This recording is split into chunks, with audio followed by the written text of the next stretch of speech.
Los Angeles Police calling all cars, attention all cars, broadcast 22. Special investigator from the narcotics squad. Working a Japanese dope deal alone. Lay off, boys. That's all. No wishing Christmas.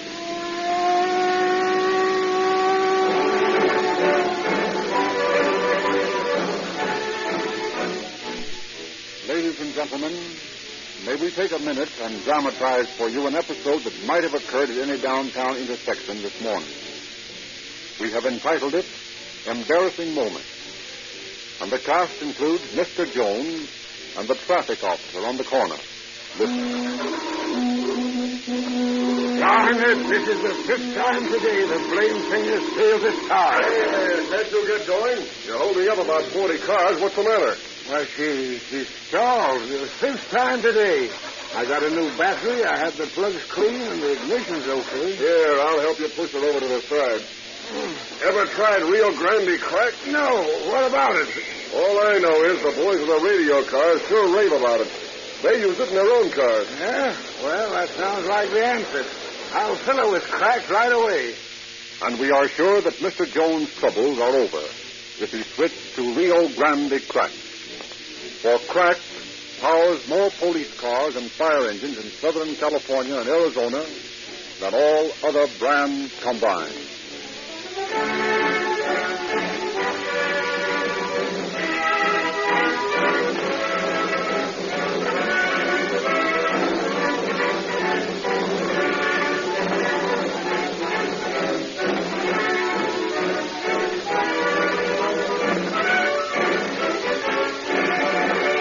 Again, it is our pleasure to introduce Chief James E. Davis of the Los Angeles Police Department, through whose public-spirited cooperation these police dramas are brought to you.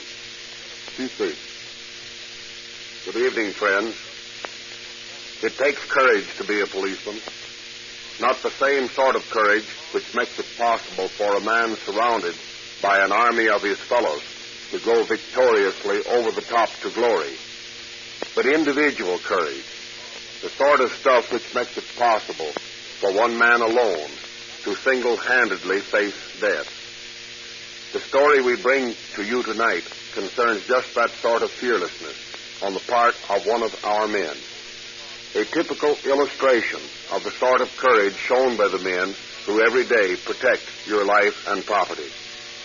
The remarkable story I have brought to the air for you tonight concerns the narcotic traffic in this state and reveals how one man, instilled with the same characteristics which we demand of all of our police officers, broke up and arrested the ringleaders of one of the largest narcotic traffic rings in our history. Professor Lindsley will now go on with the story.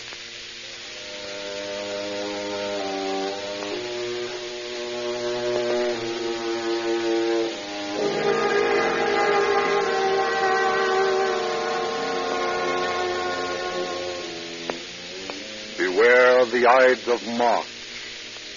Such was the cryptic warning received by Julius Caesar centuries ago. On the Ides of March 2,000 years later, that same warning might well have been given to another brave man facing treachery and danger as great as that which Caesar met on the floor of the Roman Senate. His name is Fitwood, and he's a member of the narcotics squad of the police department. On the Ides of March 1926, when our story opened, he and his colleagues had been staked out for 2 weeks in a downtown apartment house.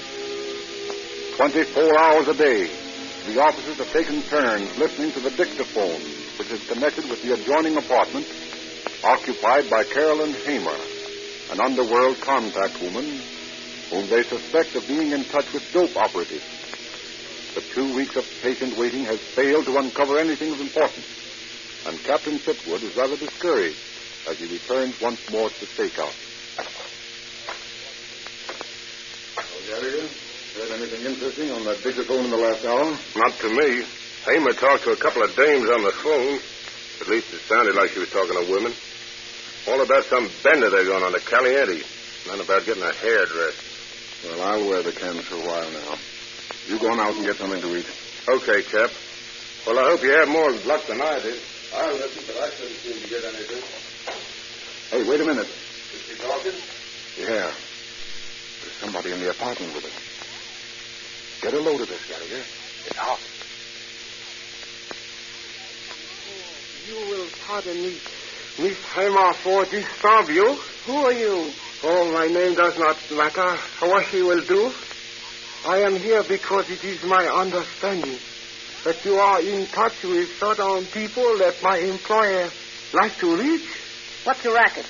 Oh, my partner has unusual large shipment of his merchandise to dispose of very suddenly. His usual buyer cannot take all of surplus which he has imported on his trip. He is desirous Wait a minute. I don't know who you are or who sent you here. But get this straight. I don't have anything to do with dope. Nothing. Understand? Oh, I think you are a little premature, my dear Miss Hammer. Oh, don't, my dear me. Dope's out of my line that stays out, and that's final. Oh, please. Dope is not quite word. Let us say merchandise. I don't care how you say it or what you do with it. I'm out of the deal. Oh, yes, but just think 1 minute, please. All I am suggesting, you ask friend who engage in our business to buy shipment of $100,000 worth of excellent merchandise. You merely tell him to meet us 8:30 tomorrow night at corner of 8th and Santee. That is all you do. $5,000 is lot of money for such service. Hey, when would I get the money? When you tell me gentleman's name, I shall leave with you $1,000. When the gentleman give us his valued business, 4,000 more shall come to you. Make it 2,000 now. Oh, very well, as you will. You know, of course, that the late and highly revered Mr. George Kraut met his unfortunate death by curious coincidence. Just after he tried leaving town without completing a bargain he had previously arranged. Oh, don't try to scare me. I'll fix it. I know a man who can swing the sale. Oh, splendid. His name, please? Jordan. He operates in Hollywood. High-class stuff. Oh, excellent, yeah. And you can trust him. He's been in the racket for 10 years. Oh, that is fine. Will you ask Mr. Jordan to be on northwest corner of 8th Santee Street tomorrow night? I will approach him, then ask him to stretching out hand and say, my name Jordan. I will then say, very well, Miss Jordan, I have been waiting for you. That is all we need to say to know each other. 8:30, northwest corner of 8th and Santee Street. Sticks hand out and says, my name's Jordan. You say, very well, Mr. Jordan, I've been waiting for you. Oh, that is quite correct. And if you meet Jordan and you make the sale, I get the other 3,000? Oh, yes, sir. Here is $2,000. And remember... Say, don't worry. He'll be there. I thank you, Miss Hammer. I trust all work out well. Well, so do I. So long. Oh, thank you. Good evening. This evening, very good. Listen, Gallagher. You know where Junkie Jordan hangs out? Yeah. At Blackie's joint on Sunset Boulevard. Uh-huh. Well, beat it to headquarters and get Murphy. Then go out to Blackie's and pick up Jordan. Book him on any... Pick up Jordan. Book him on any charge you like and hold him incommunicado for 72 hours. Yeah, but where are you going to be? Well, for a couple of days, I'm going to be Mr. Junkie Jordan.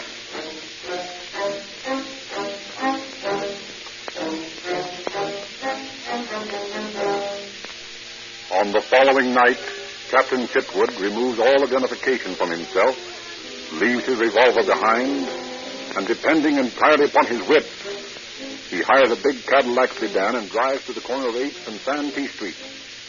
He arrives a little early, parks his car, and lounges on the northwest corner of the intersection. He sees a big car drive up, and an Oriental get out and walk over toward him. My name's Jordan. Oh, yes, very well. Miss Jordan, I have been waiting for you. Shall we take my car? If you will come with me, please. We may chat more comfortable inside. After you. Where are we going? To a morgue. Going. To a morgue. This huge spot, Mr. Jordan. You don't mind? No. You don't mind? No.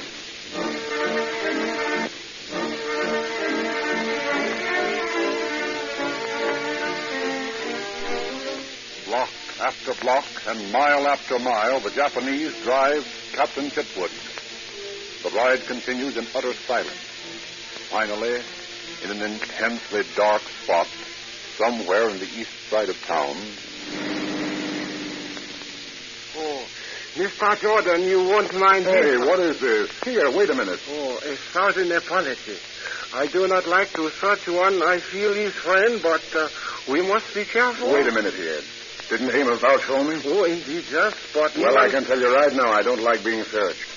How do I know this isn't a frame-up? Oh, it is unfortunate that we must necessarily distrust each other until we are sure. But how long have you been in business, Mr. Jordan? About 10 years. Oh, I see. You know nothing of stuff we wish to sell? Nothing, except that you've priced it around $100,000. Oh, there has been change in figure. We believe we have made arrangement to dispose of greater part of shipment to a Chinese client of ours. The remainder we sell for $4,000. What is it? Cocaine. Uh-oh, not so good.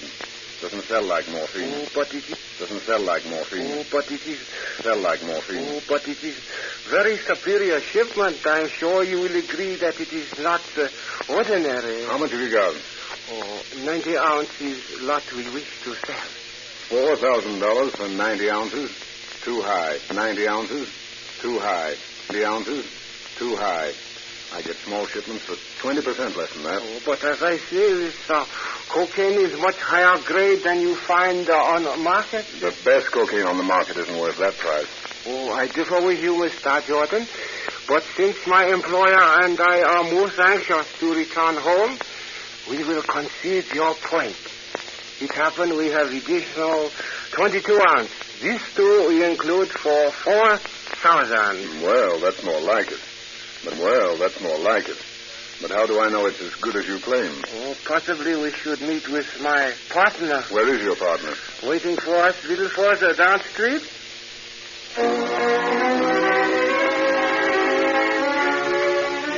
Again, the winding drive begins. For 10 minutes, Washi twists and turns through the neighborhood. Then he parks again just behind a Ford coupe. We are agreed then, Mr. Jordan, on 112 ounce at the price of $4,000, providing cocaine samples. Shut up. There's a guy in the car ahead. You want us both to land in the pens? Oh, no, I fancy that's my partner. Oh. Will you come with me? Sure. All right. Sir? Sure. All right.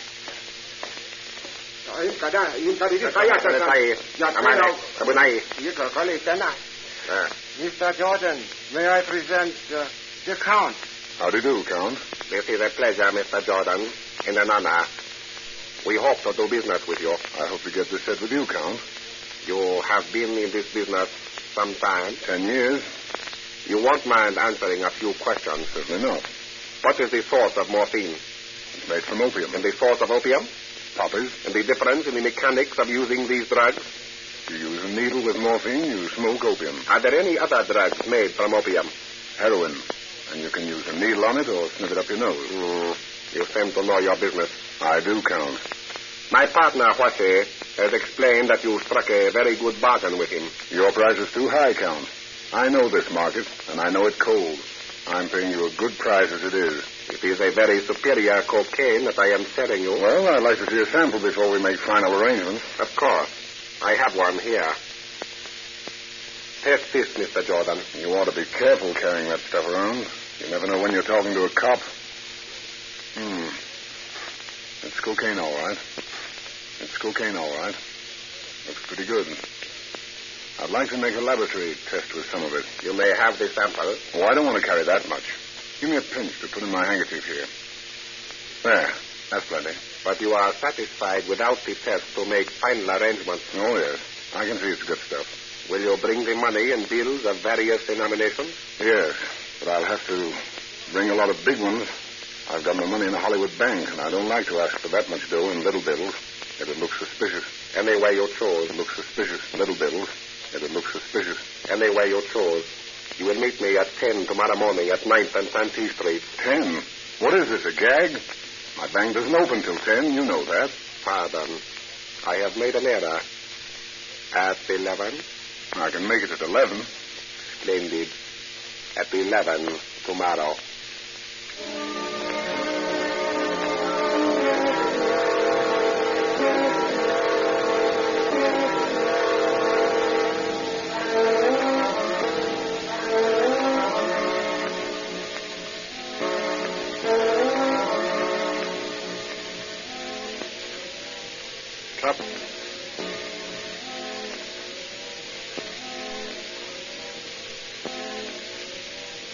Captain Chitwood returns to his office elated over the prospects of defeating the newly discovered dope ring.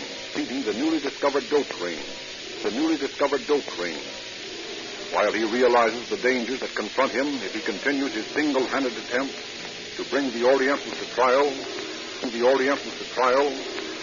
he determines to go ahead at any cost. To trap his prey. He secures such funds as the Narcotics Bureau has available for purposes of buying illicit drugs to capture criminals. And with his own savings and some borrowed capital, he amasses about $5,000. This is planted in a briefcase in such a manner as to suggest that $100,000 has been stuffed into the container. A precaution taken in case the peddlers still have for sale the original amount of narcotics. On the following morning at 11, Captain Chitwood is waiting for the Count and his friend. A block down the street is a police car. Watching the trap. Morning, Count. Won't you get in, my friend? Thank you. You have your car here. Right over in that parking lot. And the money? Here. Look at this. Put it away, my dear Mr. Jordan. You must not show quite so much money in public. One might suspect. Well, nobody could see it. It is well to be careful, Mr. Jordan. I will drop you back at your corner. You will take your car and follow me. Okay. But I'd like to ask one question. Are we going far? Why do you ask? Well, I came down in such a hurry that I didn't buy gasoline. And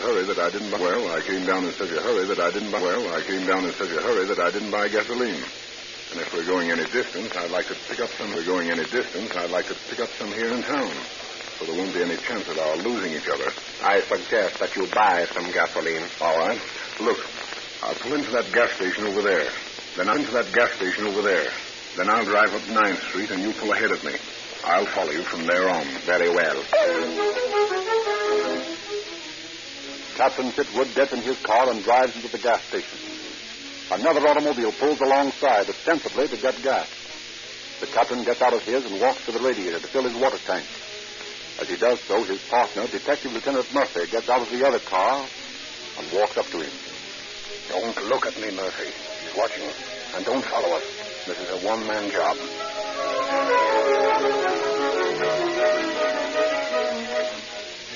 Having stopped the police car from following him, Captain Chitwood drives behind the Count's car on and on through the city. On out through Boyle Heights, into the sparsely settled country toward the valley. The Count twists and turns to throw any pursuers off the track. But Captain Chitwood realizes that there will be no pursuers. He has cut the last line of communication between him and the force. It is up to him now. He has his badge in a pouch of tobacco and a small police revolver strapped high on the inside of his leg. On these and his wit, he relies entirely. Finally, the Count arrives in a lonely area and drives over a field toward a steep hill. At the bottom of the hill, he stops his car and waits for Captain Chitwood. This the place? Yes, Mr. Jordan. But first, Here! How many times do you have to search me? I told Washy last night I don't carry a rod. So I see, but one must always be careful. Now you and I must drive up this hill in your car. Pretty steep. Still, you can make it easily. I'll try. But lay off this searching business. It gives me the willies. I am sorry. It is part of the business.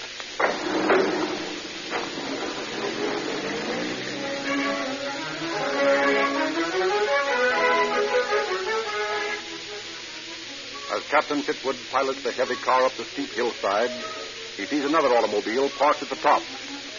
The hill surveys all the surrounding country. One could not come within a mile of it without being seen. He mentally congratulates himself for stopping the police car from following him. Then he sees Huashi, and with him another Japanese who is a stranger to him.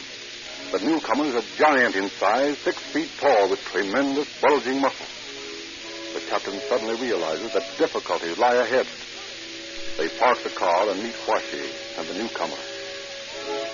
You know Huashi, Mr. Jordan, and this is Koto, a friend who can be very, very helpful in many ways. It looks like he could eat a regiment. Speak English, Koto? Oh, sure speak English. Oh, yes, speak English. Well, that's fine. Glad to meet you, Koto. Very glad to meet you, Mr. Jordan. Very glad. Now, before we conclude our little deal, I would like to know if you could handle some more of my business in this territory. Not right now. This is eating up all my capital. I do not mean now.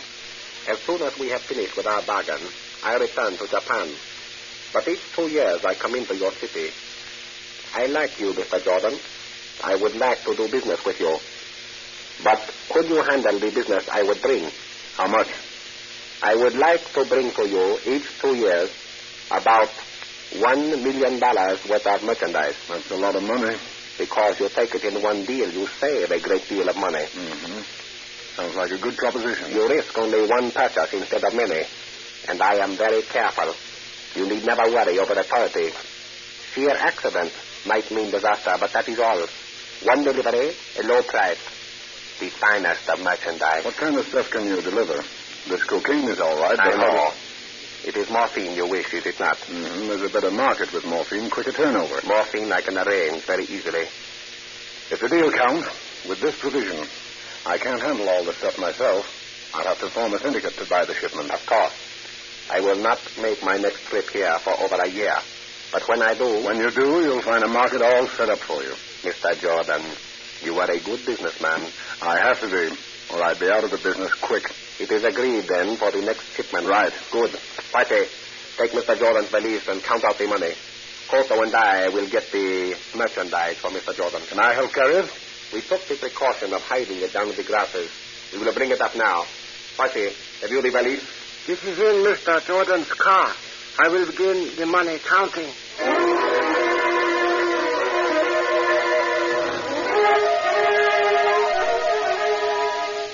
As Huashi begins counting the money, the Count and Koto walk down the hill toward the high grasses, where they have hidden the dope shipment.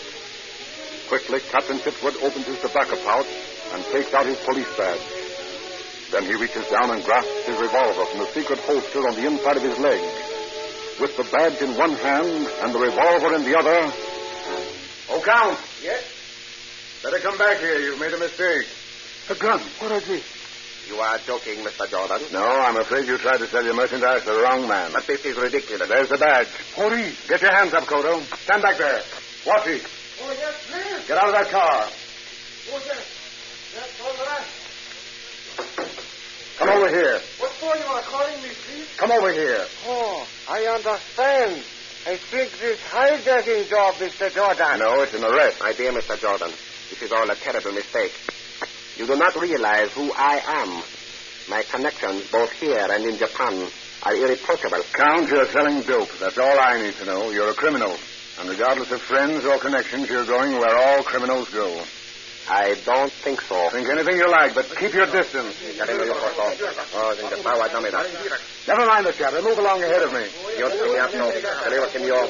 Come on, I gotta be at headquarters in an hour. I wonder.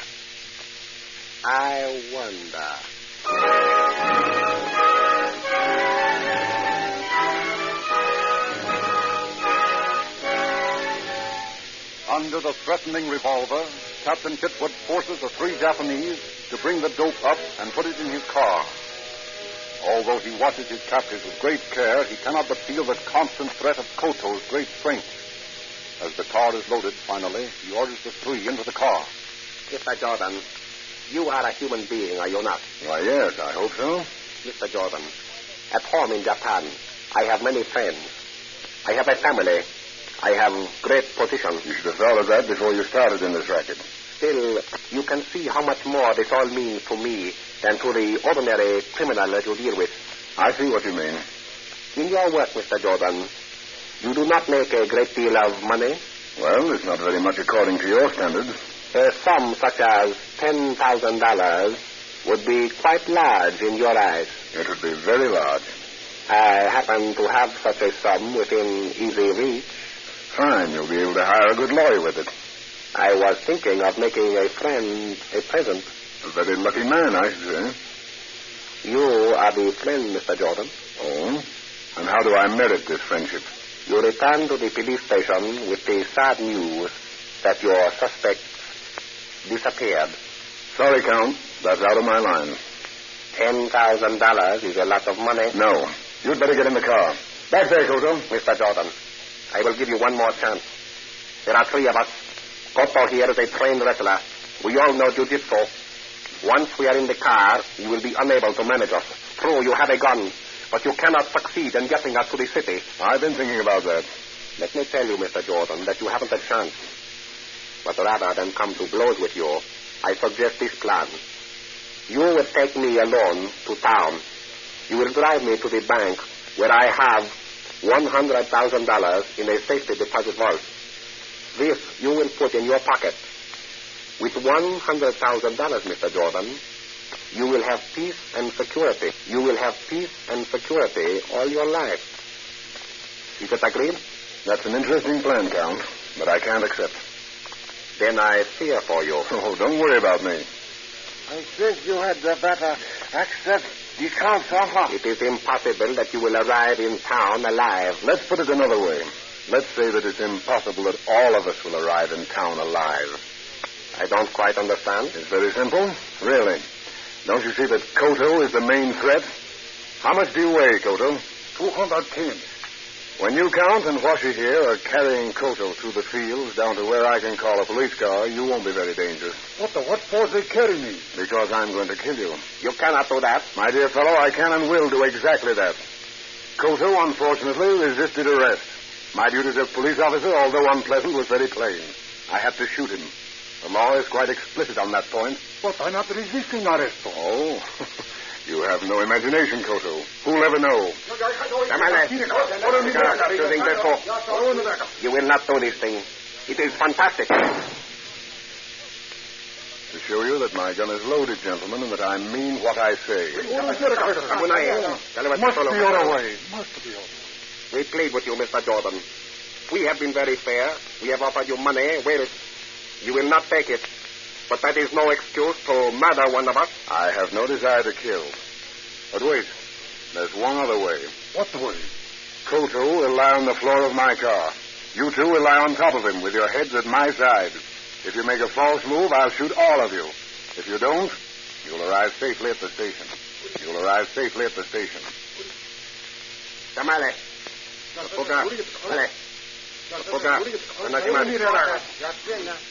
Very well, Mr.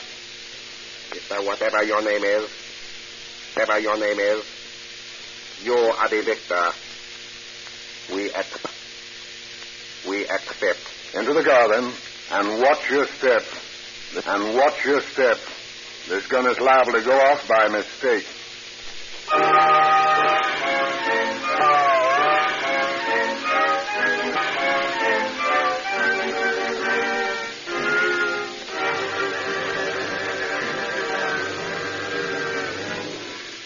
One hand on the wheel, the other covering his uncomfortable prisoners.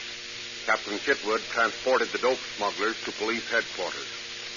They were speedily tried and speedily sentenced to 2.5 years in federal penitentiary in Leavenworth for violation of the Harrison and Jones-Miller Narcotic Acts. Since serving their time for that offense, the Count has been sentenced to Folsom on a verdict of first-degree murder. Koto has returned to Japan, and Huashi is a fugitive from justice, having jumped bond on a forgery charge. Tonight, my friends, I have asked the hero of our story to speak to you himself. I am proud to present one of the finest officers on my force, the head of the narcotics squad, Captain Chitwood. Thank you, Chief. Ladies and gentlemen, there isn't much I can add to the story. You have already heard. That's the way it happened. I might tell you I'd rather be facing those three Japanese on the top of that hill right now than be facing this microphone. It gives me the jitters. There's one thing that I'd like to tell you, though. After we made the arrest of the three Japanese, Lieutenant Murphy, my partner, and I took the dope into Chief Davis's office.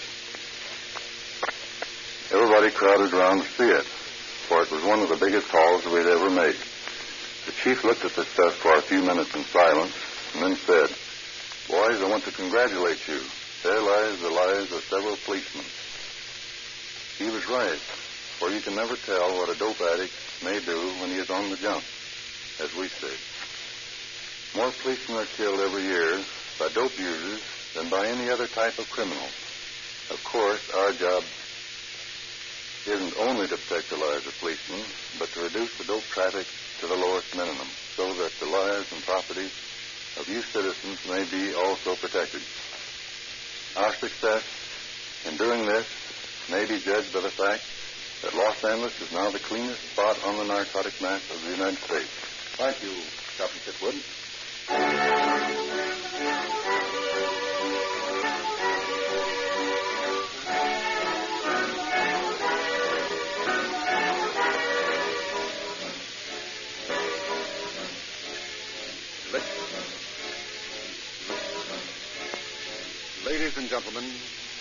Ladies and gentlemen, flowers are decking the desert. Flowers are decking the desert with the riot of color. The mountains are waking to the call of spring. The call of spring. No time in the year when your car can give you so much pleasure. That is, if your car is properly lubricated and fueled for desert going and for the steep grades of mountainside. You can enjoy these beauties to their fullest extent without annoyance if you have Rio Grande cracked gasoline with tetraethyl in your tank. With tetraethyl in your tank. With tetraethyl in your tank. Cracked is made to order for out-of-the-ordinary performance. That is why it is used by more police cars, fire engines, ambulances, and motorcycles in Southern California and Arizona than all other brands combined. For the best lubrication, demand Sinclair Opaline Motor Oil. This splendid oil is made by the world's largest independent refiner of lubricating oils. Also, it is extra refined, giving it longer life. Sold only in extra measure, tamper-proof cans. Yet Sinclair Opaline costs no more than ordinary bulk oil.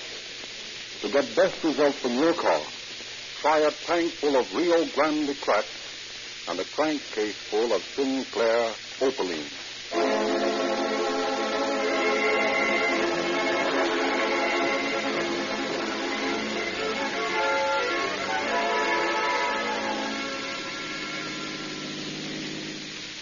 Police calling all cars, attention all cars. The cancellation of broadcast 22. Cancellation of broadcast 22. Our special investigators rounded up the Japanese dope ring. They are now in custody. That's all. Rosenquist.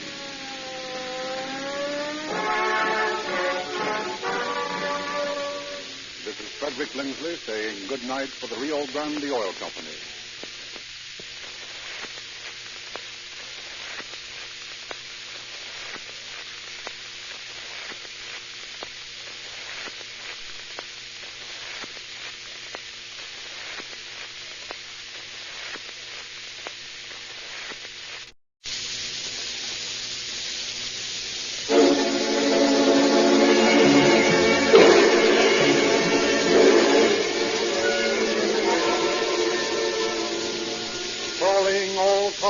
Copyrighted program created by the Rio Grande Oil Company. Calling all cars. Attention all cars. Fresno Police calling all cars. Broadcast 93 regarding a murder following robbery. Suspect unknown. That is all.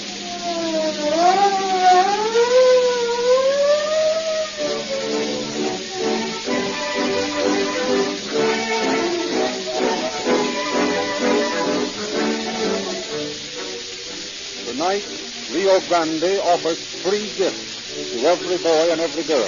Listen closely at the end of tonight's program and learn how you can get these valuable gifts. Tonight you will hear how the police of Fresno utilized scientific methods to solve a difficult case. Police in a score of other cities have also called upon science to determine which gasoline is the most economical and efficient for police cars. And in tests by city chemists in actual road tests, Rio Grande cracked gasoline has given so much greater speed, greater power, and greater mileage than other gasoline that it is now specified for more police cars, fire engines, ambulances, and other emergency cars than any other brand. This is the same cracked gasoline you get from your Rio Grande service station. And if it is the best gasoline for police cars, it certainly is the best for your car. It costs you no more to buy Rio Grande cracked with tetraethyl added and enjoy instantaneous starting, faster acceleration, and police car performance.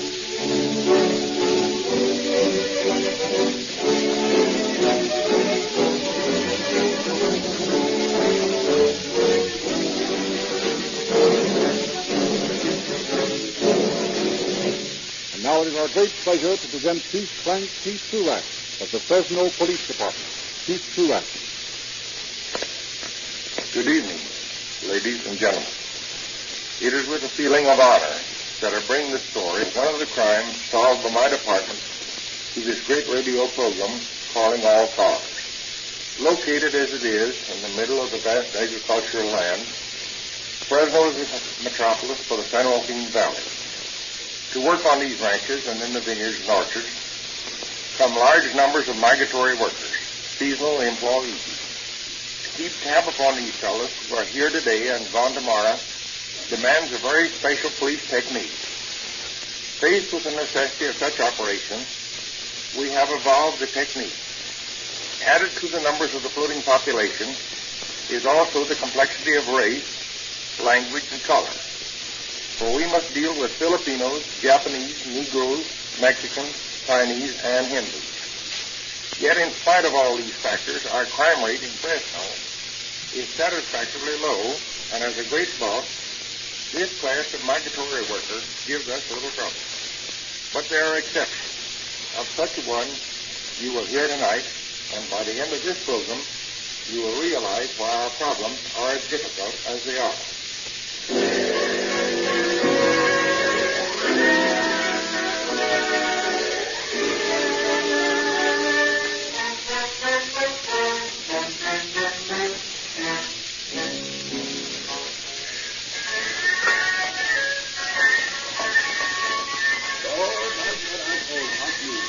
Sure did some, Matt. That's the hottest doggone music I ever did hear. And this is sure enough well fiddles you put out, too. I ain't never rested my eyes on pretty fair folk shop. I'm glad you like it, boy. Here, help yourself to load these potatoes. There's plenty of gravy to go with them. Sure must be nice to have enough money to eat like this all the time, Matt. Doggone, I expect it must be like heaven to just sit there and eat and play your phonograph. Sure wish I had some money. Well, if you all go to work and hanging around them pool holes all the time, you would have some money. Money don't grow on no trees. You always got to work to get money. I wouldn't mind working, Matt, but I can't get no job that satisfies me. I ain't got clothes to get me a chauffeur's job. If I had some money, maybe I could get me one. But I ain't got no money. Oh, you all got that word on your mind. Why don't you go out and get a job at the pool hall, John and Jews, and make yourself enough to get some clothes? You ain't never gonna get nothing unless you do something, folks. I mean, get to be old as I is, you ain't gonna have nothing. I've been thinking, Matt. You and me's been friends for a long time. You know I ain't exactly lazy. I just can't get started. Now, if I was to borrow a little money from someone just so I could get me a good job, then I could pay him back right quick. I was thinking, that seeing as how you and me's been friends for so long, you might lend me a little just to get started with it. You might lend me a little just to get started with it. And what you all do with it? Take yourself right down to a gin mill and get all gowed up. No, sir, I ain't gonna lend you no money, Roy. You gotta go out and work for it. Then you can buy your clothes and get you a job. No, sir. You're wrong about that gin mill stuff, Matt. I swear I wouldn't go nowhere near no gin. I just wanted Now, to... boy, don't lend your cent to you. My gin will start empty. You forgot the last bit I loaned you? You ain't never paid that back, have you? No, sir. You might just as well forget all about it and just make up your mind that you ain't gonna get it. You all won't lend me no money? Well, that's what I said, and that's just what I mean. That's too bad, Matt. What you mean that's too bad? I means I got to have some money. Well, then go out and work like any other respectable person. You can't come around here borrowing from me. You're going to give me some money, Matt. I just told you no. Then that's that. Yeah, where you going? You're going to see soon enough. Yeah, what you talking about, Roy? You don't sound right. You won't sound For like... the last time, Matt, if you're going to give me some money. Yeah, what you doing with that egg? Roy. If you're going to give me some money. Well, Roy, you done drink yourself. Put on that egg. You ain't going to need your money no more, Matt. Get away with that egg. Help! Help! Help!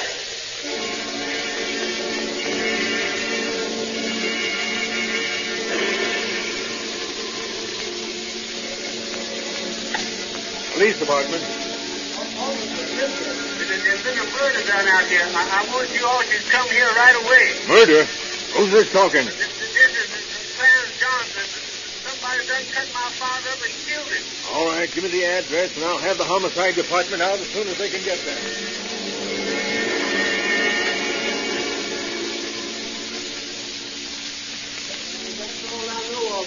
Like I told you, I ain't been here in 2 days, and when I got here, no one answered the door, so I walked in, and there he was. Does your father have any enemies? Anybody hate him? No, sir, Mr. Officer, I don't think there was anybody didn't like my old man. Why, he ain't never hurt a skunk. Did he owe money to anyone? I don't know for sure, but I don't think so. He wasn't fond of borrowing from nobody. Well, let's take a look around the house, Moran, and see what we can find. Maybe you'd better look with us, Clarence. You can tell us if you see anything that looks funny. I sure hate to walk around in this house, but if you say so, I guess I got to. Did your father have anything personal, like a watch, any jewelry or such? Yes, sir. He done had a big gold watch he's had for more than 30 years. Carried it in his vest pocket on a chain. You didn't find anything like that on the body, Jack? No, there wasn't a thing on the body but what was left on the clothes. No wallet or jewelry of any sort. Obviously a matter of robbery after the crime. Yeah, well, I'd give a lot to know whether robbery was the motive or just an afterthought. Help us to know what kind of person they're looking for. Yeah. Well, I guess there's not much we can do here. The boys have been over the house and yard with a fine-tooth comb. Not a sign of anything. Suppose you come down to the station with us, Clarence, and give us a detailed report on all you've told us. Yes, sir. Yeah, you go ahead, Jack. I'm going to stick around here for the coroner's report and a couple of other things. I'll see you later and check with you. Okay. Come on, Clarence. Car's out.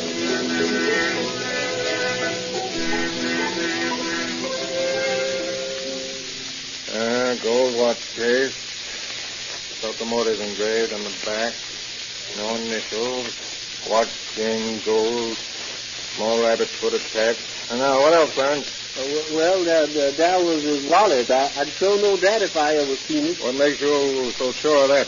Well, sir, my old man liked pretty things. This here wallet had a picture of a gal on the inside. A photograph? No, sir, not exactly.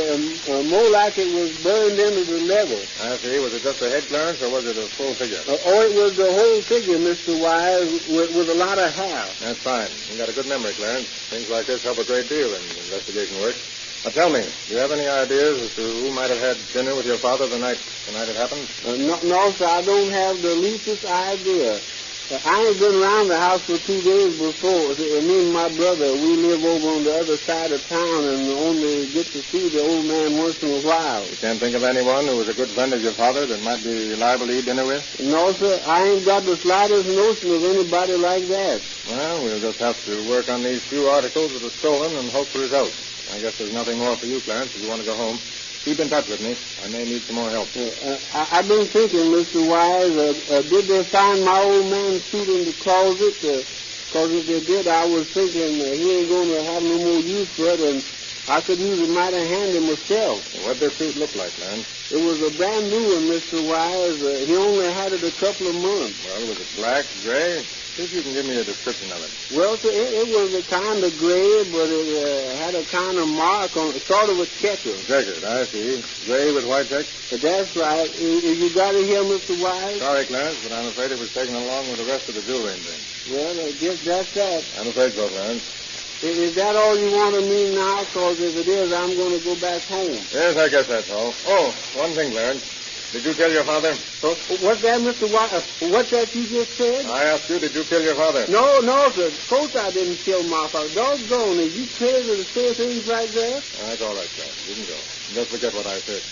We'll let you know if anything breaks. Yes, sir, but I sure don't know what you mean by asking such a question. Don't worry about it, Clarence. I just wanted to see what you'd say. Yes, sir. Well, goodbye, Mr. Wise. Goodbye, Clarence. You'll find a way out through that door there. Yes, sir. Goodbye. Goodbye.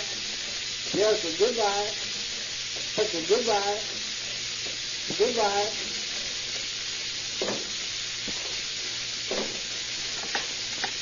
Charlie, see if Moran has come in yet, will you? If he has, ask him to come to my office. Thanks. A lot of swell crews to work on, I don't think. A watch, a suit, some remains of a meal, and that's all. Hello, Jack. Hi. Anything out of the boy? Not much. Description of the missing articles. I found out one thing, though. The boy didn't kill his father. I was wondering about that angle, too. What makes you so sure? Popped the question at him, and his answer and that look on his face is enough for me. He's not a good enough actor to be hiding anything. He just looked completely amazed. Psychology stuff, eh? Well, if you're convinced, it's all right with me. What'd you find at the house? Not an awful lot. Had the boys take the plates and silverware in for fingerprints. Just a chance of something turning up, but I haven't much hope. Looks as though this thing was going to be a tough baby to crack. I wouldn't be surprised, but what you're right, Moran. Well, let's get this description, the watch, wallet, and the suit off, and get the boys working on it from that angle. See if they can dig up any of these things. Cover all pawn shops, old clothes shops, and junk shops. Then we'll see what the boys have found in the way of fingerprints. Checking with the Fresno fingerprint expert, Detectives Wise and Moran discover one tiny clue to the unknown visitor at the murder house. Johnson's fingerprints are found on everything from the dining table. But on a milk bottle found beside the table, the prints of a stranger are clearly shown. Acting on this bit of good luck, the prints are taken to the gallery and compared with those of thousands of criminals. But they don't match a single step. With this discouraging bit of information, the two detectives settled down to the long and thrilling task of checking each small detail for some unnoticed clue. Well, here we are, right back where we started. A nice block of descriptions of everything but what we want. Yeah, and all we know is that someone had dinner with Johnson, ate everything in the place, and then picked up an axe and proceeded to chop him down. Why? Yeah, why? That's what the chief pronounced, and everyone else. There wasn't a drink in the house. Young Johnson said his old man was dead against drinking. Wouldn't have a bottle around. You know, it doesn't seem logical to me that anyone wanting to rob the few things that old Johnson had would go to the trouble of murdering him. It doesn't make much sense to me. Murders never do. Hello? That's my elbow angler on the wire for you, Sergeant. Right, put him on. Yes, sir. Dr. Wise will talk to you. Go ahead. Hello, Wise. Yeah. Oh, hello, Captain. Got some information for you on that axe murder. Turned up a watch that answered your description in the pawn shop here in Los Angeles. Good. What's the dope on it? A fellow by the name of Jake Shaw left it a month ago, 3 days after the murder. Well, that looks like we'll have to start looking for our man down there. No, I don't think so. A letter came from the pawn shop yesterday asking that the watch be sent to the same Jake Shaw in Fireball, California. Fireball? Well, that's only about 40 miles north of Fresno. Right. It's up in the cotton can district. There was no address indicated in the letter, just care of general delivery. Well, I'll send Castellan up there immediately. Thanks a million, Captain. This clears up a lot of things for us. Glad to have been able to help, Wise. Anything else we find, we'll shoot up to you again. Fine. Thanks again. Goodbye. Goodbye. What a break. The man we want is somewhere up in Fireball, and he's expecting to get the watch in the mail. Just as I was getting ready to throw the whole thing over. Well, we'll get hold of Castellan and have him go up there. He knows that district, and he speaks Mexican. Get Sergeant Castellan right away and tell him to come in here. And you better tell him to take her on this. His final instructions complete, Sergeant Castellan leaves Fresno the same day and heads for the cotton camps in Fireball, California. Arriving late that night, his first move is to put up at a cheap rooming house, being careful to create the impression that he's a transit, just looking around. Early the next morning, Castellan approaches the small post office. Yeah, buenos dias. Is there any mail for Gonzalez? Gonzalez? Now, let me see. Gerhardt, Crabhorn, Gallery. Nope, ain't a thing. Hey, senor, I wonder if you know a fellow up here by the name of Shaw. Shaw? I don't seem to remember anybody by that name, but maybe know him if I seen him. I never forget his face. No, sir, but names, well, I hear so many every day that sometimes they just slip right by before I can catch them and remember them. Si, senor, I guess that is right. Hey, you have a big business here for a small town. Yeah, biggest in these parts. Cotton picking time, I got 200-300 people getting mail. Yeah, I am staying over at Mrs. Kelly's for a while. Maybe I will run across my friend while I am here. If you happen to hear the name, let me know. I am very anxious to see him. Friend of yours? Si, senor. A negro used to work for me. Senor, if you run into him, do not tell him I was asking for him. I want to surprise him, Sally. Surprise him, huh? All right, young fella. If I see him, I'll tell you about it. Gracias, senor. Adios. Goodbye. Next, please. The Denny mail field for Robinson, George White, Robinson, Jackson.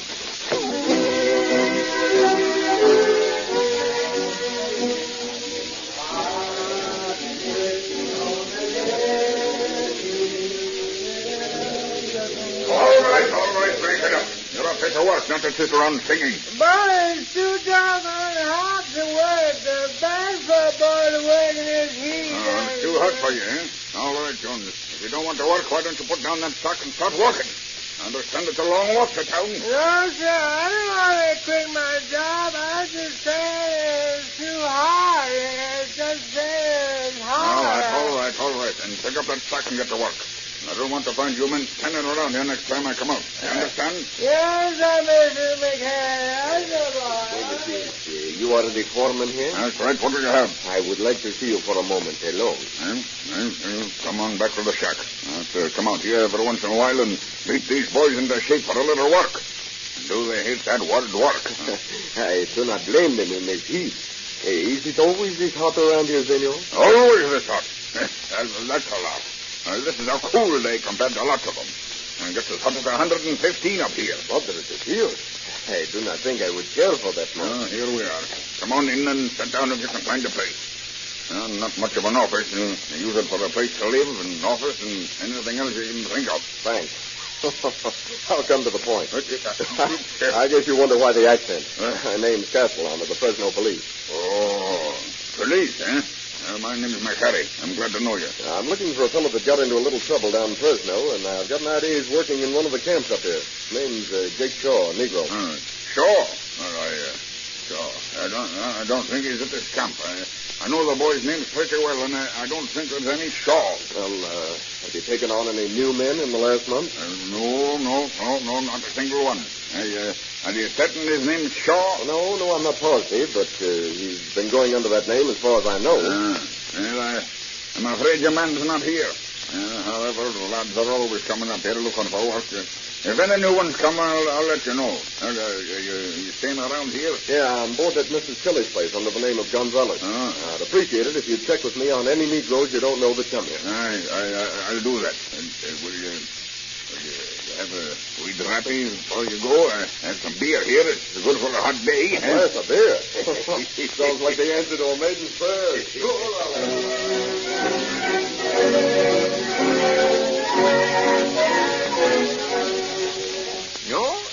No mail for Gonzales. Yeah, I do not seem to have much luck with letters, do I, senor? No, sir. Don't. But I got some news for you. Si, senor? What? I seen the fellow you're looking for. So? When? Last night. I was just closing when this fellow come in and asked for his mail. And he said his name was Shaw? He did. But it didn't sound like he wanted anybody else to know it. He didn't look like he wanted anyone to see him either. And he didn't like the looks of him, I didn't. I thought maybe he was up to something when he first came in. What made you think that, senor? He sort of just popped up from nowhere. I didn't see him at all till all of a sudden there he was standing beside me. Didn't start, did he? What did he look like?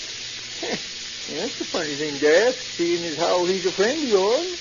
You sure he's a friend? Well, si, senor. I only wanted to know what he looked like to be sure it was him. You ain't fooling me, young fella. You're a policeman, ain't you? A policeman? Senora, what makes you think that? Never you mind what makes me think. You ain't so old they can't tell the law when they see it. You're the law, ain't you? Well, I guess it's no use trying to fool you, Pop. Yes, I'm the law. Now, you're going to help me. I knew it all the time. Ever since the first day you walked in here with that phony accent. Wanted to surprise him. You're a pretty smart fellow, Pop. I fool lots of people, but not you. Now, tell me, what does Philip Shaw look like? I got a full description of him. I knew darn well that he was looking for a cook or something, so I simply did want one. I wrote it down on a slip of paper. I'll get it for you. I've got it in my jeans. By golly, Pop, you ought to be on the force. And that ain't all. I told him that there wasn't no mail for him, but that there was an early morning bus and that there might be something on it. He said he'd be back this evening. Pop, if he comes back tonight, you and I are going to grab him right here. What did he do? He's a murderer, Pop. Murderer? A desperate man. Well, now, according to postal regulations, I got to close in half an hour. You're going to stay open tonight. You're going to talk to him while I hide over behind that partition. Well, how about me hiding Now, behind never mind that. Never mind. When he's not looking, I'll come out from behind and nab him.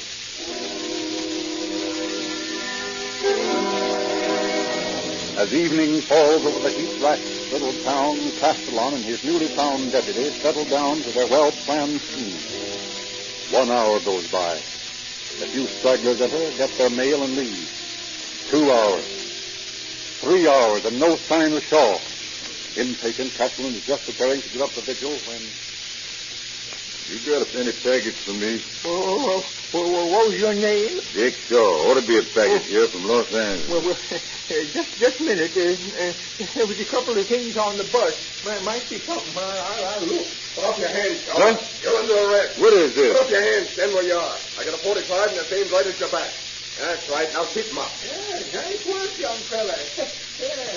What do you want me to do now? Hey, what's this all about? What's all this here stick-em-up business? I guess you know well enough what it's all about, Shaw.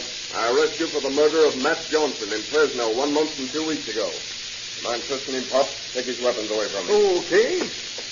Yeah, he ain't got anything on him. All right. You can put your hands down now, Shaw. We'll put a nice set of bracelets on your wrist. I don't know what all this is about. I never heard of no Matt Johnson.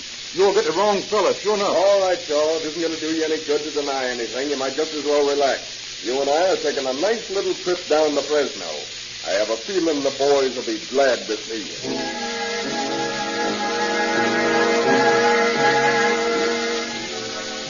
Taking his prisoner with him, Sergeant Castellon drives the 40 miles into Fresno that night and lodges him safely in the jail. The next morning, Detective Sergeant Wise and Inspector Moran, in company with Castellon, pay Shaw a visit in his cell. Well, Shaw, you certainly led us a nice chase. It's nice to see you. Listen here. I don't know nothing about all this, and I want to get out of here. I never done heard of this fella that got killed. What about that watch you pawned down in L.A.? I bought that watch from a Mexican fella. He told me it was his. How much did you give him for it? $3. Pretty cheap for a gold watch, wasn't it, Shaw? I guess so. What about the suit of clothes that we found pawned and handed under your name? Whose suit was that? I don't know. I bought that from the same fella. Why don't you give up all this lying, Shaw? We have you dead to rights. As soon as we get your fingerprints, we'll have definite proof. I ain't lying, and you can't prove nothing. All right, Shaw. Deny everything you want to. It's just going to make it a lot tougher when you go on trial. Let's leave him to think it over. And as soon as his fingerprints are taken, we'll take a look at him. That's a good idea. Well, have a nice time, Shaw. Hope you don't have any bad dreams. There's lots of reasons to have them. Turnkey, come here and let us out. Yes, sir. As soon as they print him, have the print sent up, will you? Yes, sir. I'll do that. Think it over, Shaw. It's not going to do you any harm to tell. If you feel like spilling it, tell Turnkey, and I'll come down and listen to anything you have to say. That is, everything excepting that you didn't do it. I've heard enough of that.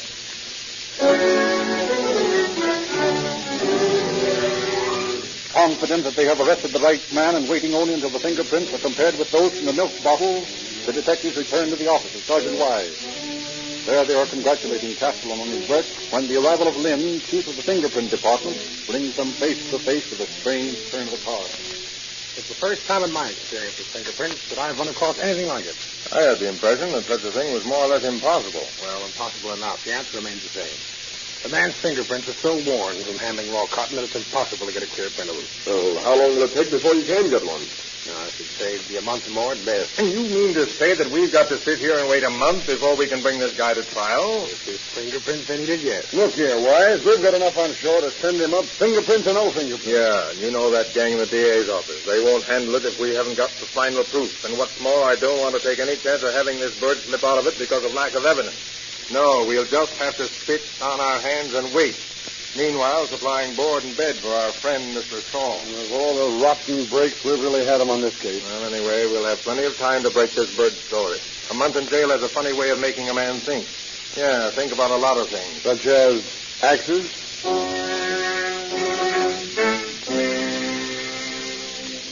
Where have you seen this axe before? I never seen it before. Here, take it in your hand. Look at it closely. Still say you never saw it before now? No, I told you 100 times I don't know what this is all about. No, I ain't never seen this your act. Why don't you all leave me alone? Quit asking me questions. Well, we're going to keep right on asking you questions until you tell us all about it. You killed Matt Johnson and you know it. I didn't. Then where'd you get his watch, his wallet, his suit? I told you a fella done stole them to me. What was his name? Oh, whose name? The man you bought them from. What was his name? Oh, I don't know his name. And how's it happen you knew him well enough to buy these things from him? I don't know. Stop asking me these questions over and over again. I can't think with you yelling at me. Sure. I'm going to give you a last chance to tell me what you know. If you don't, I won't bother you again. But I warn you, you're just holding things up for no good. I've been told that your fingers are practically okay again. In another week, we'll have your prints, and then you're finished. Now, what do you say? Will you talk or not? No, I didn't do it.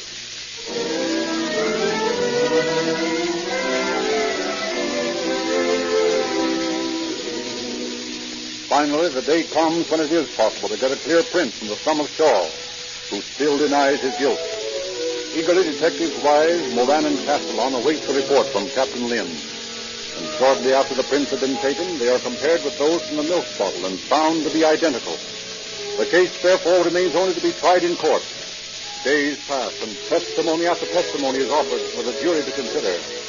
Shaw, still protesting his innocence, is rapidly faced with such a complete set of facts against him that it remains only for the judge to charge the jury.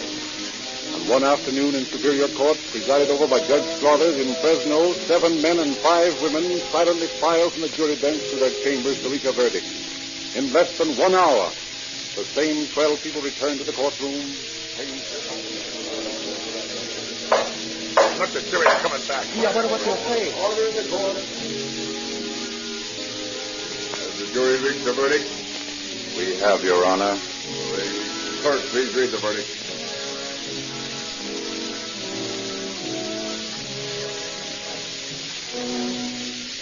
We, the jury, find the defendant guilty of murder in the first degree. X-ray! Check off!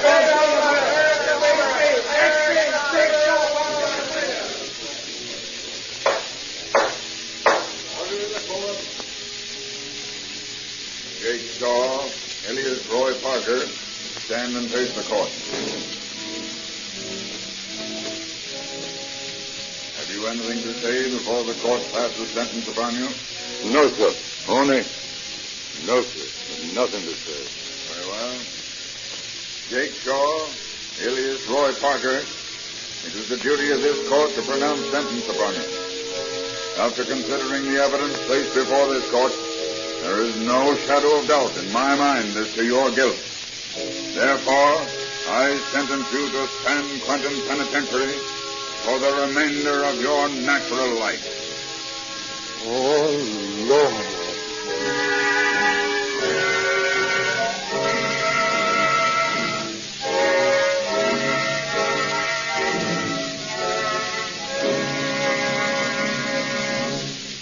Now for the free gifts which Rio Grande offers to every boy and every girl.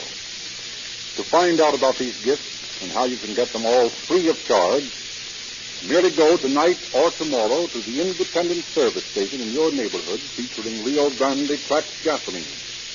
Ask for free copy of the Calling All Cars News. In the big double-sized September issue of the News, you'll read true detective stories, latest movie news, and you'll find pictures of all the many gifts for every boy and girl.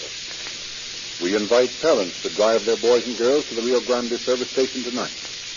Read this big issue of the News and see how you can help your youngsters get all these gifts quickly at no cost to you. And while you're in the Rio Grande station, fill up your tank with crack, the gasoline that gives extra value.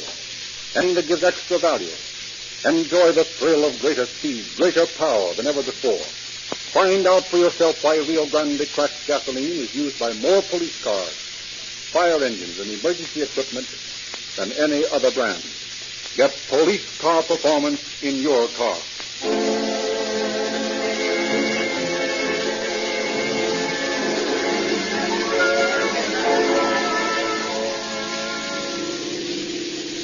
Calling all cars, attention all Fresno police cars. Cancellation of broadcast 93 regarding a murder. Suspect in this case is now in custody.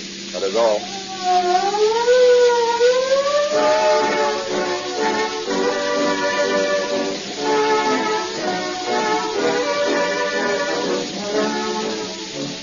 This is your narrator, Cedric Lindsley, bidding you good night for the Rio Grande Oil Company.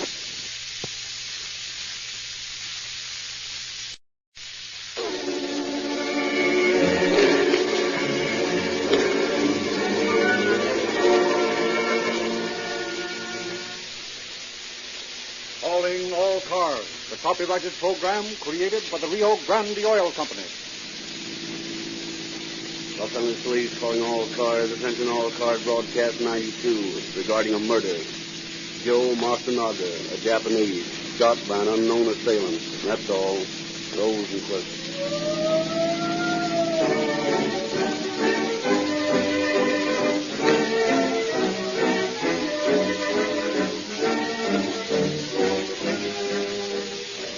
The Rio Grande Oil Company has received the following letter signed by Jerome Erickson. As a petroleum refinery engineer, I have followed with interest your advertising of Rio Grande cracked gasoline. I am familiar with the unique processes used in your cracking plant, which are far in advance of those used by any other refinery. I'm glad to testify that your claims of the advantages of cracked gasoline are entirely truthful. In fact, I believe you understate the superiorities of cracked gasoline. But I do question your statement that Rio Grande cracked gasoline powers more police cars, ambulances, fire engines, and other emergency equipment than any other brand.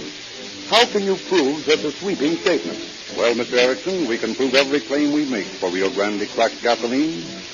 You know that our patented cracking process gives our gasoline exclusive advantages. In soliciting city contracts, we talk with competent chemists and engineers and induce these officials to test Rio Grande cracked against any other gasoline.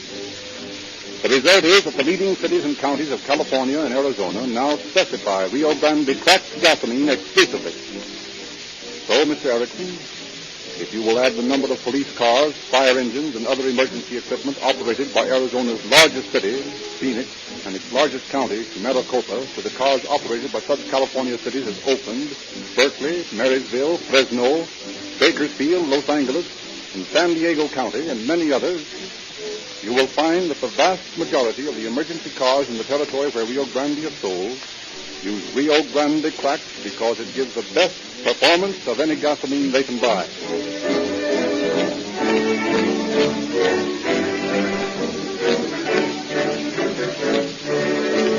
And now we are privileged to present Chief James E. Davis of the Los Angeles Police Department, who has a word for you. Chief Davis. Good evening, friends. The tentacles of the narcotic traffic are far-reaching, and the byproducts, crimes of possession and sale of narcotics, range from petty theft to murder. When our men face a narcotic case that entails Orientals, then the task is doubly and triply difficult. For here we meet the craft and painstaking attempt to avoid detection of a drug trafficker linked with the wily taciturnity of the Orientals. But the officer has two strong forces on his side. One is right, and the other, the honesty and civic mindedness of the Orientals living in our midst. The case you are about to hear was broken because the Japanese refused to be a party to breaking the law of his adopted land. Our policing job would be very easy if the Native American element of the population broke the law as infrequently as do our Pacific and Japanese fellow citizens.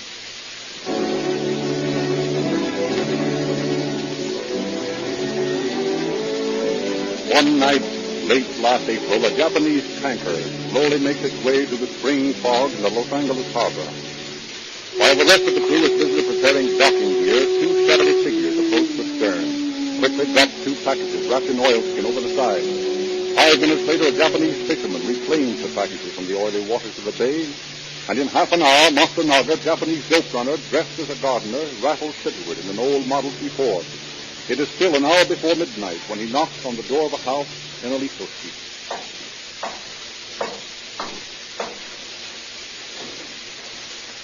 You are late, Matsunaga. See, there's sometimes a traitor to circumspection, Honorable Kobayashi. I have merely been careful. You have brought the packages? As I promised. You arrived none too soon. Who thing grows impatient? Who thing? He who dictates the laws of Chinatown? Even so. Oh, so then I understand your impatience. With him, on the other side of that door, is also the great Song Gao. With 2 such men as customers, our lives from this moment on can be one never-ending succession of joyous ease. Wait for me outside. I will bring you all your money as soon as I have completed the transaction.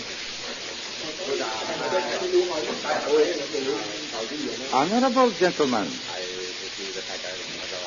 he has 6 ounces of morphine, honorable sir. We had expected more. It was a more secret procurement this time, but there will be more soon. The quality? Oh, the best. Swear? I swear my honor upon it. And the price? $500. $500. It is not an inconsiderable amount. Oh, yes. It is not beyond the reach for 2 such distinguished gentlemen who are satisfied only with the best. $500 is $500. Your venerable Lipo has written, for every prudent one who turns away from the lotus path, there are 10 who will gladly follow it. Others of my acquaintance will say $500. Bây giờ bố mà 2 ngày chẳng ngầu là phải thành công. Bọn ở cái gì giờ lại lấy cái đó lên. So, gentlemen, for fine morphine, your price is fair. We will pay it. I was already aware that I was dealing with gentlemen of acute perception. Here's your $500. And here is your 6 ounces of morphine. May you live 10,000 years.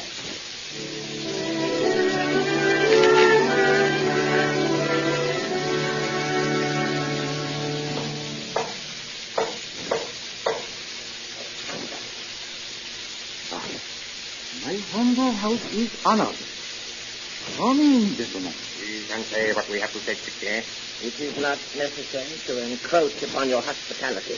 So, is something wrong? There is. Here is the morphine you sold us. What is the matter? It is of inferior grade. It is worthless for our purposes. You must return our money. Oh, but gentlemen, I cannot understand. I am sure the merchandise is of the finest. You are not a user of our car. We are. Therefore, there can be no question which of us is the better judge. Take your morphine and give us our money. Oh, I'm very sorry, gentlemen.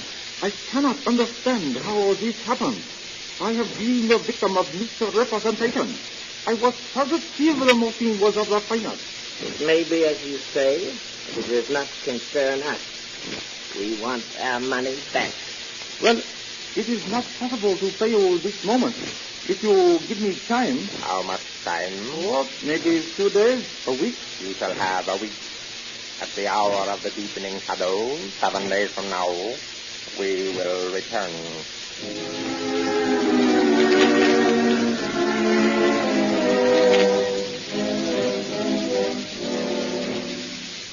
Matsunaga, you have dishonored me. Oh, how is that, Okabayashi? The morphine you brought me is worthless. Sungao and Wu Sing have returned it. Oh. We demand their money back. Oh, but we can't do that. We did not know it is the Honorable Araki in Yokohama who is to blame if your morphine was fine. Your Araki will do nothing. You know that. We must make good to the two Chinese. You must return your share of the money. Oh, but I have spent much of it. I have paid the Matsu. It is done, Matsu. Oh, but the Matsu has paid the two sailors on the boat. Then he must get the money back from them. Let them return the morphine to Araki in Yokohama. Oh, the two sailors are gone. The boat has sailed. Oh, I hear enough excuses. You get me that money. Oh, I will do my best.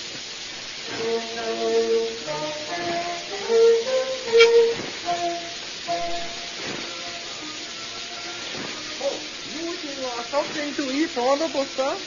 Yes, very much. A glass of hot sake. Thank you. And draw the curtains to the booth. If anybody asks for me, you tell them you have not seen me. Okay.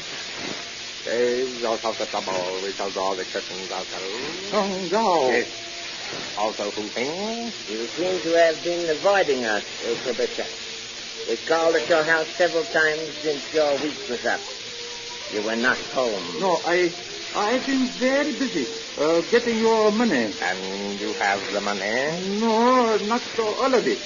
All I could get was $150. Here, take it. It is not enough. But it is all I could get. Please understand, gentlemen. I am not responsible for this. I acted in very good faith. Who is responsible? Matsunaga. He delivered the morphine to me. He received it from the boat. He is responsible. Then collect the money from him. Oh, I have tried. Take it. Oh, but $35. I have added all the money I have. It only comes to $150. It is not enough. I can do nothing more. It is not enough. But what shall I do?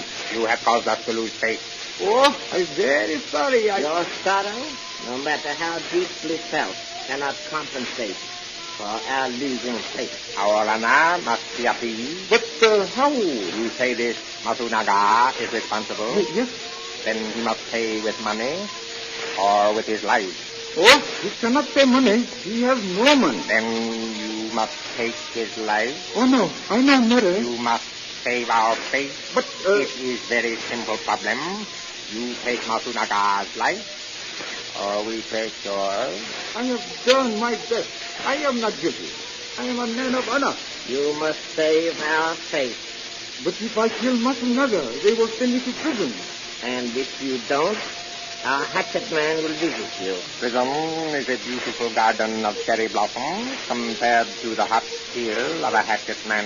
And if you are clever, you do not have to go to prison. Our hatchet man, if his services are required, will not go to prison. Oh, gentlemen, surely there is some other way. You are men of honor. Exactly. That is why our honor must be preserved. There is nothing more to say. If Matsunaga is not dead within 4 days, he will visit you again. Good night.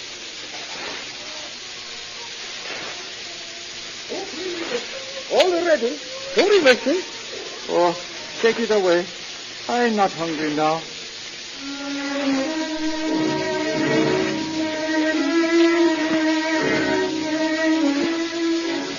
For 3 days, Okabayaka in mortal dread searches for Matsunaga. But no one in Little Tokyo knows the dope runner's address, for Wiley Matsunaga has no residence except in his automobile in which he apparently lives.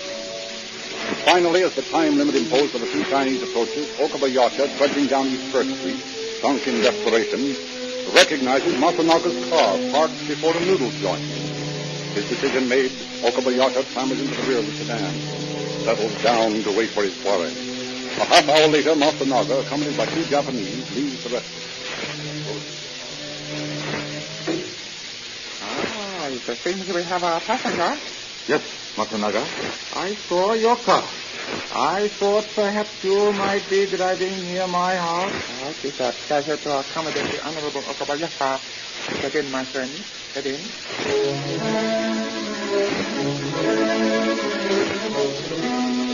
At the corner of First Street and Boyle Avenue, Matsunaga drops one of the Japanese. Continuing on toward Hollenbeck Park, the remaining trio travel in silence.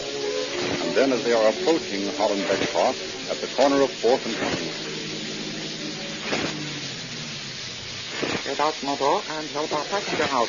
He lives in this neighborhood. Our tour. This is your stop, Okabayaka? Please, go get down. You keep out of this. You got the money, Matsunaga? No, I told you I could get no money. You refuse to get the money? Yes, I refuse. I cannot get it. Very well. You have had your chance. Oh, no. Oh, Is it your life or mine? Help, Shut up, you! Help! You are his friend. I kill you, too. Come back here. Come back.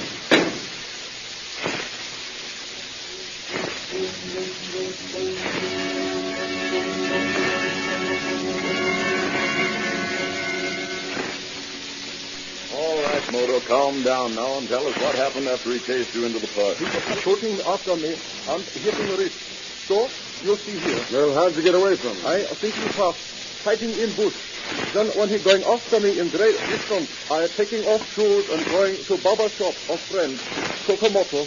I'm calling you, Brickman. You took off your shoes. Why? Oh, not wanting to make any noise for him to knowing where I am. I see. Now, who was this guy that did the shooting? I not knowing. Never seen him before.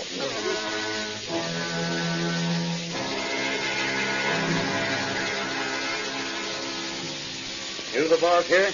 Oh, yes, the police. Are these two guys in here with another guy about midnight last night? Oh, yes, sir. I think I maybe so.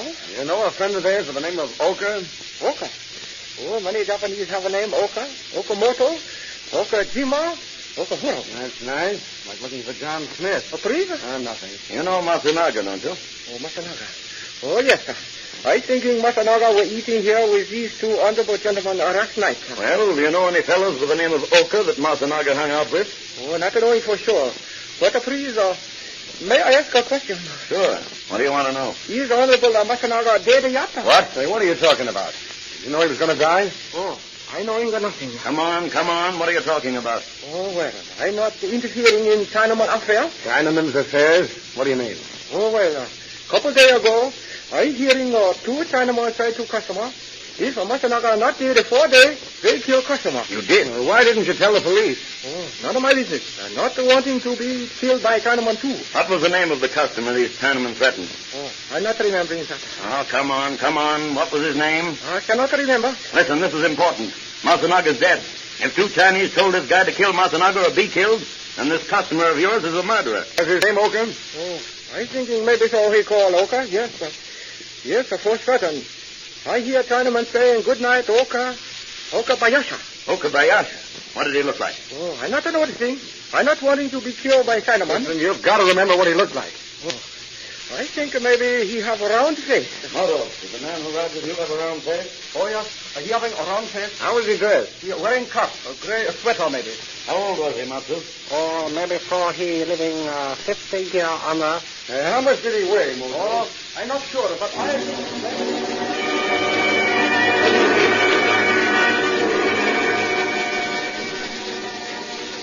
California Police State Teletype, broadcast 13 to all points. Be on the lookout for Joe Okabayasha, Japanese, 50 years old, height 5 feet 7, weight 185 pounds, wearing dark sweater, dark cap, fat, round face, known gambler. This suspect may attempt to escape by Japanese fishing boats from Terminal Island, wanted on suspicion of murder.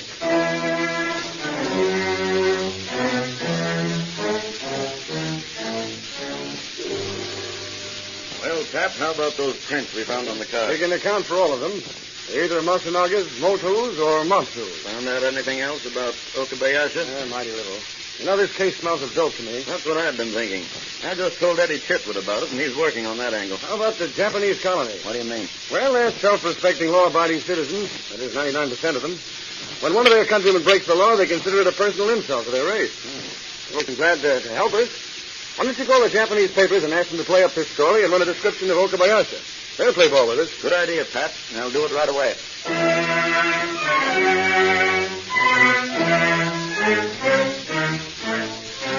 Patton is right.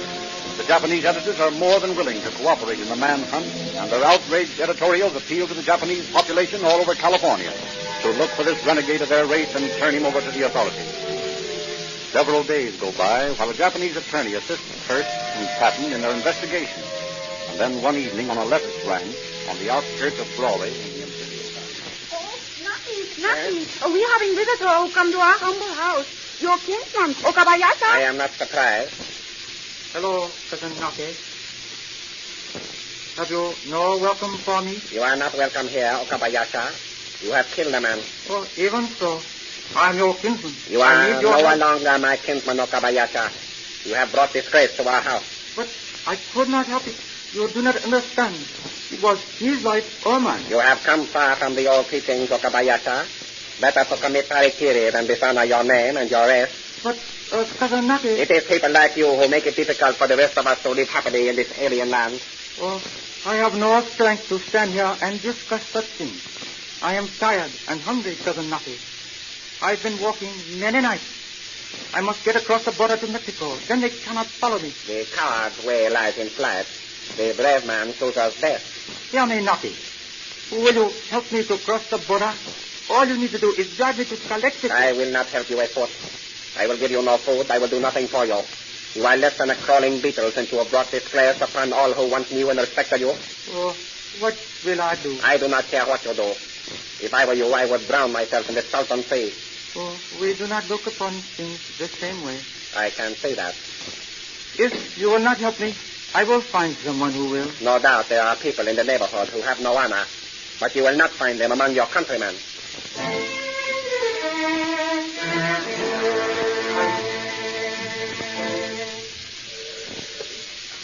Brawley Police Department. You had better send some policemen down to irrigation bit.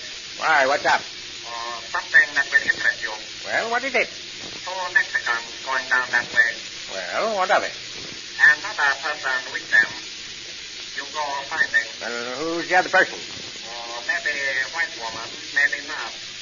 But you can't go finding. Well, now, look here, Hello? Hello? Hung up. What is it, Sergeant?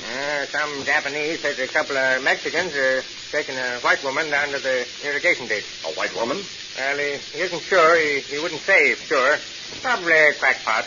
You two boys better get down there and look around. Okay, Sergeant.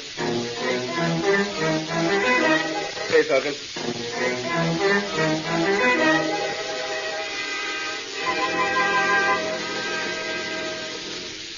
Then you promise to get me across the border tonight? Si, amigo. Well, first we must have our cash. Oh, I cannot say you all in money. Well, it is too bad, amigo.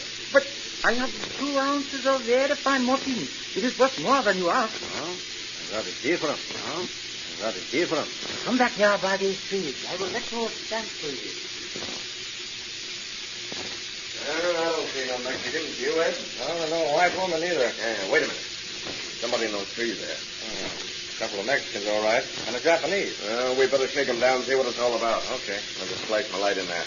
Well, boys, what are you up to? The police. Hey, come back here. Full of guns, Harry. Let them have it. Well, we winged one of them. Yeah. You see where the Mexicans went? No, they got away. This fellow dead? No, he seems to be breathing. Now roll him over. Let's get a look at him. Let's see. That face, dark cap, dark sweater. Say, looks like the guy that's wanted for murder up in L.A. Here's his gun. Spanish 38. You better get the ambulance from El Centro and have the sergeant send his gun up to the L.A. Homicide Squad.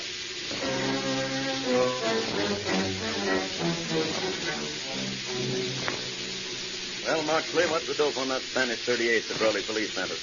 The gun is the same one that shot the bullet found in Masanaga's body. See these 2 slugs?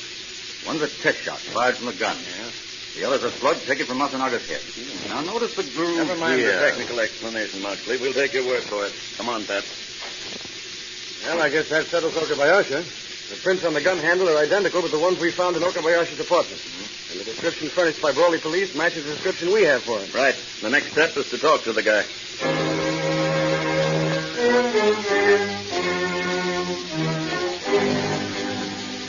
Hurst and Patton pull out for El Centro, where Okabayashi lies in the hospital recovering from the wounds inflicted by Brawley officers when he tried to escape. It is a glaring hot May morning when they enter the hospital.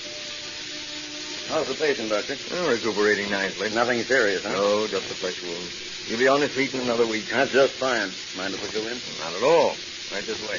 Okay to question him? Certainly. Didn't get anything out of him. He's pretty quiet, Duck. Well, don't worry. He'll talk to us. Hello, Okabayashi. Who are your gentlemen being? I'm Hurst from the Los Angeles Police Department. This is Patton. Oh, police? What for police wanting Okabayasha? I guess you know that as well as we do. No, not knowing. Pretty hot down here in El Centro, isn't it, Okabayashi? Oh, yes. I thinking sometimes cannot stand heat. Pretty cool up in L.A. Nice breeze blowing in from the ocean. I'd like to go back up there. Oh, no. I want to go out to Los Angeles. But you're going just the same. Why did you kill Matsunaga? No, not killing anyone. Listen, Okabayashi, it's too hot to argue. We know you did. Oh, no. Honorable gentleman making mistake. No killing. Okabayashi killing no one. You're feeling too bad to lie convincingly, Okabayashi. Listen, you've been described by Moto and Matsu, who were in the car with Matsunaga that night. You've been described by the proprietor of the noodle joint the night the Chinaman threatened to get you. And we have your fingerprints from your apartment in Los Angeles, as well as on the gun they found on you in Brawley. The gun that you used to murder Matsunaga with. We'll prove all these things in court, and we'll send you up for murder. Of course, if you confess now, you might get a lighter sentence. Anyway, it's cooler up in the L.A. County Jail than it is down here in El Centro. Well, how about it, Okabayashi? Want to come clean? Oh, what is the hungry dare to do when food is grown is white and the cherry trees are buried deep in the cold wet snow? Huh? What did you say? Oh, I was citing Tanka by Japanese poet. It having meaning of hopelessness. Yeah, meaning that you're up against it, huh? Oh, it's seeming to be will of God that Okabayashi is caught. Well, looks like it. Very well. I telling everything. I shooting Matsunaga. I having good reason. It's not being my fault.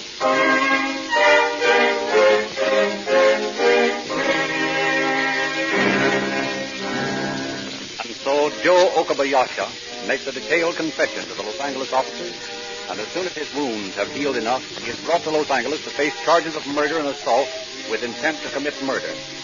His preliminary trial is held before Judge Ellis Egan, and Okabayashi, pleading guilty to second-degree murder, takes the stand his own. Yes, I killing Matsunaga. I am being guilty for murder in American law, maybe. But American not understanding of the laws. Japanese and Chinaman, he have other laws. He have laws of saving face. They not break laws. Chinese tell me lose face. We have to save face for them, or they kill me. They saving face. Very hard American understand. Very easy Japanese understand. I killing Matsunaga, but not being very guilty. I having for killing, or I being killed. It is like Big Bear and Hunter. If Hunter not killing Big Bear killing Hunter. I'm not being very guilty.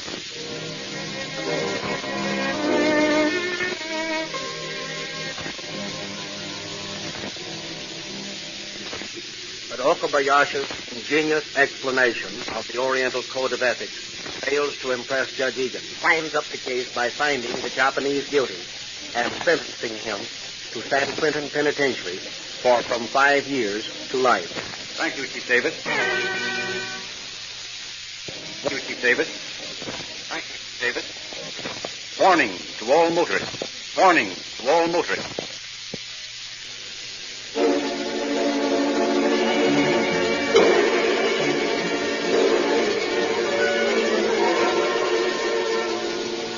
Calling all cars, a copyrighted program created by the Rio Grande Oil Company.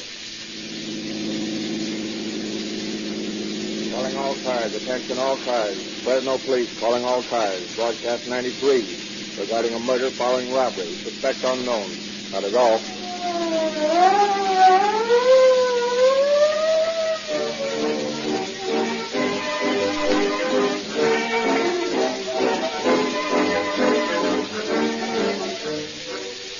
Tonight, Rio Grande offers 3 gifts to every boy and every girl. Listen closely at the end of tonight's program and learn how you can get these valuable gifts. Tonight you will hear how the police of Fresno utilized scientific methods to solve a difficult case. Police in a score of other cities have also called upon science to determine which gasoline is the most economical and efficient for police cars. And impressed by city chemists in actual road tests, Rio Grande cracked gasoline has given so much greater speed, greater power, and greater mileage than other gasoline that it is now specified for more police cars, fire engines, ambulances, and other emergency cars than any other brand. this is the same cracked gasoline you get from your Rio Grande service station. And if it is the best gasoline for police cars, it certainly is the best for your car. It costs you no more to buy Rio Grande cracked with tetraethyl added and enjoy instantaneous starting, faster acceleration, and police car performance.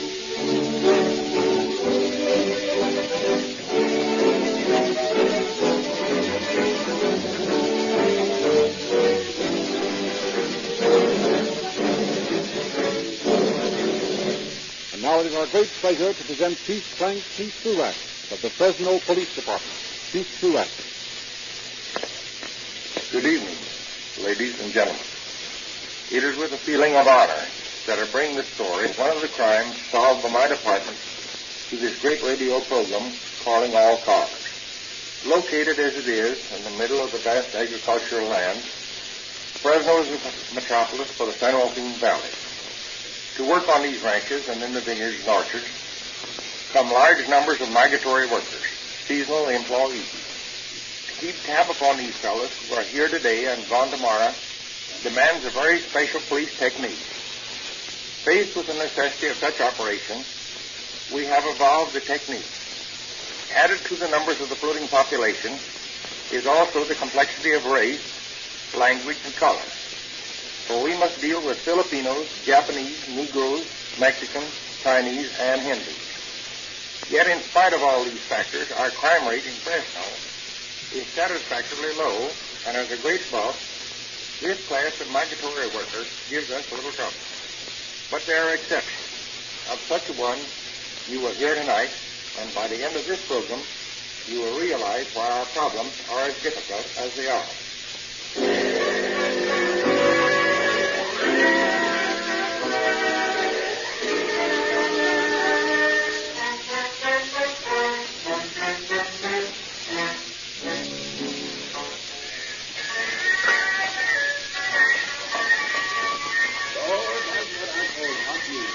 Sure good, some Matt. That's the hottest doggone music I ever did here. And this is sure enough well fiddles you put out, too. I ain't never get my eyes on pretty fair folk shop. I'm glad you like it, Roy. Here, help yourself to load these potatoes. There's plenty of gravy to go with them. Sure must be nice to have enough money to eat like this all the time, Matt. Doggone, I bet it must be like heaven to just sit there and eat and play your phonograph. Sure wish I had some money. Well, if you all go to work instead of hanging around them pool holes all the time, you would have some money. Money don't grow on no trees. You always got to work to get money. I wouldn't mind working, Matt, but I can't get no job that satisfies me. I ain't got clothes to get me a chauffeur's job. If I had some money, maybe I could get me one. But I ain't got no money. Oh, you all got that word on your mind. Why don't you go out and get a job at the pool hall, John and Judy, and make yourself enough to get some clothes? You ain't never going to get nothing unless you do something, folks. Time you get to be old and tired, you ain't going to have nothing. I've been thinking that. You and me's been friends for a long time. You know I ain't exactly lazy. I just can't get started. Now, if I would borrow a little money from someone just so I could get me a good job, then I could pay him back right quick. I was thinking, that seeing as how you and me's been friends for so long, you might lend me a little just to get started with. You might lend me a little just to get started with. And what you all do with it? Take yourself right down to a gym mill and get all gowed up. No, sir, I ain't going to lend you no money, Roy. You got to go out and work for it. Then you can buy your clothes and get you a job. No, sir.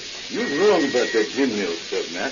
I swear I wouldn't go nowhere near no gym. I just wanted to... Now, Roy, they ain't going to lend you a cent, so you might just well stop answering. You forgot the last bit I loaned you? You ain't never paid that back, have you? No, sir. You might just as well forget all about it and just make up your mind that you ain't going to get it. You all won't lend me no money? Well, that's what I said, and that's just what I mean. That's too bad, Matt. What do you mean, that's too bad? I means I got to have some money. Well, then go out and work like any other respectable person. You can't come around here borrowing from me. You're going to give me some money, Matt. I just told you no. Then that's that. Yeah, where you going? You're going to see soon enough. Yeah, what you talking about, Roy? You don't sound right. You don't sound For like... the last time, Matty, you're going to give me some money. Yeah, what you doing with that egg? Roy. If you're going to give me some money. Roy, you done got crazy or something. Put down that egg. You ain't going to need your money no more, Matt. Get away with that egg. Help! Help! Help!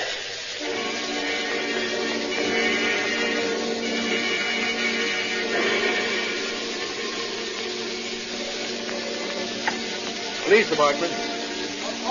There's been a murder done out here. I want you all to come here right away. Murder? Who's this talking? This is Clarence Johnson. Somebody done cut my father up and killed him. All right, give me the address, and I'll have the homicide department out as soon as they can get there.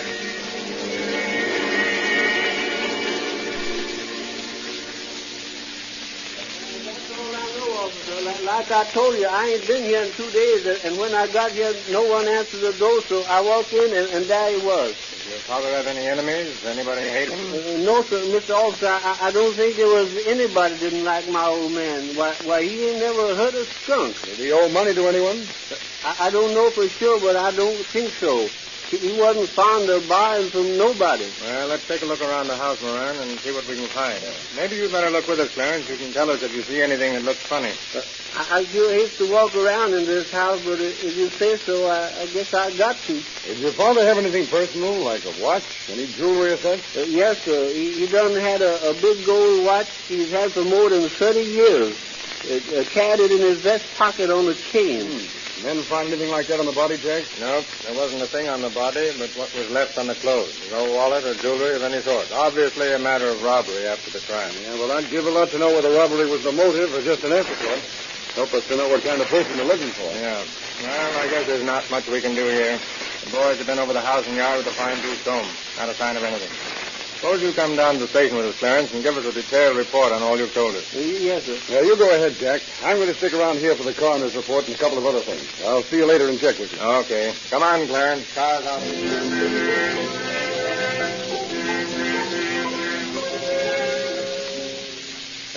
Gold watch case. Automotive engraved on the back. No initials. Watch chain gold. Small rabbit's foot attached. And now, what else, Clarence? That was his wallet. I'd sure know that if I ever seen it. What makes you so sure of that? Well, sir, my old man liked pretty things. This here wallet had a picture of a gal on the inside. A photograph? No, sir, not exactly. More like it was burned into the leather. I see. Was it just a head, Clarence, or was it a full figure? It was the whole figure, Mr. Wise, with a lot of hair. That's fine. You got a good memory, Clarence. Things like this help a great deal in investigation work. Now, tell me, do you have any ideas as to who might have had dinner with your father the night it happened? No, sir, I don't have the leastest idea. I ain't been around the house for 2 days before. Me and my brother, we live over on the other side of town and only get to see the old man once in a while. You can't think of anyone who was a good friend of your father that might be liable to eat dinner with? No, sir, I ain't got the slightest notion of anybody like that. Well, we'll just have to work on these few articles that were stolen and hope for results. I guess there's nothing more for you, Clarence, if you want to go home. Keep in touch with me. I may need some more help.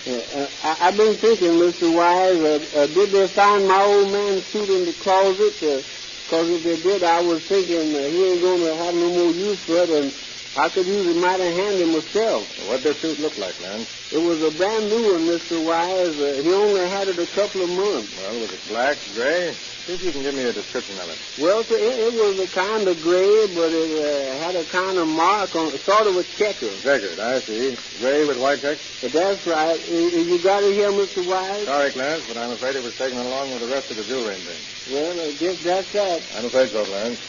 Is that all you want of me now? Because if it is, I'm going to go back home. Yes, I guess that's all. Oh, one thing, Clarence.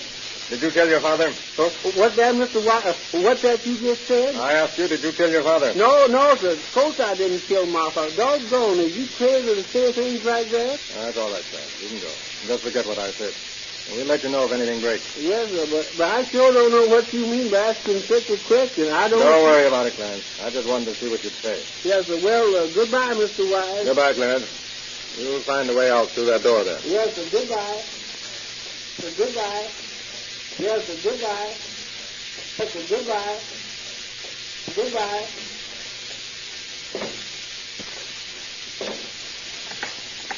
Hey, Charlie, see if Moran's come in yet, will you? If he has, ask him to come to my office. Thanks. A lot of swell crews to work.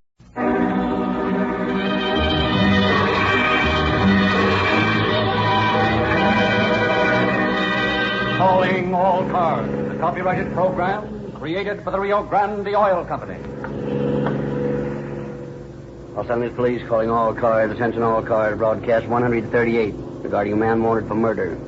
Describes 5 feet 7 inches, weight about 150 pounds. This man is very noticeably cross-eyed. That's all. Rose and quit.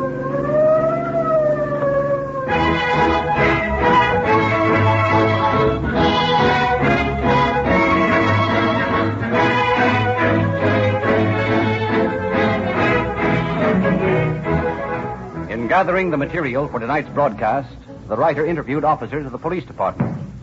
One of the oldest police car drivers volunteered this story. Sure, I'm glad to tell you all I know about this case. I owe a lot to Rio Grande. Of course, you know we use your cracked gasoline in our police cars. No fooling, you've got a great gasoline.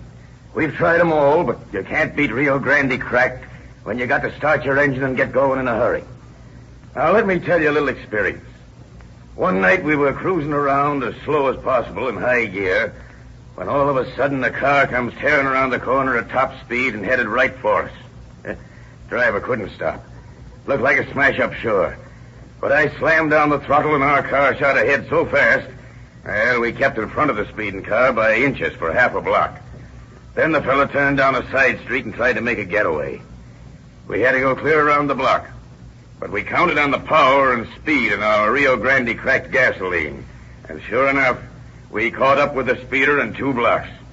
Rio Grande cracked gets the credit for emergency performance in saving us from a smash-up and for outspeeding a dangerous speeder. Is it any wonder that more police cars, fire engines, ambulances, and other emergency equipment are powered by Rio Grande cracked gasoline wherever it is sold than any other brand?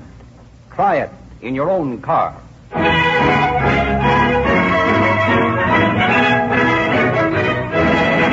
Once more, it is our pleasure to present Captain Bert Wallace, head of the homicide squad of the Los Angeles Police Department. Captain Wallace. Good evening, friends.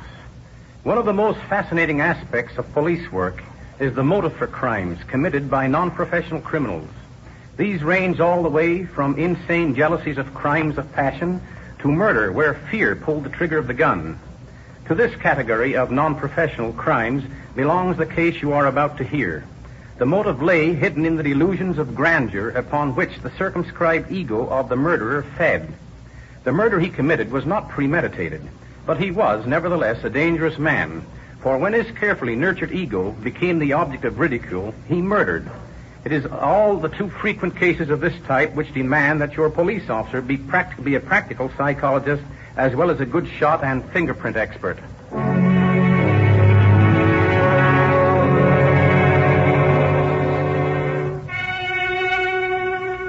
Early one February evening in 1930, a Chrysler coupe pulls up in front of an old whitewash store at the corner of Clinton Street and Griffith Avenue in Los Angeles. 3 men climb out, stand in huddled conversation at the curb. Boy, if I got the jitters, this business has got me all covered with goose pimples. Yeah, you're looking. Well, if it's all the same to you fellows, I'll be on my way. Thanks for the lift. Don't mention it. Sorry you won't come along with us. Yeah, why don't you? I'd like to, but I've got things to do. Thanks anyway. Okay. Take care of yourself. So long. So long. Seems like a nice guy. Too bad he didn't want to play. Well, let's get going. You think it's all right? Sure it's all right. Say, to hear you go on, you'd think we were a couple of mugs out to rob a bank or something. Well, you know how tough the law is about speakeasies and crap games in this town. I'd sure hate to get picked up. Don't worry. You won't get into any trouble. I've been here lots of times. I know the joint. Come on, let's go. Okay. Every time we feel like a little drink of beer or something, we got to sneak around in dark alleys and hold our breath. All right. Lay off the philosophy.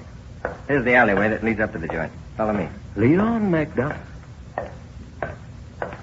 What's up? There's a guy standing in that shadow. Maybe it's the law. And what are we waiting for? Let's go back. No good. He's seen us. There he comes. I knew something was going to happen. Oh, shut up. If he asks what we're doing, well, We're looking for Mr. Jones or something. Yeah, an original thought. Hold it. You'll know in a second. Hello, fellas. Mind if I talk to you a minute? Why, no. Of course not. What's on your mind? I want to talk to Murphy. Which one of you's Murphy? He knows your name, Jim. Yeah, that's funny. Are you Murphy? That's my name. What do you want? I want you to put your hands up. What? I said put up your hands. I've got a gun. You don't say. Well, of all the... Will you look at this guy's eyes, Bob? Oh, they're so crossed he couldn't hit the side of a barn with a shotgun. Now, listen. Don't you fellas make me shoot. I've got a gun, and I'll sure use it if you don't put your hands up. Oh, put that toy away and beat it before I slap your wrist. Watch it, Jim. He might mean it. Why, he's nothing but a silly-looking kid. He wouldn't shoot a... Why, you shot him. You shot Jim, and he didn't do anything. I told you to do it. I told you not to laugh at me. What's going on? Don't you come over here. I don't want to have to shoot you, too, so stay away. I shot them, and I'll shoot you, too, if you don't go away. I'll shoot you, too. Shouting at the top of his lungs, the cross-eyed gunman runs down the alley and disappears into the darkness, a still smoking gun in his hand. The stranger, who had said goodbye to Murphy and Leslie just a few minutes before, rushes across the street to find the two men sitting on the running board of their car, blood pouring from wounds in their stomachs. Murphy dispatches him to call for an ambulance and then lapses into a coma, from which he emerges several moments later. He turns to Leslie. Bob, are you all right?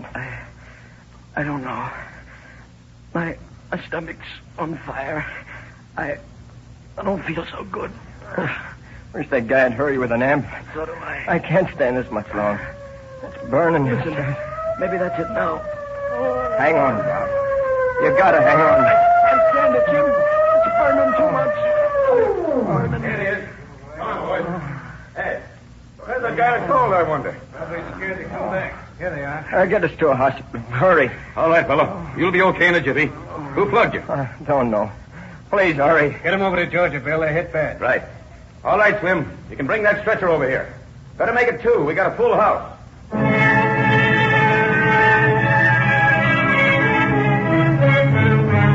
Rushed to Georgia Street Receiving Hospital, the two men are operated on and the bullets removed from their bodies.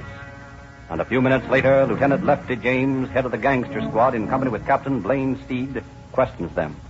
How do you feel? How'd you feel with a slug in your stomach? Not so good, I guess. Who did it? I don't know. How about you? Can you tell who shot you? I never saw the fellow before in my life. Now listen, boys. There's no use in your trying to clam up on us. We coppers are your friends. All we want to do is find out who's behind this. Honest, I don't know who it was. He just stepped up and told us to put our hands up. Did you do it? No, He's telling the straight goods, Cap. Neither one of us knew the guy. I can't figure you fellows out. What have you got to hide? This probably means the finish for both of you, and that you won't talk. Listen, officer. That kid lying there is a butcher. He's been out of work, but he's no hijacker. Neither am I. I run a rooming house over at 1625 Juanita Street. If you don't believe me, go over there and check up on me. All right, Murphy. Supposing we believe. Can you tell us anything about the guy that did it? Well, all I know is he's so cockeyed that nobody take him seriously. I didn't, and look what happened. But I'll tell you this much. I'd know him in a million if I ever saw him again. You get the cockeyedest looking guy you can find, and he's it.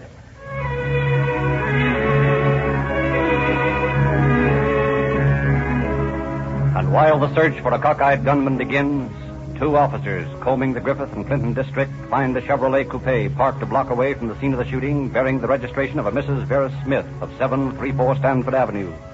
Upon repeated inquiries in the vicinity, it is discovered that no Mrs. Smith is known. And following up this lead, the two officers arrive at the address on Stanford Avenue. Here we are. Yeah, hit the buzzer. Okay. It isn't a buzzer, it's a bell. All right, same thing in the long run. Yes? Are you Mrs. Vera Smith? I am. And you look like police officers. That's right, lady, we are. Have you any news about my car? Yes. That's what we came to see you about. Then you found it. Oh, I'm so glad. I was sure I'd never see my little car again, and it's the pride and joy of my life. I've had Yes, it. of course. If you'll pardon my interrupting you, I'd like to ask you a few questions. Oh, of course. We have your car in our possession, Mrs. Smith. What we want to know is how did it get to the corner of Clinton and Griffith, and what was it doing there? Well, I don't know. It was stolen, you know, and so naturally I reported Pardon it. me, you say your car had been stolen? Why, yes. Isn't that what you came to see me about? No, ma'am. We came to find out what your car was doing over by the scene of a shooting tonight. We found it parked a block away. Well, I don't know. I only know that it was stolen. When was and it stolen, Mrs. Smith? Well, tonight sometime. How did you know it had been stolen? Well, perhaps I'd better tell you the whole story. That's a good idea, ma'am. Well, last night, an acquaintance of mine, a man I've known for some time, came to the house. What's his name? Fulton.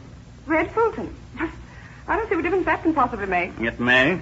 Go on with your story. Well, as I was saying, this friend came over last night and asked if he could borrow my car. He said his was in a garage and he had to go somewhere, so I said, I guess so. And? Well, he had a man with him, and I've got to admit I didn't like his look. What do you mean by that? Well, there wasn't really anything wrong with him, but, I just didn't like his look. And the two of them drank some beer here, and then they left, and... With your car? Yes. And how do you figure it was stolen? Well, I'm coming to that if you'll give me time. Anyway, about an hour ago, Red called me and said that my car had been stolen, so naturally that's what I thought you were here for. Where does this Red Fulton live, Mrs. Smith? Well, I don't see why I should tell you that. He had nothing to do with this, I'm sure. You're probably right, but suppose you tell us his address anyway. Well, of course, if you say it that way, what else can I do? Exactly. Well, he runs a rooming house at 721 8th Street. You'll find him there. Thanks, Mrs. Smith. Come on, Ed. Let's talk to Fulton.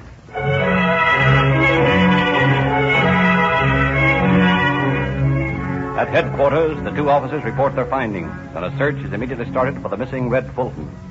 And then, less than an hour later, the phone in the homicide office is answered by a sleepy officer. Hello. Homicide detail. Hart speaking. This is Attorney Ray Reams, Hart. I'm over at my office, and I've got a fellow over here that you want to see. Who's that? Red Fulton. What? Yes. He says he's willing to come over and talk, but he says he doesn't know much. Send him over right away, will you? I'll tell the captain. He'll be glad to hear this. Okay. He'll be over in about 15 minutes. Goodbye.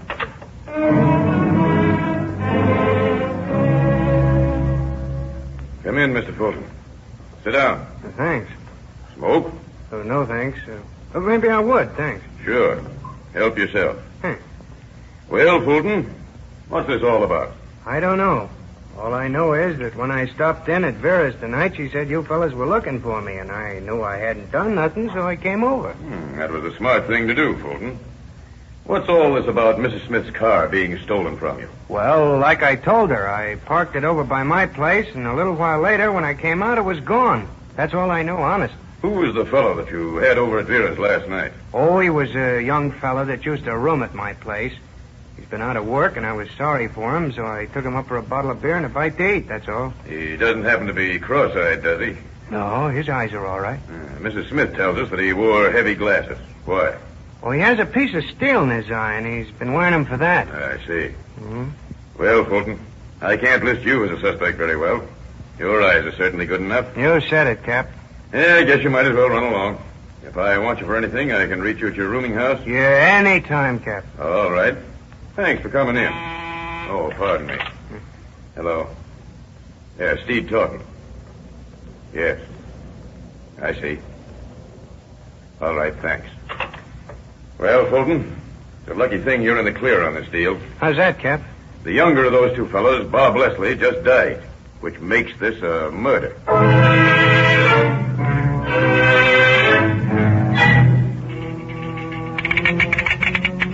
Broadcast to all points. Be on the lookout for a cross-eyed man about 5 feet 7 inches tall, weighing 150 pounds. He is wanted for murder.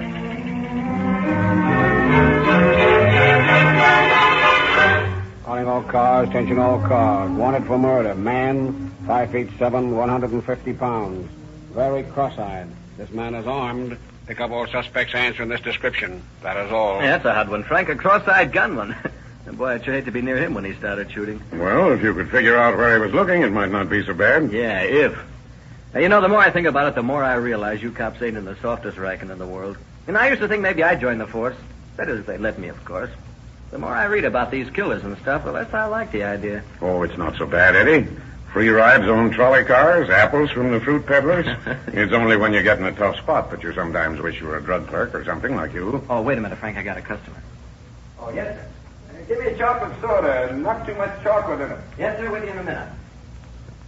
Hey, Frank. Take a look at that guy. He's got cross eyes. Thanks, Eddie. Go ahead with your business. I'll look him over. Hey, are you making me a soda or have a little social gab fest? How about it? Right away, sir. I'm sorry. What's the matter, buddy? In a hurry? Sure, I'm in a hurry. I'm not used to sitting around soda fountains waiting all day for a little service. What's your name? What's that to you? Well, maybe nothing, maybe plenty. I'd advise you not to play tough boy, though. What's your name? Now, looky here. You may be a cop or an officer, but that doesn't give you any right to go around bulldozing taxpayers.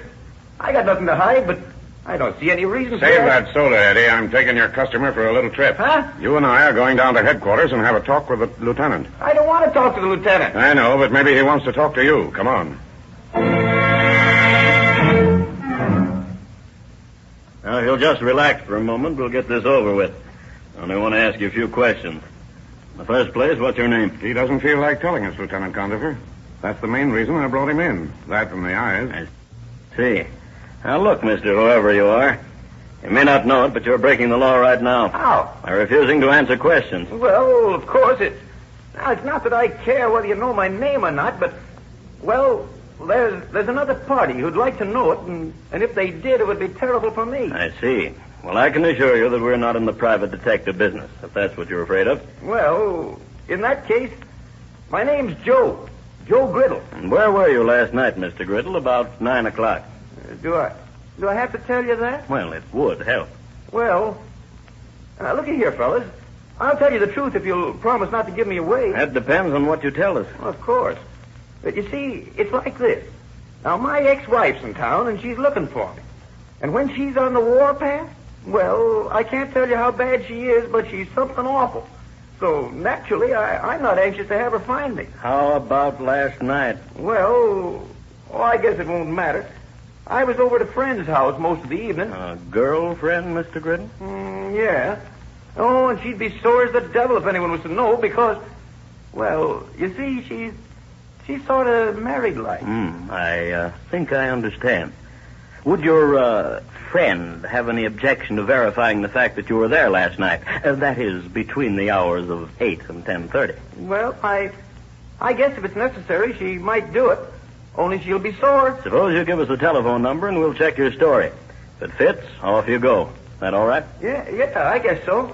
Only she's sure going to be sore at me, man. Is she going to be sore? A call to the frightened Lothario's girlfriend results in complete corroboration of his whereabouts at the time of the shooting. And this, together with the fact that aside from the cross eyes, the soda-drinking Mr. Griddle fits none of the other descriptions as to weight and height, leads to his release and the end of clue number 1. But Officer Smith is not to be discouraged by this. During the next 6 hours, 4 more cross-eyed men have been dragged to Condaffer's office, questioned, only to be released again. And late that evening, it becomes apparent to Smith that a cross-eyed man is no novelty in the city of Los Angeles. Leaving Condaffer's office for the 5th time that day, he starts once again on his search. It is in front of an employment agency on East 5th Street that he spots his 6th pair of cross eyes standing in line waiting his turn at the window. Moving past the line, Officer Smith continues to a spot down the street where he can watch its progression. And as his quarry at last stands before the agency window, he is directly behind him. Next. That's me. What do you do? Well, anything, mister. I'm what you might call a handyman. Do anything. Sort of jack of all trades, huh? Yeah, that's the idea.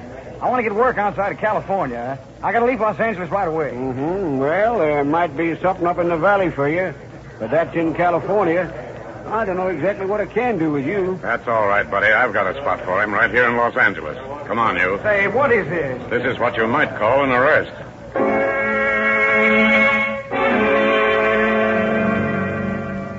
Hello, Lieutenant. What? Are you back again, Smith? Yes, sir. This time I think we've got something. Yeah, like the last time and the time before. No, sir. This fellow fits the description down to the letter. And he was trying to get work out of the state. All right. Bring him in. Yes, sir. Come on in. The lieutenant wants to talk to you. Well, I don't see what... Oh, all right, I'm coming. That's right. Lieutenant Condaffer, this is Mr. Huntington. What do you mean, Huntington? My name's Herring, Joe Herring. That's fine, Mr. Herring. Just wanted to get it right. Well, you got it right. Cockeye Herring, they call me back in Georgia. Well, suppose you just sit down here, Cockeye. I've got a few questions to ask you, and then I'm going to let a couple of men look you over. Well, for what? I have an idea you know for what, Herring. What was your big hurry to get out of the state? Well, I don't like California. It ain't treated me right. Well, now that's too bad, Mr. Herring, but we'll have to take that up with the Chamber of Commerce. Yeah, I'm an actor, see, and a good one, too. And back in Georgia, they know how good I am, but Hollywood wouldn't give me a break. Thought maybe you'd be another Ben Turpin, is that it? Listen, I'm better than Turpin. I'm funny, see, plenty funny. Well, I'm going to give you a chance to prove just how funny you are. Smith, get that Carson fella in here, will you? Yes, sir. I want to see what he has to say. Yes, sir. Who's Carson, huh? Oh, he's a gentleman who happened to witness a little fracas the other night. A couple of men who were shot up. One of them's dead now. Yeah? And what's that got to do with me? I don't know yet, Cockeye. Hey, gee, Captain, you're not trying to pin something on me, are you? Lieutenant is a rank herring, and we're not in the habit of pinning things on people in this department. It's all up to the people themselves. I don't get you. You will. Right in here, Mr. Carson. Yes, sir. Come in, Mr. Carson. I want to introduce you to... That's the bird that did it. Sure as I'm alive. He's the guy, all right. What do you say to that, Cockeye? Oh, this guy must be crazy, Cap. I never saw him before in my life. He's nuts. No good, Herring. No good at all. As an actor, you're pretty lousy. The following morning, a considerably milder Cockeye Herring is removed from his cell and escorted once again into Condapper's office, where he is greeted by an ominous silence. Say, what is this? A funeral or something? Why don't you guys say something? We were waiting for you to talk first, Herring. Well, what do you expect me to say? I suppose I should thank you for putting me up for the night or something. Oh, no need of that. You still don't remember anything about a shooting? No. You don't remember standing in a little alleyway down near Griffith and Clinton and shooting a couple of fellows? No. You must be pretty hungry by now, aren't you, Cockeye? Hey, now you're really talking. Hey, that's one thing about me I can sure eat. A couple of nice sandwiches and some hot coffee would taste pretty good right now, wouldn't it? Boy, would it? Hey, wait a minute. What are you leading up to? Nothing, Cockeye, nothing at all. Just thought if you were hungry, we might fix you up. There's a plate of sandwiches and a whole pot of coffee in the next room there. Go on, help yourself. You mean that? Sure. You mean in here? That's right. Just open the door and go on in. Boy, just watch me. Hey, I don't see no sandwich. Red, hey, what are you doing here? Hey, why'd you run out on me the other night? Well, Fulton, you look kind of sick. What's the matter? Have you seen a ghost? Yeah. So you boys know each other, eh? Hey, what are you talking about, huh? What are you trying to do? We've done it, Cockeye. I suppose you spill the whole story. We know all about your pal, Red Fulton, here. All we need now is your story. How about it? Well, I guess I pulled a boner, didn't I? Yeah, that's about it. Well, all right. I'll tell you about it. I guess you guys got enough of me to hang me anyway. Guess it doesn't matter much what I say. Take us down, Eddie. But it's like I told you. I come here from Georgia to get in the moving pictures. And it wasn't because I wasn't a good actor that I didn't make it either. Yeah, sure. We know, Cocky. Now, go ahead with your story. Well, anyway, I didn't get anywhere at the studios, and at last I went broke. I only had a couple of dollars left. So I thought maybe some pictures of myself would help, and I went down to Venice Pier and had some made. I was dressed in a cowboy outfit with a big gun in my hand and leaning against a big wooden horse. Well, what's all this got to do with your shooting those men? Well, I got the pictures, and boy, I looked tough. Really tough. So I sent a couple back to some friends in Georgia, and I told them I was a real hard guy now. Have you ever been confined in any institution, Harry? Institution? You mean bug house? More or less, yes. Well, of course not. Say, what do you think I am, crazy? Well, your story sounds a little, far-fetched. Well, it's true, and I'm not crazy. All right, Cockeye. Suppose you go on with it. Well, anyway, after I sent the pictures, I began thinking I was a hard guy. You know how you can kid yourself about those things. So I went around town here boasting how I'd killed a couple of guys and a lot of stuff like that, and... Had you? No. I'd never hurt anyone. Well, anyway, finally I was picked up and thrown in the can as a vag, and while I was in there, I met a guy named Delaney. He and I used to talk a lot, and I told him what a hard guy I was, and he believed me. So we both got out of the can finally, and, well, he suggested we go up and see an old friend of his, Red Fulton. We went over to Red's place and knocked on his door.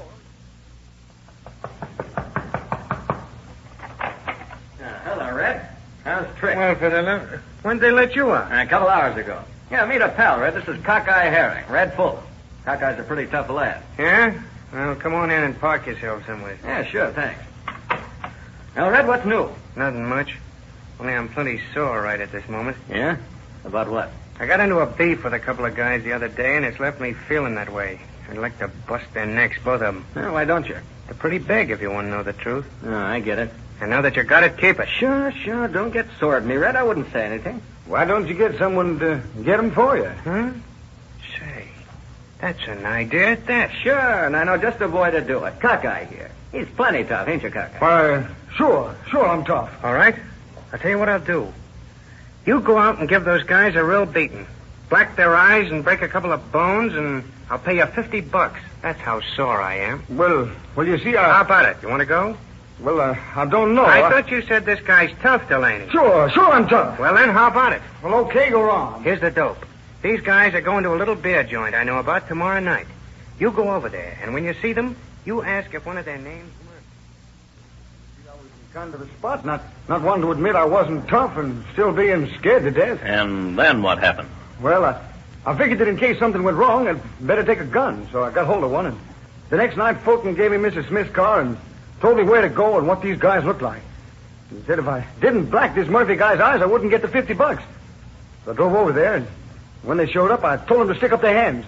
I thought that way I could smack them both and beat it. So? Well, so Murphy wouldn't stick up his hands, and they laughed at me.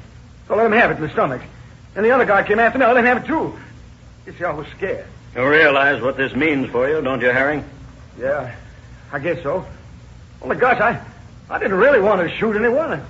Well, it was just because I'd been boasting about being a hard guy. That's the reason I did it. I couldn't back down.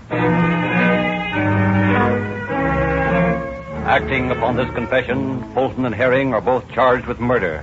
But after hearing the state's case, Judge Marshall F. McComb dismisses the charge against Fulton, declaring that the prosecution has failed to show that he is linked to any conspiracy to kill either Leslie or Murphy.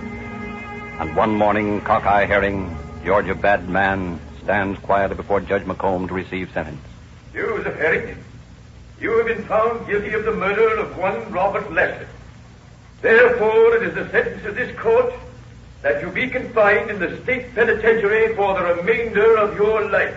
Holy smoke. Furthermore, for the attempted murder of James Murphy, you must serve an additional sentence of from 1 to 14 years in the state penitentiary. Well, gee, Judge, ain't life enough? What's the 14 years for? Interest?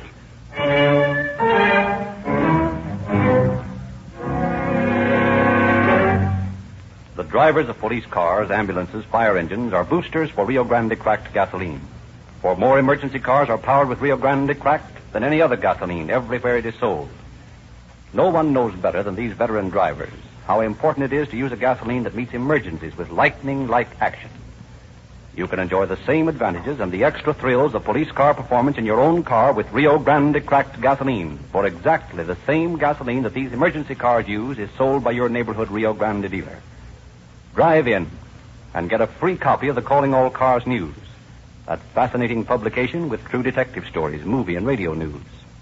Learn how you can supply every boy and girl of your acquaintance with the 14 free gifts that comprise the Rio Grande Junior Detective outfit at no cost to you. And learn about the Sinclair law of lubrication that enables your Rio Grande dealer to know exactly what grade of Sinclair motor oil your motor needs and exactly what grade of the 120 different Sinclair lubricants is needed for every part of your car. Sinclair Scientific Lubrication Service, applied according to your car manufacturer's specification, is now available at all 100% Rio Grande stations.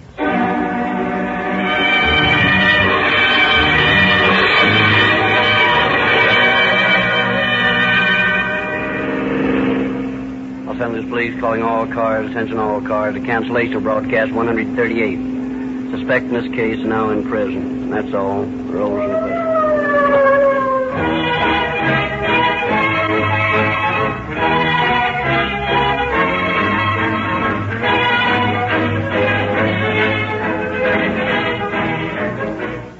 This is your narrator, Frederick Lindsley, bidding you good night for the Rio Grande Oil Company.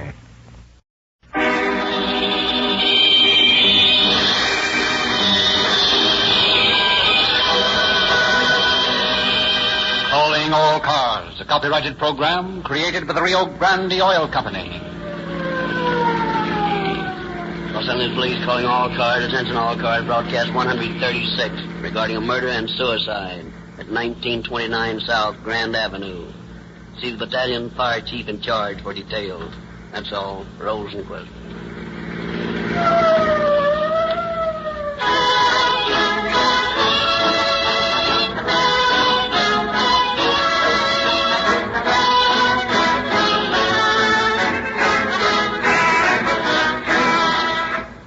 In the city chemist's office, we find Earl Crawford, chief chemist, working over his tubes and reports. He turns to his co-worker with a sigh of satisfaction. Well, Jack, I've discovered the secret. What are you working on? Smells like gasoline. It is. A very mysterious gasoline. Ever since the city started buying this gasoline, enthusiastic reports have claimed our cars were more efficient than ever. The police cars drive faster, the fire engines develop more power, and the records show we're getting greater mileage per gallon than ever before. We're using Rio Grande cracked gasoline now in all city cars, aren't we? Is it that good? Well, it's caused so much comment that they asked me to analyze some Rio Grande crack and tell them if it was doped in some way or to find the secret of its sensational performance. I see. It does contain tetraethyl, doesn't it? Oh, yes, but other gasolines have tetraethyl, too. No, the secret of Rio Grande's outstanding performance is its refining process. It's cracked into tiny molecules, infinitesimal atoms, obviously by a patented process, for I've never seen any other gasoline so finely cracked. No wonder it's so much faster than other gasolines. That cracking process is the reason why Rio Grande cracked gasoline gives greater speed, power, and mileage than other gasoline. You've sold me. I'm going to use Rio Grande cracked in my own car. I see now why more police cars, fire engines, ambulances, and other emergency equipment are powered by Rio Grande cracked gasoline wherever it is sold than any other brand.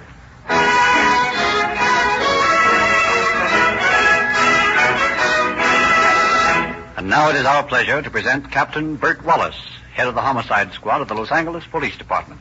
Captain Wallace. Good evening, friends. Tonight you will hear dramatized the story of a perfect crime, which, like all perfect crimes, was a little imperfect. If the carefully laid plans of the criminal had worked, perhaps he would have escaped. But there seems to be some truth in the belief that there is a law of compensation. I have, in my years of experience in police work, never known of a case where a man broke the laws of society that he was not eventually made to pay for his misdeed. You can break every law but the law of compensation, and in the end, it delivers you up for an accounting with the society you have outraged.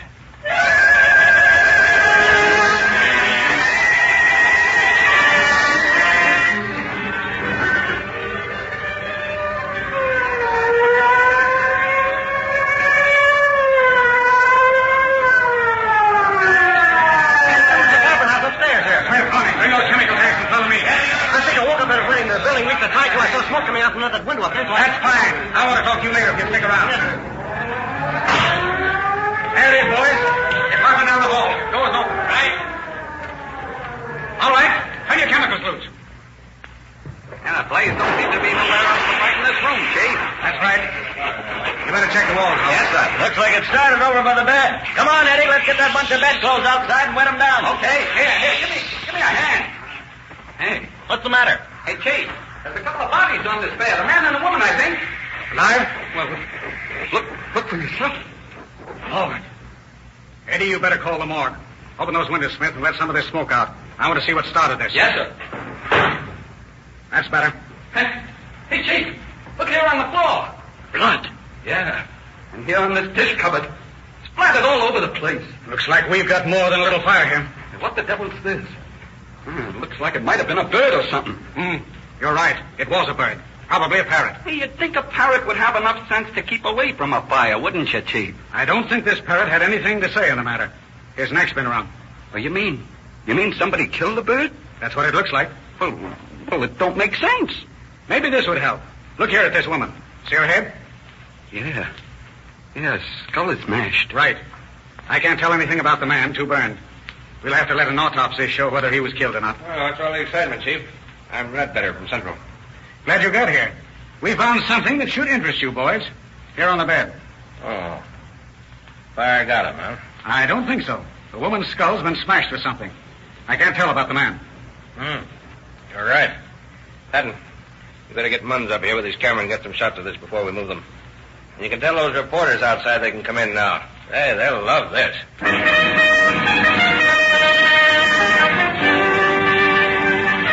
Police photographs are taken of the grisly discovery, and the bodies are removed to the morgue for an autopsy.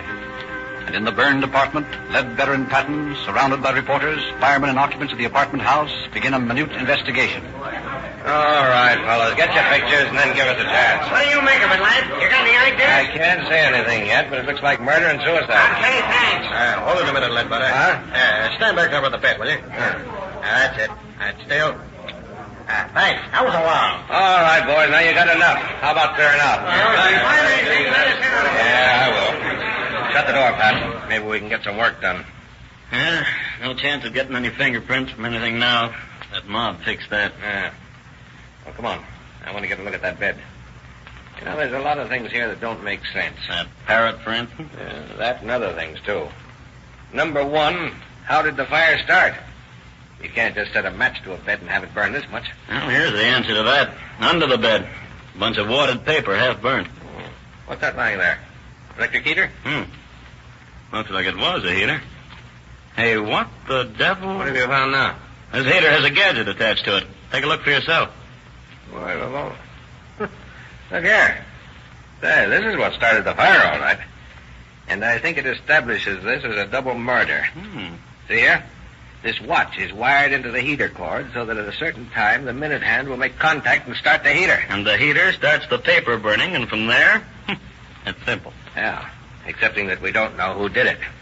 Yeah, right. Suppose you look around and see what else you can find while I question a few of the people in the building. Okay, Led. I'll stick here. If you find anything, I'll be down in the manager's apartment. Right. Everybody here, Sergeant? Yes, sir. Everyone I could find who knew anything. All right. Now, I'm going to ask you people to be quiet while I ask a few questions. I'll start with you. What's your name? Sproul's my name. I live directly under the barber's apartment. Well, did you hear anything last night that might have any bearing on this? Well, I heard some noise upstairs. What kind of noise, Mr. Sproul? Well, it might have been a scream, and then something fell to the floor. What time was that? Oh, somewhere around 8:30 it must have been, because I remember I was listening to a radio program, and I heard the announcer say it was 8:30. Anyone else hear anything like that? Yes, sir. I did. What's your name? Grant, sir. Edward Grant. I live right next to Mr. Sproul here. Well, if both you gentlemen heard what sounded like a scream, why didn't you investigate it?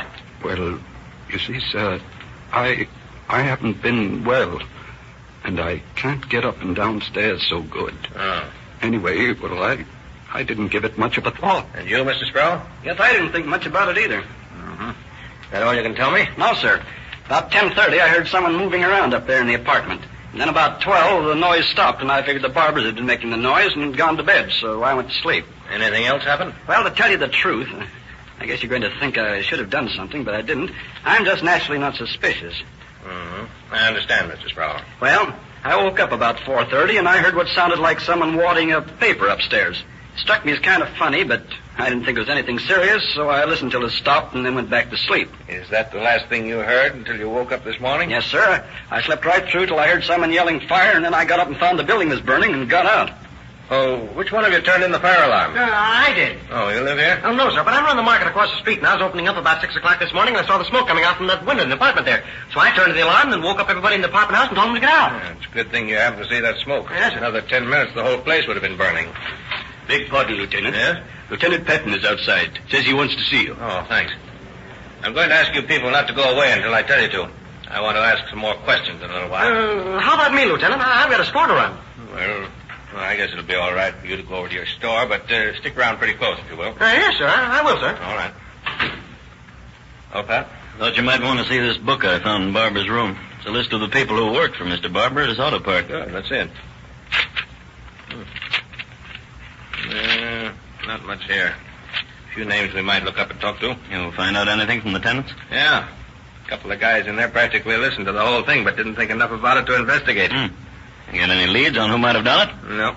But I haven't finished yet. There's still a couple of people in there I haven't questioned. All right. Let's talk to them. Okay.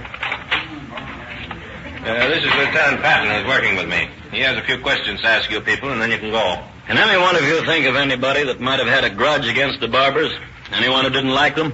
I don't think there was anybody didn't like them. They was a real nice couple. They was always so kind to everybody. And especially to that young fellow who worked for Mr. Barber. Treated him like a son. What's that? Why, the young man who used to help him around the place here. What's his name? I don't know his last name. They called him Fred. Has he been around here lately? Oh, sure. He was around all the time, just like one of the family. Let me see that book again, Pat. Here you are.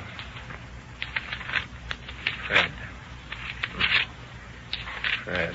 You don't think he done it, did you? Why, he was like one of the family. Yeah, so you said. No, I'm not saying he did it, but I'd like to have a little talk with him.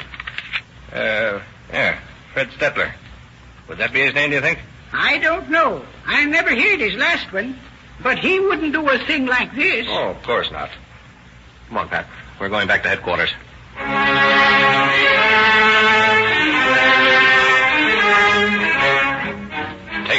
remains of the heater and the ingenious time-piece attachment back to headquarters, led Veteran Patton report to Captain Wallace, head of the homicide squad. Here's the stuff we picked up out of the apartment, Captain. The fellow who figured this gadget out was pretty smart. He must have known something about watches and electricity to make this work. Well, that's something to go on. Incidentally, the coroner's report shows that both the bodies had been hit on the head with some heavy object. Might have been a hammer. That settles it, then. The suicide idea is definitely out. We're looking for a smart murderer. You know, I got an idea this Fred fellow that man told us about might know something. It doesn't seem very likely that a man who'd been on such close terms with them would murder them. Where's your motive? Well, there isn't any yet, but I'm still going to talk to him. You have his address? Yes, sir. It was in this book we found. Of course, this may not be the right Fred, but we'll find out soon enough. Was there anything you want us to do, Captain, or shall we go on and look for this fellow? Go ahead. This is your case. Busted. Yes, sir. Come on, Pat. Let's go.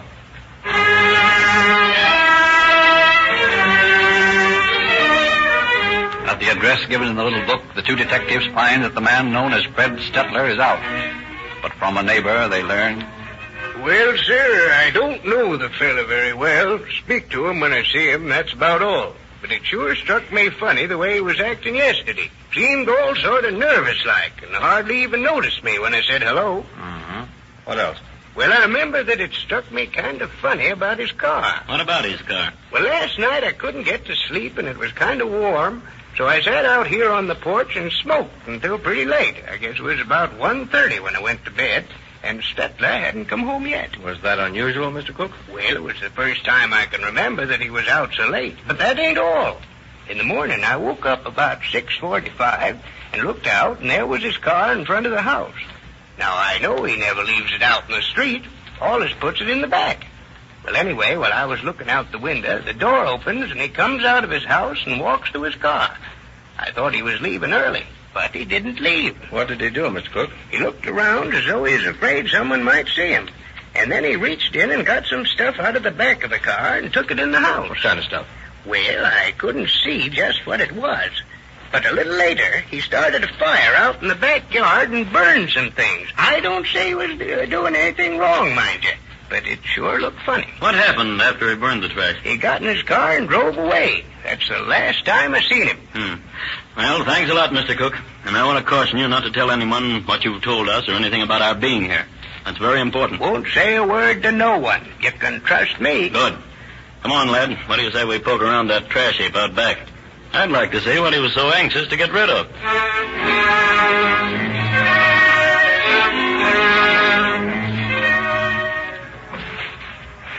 Nothing much left here. Must have been a hot fire. No boots there. Nothing unusual about that. We better take them with us. Can't tell what's on them. Yeah. Wait a minute. I hear a car out in front. Might be Stetler. Come on, around the side where we can see. It's a young fellow. Looks like he's going to come right to this door. Come on. Just a minute, young fellow. Huh? We want to talk to you. Why, sure. What about? You live here? Yes? And your name must be Stetler, that right? Yes? Say, who are you? Detectives. We want to ask you a few questions. Oh, well, do you mind if I go in the house for a minute? I'll be right back. No, not at all. We'll come with you. Well, all right. You're a friend of Mr. and Mrs. Barber, aren't you, Stetler? Yes, I've known them some time. They're pretty fond of you, aren't they? I guess they are, yes. Why'd you ask? Did you know that they had met with an accident? What? Had been murdered, in fact? Murdered? Oh, you cannot mean that. That is not possible. I'm afraid it's not only possible, but it's quite true, Stetler. They were found murdered and burned in their apartment this morning. Oh, but we wondered what you knew about it. What I knew about it? But this is the first time I'd heard. Where were you last night, Stetler? I was here. All evening? Yes, that is almost all evening. Where were you at about 10:30? I don't know. Driving around somewhere, I think. You think? It would be better if you knew. What do you mean? You're not trying to say that I had anything to do with the murder of your good friends, the Barbers? That is ridiculous. I didn't even see them last night. Well, how did you know they were murdered last night? How? Why, you told me. That is how. You told me a minute ago. Where'd you get the watch, Stetler? Watch? What watch? Why, that one on your wrist. Oh. What's the matter? You look as though you'd seen a ghost. Why, there's nothing. I'm a little upset by the news, that is all. Yes, of course. You would be, being such a good friend and all. Yes, they were very good friends of mine. What did you find so important to burn this morning, Stetler? In the backyard, I mean. Nothing in particular, just some trash. Just some trash, eh? Yes. I think you'd better come down to the station with us, Mr. Stetler, just for some routine questioning.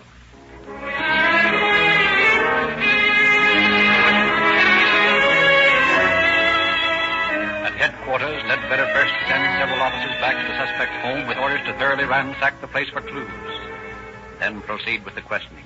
Mr. Stetler, the first thing I want to know is exactly where you were last night. We know you weren't at home until after 1:30.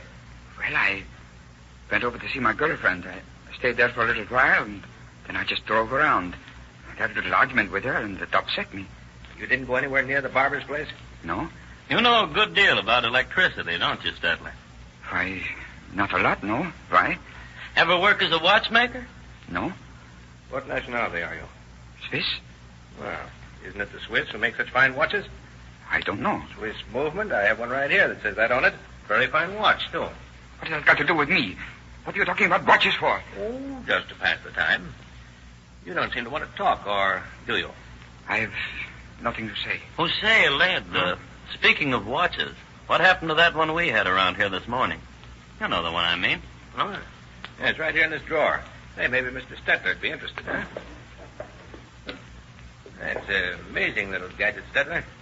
Just an ordinary dollar watch to all appearances, but a mighty dangerous little toy. Yes? Yes. Ever seen anything like it before? No, I have not. The hour hand's missing, but the rest of it's all here, including some things that weren't on it when it was sold. Why don't you tell him where we found it? Oh, I didn't think he'd be interested. Would you, Stetler? Yes, I suppose so. I don't know. Well, I don't think it will bore you. It was hooked up to an electric heater in the barber's apartment. Right under their bed, in fact. And it was wired up so that when 50 minutes had passed, it turned the heater on and started a fire. Clever, wasn't it? Yes, very. You're sure you've never seen it before? Of course I'm sure. Didn't I just tell you so? You're getting pretty excited over it. Well, naturally, I'm upset. What did you argue with your girlfriend about, Fred? What? You said that you'd had an argument with your girlfriend last night, didn't you? Or was I mistaken? Oh, last night, yes, I did have an argument, but that has got nothing to do with this. I don't see why I should tell you my personal affairs. All right. It doesn't really matter. We'll just have to ask her, that's all. Oh, no. Wait. Don't do that. I will tell you. Oh, never mind. Maybe she'd be more willing to talk. Wait a minute. I do not want her to get mixed up in this. She's a nice girl, and her family would not like it. What's the matter, Stetler? You afraid her story won't jive with the one you told us? No, it is not that. Come in. Here's some things the boys found, Lieutenant. Oh, yes. Just wait out there a minute, and I'll be with you.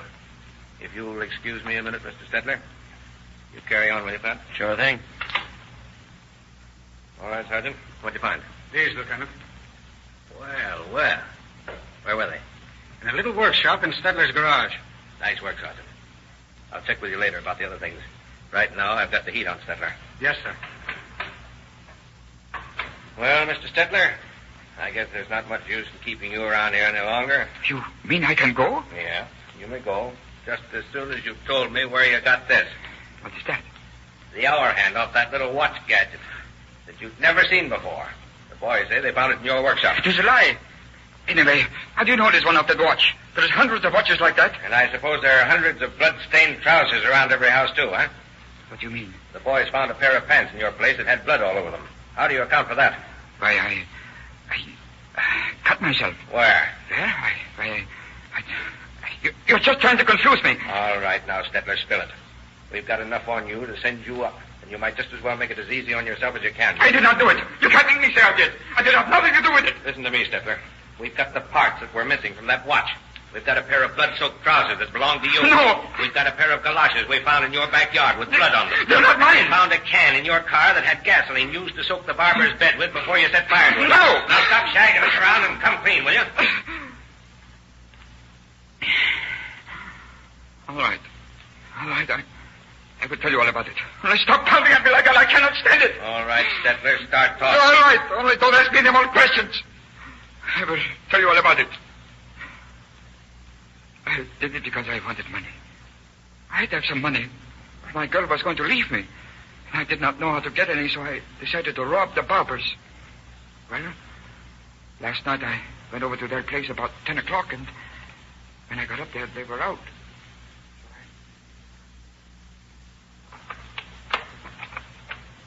Good. No one home. Who's that?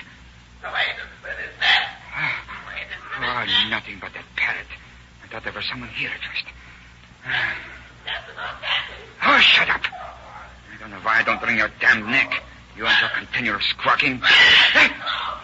Nuts. If I'm not wrong, this is the drawer where she keeps her money. Not here. That's funny. Maybe it isn't this one. Not here either. Now, what the devil?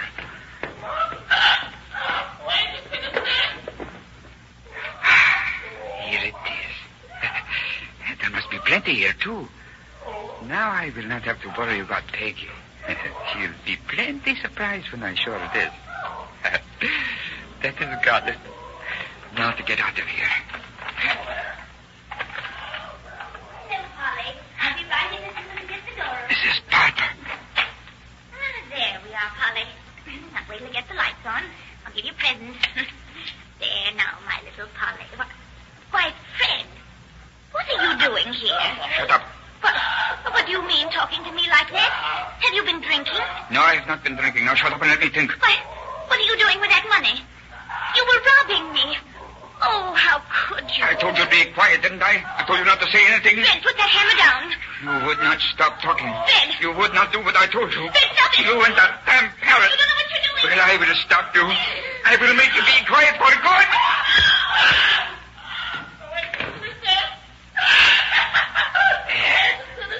I told you I would shut you up, didn't I? Now for you, you squawking bird. Go ahead, talk your head off. You won't be able to in a minute. Now. Now, I guess you won't talk anymore. No. I will not have to listen to you anymore either. Either of you. Hello, everyone. How's everything? Good God. They would not stop talking. Fred, they would not be quiet. Put that hammer down. Fred, for God's sakes, put that hammer down.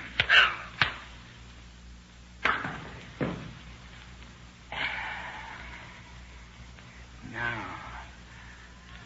what am I going to do? What did you do?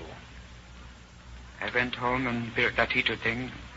Then I went back and put the bodies on the bed and wadded up a lot of paper and put it so the heater would start burning when it turned on. Then I poured gas that I'd brought with me on the bed and floor and started the watch and left. How much money did you get altogether, Stetler? About $40, I guess. I'm not sure. And you killed these people for $40? I killed them because I did not know what else to do. Don't ask me questions. I can't stand it anymore. I'm sorry I killed them. I don't know why I did it. Don't ask me any more questions.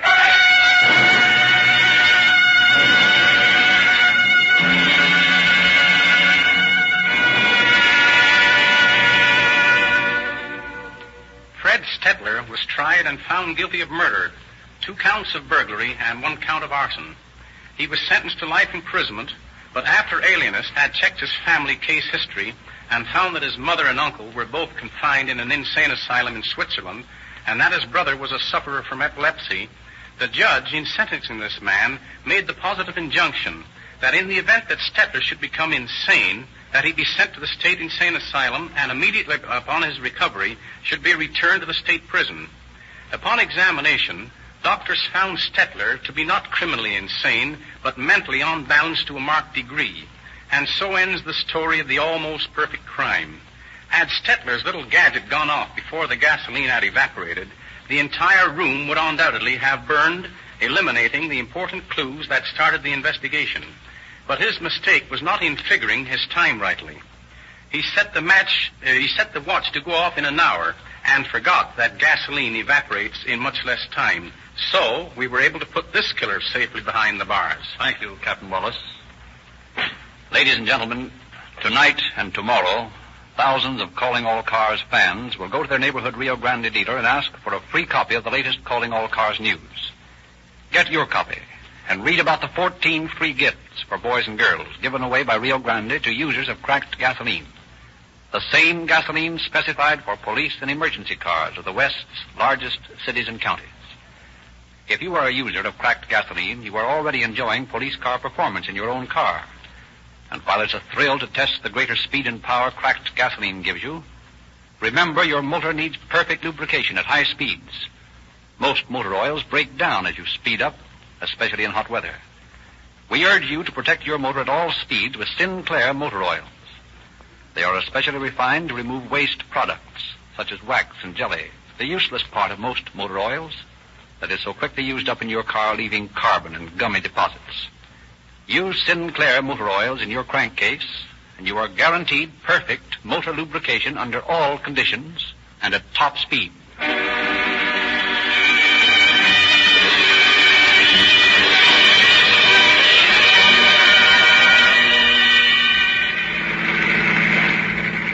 Los Angeles Police calling all cars. Attention all cars to cancellation broadcast 136.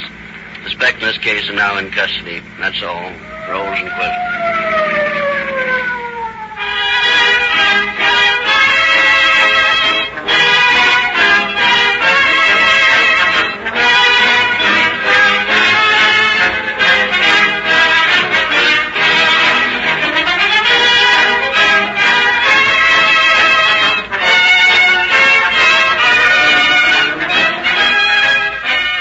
Narrator, Frederick Lindsley, bidding you good night for the Rio Grande Oil Company.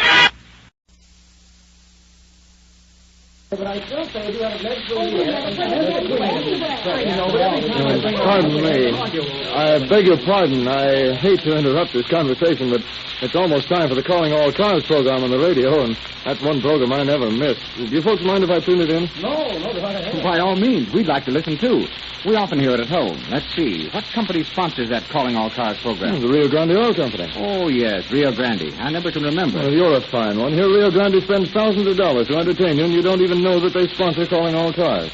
Well, if you like their program, at least you ought to buy Rio Grande gasoline. Listen, Harry, I buy the cheapest gasoline I can get. That's good enough for me. That's what I used to think, Ed.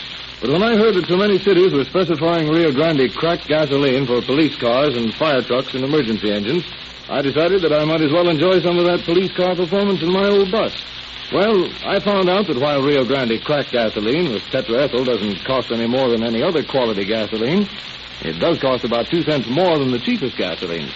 So I decided to keep a record and see if Rio Grande would really give me better mileage, and, well, I found that it did. Now I suppose you're going to tell me that in addition, it rejuvenated your car. Mighty near it. It seems to be such a lively gasoline. It starts the engine almost instantly, and it doesn't stall and die. I don't have to keep using the choke at all. And since I've been using Rio Grande cracked gasoline, my car seems so much peppier.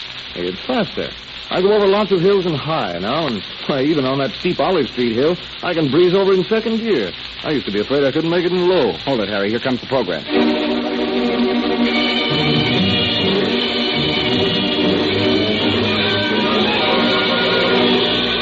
Calling All Cars, a presentation of the Rio Grande Oil Company, starring Evelyn Knapp, lovely blonde motion picture actress, in the role of Mrs. Dobbledge. Los Angeles Police calling all cars. Attention all cars. Broadcast 52 regarding a murder.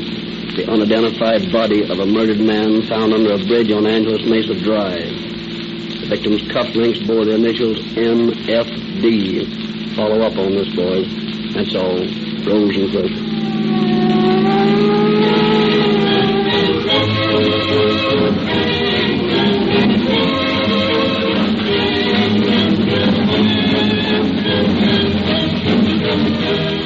It is now our pleasure to present Chief James E. Davis of the Los Angeles Police Department.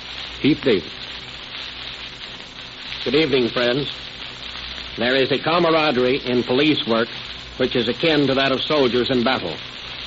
When you have spent long hours with your brother officer attempting to solve the apparently insoluble, when you have perhaps even faced death with him, a feeling of fraternity is created that is one of the greatest compensations in police work. And this camaraderie is not listed to the members of any single force, but often extends to officers of other cities.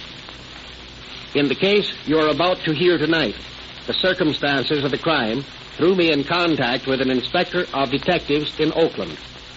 His name was Bodie Wallman, and he was a mighty fine detective. Today, he is chief of police. The contacts I had with Bodie Wallman while working on that case made for me a lifelong friend. Tonight's case is as much Bodie's as it is mine, so I have asked Bodie to say hello from up north. Friends, I am proud to introduce to you my comrade and brother officer, Chief Bodie Wallman of Oakland.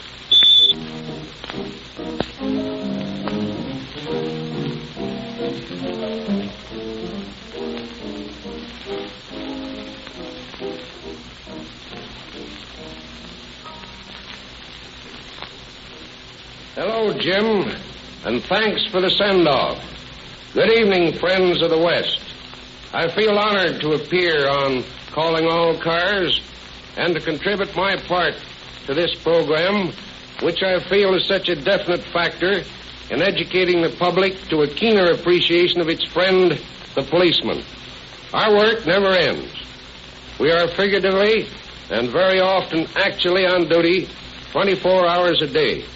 If the vigilance of your policeman relaxes, if he is suddenly stopped performing his multiplex duties, the result would be chaos, a picture too horrible to dwell upon. But your policeman will not let you down.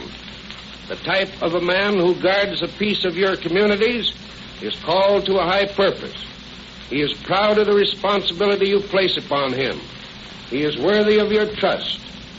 I will not say anything regarding the case you are about to hear dramatized, excepting that it was a pleasure to work on it with Jim Davis.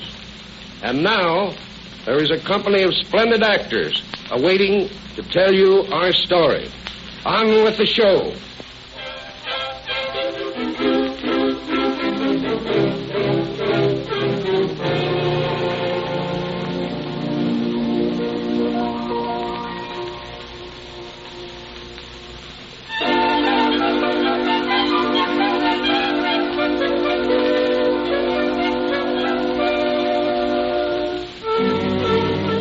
Our story tonight goes back to the time when the fashionable Wilshire district of Los Angeles was still a subdivider's dream. And the proud streets and broad boulevards that are today lined with smart shops and beautiful mansions were a desolate waste of empty lots, intersected by unused streets, studded by lonely, albeit ornate lampposts. One bright October morning, a street sweeper, pursuing his relatively easy task, shoves broom and cart toward a real estate office near the corner of Bronson and Country Club Drive. St. Louis woman with a diamond ring, pull that gal around by the apron. Well, good morning, Hubert. Good morning, Miss Parker, ma'am. And how are things with you? Well, you know, Miss Parker, I don't like this job much. I think I'm going to get me a new one. Places is too far between out here. This here job gives me... Oh, Miss Parker, for the love of heaven, look here. What is it, Hubert? Do you see the same thing I think I see down there in the gutter? A hat with a bullet hole in it. And a blood-stained floor mat from an automobile. Yes, ma'am, that's just what I thought it was. Don't leave me here, Miss Parker. Oh, where y'all going? I'm going to call the police.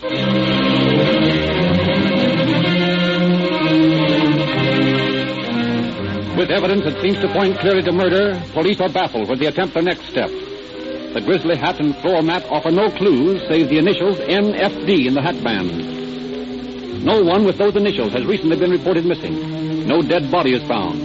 As the days go by, the evidence becomes more and more of a mystery. Then 2 weeks later, a couple of truck drivers are eating their lunch in the shade under a bridge on Angeles Mesa Drive. Well, now, let's have some of the old lady's sandwiches. Now, what do we got here? Yeah, we got ham and roast beef. What do you want? I'll take roast beef. Like those you had last week. Yeah. Hey, Charlie, there's a guy lying over there. Where? Oh, yeah. Oh, some old drunk sleeping it off, probably. Hey, here's a stick. Let's bang the soles of his feet with it and act like we are cops. Yeah, okay.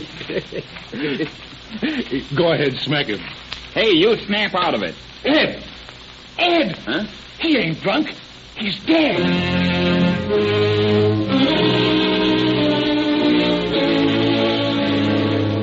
The two astonished truck drivers call the police, and the body is quickly taken to the morgue. Chief of Police Louis D. Oakes assigns Detectives Davis, Longevin, and Klein to handle the case.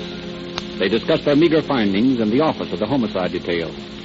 They certainly didn't leave us much to go on. I should say not. A .380 slug from an automatic and a gold cufflink with the initials NFD on it. NFD? Wait a minute. That sounds familiar, Jim. What do you mean? Now, just a minute while I look through these old reports. Yeah, here it is. What? Remember that hat that was found with a bullet hole in it out on Country Club Drive a couple of weeks ago? Yes. It had the initials NFD in the hatband. Well, so far, so good. We now have the victim in his hat. But we're still a long way from his identity. Yeah, and remember the missing persons file didn't show anyone with those initials. Well, that would appear to indicate that the victim is not a resident of Los Angeles. That's right. Now, first, we better release a complete description to the press and see if some citizen can't help us identify the body.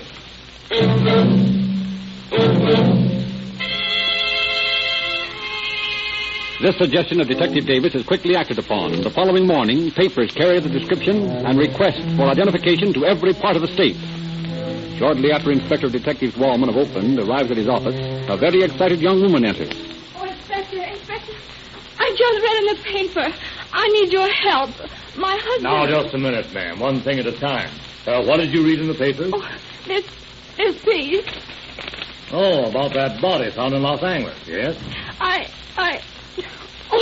can't tell you. You can't tell me what, ma'am? Oh, come on. You came here to tell me something. What is it? I'm afraid. Oh, I'm afraid it's my husband. Your husband? Well, what makes you think so? Oh, it says here in the paper that they found initials on a gold cufflink. Yes, the initials were NFD. Those are his initials. What is his name? Nicholas F. Doblik. I gave him a pair of gold cufflinks last Christmas. Oh.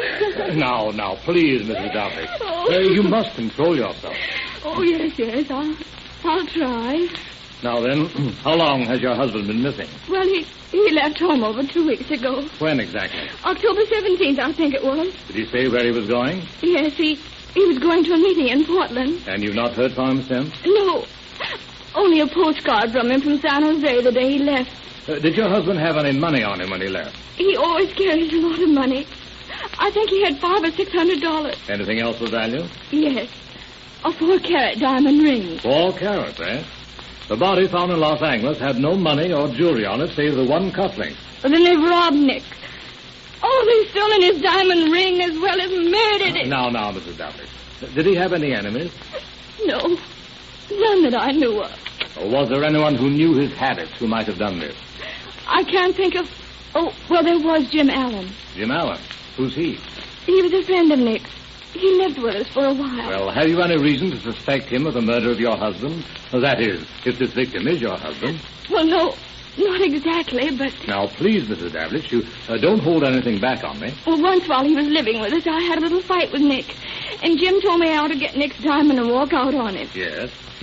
He offered to slug Nick and get the diamond from him. And what did you say to that? I refused, of course. I told Jim he'd better get out.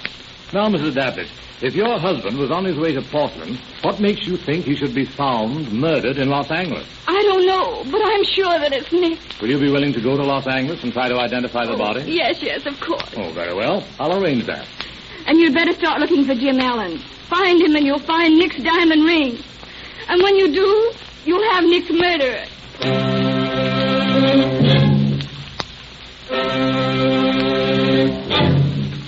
Mrs. Doblich is taken to Los Angeles, where she identifies the cufflink and the clothes as those of her husband. A few days later. Operator, get me to the police station, and hurry it up, please. Police Department. Sergeant Keller speaking. This is Edward Warren, manager of the Oakland Motor Company. Yes? A man's in my place here trying to trade me a diamond ring for an automobile. Yeah? He seems in an awful hurry. It looks mighty suspicious to me. Well, you stall him along, and we'll send a couple of men over to talk to him.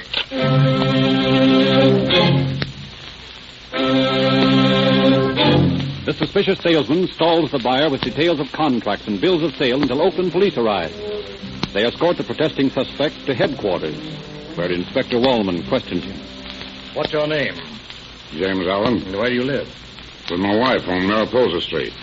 Now, look here, I'd like to know the reason for this outrage. I haven't done anything. No one's accusing you of doing anything.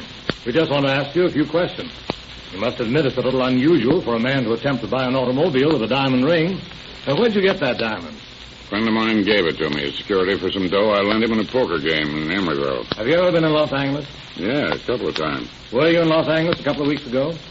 No. Do you know Nicholas Dablich? No. Your name's James Allen, isn't it? That's right.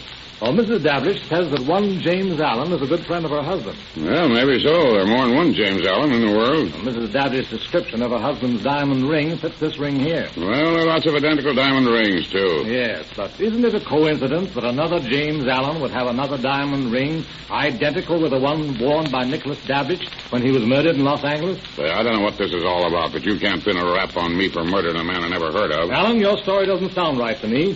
I'm going to hold you on suspicion. Personally, I have a very strong hunch that you murdered your friend, Nicholas Dablich.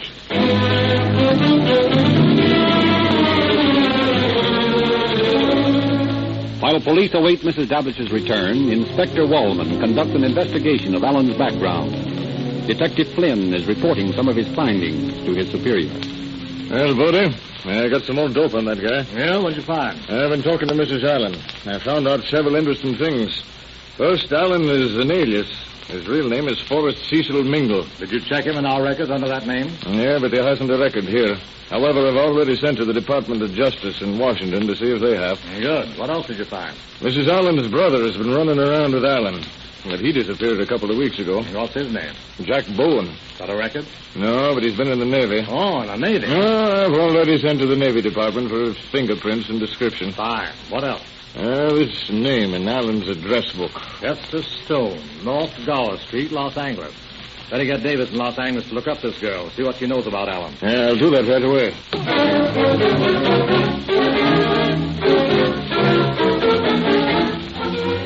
A few hours later, Davis interviews Hester Stone, and by the time he returns to headquarters, Washington has replied to Flynn's queries, and the case against Allen is mounting.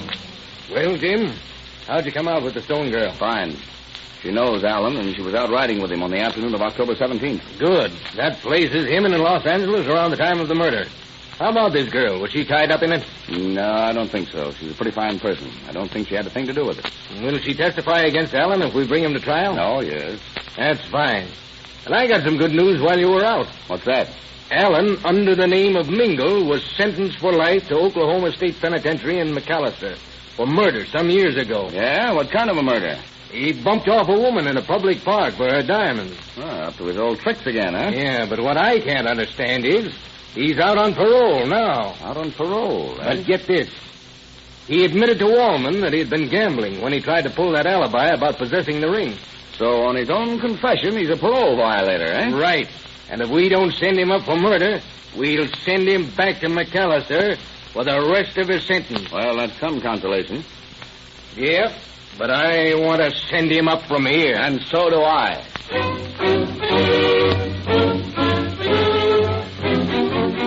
Detective Langevin goes to Oakland and brings Allen back with him. In the detective bureau, Allen faces the Los Angeles officers. You guys are getting yourself in an awful jam. When I get out of here, I'm going to sue you and Bodie Wallman for false arrest. You'll pay for this. Now, quiet down, Allen. You can't bellow your way out of this. We know you came down to Los Angeles on the 17th of October. I did not. That's a lie. You can't prove it. Can't we? Langevin, bring that young lady in, will you? Right. Come in, Miss Stone. Do you recognize this man? Yes. That's Jim Allen. Now, will you tell us when you last saw him? It was on the 17th of October. He called for me in an automobile, and we took a ride. He brought me back home at about 5 o'clock in the afternoon. Thank you. That's all, Miss Stone. Well, that places you in Los Angeles the day Nicholas Dablich was murdered. Yeah? How much you paying her to make that statement? She's telling the truth. She's lying. I never saw her before. Why don't you save us a lot of time and tell us exactly how you murdered Nicholas Dablich? I never murdered him or anyone else. How about that woman you murdered in Oklahoma for a diamond? I don't know what you're talking about. You deny murdering Nicholas Dablich? Yes. Bring in that other witness. Now, Mr. Moore, do you recognize this man? Yes, he rented a Maxwell touring car from me on October 17th. Was the car returned in the same condition as it was rented? No, the floor mat was missing from the rear. Yeah. The blood-stained mat we discovered the next day at Country Club in Bronson is the same mat, is it not? I believe so. Thank you, Mr. Moore. That's all for the present. Well, Allen? You've certainly got a nice little frame-up all built, haven't you? Well, it won't work. You got a witness to prove I was in Los Angeles. Another witness to prove that I rented a car.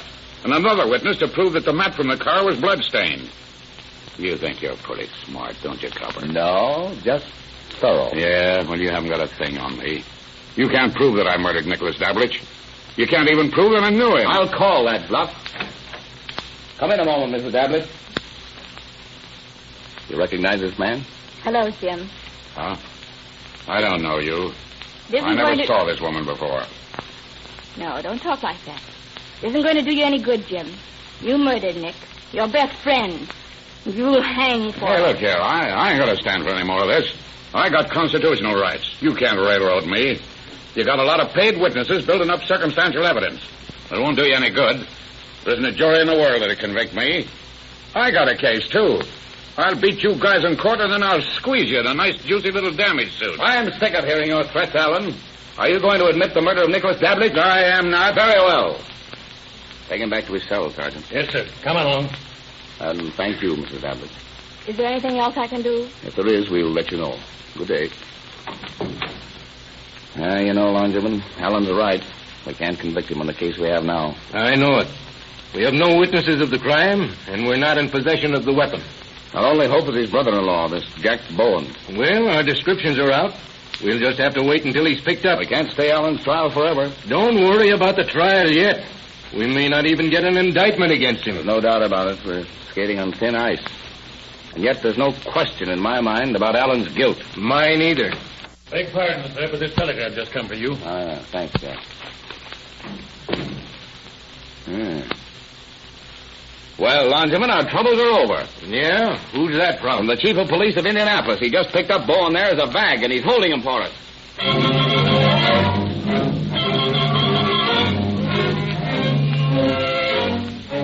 Herman Klein goes to Indianapolis for Bowen. On the long train ride back to Los Angeles, Klein continually tries to get Bowen to talk, but fails. After their arrival in Los Angeles, Davis offers to take over the questioning by himself. Hour after hour, throughout an afternoon and evening, all that night, he pounds questions at the taciturn Bowen. Both men are haggard, worn. In their shirt sleeves, they sit facing each other across the desk, hour after hour. Finally, as the black squares of the windows, which had yawned above them all night, are turning to gray and becoming less ominous. But you were in Los Angeles on October 17th. I wasn't. You can't prove it. I wasn't in California. I've been in the East for 3 months. Listen, Bowen. We're both tired. All right, then cut out this third degree and let's get some sleep. Third degree? Have I so much as touched you tonight? No, but... You think because I'm making you sit up all night asking you questions, I'm giving you the third degree? Don't you suppose it's as hard for me to stay up thinking up questions as it is for you to stay up thinking up lies? I'm not lying. You are lying. You said that you'd been east for 3 months, that you weren't in Los Angeles on October 17th. You lie. Your sister, Alan's wife, has stated that you were living with them until about the 20th of October. Hester Stone has stated that she went riding with Alan and another man whose name she didn't know on the afternoon of October 17th. Now, you were that other man. I was not. Hester Stone has identified Alan. She's described you. She'll identify you when she sees you. All right, come on, Jack. Start talking. Let's get this thing over and call it a day. You know you were here on October the 17th. Now, come clean. Well, all right, I was down here. Alan and I went riding with the Broad. That's all true. And how about the murder of Nick Dablitch? Listen, I don't want to think. You're not thinking. You're just saving your own neck. You're getting some sleep for yourself. Because I can assure you I'll sit here until you tell me the truth if it takes 3 months. Maybe if you talk and talk straight, it'll help you. Well, gee, All right, come on, spill it. We know that you took Hester Stone on a ride that afternoon. You left her about 5 o'clock. Now, we know from the investigation of Inspector Wallman in Oakland that Nick Dablitch took the train for Los Angeles from San Jose early on the morning of the 17th. You arrived in Los Angeles at 8:10 that night. Now, you and Alan met him at the train, didn't you? Yes. Well, then what'd you do? Well, Alan told Dablitch that he had a swell dame he wanted him to meet. Dablitch was all ready for a party, so he started out from the station. We drove for a long time till we got way out on Angeles Mesa Road. Yeah? Well, Dablish was suspicious, and he wanted to know what was the big idea. If this dame lived in San Diego or what. Yeah? And then, just about that time, Allen said, "All right, Nick, give me that diamond." He made a grab for the rock. Dablish started to fight, and Allen whipped out the rod and let him have it. Where's that gun now? Hidden behind a shelf in Allen's garage in Oakland. All right, what happened after you shot Dablish? I didn't shoot him. Allen did. All right. What happened? Well, then Allen stuffed Dablish into the car, and we drove out onto a bridge. And we dumped him over. A little further on, we looked around the rear with a flashlight, and we found Dablish's hat and that floor mat, so we threw them out. But I didn't know anything about it. What do you mean you didn't know anything about it? I didn't know Allen was going to bump off Dablish. I didn't even know about the ring. Allen just told me he wanted to take Dablish out on some lonely road and beat him up. Why? I don't know. I guess he had a grudge against him or something. All I did was drive the car. Well, that was enough. Yeah, but don't you see, I'm no murderer. I wouldn't have done it if I'd known what Jim had in mind. I'm on the level. Oh, listen, you won't send me up for murder, will you, Lieutenant? You gotta promise me that. You gotta promise me. I can't promise you anything.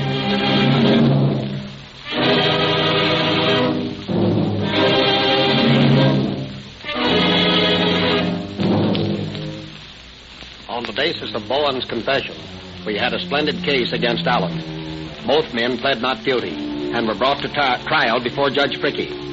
At that time, the judge said he had never seen a better prepared case. This was due to a great extent to the excellent investigation of my friend, Bodie Wallman, now Chief of Police of Oakland.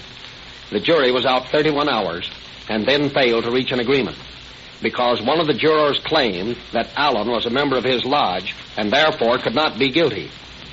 On the second trial, Allen pled guilty but claimed insanity, while Bowen pled guilty to perjury of his confession in the former trial. The court found Allen sane and sentenced him to San Quentin for the rest of his natural life, which ended when death came for him in 1929. The man we have called Bowen was sentenced to from 1 to 14 years on a charge of perjury and was paroled after 4 years. As is almost always the case with our 2 lakhs parole system, Bowen was soon once more in trouble, and after many scrapes with the law, was finally sentenced in Spokane, Washington, for the violation of the Federal Dyer Act. Thank you, Chief Davis.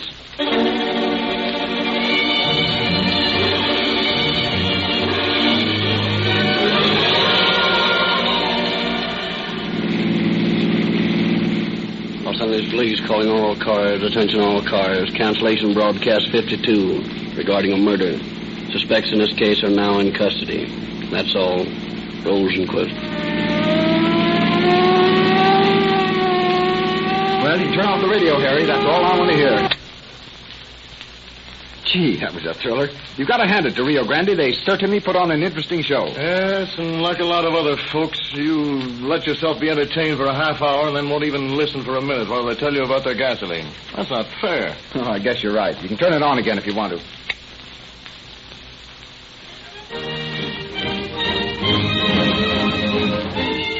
Police cars need greater speed and greater power than ordinary automobiles. That's why so many cities in California and Arizona have made competitive tests and selected Rio Grande cracked gasoline for their police cars, fire trucks, ambulances, motorcycles, and other emergency engines. Why should you be satisfied with anything less than police car performance in your own car? You can get Rio Grande cracked gasoline with tetraethyl, the same gasoline that police cars use, at the independent Rio Grande service station near you. It costs no more.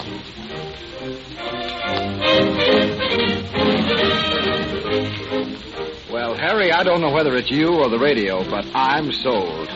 I'll drive into a Rio Grande service station on my way home tonight, and I'll fill up with that cracked gasoline. Good boy, Ed.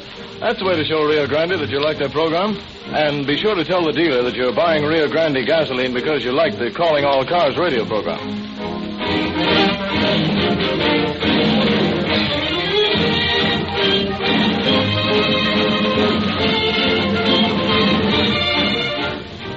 Calling All Cars, based upon authentic confidential police files, is written and produced by William N. Robeson. This is Frederick Lindsley, speaking for the Rio Grande Oil Company.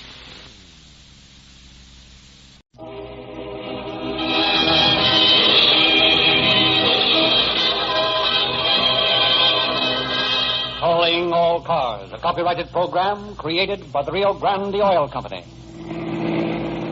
Calling all cars, San Francisco Police calling all cars. Wanted in connection with murder in Visitation Valley. Young girl, described as pretty, black hair, medium height, wearing green dress. Arrest and hold. That is all.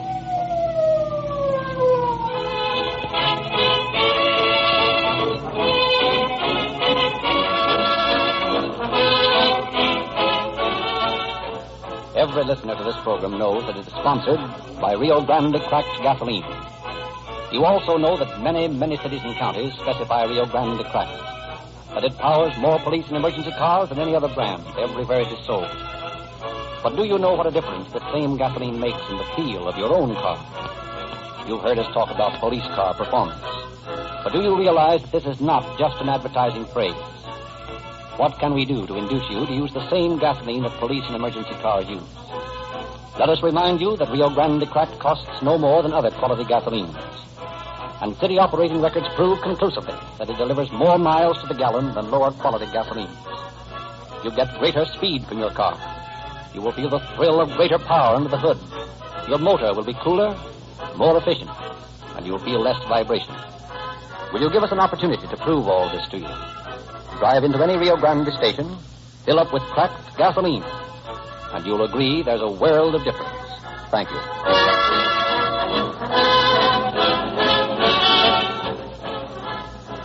And now it is our pleasure to present the Sheriff of San Francisco County, who will speak to you from the studio of station KFRC in San Francisco, Sheriff Murphy.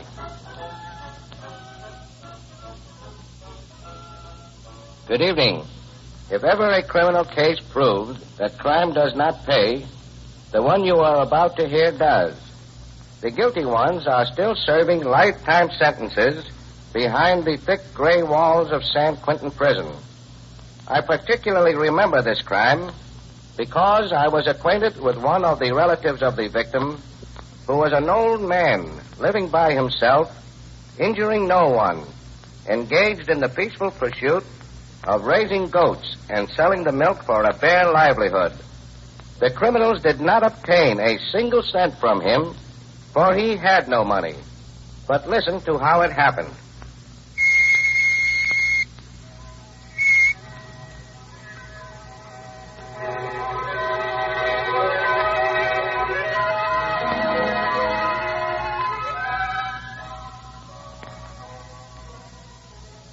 Just a few miles outside the bustling mass of people, the never-ending streams of noisy traffic, the towering buildings that make up the harbor city San Francisco, lies a small sloping valley. Although today it has become a thriving little community, at the time this case occurred, it was dotted here and there with tiny sun-baked shacks and inhabited mostly by sheep and goat herders. It was here in one of the tumble-down houses that Gaetano Marcelli lived, a recluse, his nearest neighbor some 300 yards away. Nearly 70 years old, Marcelli supports himself by selling milk from his small herd of goats to the inhabitants of the valley and to the occasional tourists who happen to stop in and refresh themselves before continuing their journey. One morning in September, Gaetano was tending to a sick goat when he hears a car approaching. Looking up, he sees it stop in front of his place. Sees two men and a girl get out and walk toward him. Hello, Timer. You got some nice fresh goat's milk? I no got none of it today, no. But maybe from yesterday I got some. I think it is still fresh. That'd be all right, Pop. We've never tasted any goat's milk, and we thought we'd like to try it. All right. You come into the house. I'm a find you some finer goat's milk, yeah. Okay. That suits us. Yes, Phil? Sure. Perfect. You like to sit down, eh? Maybe the lady, she's tired. Oh, no. No, I'm all right, thank you. I'd rather stand. Yeah, don't worry about her. Now, let's get some milk. All right. It is here in this sack over here. How about it, Johnny? Let's stop this stalling. Now, keep your shirt on. I'll take care of him when he brings the milk. All right, here you are, mister. It ain't quite so fresh, but she's good and cold. Yeah, that's fine. Yeah. Now, suppose you tell us where you keep that dough you've got hidden around here. What's that? You heard him. Where's your money? We know you got plenty, and we're here to relieve you of it. Why, you must make a mistake. I got no money. I only got it as a good cement. Now, listen to me, old-timer. Huh? We happen to know you've got $10,000 in cash hidden around this dump of yours somewhere. Now, listen. And we're not leaving till we get it, see? Now, how about it? I'm going to tell you, mister. You want it? You want to be a good boy and tell us where it's hidden, or do we have to get tough? Oh, Johnny, you promised you wouldn't. Shut up, Edie. I'll handle this my own way. Oh, my Sally, kick in and make it fast. I'm a sweat to you. I got no money. I got nothing but a good Samaritan with Oh, Johnny. Shut up. I'll make this old buzzard talk if I have to break every bone in his mangy body. Please, miss, I tell you the truth. Please, don't hit me no more. I'm an old man. All right. Please. Stop crying and tell us where you got that dough. No, please, I can't give you no money. I ain't got no money, I tell you. This old bird wants to sing. I'll show you what we'll do. Hand me that crap. Johnny, you promised you wouldn't hurt the old man. You gave me your word. I said I wouldn't hurt her if you talked. No. You won't talk, No, so? please, no. What are you going to do with that club? You tell me where the money is. I ain't got no money. On the good man.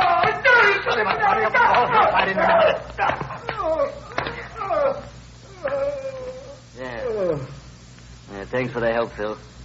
Now tear this place apart. That dough's around here somewhere.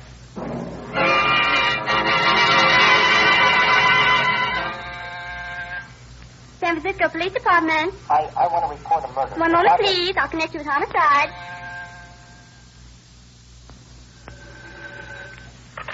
Homicide Department, McGinn speaking. Hello. This is Sidney Morris out in Vegetation Valley. There's been a murder out here. At least I think it's a murder. All right, young fellow, one thing at a time. Where exactly are you now? Out at old Gaetano Marcellus' place. It's at 605 Wallace Avenue. 605 Wallace Avenue. All right, go ahead. Well, my sister-in-law found the old man a few minutes ago lying in a pool of blood in his house. He's beaten up something awful. Did you try to talk to him or anything? Oh, no, sir. He's not able to talk. I think he's dead. All right, you stay right there. And don't touch anything, understand? Well, don't worry. I won't. Good, I'll be right out. Hey, Mac. Yes, sir. Send an ambulance out to this address right away. And tell the boys to stand by if the guy is dead. If not, take him in and patch him up. I'll be out there about the time they are. By the time Lieutenant McGinn arrives at the little shack, the ambulance crew has already taken the unconscious but still living Marcelli to the hospital.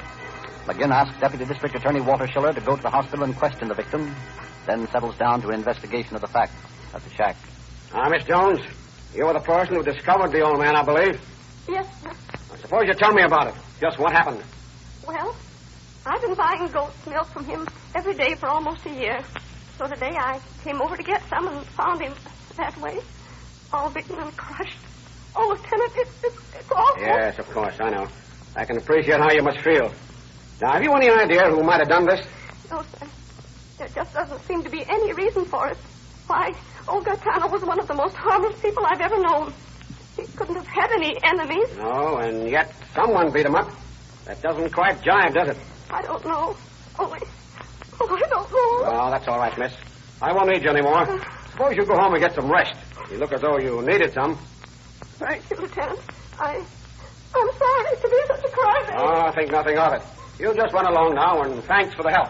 Beg pardon, Lieutenant, but there's a woman here says she knows something about this.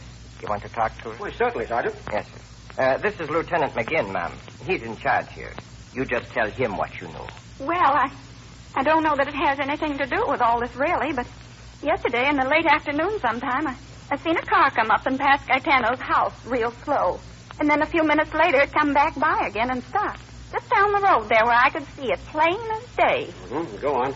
Well, there was a couple of young men in it and a girl. A pretty girl she was, too. Well, what makes you think they had anything to do with this? Oh, they was acting funny like, peering over at Gaetano's place and talking among themselves. They looked suspicious to me. Can you give me any sort of a description of them? Well, best as I could see, the girl had on a bright green dress.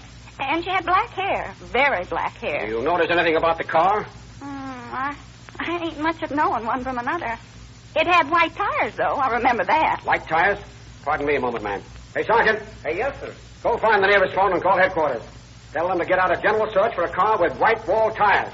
Also a girl with black hair wearing a bright green dress. And make it fast. Yes, sir. Also have every car rental place in town checked. Every garage. Yes, sir. Eddie. Yes, Lieutenant. You stick around here. Question everybody who knows anything and report to me. I'm going over to the hospital and see the old man, if he's still with us.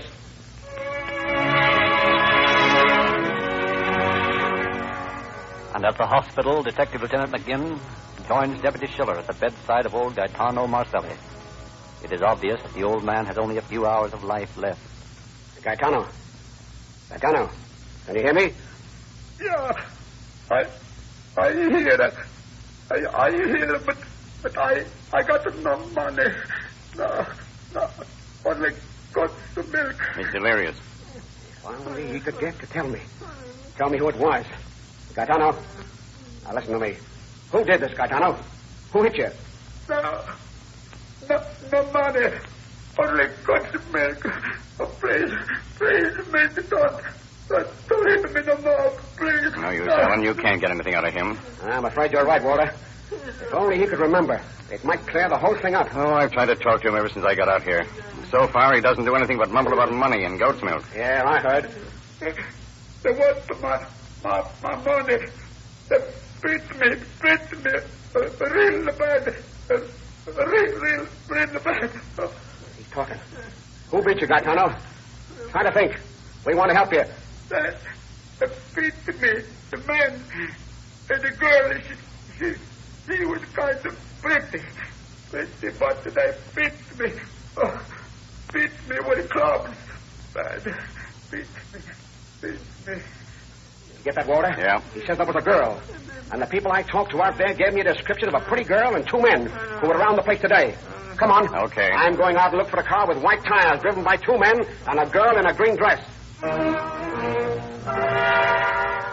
All that day, Lieutenant McGinn and Deputy Schiller make the rounds of garages, huge drive rental agencies. Keep an alert eye out for the wanted car and occupants, but no trace of it can be found. The following morning, Gaetano Marcelli dies, having given no further clue as to the identity of his assailants. And McGinn turns with more determination than ever to the task of locating the car. At last, 2 days after the murder, he approaches his 15th rental place for the day. Addresses the manager. How do you do? You're the manager of this place? Yeah, that's me. What can I do for you? Rent you a nice car? Well, not exactly. I'm looking for a car, though. A car with white tires on it. White tires? You mean you want white tires? Sure, I have just the thing. You have one with white tires? Sure, why not? Ah, this is too good to be true. What's that? Oh, well, we're just thinking out loud. I'd like to introduce myself. Detective Lieutenant McGinn of the San Francisco Police. A policeman, sir? What have I done? A policeman should be asking me questions. You don't have to worry. I don't know what you've done, and I don't care. What I really want is the names of the people who last rented that car with white tires and the date it was rented out. Sure, that's easy. I got it right here in my books. Fine. Let me see now. Would you have any idea about when it might have been out? Yeah, I think so. This is the 4th, isn't it? That's right. 2 days ago would be the 2nd. Suppose you look around the 2nd of this month. Sure. August the 9th, August the 20th. September. Here we are. September the 2nd. That's a Chrysler Roadster. Let's see. It was out on the 2nd. When did it go out? Wait a minute. Here it is, on the 1st. Who rented it? The names here are Philip Mangarine and John Cusack. Oh, I remember them now. They was the fellows I had a little trouble about money with. What was that? Well, they said they'd bring me some money when they came back, but they didn't. I had a terrible time getting them to pay. You got their addresses there? Sure, right here in black on white. Good. I'll take this book with me. It might be important. Oh, but I got to have that in my business. Don't worry. We'll take good care of it. You can have it back as soon as I'm through with it. But right now, I need it more than you do. Returning to his office, McGinn locks the valuable book in his safe and, taking 2 officers with him, proceeds at once to the address given by Philip Mangarine. Here's the place, boys. I don't think we'll have any trouble, but we'll stand by in case. Mr. Mangarine? Yes? Put on your hat. You're taking a ride with us. What's this all about? Police officers, Mangarine. Now, come on, make it fast. What's the charge? Suspicion of murder. Take him in, boys. And a few minutes later, at another rooming house... All right, Cusack.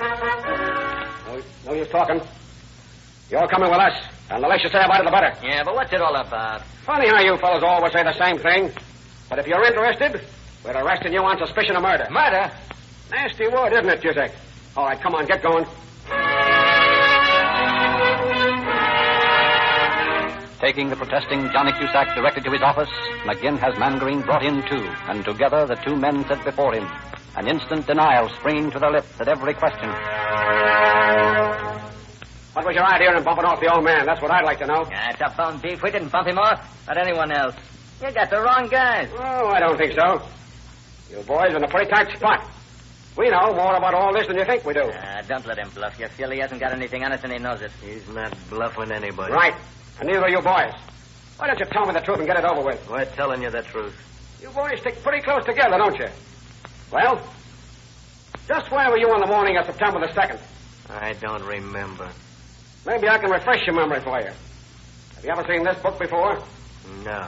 Sure? Yeah, I said no. How about you, Cusack? Yeah, I never seen it either.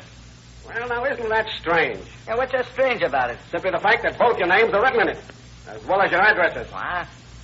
Where'd you get that book?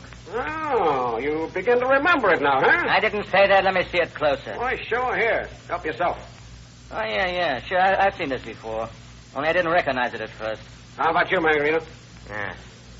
Yeah, I remember it now, man. It's from that auto rental place. Yeah, that's right. Now, what I want to know is, where did you go on the day you rented that car? Well, we just drove around a bit. Didn't go anywhere in particular. Didn't drive out to Visitation Valley by any chance, did you? I don't think so, no. You don't think so? Don't you know where you drove? I can't exactly remember everywhere we went. Who was the young girl with you? What young girl? Don't tell me you've forgotten that, too. You certainly have a pretty bad memory. How about you, Mangarine? You remember the young lady? Well, All right, boys, all right. Spill it. Run into a dead end, and you might as well tell me all about it. Well, I don't see what difference it makes if we did have a dame with us. We didn't do anything wrong. Oh, of course not. What was her name? Edith. Edith what? Watson. Now we're getting places. Where does this Edith live? Listen, what do you have to go mixing her up in this for? She was just out riding with us, I'm telling you. I know. Now, where does she live? Over on Larkin Street, the Bryn Mawr apartment. Thanks. Well, I guess you boys can go back to yourselves until I talk to your girlfriend. And while you're there, think it over. Maybe that by the time I'm back, you'll have remembered a little more all about this. But upon arriving at the Bryn Mawr, McGinn is met by an elderly woman who says she is the girl's mother. I've come to have a little talk with your daughter, ma'am.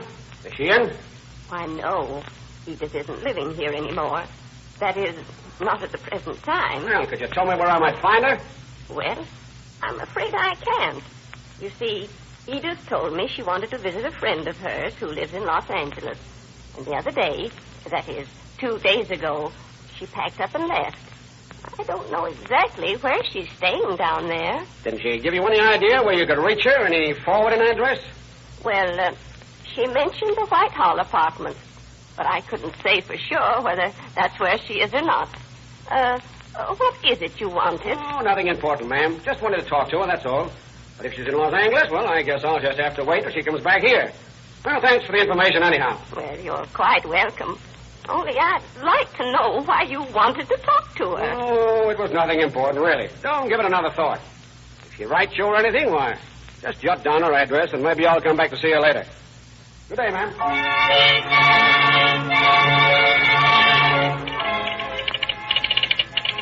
The Homicide Squad, Los Angeles Police. Please send someone to Whitehall Apartments, your city, to pick up girl. Name Edith Watson. Black hair, wearing green dress. This girl wanted in connection with murder. Hold and notify this department. McGinn, Homicide Department, San Francisco Police. And upon receipt of this message, Lieutenant Hamilton of the Los Angeles Police Department, in company with a fellow officer, go at once to the apartment house where they interview the landlady. Discover that a tenant of hers has a guest, a young girl with black hair. Climbing the stairs, the detectives stop in front of one of the doors. Then... Who is it? Police, ma'am. Open the door. Oh, well, just a minute. Yes, You the party that lives here? yes. You have a guest staying with you, is that right? Why, yes, a friend of mine. Is she in now? Why, yes. Do you want to speak to her? If you don't mind. Edith? Oh, yes? There's a man here to see you. Oh, all right, I'm coming. Yes? What is it? They're policemen. Police. I'm afraid you'll have to come along with us, miss. We got orders to arrest you for the San Francisco police. Oh, but I haven't done anything. Yeah, that's all right, ma'am. We can talk about that later. Right now, we're in kind of a hurry. And, you'd better come along, too, miss. Just a matter of formality, of course. Well, I don't know what Edith is mixed up in, but of course I'll come. That's fine. All right. Let's go. Next day, Edith is taken to San Francisco and turned over to Lieutenant McGinn. And McGinn, wise to the ways of a woman, questions her in his office. Sit down, Edith. Thank you. There are just a few things I want to talk to you about. And if you'll answer them truthfully, why, this won't take long. Yes, sir. In the first place, why did you go to Los Angeles? Why? Why, I don't know. I'd wanted to go down there for a visit for a long time, and this seemed like a good time to do it. Why at this particular time? Why not before? Before what? Before what happened out in Visitation Valley. I don't know what you're talking about. Would you like me to tell you about it? Why, Well, it isn't a very pretty story. It's about an old man. So old he couldn't defend himself. Who got beaten with a club until he didn't have a bone left in his body that wasn't broken. Oh, please. Not a very pretty picture, is it, Edith? It's horrible. Why don't you save yourself the details and tell me exactly what happened out there that day? I asked them not to hit him. I pleaded with them, but they wouldn't listen to me. And what happened? They beat him and beat him and kept asking him where his money was hidden. And he kept saying that he didn't have any money and kept begging them not to hit him. And they kept right on. They, you mean Cusack and Mangarin? Yes, they did it. I don't care what they think. I hate them. They beat him. Will you testify to this in court, Edith? In court? Do I have to say that in front of them? Think of what they did. Yes. Think of what they did. All right. I'll tell everything. And I hope they hang them. I hope they hang them.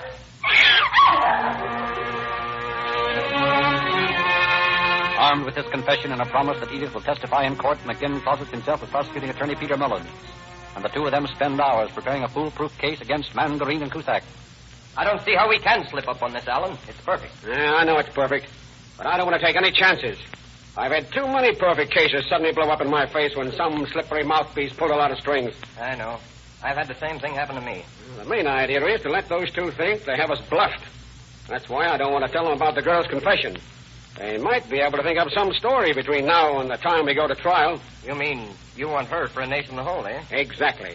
We'll introduce as much evidence against them as we can from various witnesses and such. And then for the grand finale. I get it. You've got a conviction practically in your hands, Alan. Well, it all depends on you when we get into court. You're the one that does the talking there. I'm just a detective. Well, don't worry. With a case like this, I can't lose.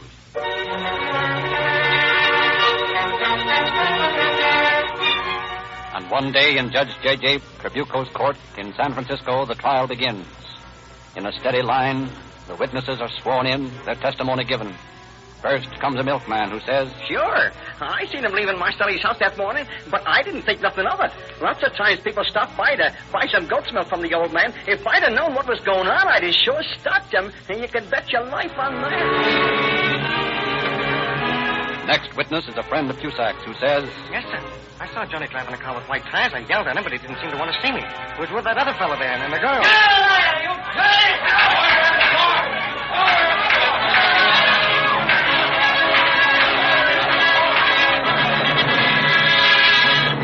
One after another, witnesses are produced, and each one tightens the noose around the prisoner's necks.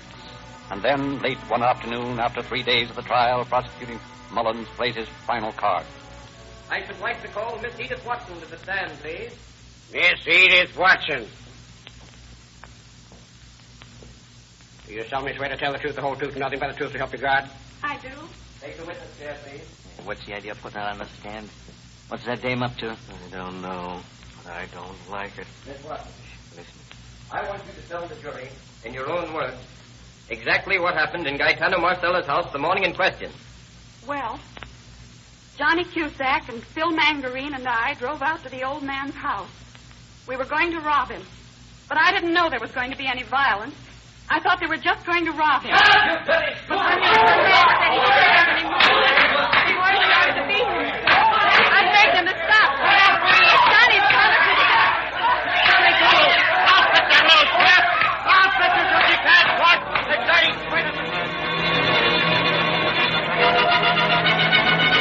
But talk she does. And when she is through, there is no doubt in the jurors' minds as to what verdict to bring in.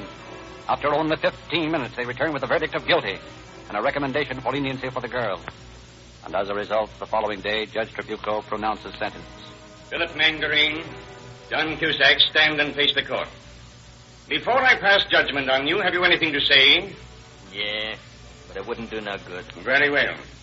You have been found guilty of first-degree murder. Unfortunately, the members of the jury have made it impossible for me to give you the sentence you deserve. However, I can do the next best. John Cusack and Philip Mangarine, for the murder of Gaetano Marcelli, I sentence you to life imprisonment in the state penitentiary.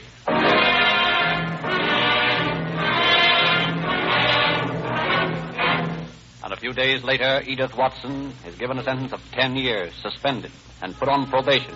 Judge Trabuco explaining his actions by saying, In turning state's evidence, this girl's testimony was instrumental in convicting the actual killers. Also, it has never been shown that she was in any way connected with the murder, although she was a party to the attempted robbery. Therefore, I feel that a long-term probation would serve a much better purpose than a jail sentence.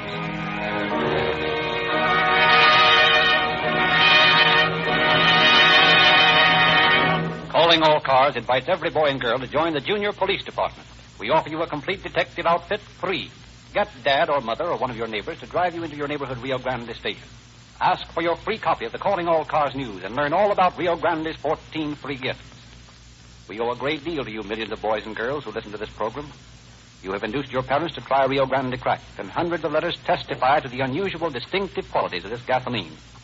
All we ask is that you give Rio Grande Cracked a fair trial. We are confident that your car will develop greater speed and power and that you'll get a new thrill out of Rio Grande's police car performance. There's another big value at all Rio Grande stations, and that is Sinclair Motor Oil. When you get your next crankcase drain, give your Rio Grande dealer the job. He'll refill with Sinclair Motor Oil from refinery-sealed cans, and you'll quickly discover your motor runs smoother, cooler, and that you need seldom add another quart. That's because all the impurities are removed from Sinclair Motor Oil. Those elements that cause carbon, that gum up your valves, that burn away so easily in hot motors, are already extracted from Sinclair Motor Oil, leaving only a pure oil that gives you more miles for your money than ever before.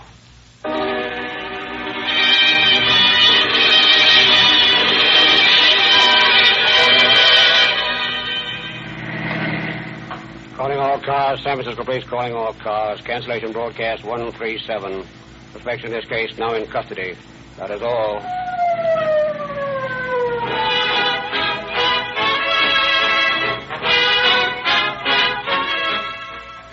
This is your narrator, Frederick Lindsley, bidding you good night for the Rio Grande Oil Company.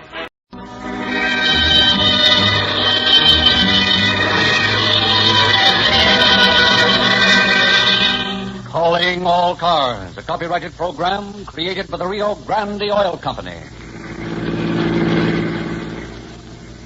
Calling all cars, attention all Maricopa County Sheriff's cars, broadcast 139. Regarding a man wanted for murder, Ben Knight, last seen headed for California in a 1925 Studebaker, accompanied by 2 young girls and a woman. That's all.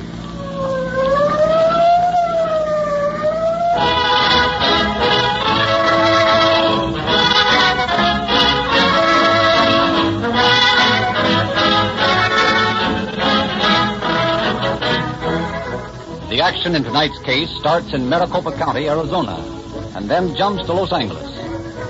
Investigators from the Rio Grande Oil Company, while talking with the officers of the Maricopa County Sheriff's Office, were proud to hear this statement from the Arizona officials. Your radio program, Calling All Cars, is a powerful influence for good.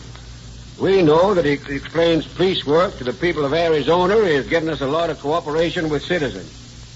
It's only fair to tell you that your gasoline is just as good as your broadcast. That's obvious, or we wouldn't have renewed our contract to use Rio Grande Cracked gasoline exclusively for another year. In our work covering the many miles of Arizona mountain and desert roads, gasoline is mighty important. We never yet found any gasoline to equal Rio Grande Cracked. We get more miles to the gallon, and that's not talk. Our records prove it. But even more important, we get better all-round performance, all the speed and power and quicker starts that emergency cars must have. And then from the Los Angeles officers who worked on tonight's case, we heard the other side of the story. You can tell the world that we think Rio Grande Cracked gasoline tops them all. Every emergency car in Los Angeles is powered with this gasoline. We've got to have the most powerful and fastest gasoline made. And for years, we've never found any brand any better than Rio Grande Cracked. And that's the kind of reception our Rio Grande crime investigators get wherever they go to gather material for Calling All Cars. Everywhere it is sold, Rio Grande Cracked gasoline with tetraethyl is now powering more police and emergency cars than any other brand. We ask you to try Rio Grande Cracked in your car. so that you, too, can enjoy police car performance.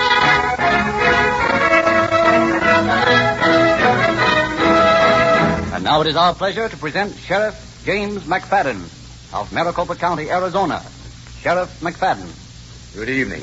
The case you're about to hear is one of the most recent and most bloody crimes we've had to solve in Maricopa County. To my mind, it is an excellent example of the absolute necessity for cooperation between law enforcement agencies. The days when a sheriff was called upon to keep the peace only within the confines of his own county have long since gone. With high-speed transportation at hand, the criminal's first thought is to get as far away from the scene of his crime as possible. You will hear in tonight's broadcast how efficiently a sheriff's office 400 miles away, an office which might have had every reason to be disinterested in the apprehension of a fugitive from Maricopa, worked to bring about that fugitive's apprehension. Far beyond the routine duty of arresting and holding, the men of the Los Angeles Sheriff's Office questioned and cross-questioned the suspect and presented us with a typewritten transcript of the questioning to bring back to Phoenix with our man. It is cooperation like this that will, when it is nationwide, eventually convince the criminal that crime does not pay.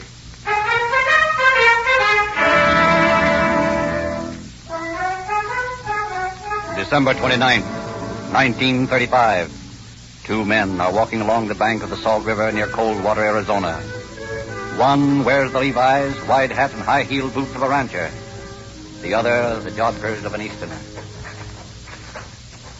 Now, the river here is the north line of the property, Mr. Stanhope, and it extends south further than you can see. Ah, but it's so barren.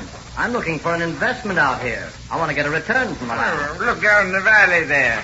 See that wide patch of green? Yes. That's lettuce. And over there, that white section, that's cotton. This land will grow anything, Mr. Stanhope, anything. Well, this property of yours apparently hasn't grown anything but cactus and sagebrush. I never irrigated it. I've been running cattle on it. But all you need to do, like the Bible says, to make the desert bloom like a rose is dig yourself an irrigation ditch and run some of the Salt River through your land. Well, I don't know. It's very discouraging. What's the trouble? I nearly fell over that sack there. That's one of the sacks the cotton pickers use. It looks like it fell over a truck. Just a minute, Mr. Stanhope. I'll show you what sort of stuff you can grow on this land. You know anything about cotton? Oh, a little. Wait till I get this sack untied. Now, I'll show you the longest staple cotton this side of the Swine River. There we are. Now, just look here. What is that level? My God, what is it? A dead body beaten to a pulp.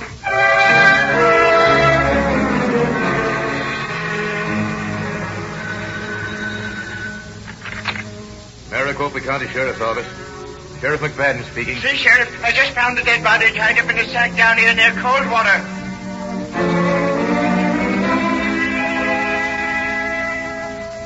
So that's all we know, Sheriff.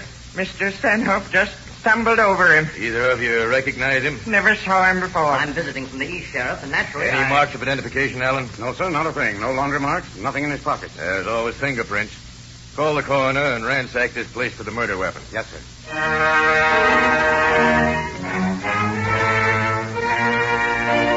But apparently, there is not a single clue. A posse of deputies is unable to locate even the scene of the crime.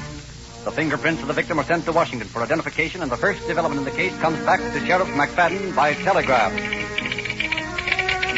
Fingerprints unknown, murder victim identical, J.C. Cobb, alias J.C. Costello. Number 45742, received State Penitentiary, San Quentin, California, July 1928. Second-degree burglary, 1 to 15 years. J. Edgar Hoover, Bureau of Criminal Investigation, Washington. But this identification is of little help in an agricultural county where migratory workers come and go with the seasonal crops. Another week goes by while deputies search for the crime scene. For information about Paul, they find nothing. And then one evening, 10 days after the body was discovered, two cotton pickers are trudging along the riverbank toward the ranch when... Let's cut across here through the brush, Ben. Too far around the road. I don't want to step on no rattlesnake. What you talking about? There ain't no rattlesnakes out this time of year. Well, it might be. Oh, you're nuts. Go on, you cut across. I'll take the road. Hey, Ben. What? Come here a minute. Look what I found. What, a rattlesnake? No, worse than that. Look.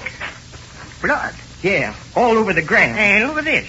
What is it? It's a wrench with blood on it. Hey, we better tell the sheriff about this.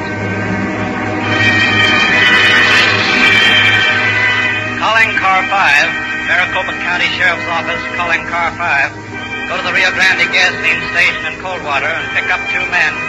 Go to the Rio Grande gasoline station in Coldwater and pick up 2 men.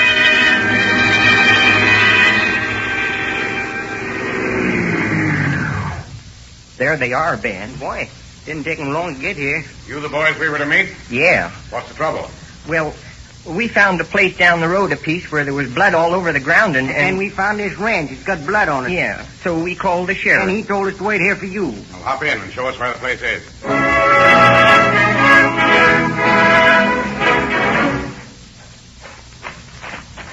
Here we are.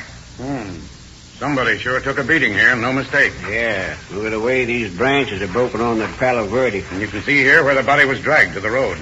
Looks like this is what we've been looking for 10 days. Listen, boys, do either of you know J.C. Kolb? Chuck Kolb? Sure. He used to work in the fields with us. How long ago? Oh, up until a week or so before Christmas. Then he didn't come around no more. We figured he drifted on to California. Did he hang around with anyone in particular? Yeah. Him and Ben Knight was pretty chummy. Where's Ben Knight? Does he work here? No, Ben went away, too. When? About the same time Chuck did. I think it'd be worthwhile to talk tonight, Jack. I agree with you. Come on, boys. Where do you want us to go now? To the morgue to identify a body. After the 2 ranch hands have positively identified the body of the murder victim as J.C. Cobb, they are led into the Sheriff McFadden's office, where Allen and Bazard make a complete report of their findings. The sheriff takes over the question. Either of you boys have any idea where this Ben Knight was from? Yeah, I think he was from Oklahoma. From Shawnee, Oklahoma. Yeah. Shawnee, Oklahoma. Where did he live while he was working on that ranch with you? It was, out to the Giant Cactus Auto Court. Yeah, him and the wife and kids, they all lived out in the auto court. Giant Cactus Auto Court. Allen, you and Bazard better get out there. I'm going to get in touch with the sheriff at Shawnee, Oklahoma for a check on Knight.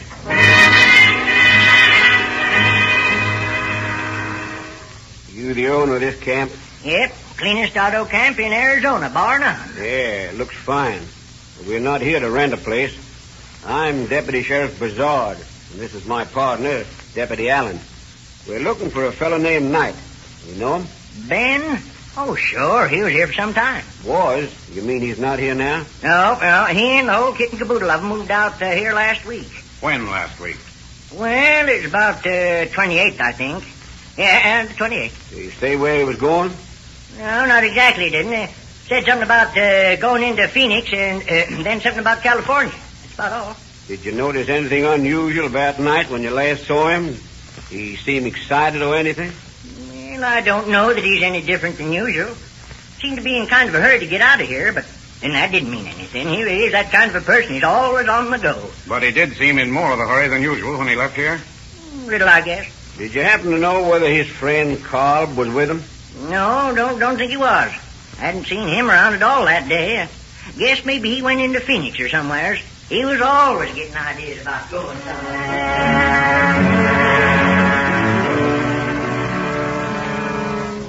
Upon further investigation, it is learned from people at the camp that Knight, his wife, and 2 children left in the Studebaker sedan belonging to Kolb, that Kolb was not with them at the time. A complete description both of the car and of the wanted man is phoned to the Los Angeles Sheriff's Homicide Detail, and a request for aid in locating the wanted Knight. And a couple of days later, Sheriff McFadden calls Allen and Bazard into his office. Well, boys, we've just about broken this Kolb murder. Yeah? How's that, Sheriff? I just got this from the sheriff at Mizpah. Postcard from Knight addressed to his brother who lives there. He gives his address as Venice, California, 722 Sunset Boulevard.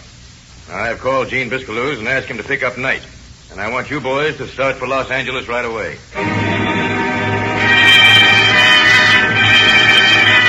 Deputies Allen and Bizard roar across the desert to Los Angeles and are met by Deputy Sheriffs Marshal Zeno and P.M. Cuno of the Los Angeles Sheriff's Office. Promptly pick up Ben Knight's trail, arrest him, take him for questioning. Knight denies everything. That's the trouble with trying to do a favor for a guy. All you get out of it's grief. What do you mean, Knight? Helping someone. Who did you help do what? This fella you're trying to tell me I killed, that's who. You mean Carl? Yeah, Carl. He asked me to do him a favor, and I'd do it, and now look. Here I am hauled into jail and told I'm a killer. Well, suppose you tell us just what you mean by doing him a favor, Knight. Sure, I'll tell you. Then you'll see what I mean, all right. We was trying to find work out there in Arizona, and Chuck, he had this Studebaker, see? Yeah? Well, anyway, the day after Christmas, Chuck went out to a ranch somewhere to see the foreman, and I went over to a lettuce shed to see about getting a job. Well, when I come back from the shed, I find a guy waiting there to see me. Says he has a message from Chuck. Who was the man? I don't know. He was a stranger to me. So anyway, he tells me that Chuck won't be back, that he's in some kind of trouble, and that he wants me to drive his Studebaker to California and leave it at a certain address. And so you just take this stranger's word for it and pack up and leave, eh? Well, I was afraid not to. Afraid of what? This stranger, he threatened me, sort of. Suppose you tell us about it. Well, he said I'd better do it and not ask questions, or it'd make me wish I hadn't. And I didn't want no trouble, so I did like he said. Why did you kill Cobb, Knight? I didn't kill him. What did you use, a hammer or a wrench? I didn't use anything. I didn't kill him. That's your story, and you're going to stick to it, eh? It's the truth. All right. Take him away, Sergeant. I want to talk to Mrs. Knight.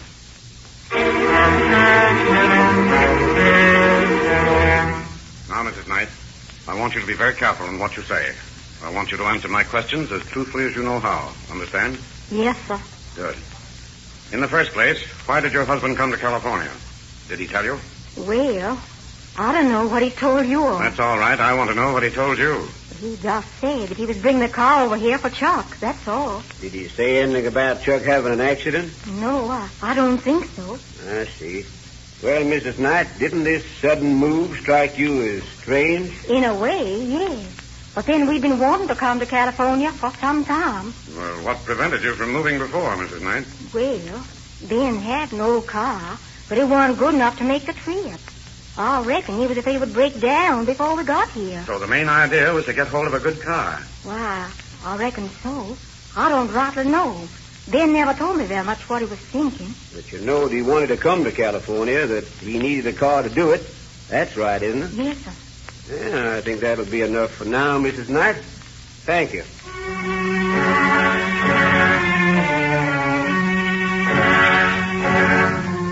Repeatedly questioned by the Los Angeles officers and by the Arizona officers upon their arrival, Knight sticks to his thin story of why he drove Kolb's car to California.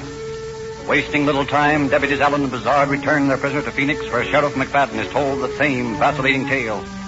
Ordering Knight to his cell, McFadden leaves him alone to think it over. After 36 hours of solitude, Knight sends word he wants to see the sheriff. A turnkey escorts him to McFadden's office, where... Well, Knight, ready to talk? I want to tell you what really happened. Good. I've been thinking it all over. Yeah, I thought you would. And I realize that it won't do me no good to lie about it. That's right. It was self-defense. Then you admit that you killed Cobb. Yeah, but it was self-defense. He tried to kill me first. Why didn't you say that when you were in Los Angeles? I don't know. Only I was so scared I didn't know what to say, and then after I told you that story, I was afraid to back out. But now you're ready to tell the truth, eh? Yes, sir. It was self-defense. Chuck and I was out fooling around, and he suggested that we rob old Bradley's store and get some money that way.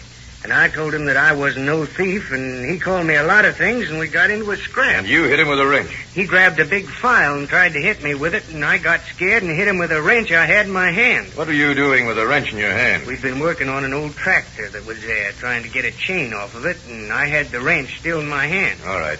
Go on. Well, when I hit him, he fell down, and then I got scared and tried to revive him. I got some water from the river and threw it on him, but he didn't move. So I figured I'd better get him out of sight until I could think. So you dragged him all the way to the riverbank, put him in a sack, and trussed him up, eh? Yes. Why'd you go to all that trouble if it was self-defense, Knight?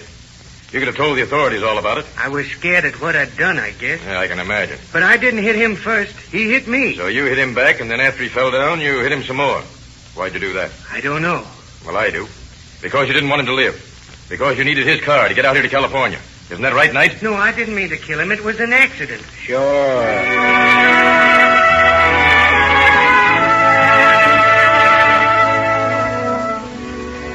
Knight sticks to his story of self-defense.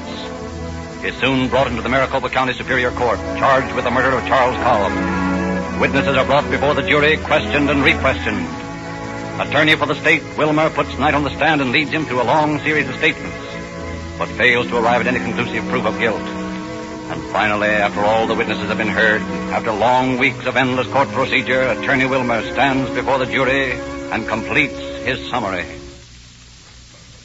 And you 12 good citizens are going to bring that verdict in. It's entirely upon your shoulders whether the perpetrator of this brutal, cold-blooded murder shall be set free to prey upon society, or whether he shall pay the penalty he deserves. I have endeavored during the course of this trial to show you the discrepancies of the defendant's story. You have heard him change his statement several times. And now I have but one thing left to do.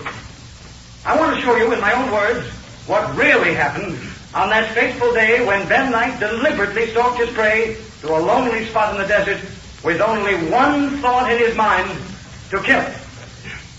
As I see the picture of this crime, I see two men standing beside a tractor that lies unused and rusty in a small clearing. Not far away is a river. And as I see them, they are talking. I don't see any sense in this. Coming out here to this dump just to get a few parts of this tractor. What are we going to do with them when we got them? Don't be so darn impatient, Chuck. We can sell this stuff in Phoenix and get some dough. Not much, but more than we got now. Well, it don't make sense to me. The way you've been acting lately makes me wonder about you anyhow. You've been so darn thoughtful all the time. You look like you're miles away, just thinking about something. Hey, what's got into you anyhow? I've been thinking about California, Chuck. I want to get out of this stinking desert and go to California. That's what I've been thinking about. Well, what's holding you? Why don't you go and get it over with? I didn't know how until just today, Chuck. I couldn't figure out how to get there. But I figured it all out. Yeah? How? You're going to help me, Chuck. I'm going to? How? You don't know? You haven't any idea what I mean? Huh? Hey, now you're looking funny again. Hey, what's the matter with you anyway, Chuck? Nothing's the matter with me, Chuck. I'm just thinking about California and how you're going to help me. Hey, friend. Hey, stop staring at me, will you? Hey, you look terrible. Do I, Chuck? Hey, stop staring at me, Ben. Ben, hey, what are you doing with that wrench? I know. You think you can kill me and take my car, huh? That's what you're thinking. I can see it in your eyes. Hey, Ben, don't hit me with that wrench. Ben, for the love of God, don't. Oh. That's what I mean, Chuck. That's how you're going to help me. But you gotta be dead before I can go. You gotta be dead.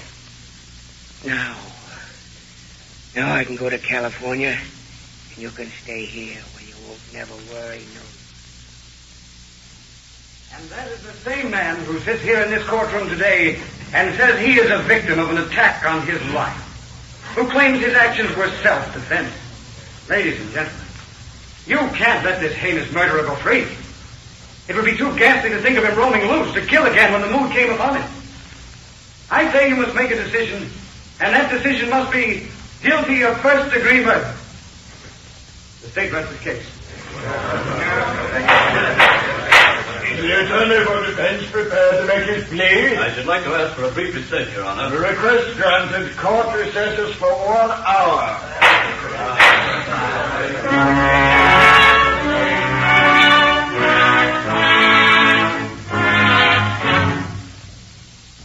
Court is now in session. Is the counsel for the defense ready now? I am, Your Honor. Then you may proceed. Thank you, Your Honor. Ladies and gentlemen of the jury, a little while ago you heard my worthy colleague, Mr. Wilmer, tell you in many graphic and dramatic words exactly how he thought this so-called murder was done. You may notice that I use the word thought. I do that because there has been no definite proof offered in this court at any time since this trial began that the defendant was guilty of murder. You have seen only one side of the picture, the one shown you by the prosecutor. I feel that you have a right to see the other side. I know that when you do, you'll realize that the defendant did no more than you or I might have done under the same circumstances. Protected his life when it was threatened. I'm going to ask you to go with me to that same clearing that you were told about a while ago. And as our eyes focus on the scene, we find the same two men. This doesn't make any sense to me, coming away out here for a couple of parts from an old tractor. Now, don't be so darned impatient, Chuck. We can sell this stuff in Phoenix and get some dough. Not much, but more than we got now. Yeah, and so what? I'm getting sick of this place. All we've been doing is going from place to place trying to find work. And when we do get it, what have we got anyhow? Nothing. Hey, listen. Why don't you fall in with me on that deal, Ben? Listen, Chuck. I wish you'd stop talking about it, because I won't go. And what's more, if you pull anything like that, I'll tell who did it. You're what? You heard me. I said I'd tell who did it. I'm not going to have you living with me and the wife and kids and going around robbing places, see? Why, you yeller Don't chicken. say it, Chuck. You're only getting sore over something that you know I'm right about. Ah, you ought to smack you one. And what's more, I think I will. Now, listen, Chuck. Don't be silly. Shut up, you liver-bellied stool pigeon. I'll teach you to make wisecracks. Put that file down, Chuck, and stop acting like a lunatic. I wanted to slap you many times, Ben. And now I'm going to right now. And there's no use whining about it. Chuck, stop it. I'll let you have it with this wrench if you come any closer. You dirty rat, you. I didn't want it, Chuck. I didn't want it. Chuck! Water. Gotta get some water for him. And there you see what actually happened. Not murder, but self-defense. And what was the first thing Knight did? He tried to revive Paul. He ran and got water and threw it on him. But it was too late.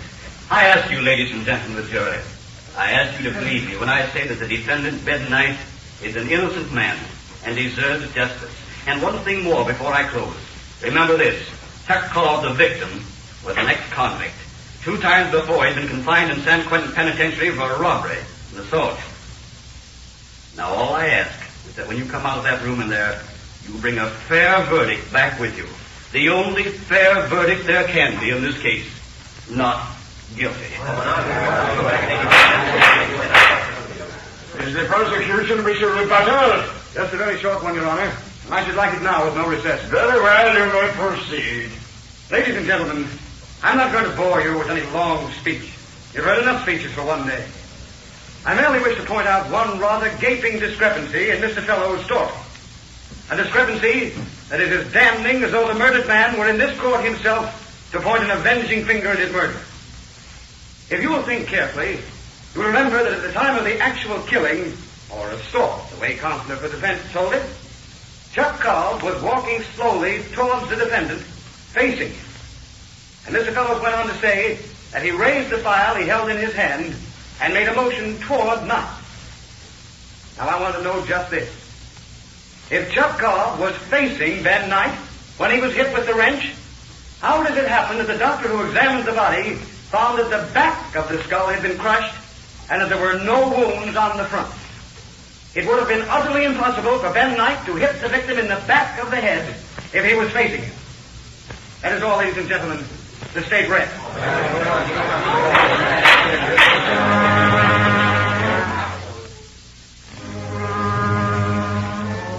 Has the jury arrived at the verdict? We have, Your Honor. Will the clerk of the court read it, please?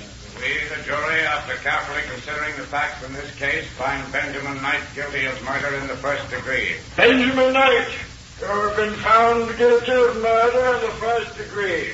Therefore, it is the sentence of this court that you be executed in the lethal gas chamber at Florence Penitentiary on a date which will be set later by this court. May God have mercy on your soul.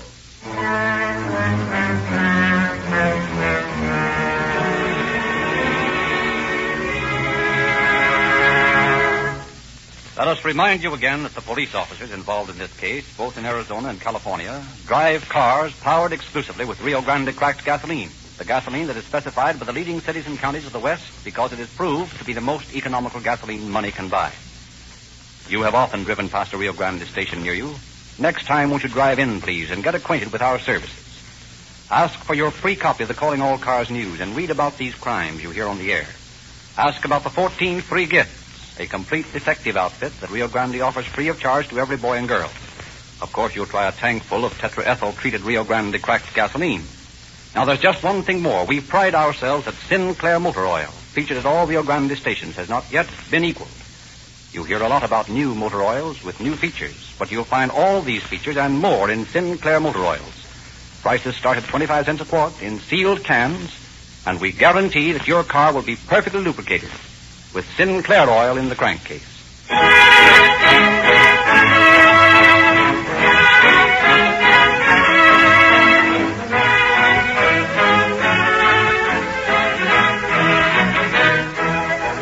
This is your narrator, Frederick Lindsley, bidding you good night for the Rio Grande Oil Company.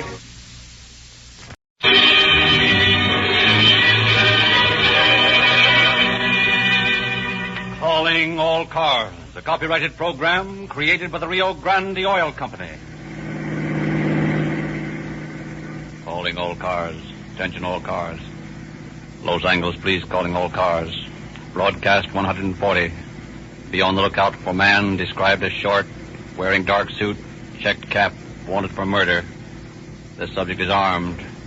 Bring him in, boys. That is all.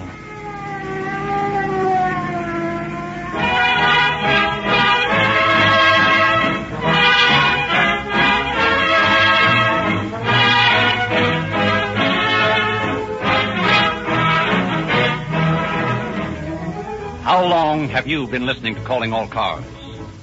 We met one man last week who had heard every broadcast for 2 years and 9 months, and he confessed he had never yet tried Rio Grande cracked gasoline. We had to congratulate him on his sales resistance, but we sympathized with him for all he's been missing. Those of you who are now regular users of Rio Grande cracked will remember how skeptical you were when you first tried this gasoline. You were convinced that all gasolines were pretty much alike, and you didn't see how Rio Grande cracked could be any different. Well, we convinced you, didn't we? It only takes about 10 gallons to prove to the driver of an old car or a new one that this gasoline gets more out of your engine. We know it's our exclusive, patented cracking process that makes the difference. But all you care about is that when Rio Grande cracked gasoline reaches your engine, it quiets right down. That throbbing vibration stops. Your motor runs smoother because cracked gasoline is scientifically balanced to burn evenly without wasting any power. Every atom is turned into power. No wonder your car speeds up. There is no waste as in ordinary uncracked gasolines. Rio Grande's scientific cracking process ensures that you get all the mileage possible out of every gallon. And we hope you'll keep a record to prove to yourself how much more economical it is. We have no fear that Rio Grande cracked gasoline will fail to pass any test of power, speed, or economy. For it has been tested by the leading cities and counties of the West, with the result that it is now specified to power more police, fire, and emergency cars than any other brand wherever it is sold. Will you follow the recommendation of these many cities and counties and start using Rio Grande cracked gasoline tomorrow? And now it is our pleasure to present Chief James E. Davis of the Los Angeles Police Department. Chief Davis. Good evening, friends. A very safe rule to apply in life is the rule of suspicion. The proof of this observation will be found in the case you are about to hear. If the vagrant, Culver, had been sufficiently suspicious of the kindnesses of his casual acquaintance, Sam, we might not have had a murder case to solve. Unfortunately, you pay for everything you get. Whenever someone starts showering attentions and presents on you, you may be sure that you are expected to recompense them in some way. Our files are full of cases which started just as this one, with a chance meeting in Pershing Square, or a conversation begun in a dairy lunch, and ended up in murder.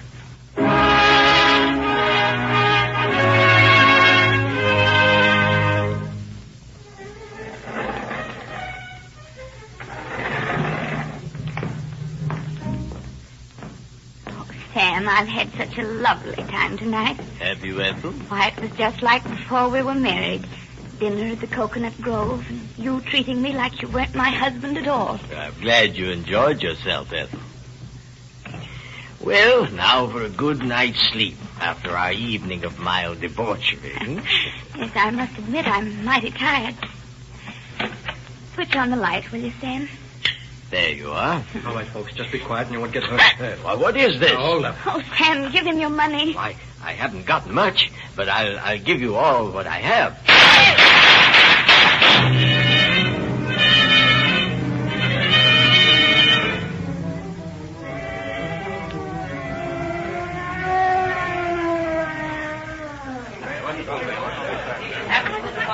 All right, folks, all right. Keep clear, please.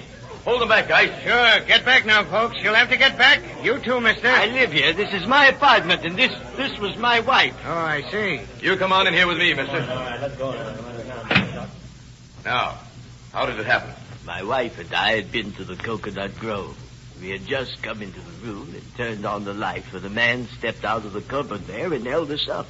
I told him I didn't have much money, but I'd give him what I had. And suddenly he started shooting at my wife.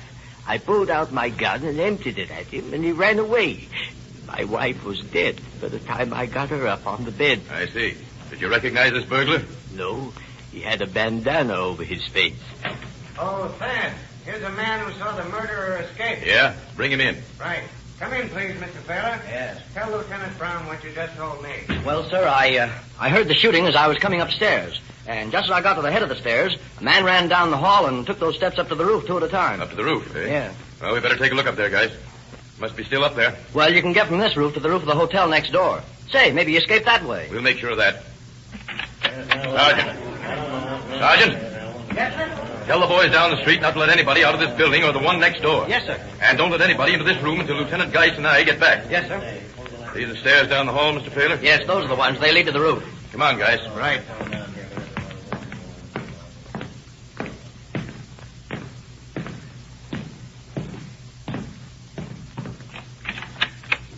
Plenty dark up here. Flash your light around. Not much place for anybody to hide. There's the stairway into the building next door. Let's take a look over there. Uh-oh. Look here, Thad. What? On the roof, a trail of blood. This will be a cinch. Yep. It goes down these stairs.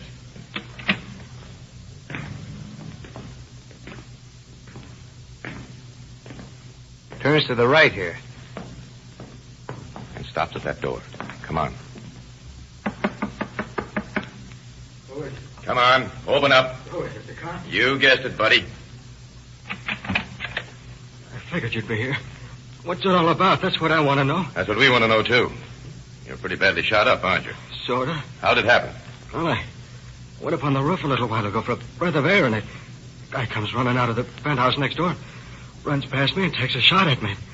Runs down the stairs through this building. That's all I know about it. Why didn't you report this to the police? It only happened a few minutes ago. I'm in too much pain to do anything. I better get you to the hospital right away. Guys, you go back next door and bring Mr. Thaler and Mr. Whitaker down to Georgia Street. I want them to have a look at this bird.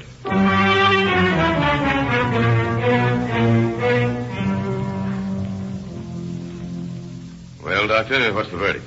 I removed this slug from beneath his collarbone. 3220. Uh-huh. Anything else? Yes, another bullet passed through his right arm, and a third pinked the flesh on his chest. Oh, so he's been shot 3 times, eh? Apparently. I want a couple of people to see him. Is it all right to go in? Well, he'll be ready in just a minute. Good. I'll call them in. Come on in, gentlemen. You got Mr. Whitaker's gun, Geese? Yes, here it is. 3220. Well, Mr. Whitaker, your shots took effect on our suspect. Here's a slug they just dug out of his neck. I'm sorry it wasn't in his heart. I don't see how I failed to kill him. It was point blank. In the habit of carrying a gun, Mr. Whitaker? Oh, no. I just recently got this one. I'm glad I did now. The suspect in here says his name is Jack Lane. Do you know anybody by that name, Mr. Whitaker? No. Do you know anybody who might have wanted to rob you? No. Was this fellow you saw running out of Mr. Whitaker's apartment familiar to you, Mr. Thaler? No, I never saw him before. You can come in now, Lieutenant. Thanks, Doctor. Come with me, Mr. Thaler. Look closely at this fellow, Mr. Thaler. Is he the one you saw coming out of Whitaker's apartment? Yeah, yes, he is. Oh, you're crazy, mister. Are you positive? Absolutely. All right. Would you mind asking Mr. Whitaker to come in? Why, certainly. Come in, Mr. Whitaker. I want you to have a look at this young man. Is he the one who held you up and shot your wife? No. Are you positive? Yes, positive. But Mr. Thaler has just identified him as the man who ran from your apartment. I don't care what Mr. Thaler has said. I saw the murder in bright light. I'd know him again. This isn't the man. See? What'd I tell you? Now let me go to sleep, will you? Okay, Jimmy. Go to sleep. Now, if you don't want me any longer, Lieutenant, I think I'll grab a cab. I'll have to ask you not to go back to your apartment until we've completed our investigations there. I don't intend to. I should stay at the sanitarium of a doctor friend of mine in Alhambra. You better leave me the address. Why? Well, naturally, you'll have to testify. Testify? Where? What? At the inquest. Oh, Lieutenant, isn't there any way to get out of that? I'm not a well man. I've been under the doctor's care for some time now, and this thing has me so upset. I'm really Sorry, Mr. afraid. Whitaker, you'll have to testify. Now, what is your address in Alhambra? Well, it's Dr. Merritt's place on Downey Drive. Very well, Mr. Whitaker. We'll get in touch with you when we need you. Well, good night. Good night, Lieutenant Brown. Good night, Lieutenant Guy. Good night. Good night. There's something funny here, guys. What? Taylor identifies this boy in there as the one who ran out of the Whitaker apartment, and Mr. Whitaker claims he isn't the man. There's something funny about the boy, too. What's that? Look at this card I found in his pocket. Pete Cafe. What of it? Look on the other side. Oh, it's written in pencil? Yeah. Jimmy Culver reports to work at 8 p.m. Signed Pete. The kid's lying about his name. I guess we better have a talk with him. Come on. Oh, what do you guys want now? Now, listen, Jimmy. All we want is for you to come clean with us. I have come clean with you. What are you talking about? You told us your name was Lane. Well, it is. How do you explain this card? I never saw it before. I found it in your coat pocket. Oh, please go away and let me get some rest. Sure, we'll be glad to when you tell us the truth. Okay, then. Culver's my right name. Jimmy Culver. Then why did you give us a phony? I don't know. Gosh, you guy's liable to do anything when he's gone through what I have. Being shot at and all.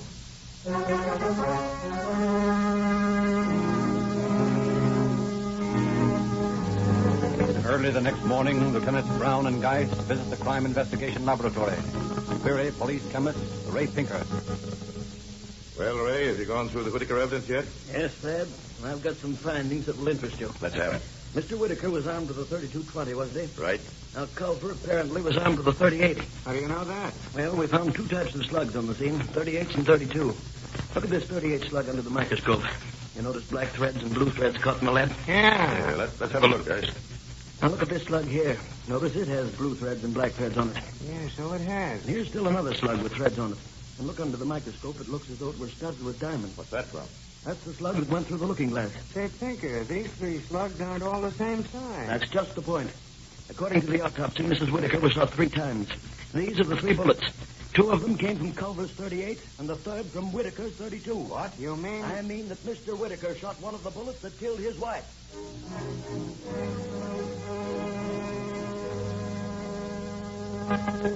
Without revealing to Mr. Whitaker the extent of their investigation, Brown and Geist, accompanied by Agnes Underwood, a newspaper woman, bring Whitaker once more face to face with Culver in the General Hospital. But Whitaker is still not positive.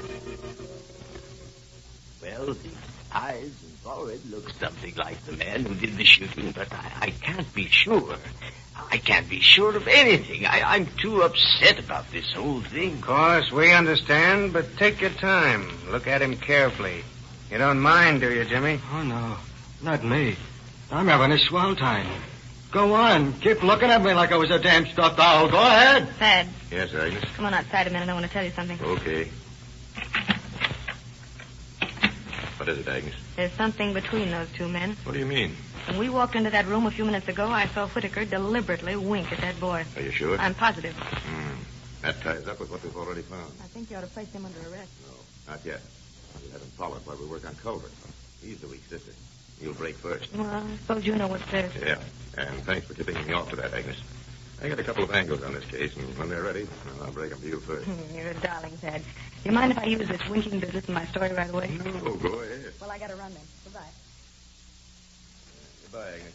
Thanks again. Not getting anywhere, eh? No, Mr. Whitaker can't be sure this is the man. Of course you can't, because I ain't. I was shot at up on the roof, I tell you. Okay, Jimmy. Take it easy. Well, Mr. Whitaker, it's too bad you can't be positive in your identification. I'm terribly sorry. I'd give anything to be able to help you, but I can't. Well, that's that. I don't think there's anything further we need of you. And I'll be getting along. Good evening. Good evening, Mr. Whitaker. Oh, by the way, have they found the gun that killed my wife? Not yet. We've hunted all over the hotel, but we haven't seen it. I'd give 10,000 if that gun could be found and the murderer hanged for his crime. Good night. $10,000. That's offering a pretty big reward. He probably doesn't have it. Follow him, guys. He knows a lot more than he's telling. I don't want to take any chance on him skipping out on us. Okay, where'll you be? I want to have a little talk with Jimmy here. I'll see you later. Ain't you had enough talks with me? No. I'm going to keep on having talks with you until you tell me the truth about this. I've told you the truth. No, you haven't, Jimmy. What, are you sucking for that $10,000 reward he said he'd give? That doesn't concern me. I've got a suspicion that he's as guilty of this murder as you are. Huh? Where'd you hide that .38, Jimmy? What did he wink at you for when he came in here tonight? Jimmy, Mrs. Whitaker was killed by 3 bullets. 2 of them came from your .38. The third came from Whitaker's .32. He killed his wife and he tried to kill you, Jimmy. What do you think you can gain by protecting a rat like that? I've been shot at enough. But not by a stranger on the roof. Was it really his wife that was bumped off? Yes. There's something wrong somewhere. What do you mean? I've been double-crossed. I'm not a rat. Oh, of course you're not a rat, Jimmy. Well, that dame was his wife. Say, tell me this, Brown. How long has that guy lived in Los Angeles? About 30 years. About Oh, that dirty liar. All right, Felder. Now it's plain you got something on your mind. Come on, let's have it. That guy told me he was a gangster. A gangster? He's no more a gangster than I am. He told me that he wanted to get that dame bumped off because she was a moll from back east and she'd squealed on Babyface Nelson. He said he was connected in Chicago with some big shots. And you fell for that. How was I to know? It sounded on the level. How much did he promise you for the job? $50 and an airplane ticket to Chicago. He said he'd fix me up there. Where did you first run into Whitaker? Phoned him for the price of coffee and... When? Sometime in January. We got to be friendly. He staked me to room rent and some new clothes.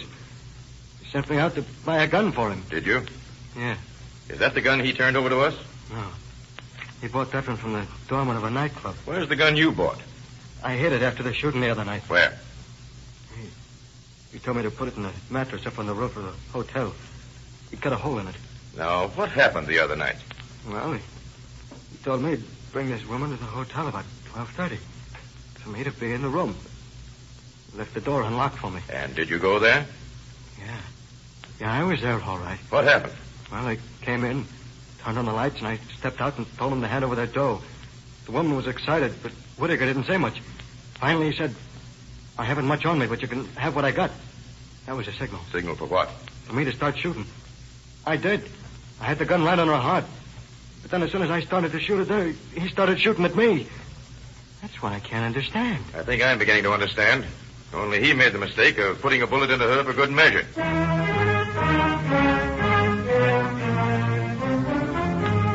Brown goes back to the hotel and finds the gun hidden in the mattress exactly as Culver had described. Then, accompanied by R.B. Steed, night captain of the homicide squad, he drives out to the sanitarium in Alhambra, where the officers rout Mr. Whitaker out of bed. Sorry to wake you in the middle of the night, Mr. Whitaker. Oh, that's all right. I haven't been able to sleep much since this terrible thing happened. This is Captain Steed, Mr. Whitaker. How do you do? Glad to know you, Mr. Whitaker. There's some details we've got to clear up before the inquest tomorrow morning. Well, I'll be glad to help all I can. I've been in a terrible daze since the other night, but my memory is slowly coming back to me now. That's fine. Now, in the first place, Mr. Whitaker, how do you account for the fact that the man who did the shooting knew where you lived and at what time you'd be out of the room? I haven't the faintest idea, and as far as that's concerned, the place wasn't ransacked. I didn't even look like a robbery. Mr. Whitaker, have you ever made chance acquaintances, given people you met on the street money? Yes, that's a great fault of mine, really. I'm much too free with my money. Do you remember the names of any of the people you've given money to? Well, there was Tony. Don't know his last name. Davy James. And there was a fella named Andrews or Anderson. You know, as a matter of fact, I've got a feeling this fella in jail is that Anderson. Wouldn't you have recognized him already? I have a very poor memory for faces. When did you come to this conclusion? When I left the hospital this afternoon. I've been thinking about him, and I'm sure he's the same fellow. Do you recognize him as the man who was in your apartment that night? I can't be positive about that. He might have been. There's no question about it, Mr. Whitaker. He was. Your wife carry any insurance, Mr. Whitaker? What's that? Insurance. Does your wife carry any? Yes, I believe she did. How much? Why, it seems to me she had one policy for $4,000 and another for $5,000. Yes. That would be $18,000 of double indemnity for accidental death. What's that? Oh, nothing. Just thinking out loud. Mr. Whitaker, I'm afraid we'll have to ask you to get your clothes on and come over to the scene of the crime with us. We want to check up some things.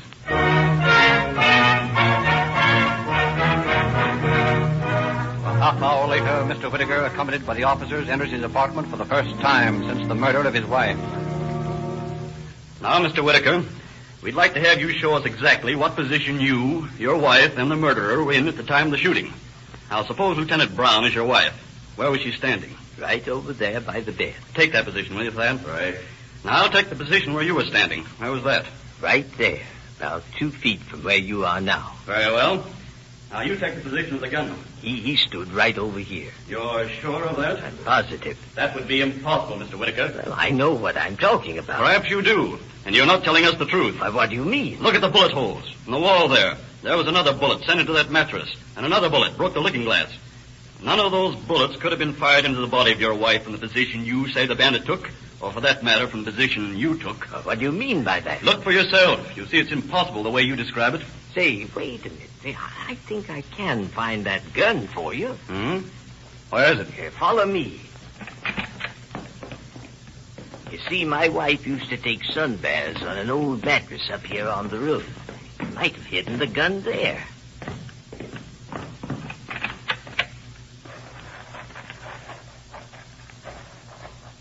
That's funny. It's been moved. Well, maybe it's over here on the other roof. That chump is certainly walking right into it, Captain. Never sought to fail.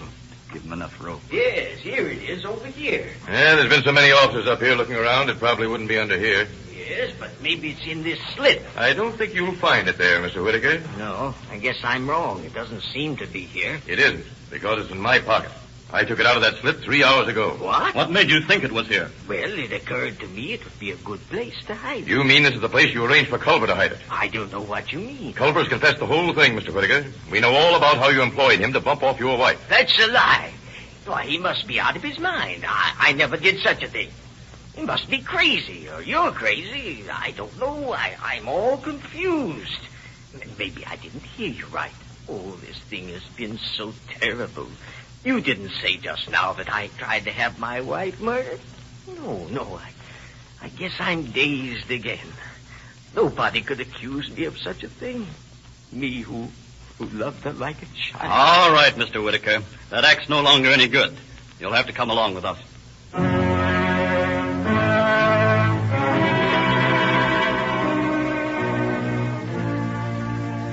On the next day at the coroner's inquest, Culver testifies. Yeah, this guy Whitaker propositioned me to kill a woman. I agreed to do it for $50 and a trip to Chicago. I didn't know it was his wife he wanted bumped. If I had, I wouldn't have done it. I was willing to do it because he told me she was a stoolie.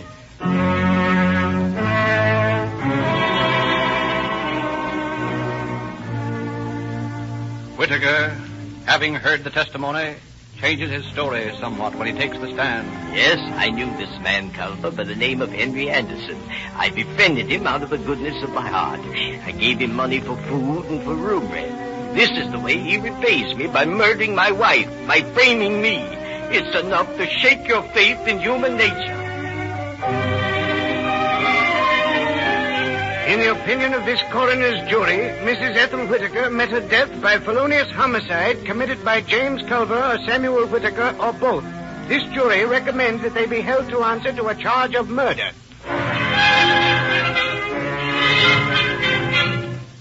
In spite of Whitaker's loud protestations of innocence, he is held to answer.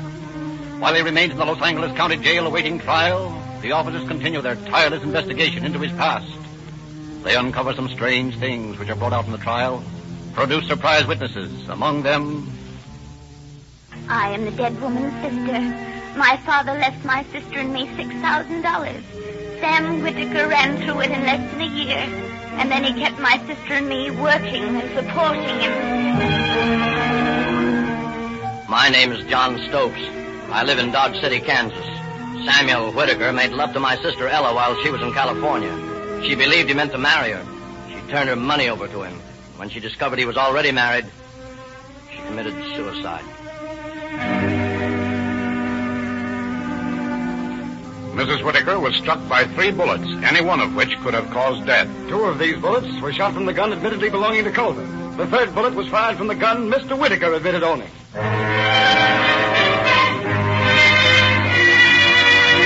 There must not be any doubt in the clear, sane minds of you 12 good and true citizens that the crime of murder has been here brutally committed. There is but one way you can act. There is but one decision you can make in determining the fate of this man who hired a man to murder his wife and then sought to murder the murderer in order to clear his name and receive the $18,000 of insurance money. A man so low that he double-crossed himself, so unable to depend upon his hireling that he sent one of his own bullets crashing through his wife's body. Gentlemen and ladies of the jury, We find the defendant, Samuel Whitaker, guilty of murder in the 1st degree and recommend life imprisonment.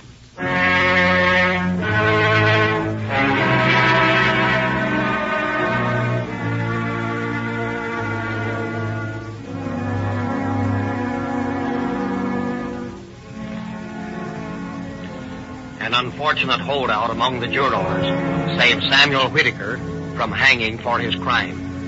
He was also found guilty of assault with a deadly weapon with intent to commit murder on the person of James Culver and received a concurrent sentence of from 1 to 10 years for that. Culver, his weak-willed accomplice, was allowed to plead guilty of 2nd-degree murder because of his willingness to turn state's evidence. His reward was 5 years to life in the state penitentiary. Thank you, Chief Davis. Ladies and gentlemen, police cars of the largest cities and counties in the West are advertising Rio Grande cracked gasoline every day. When they go roaring past you with engines racing and sirens screaming, they are telling the world that Rio Grande cracked gasoline is the most powerful and speediest gasoline to answer emergency calls. In the cities of Oakland and many others in Northern California, in Los Angeles and numerous Southern California cities, in Arizona's largest county, Maricopa, the conditions under which police, fire, and emergency cars operate are entirely different. Yet all agree that Rio Grande cracked is the best gasoline they can buy. This same gasoline is offered to you every day by Rio Grande dealers in your neighborhood. Drive in tomorrow and learn the difference. Learn also about Rio Grande's free gift plan, which enables you to make some boy or girl mighty happy with a membership in Rio Grande's junior police force. It costs you nothing to give a complete junior detective 14-piece outfit to any youngster you like. Ask the Rio Grande dealer. You'll also find Sinclair Motor Oil featured in Rio Grande stations. Sinclair Motor Oils are guaranteed by one of the world's largest lubricant manufacturers. You can't buy any purer oil, for Sinclair de-waxes and de-jellies these oils to remove all impurities. That's why you can use a thinner oil when you specify Sinclair, and you get no oil drag.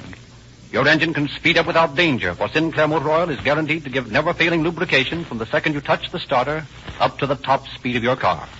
Very few brands can equal the performance of Sinclair Motor Oils, and none can excel them.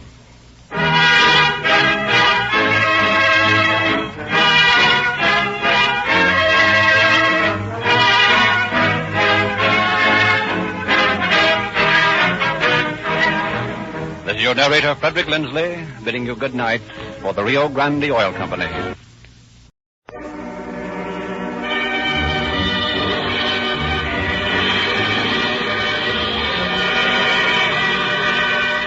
Calling all cars, the copyrighted program created by the Rio Grande Oil Company.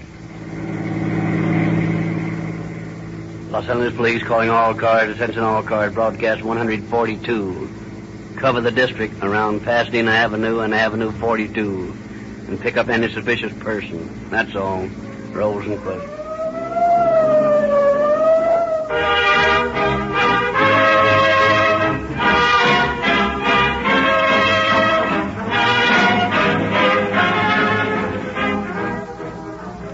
Are you confused by all this talk about gasoline, all claiming superiority? Then listen to this frank letter from a stranger in our midst. He writes, As a newcomer from the East, I've been frankly bewildered by the many conflicting claims advertised for the leading brands of gasoline in the West. When I heard Rio Grande's broadcast saying more police, fire, and emergency cars are powered by Rio Grande Cracked wherever it is sold than any other brand, I decided that it was the first really convincing statement I'd heard about any gasoline. I know you couldn't make this statement unless it were absolutely true. And it's obvious that police and emergency cars depend more upon gasoline than pleasure cars. So, I figured if these big buyers, to whom gasoline is all important, prefer Rio Grande Cracked above all others, it's the logical gasoline for me, too. I'm convinced that I'm now using the best gasoline money can buy. Signed, Mr. Matt M. Hammond, 764 South Normandy, Los Angeles. This same reasoning induces thousands of motorists every month to drive into a Rio Grande station and ask for Cracked, the same gasoline the police cars use. They have discovered that Rio Grande Cracked lives up to its guarantee of police car performance in your pleasure car.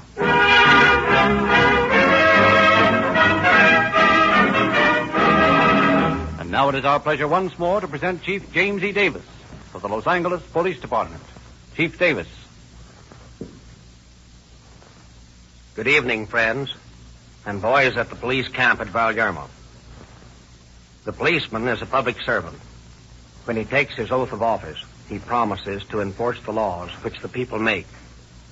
The ideal police force does just this, enforces the law, keeps the peace, sees that the machinery of society functions smoothly and with least friction.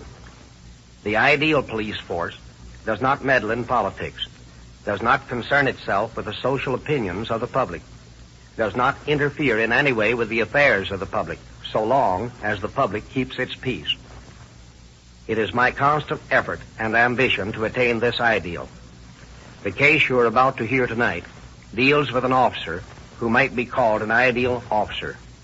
Using intelligence, his own God-given initiative, he solved a brutal crime and brought the criminal to justice. His reward, of which you will hear later, is typical of the recognition any man under my command may expect for showing the same qualities.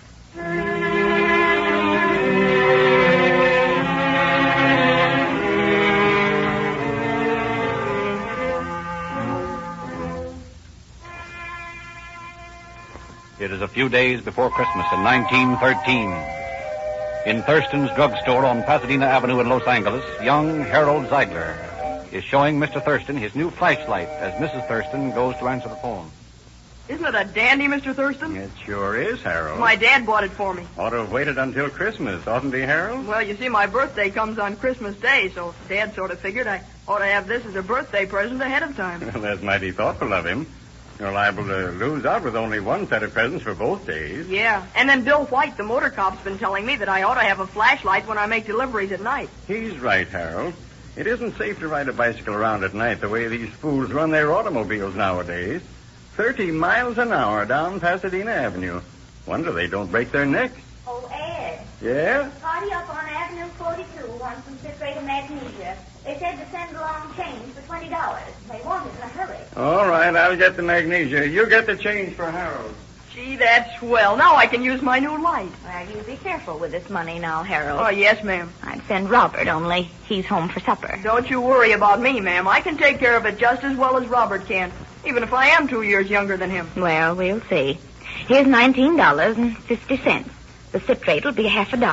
Take their $20 and give them this money and the citrate and come right back. Gee, Mrs. Thurston, I know how to make change. All right, Harold, here's the citrate. You better get started. Yes, sir. And don't forget to use that new light of yours. Don't worry, I won't.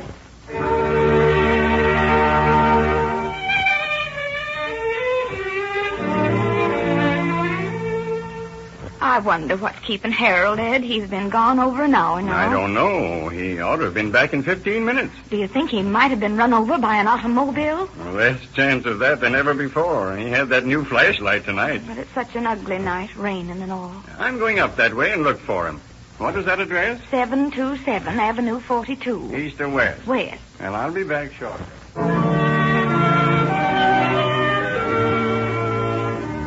Running into a friend outside the store, Mr. Thurston enlists him in the hunt for the missing messenger. Quietly, they walk several blocks through the drizzling rain until... Ow! Oh! What's the matter? Oh, consarn these bloomin' kids that leave their bicycles on the sidewalk. I'd like to catch that young imp. I'd wring his Wait a neck. minute, wait. This is Harold's bicycle. What? And he's the last kid in the world who'd leave his precious wheel out in the street in the rain. There's something mighty funny about all this. Say, look across the sidewalk there. What is it? Wait a minute. I'll see what it is. Why, it's a club. A wooden club. Great Scott, there's blood on it. Something's happened to Harold. Listen, Ed. You look down that way, and I'll go this way. See if we can find anything else. All right, call out for him. Here. Harold! Harold! Harold! Where are you, boy? Harold! Harold! Here's his flashlight. What? They're down here in this ravine. Well, he must be around here somewhere. Oh, wait until I get this thing turned on. There. Oh, look. He's still breathing. Hurry across the street to that house and call an ambulance. I'll do what I can for him until it gets here.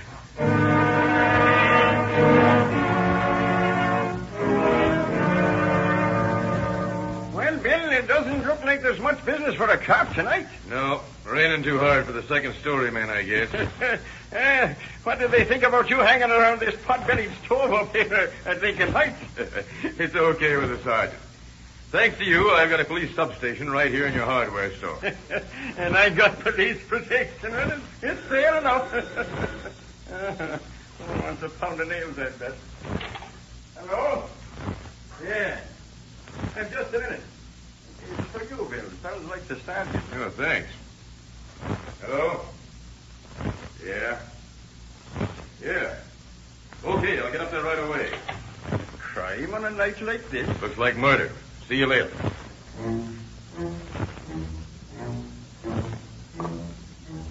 Patrolman Bill White arrives at the scene of the crime a few moments after the ambulance has removed Harold's eyeglass. He is met by Officer Harry Glaze. Sergeant sent me over, Glaze. Good. This is a tough one. Let's have it. Someone beat up Harold Ziegler. You mean Ed Thurston's delivery boy? Yeah. Poor kid. I knew him well. Hurt bad? Ed beaten in badly. They don't expect him to live. Oh, what a dirty shame. Got any leads? Nothing that's worth anything. Come along, I'll show you all there is. There's his bicycle over there. And here's the weapon. Small end of an axe handle. Yeah. Hey, wait a minute. Throw your flash over here. All right. Uh-huh. What is it? Jelly beans scattered all over the place. Harold loved them. Well, what else?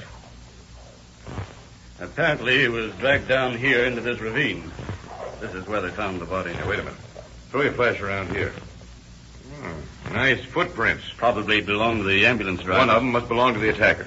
Has homicide been notified? Yes. They're on their way out. Well, when they get here, see they don't disturb those footprints. I've got a hunch I can find a fellow whose shoes fit some of those prints. And if I get him, I want to be able to make a comparison. You mean you've got this case solved already? No, not yet. But I've got a strong suspicion, and I don't want those big flat feet from headquarters ruining these prints. But the homicide boys are assigned to the case. I know, but this happened on my beat. And I know the ins and outs of this neighborhood better than the headquarters boys. And I knew Harold Ziegler. I want to crack this case my way. I may need your help. How about it? I'm with you, Bill. Okay. Guard those footprints, and don't say anything about my hunch. I'm going down to the hospital to see if I can get anything out of Harold. The poor kid's still alive.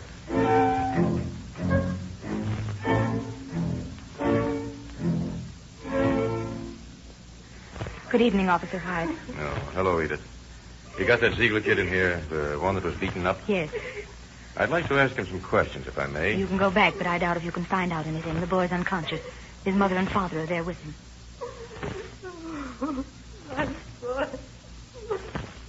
Good evening, Doctor. Good evening.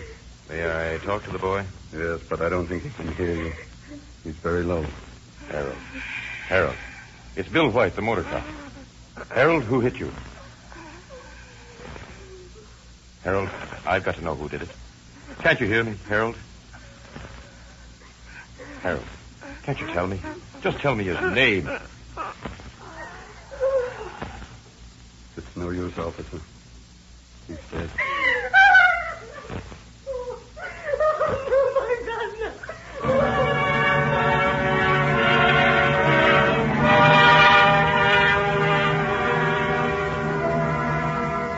And later that night, Patrolman Bill White unfolds his theory to Officer Glaze and Mr. Thurston in the back room of Thurston's drugstore.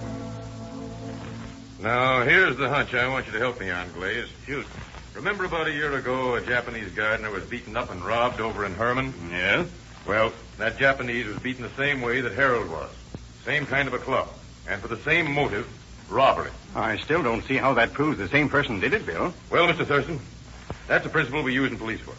We found out that the modus operandi, or method of committing a crime, is a trademark of any particular criminal. He always goes about his dirty work in the same way. But my conviction is deeper than merely superficial similarities. I worked on that Japanese case. Oh, you did? Yes, sir. And I found out that it was pulled by 3 young thugs. One of them was a 20-year-old good-for-nothing who lives over in Herman. His name's Walter Smith. The second was Red Thomas, aged 18. And the third, the one who swung the club on the Japanese, well, I couldn't get a line on him for a long time. Then I got a tip from a butcher over on Avenue 57 that he was reasonably certain that a 17-year-old kid by the name of Louis Bundy, who was driving his meat wagon, had conked the Japanese. I started to check up on this Bundy kid, and I finally got him on a robbery of a delivery station for a downtown department store. You mean that villa at Paris, John? That's right. He pleaded guilty. But some social workers had him put on probation. So he went scot-free with a grudge against me. Now, I know about every kid in this district, and though some of them get into jams occasionally, there are only 3 who are thoroughly vicious hoodlums, and they're Smith, Thomas, and Bundy. This job tonight was the work of someone familiar with the neighborhood. Whoever did it knew your organization, Mr. Thurston, and he knew the neighborhood well enough to give you the address of a vacant house for the delivery. What? Yeah, I checked on the address. That house has been vacant for 3 weeks. But to commit murder for $19.50... Yeah, that's a lot of money to a 17-year-old boy. Well, as far as that goes, I can't very well afford to lose it myself. We'll get it back for you, Mr. Thurston. Is there anything that misses in my reconstruction of the case? Nothing that I can see. The check's all right. Fine. We let Homicide do whatever it likes, Glaze, and you and I will work on Bundy and his pals.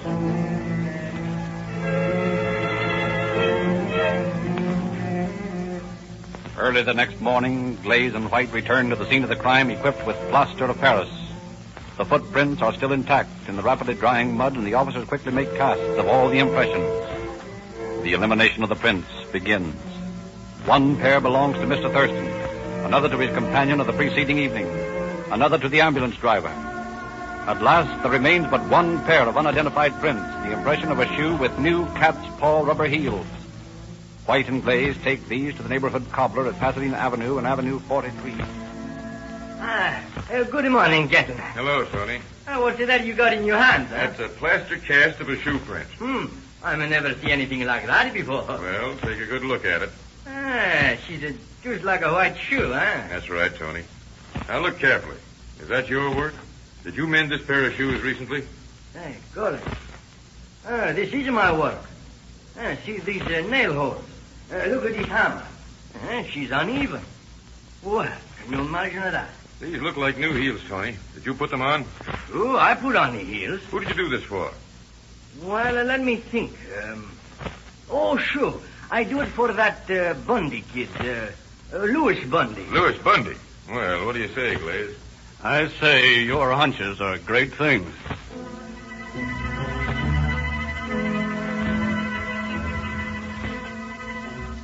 Familiar with the habits of the boys who frequently go to Sycamore Grove to play tennis, Glaze and White park their motorcycles some distance from Sycamore Grove, and approaching it by a circuitous route, finally arrive at a point on the hill where they can watch the tennis courts without being seen. They remain secreted for half an hour before anyone appears, and then Bundy approaches the park from the railroad tracks. A little later, Red Thomas joins him, and shortly after, the Smith boy shows up. They sit in huddled conversation for several minutes while the officers watch. Now, what do you suppose the conference is about? Probably planning some more devilment. I wish we were close enough to hear what they're saying. Yeah. Well, it's all over anyway. There goes Bundy to play tennis. Now, what do we do? We'll start on Thomas. Look, he's getting a ride on a bakery truck. That truck's next stop is Steiner's Grocery in Highland Park. I'm going to take my motorcycle and meet it when it gets there. You go back to Green's hardware store. I'll meet you there.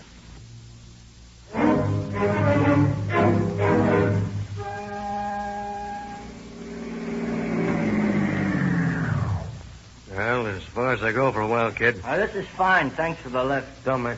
Hello, Red. Huh? Well, what do you want? You. What for? Oh, I want to ask you a few questions. What for? I ain't done nothing. We'll see about that. Well, I don't see what you... Want to come along peaceful, or shall I put you under arrest? All right. Officer White takes Red Thomas back to Green's Hardware. And there, locked in the basement, he questions him for a long time. Now, Red, where were you yesterday afternoon and evening? I've told you half a dozen times. I was down at the pool room all afternoon. What time did you get home? About 7 o'clock. Where were you at 6:30? I don't know. Probably still at the pool room or on my way home. Weren't you with Louis Bundy? No. Why? What were you talking to Bundy and Walter Smith about this morning? I don't know. Just talking. Well, what were you talking about? There ain't no law against talking to a couple of pals, is there? No, but when the conversation is regarding a murder, then I want to know about it. Murder? What murder? You know very well what murder.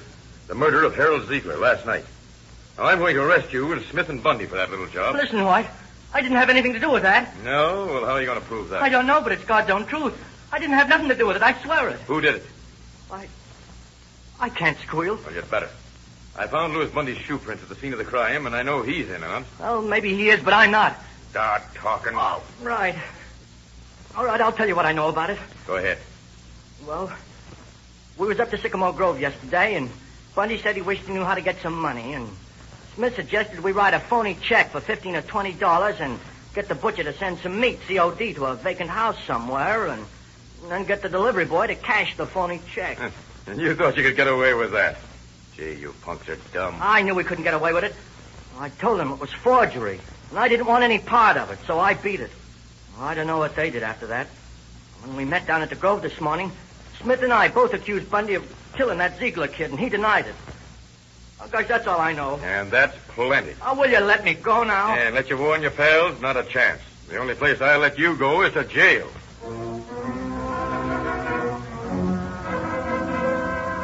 A little while later, Walter Smith is arrested as he tries to make a getaway from his home. In the store basement, White questioned him. Here's the same story as he had heard from Red Thomas. I swear to God I didn't have anything to do with Crook and Harold.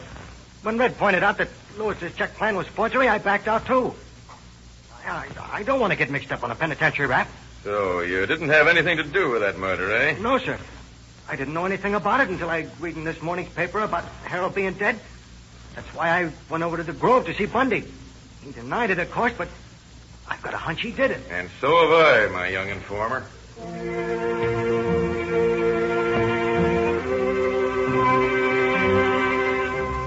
Retaining the two youths in custody, White and Glaze start out after Louis Bundy. In a vacant house across the street from the Bundy home, they lie in wait for their prey. It is 11 o'clock in the evening before the circumstantially accused murderer comes home. From their hiding place, they see him bid his parents good night and retire to his bedroom. Then the two officers cross the street and ring the doorbell. Mrs. Bundy answers the door. Yes? We're police officers, ma'am. We want to talk to Louis. Oh, what are you going to do with my boy now? Just want to ask him a few questions. But he's gone to bed. Somebody raised the window in that other room, Bill. Get in there fast. Now, look here. You can't come to a person's house. All right, Louis. Up with your hands. Hey, what's the big idea? That's what we want to know. These cuffs will keep you from opening any more windows. Oh, what is it, Louis? What have you done now? I don't know, Mom. I ain't done nothing. Oh, Louis, why must you always be getting into trouble? I try so hard. Now, Mrs. Bundy, if you'll just not get excited. I've got to ask your son some questions. Where were you last night, Louis? Last night? I don't know, around. Around where? Oh, down at the corner, hanging around. Look at this, Bill. A shirt. It's been washed. There's still some brown stains on it. What are these stains, Louis? I don't know. I'll bet you $5 they're blood. And you better not, you'd lose your money. Where are the shoes Tony put new heels on last week? Oh, no. Well, they wasn't no good, so I threw them away. Where? In the incinerator. I burned them. Take a look for him out there, Glaze, while I escort Louis to Lincoln Heights.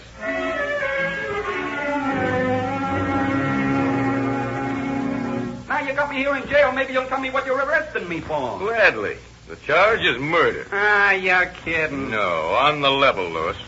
You see, it's this way. Last night, about 6:30, you murdered Harold Ziegler. We know all about it. Don't try to bluff me, copper. I'm not. But apparently, I have to convince you. Last night, when you beat that poor kid's skull in, you left your heel prints in the mud. Today, Tony the cobbler identified those prints as having been made by the heels he put on your shoe. Then we picked up your two pals, Smith and Thomas, and they both talked plenty. Yeah? Yeah. Now, after I booked you, I'm going back to your house and turn it upside down until I find the $19.50 you stole from Harold. And the shoes you said you burned. but that Glaze couldn't find in the incinerator.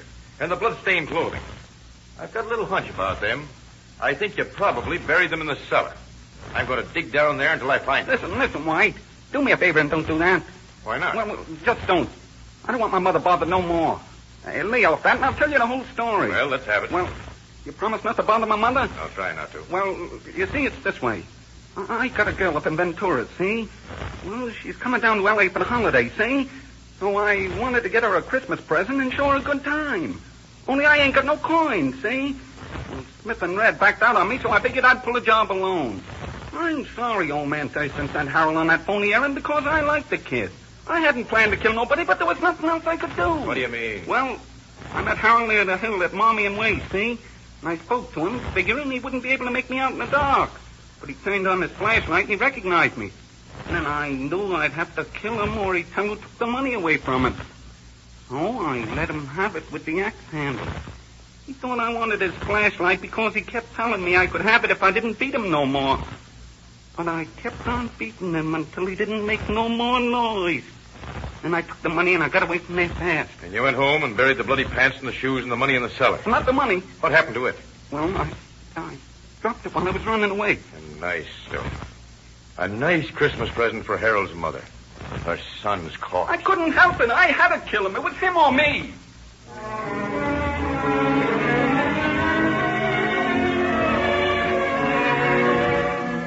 White returns to the Bundy home and starts digging in the cellar.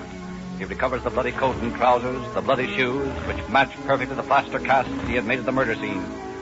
One thing he cannot find is the money, and Lewis stoutly maintains that he had dropped it while making his getaway. On Christmas Day, White, seeking to unravel this last shred of evidence, drops into Thurston's drugstore.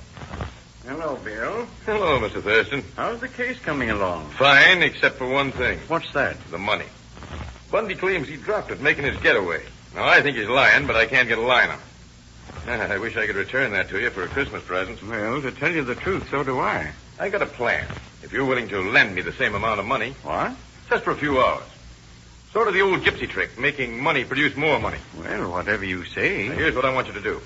Give me $19.50 in the same denominations you gave Harold that night, and put it in the purse as nearly like the one he had as you can find. All right, but I don't understand what for. Another hunch, Mr. Thurston. You'll find out soon enough. Half an hour later, Officer White enters Bundy's cell in the city jail. Merry Christmas, Lewis. Yeah? I don't see nothing so merry about it. Boy, I think it's plenty merry. I've discovered what a liar you are, and as a result, I'm able to give a couple of old people some Christmas cheer. What are you talking about? Purse with the $19.50 in it. The Thurstons need that money, and I'm going to return it to them this afternoon. Oh, so you found it then? Yes, in spite of your constant lying. You didn't throw it away. You buried it in the cellar. That's right, but you can't blame me for lying. I figured if you overlooked it, I could give the money to my folks later. Yeah. Your folks wouldn't want blood money. No, I guess it's better you found it. Sure it is. Now, look, Lewis. Drop those blues. How'd you like a turkey dinner and then a visit out home, eh?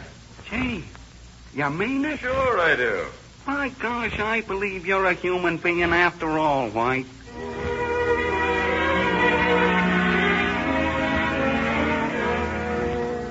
After a big Christmas dinner, Officer White takes Lewis Bundy home and permits him to visit with his mother. Then he leads him down to the cellar.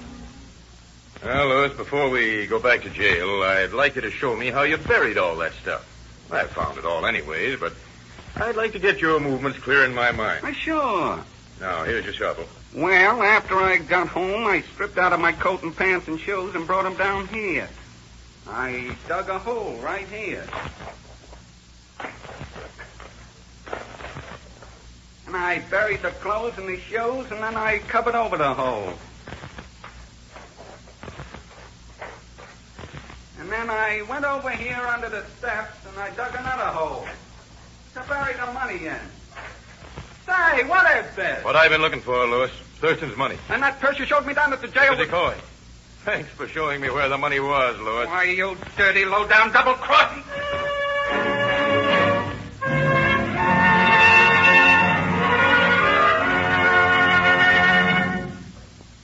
Officer Bill White thus was able to return to the Thurstons the stolen money as well as the decoy that same Christmas Day.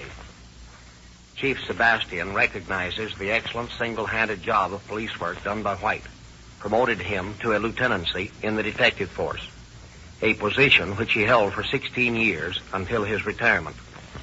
Louis Bundy, who brutally took the life of a fellow man, was hanged at San Quentin, and his two pals, having assisted the investigation and convinced the authorities of their innocence, were released. Thank you, Chief Davis.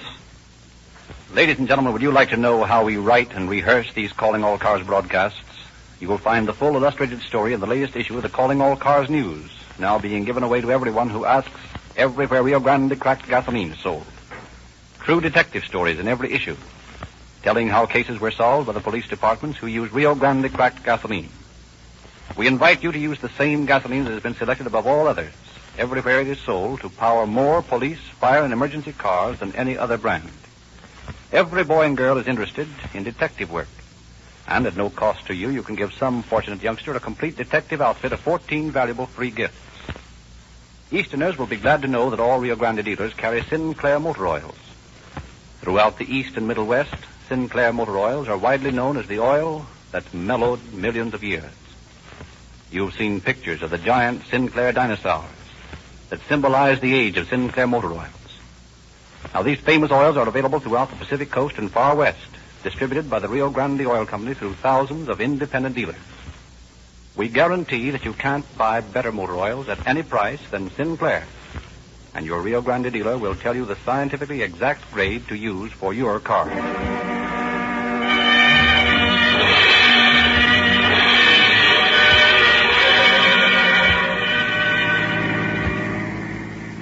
Los Angeles Police calling all cars, attention all cars to cancellation broadcast 142. Suspect in this case now in custody. That's all. Rolls and foot.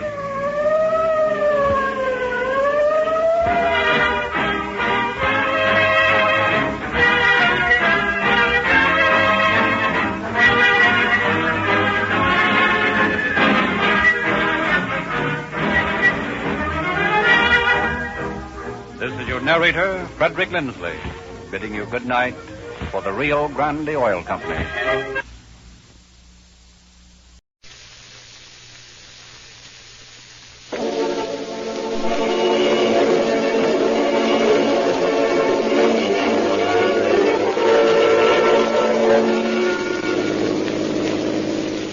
Los Angeles Police calling all cars, attention all cars, broadcast 41, may be in your district, regarding a hold-up and shooting on West 50th Street. There's one bandit described as American, 28 years of age, about 5 feet 7 inches, weighs about 135 pounds, with mask, wore a dark top coat, escaped in a Ford Roadster, license number unknown. That's all. Rolls and whistles.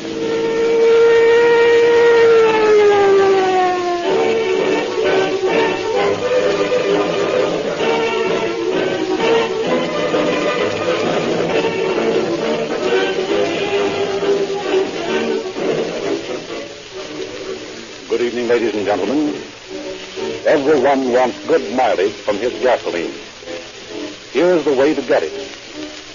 Use one brand of gasoline regularly and make that brand Rio Grande Cracked.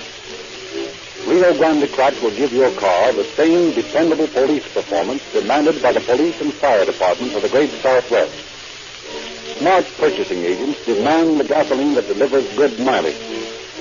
They know to a fraction of a cent per mile what it costs to operate automotive equipment. Rio Grande Cracked will give you as many miles for your money as any gasoline unit buys. Fill your tank tomorrow at your Rio Grande dealers for sparkling performance and dependable mileage.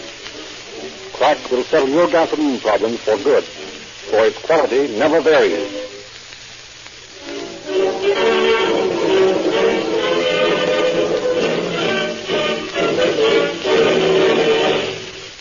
And now, again, it's our privilege to introduce Captain Burt Wallace, head of the homicide squad of the Los Angeles Police Department, who has a personal message for you. Good evening, Captain Wallace. Good evening, friends. Tonight, Chief Davis has selected a story which is somewhat the reverse of our usual procedure. Tonight, we will tell you how hard a police officer works to get a man out of prison. It sometimes happens in the work of keeping the peace when cold scientific police procedure meets with heated human emotions that mistakes are made. No police officer, no matter how hard he has worked on a case, wants to see a man who has not committed a crime prosecuted for it. When such a situation occurs, every police facility is utilized to build a case which will convince the parole board that the mistake must be rectified. To build such a case was the Herculean task that faced Captain Barlow, our fingerprint expert. Frederick Lindsay will now tell you how well he succeeded. Thank you, Captain Wallace.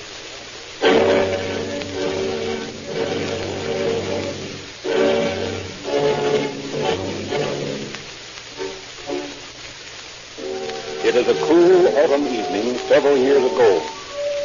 In her living room on a quiet residential street, Mrs. Stella Watson sits alone, playing the piano.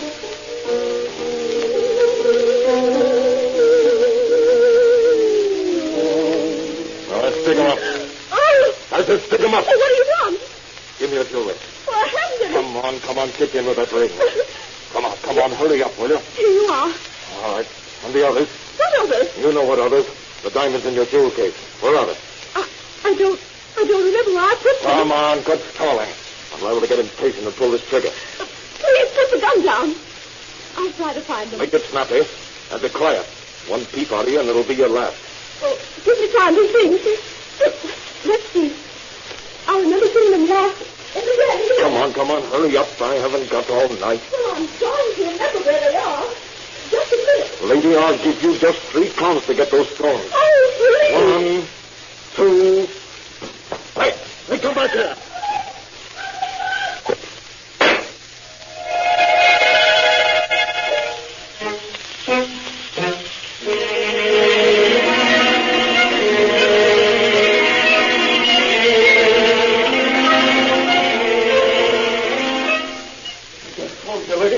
Why, yes. Can you use it? Why, yes, here it is, just inside the door. Is anything the matter up the street? Yeah, woman was just shot.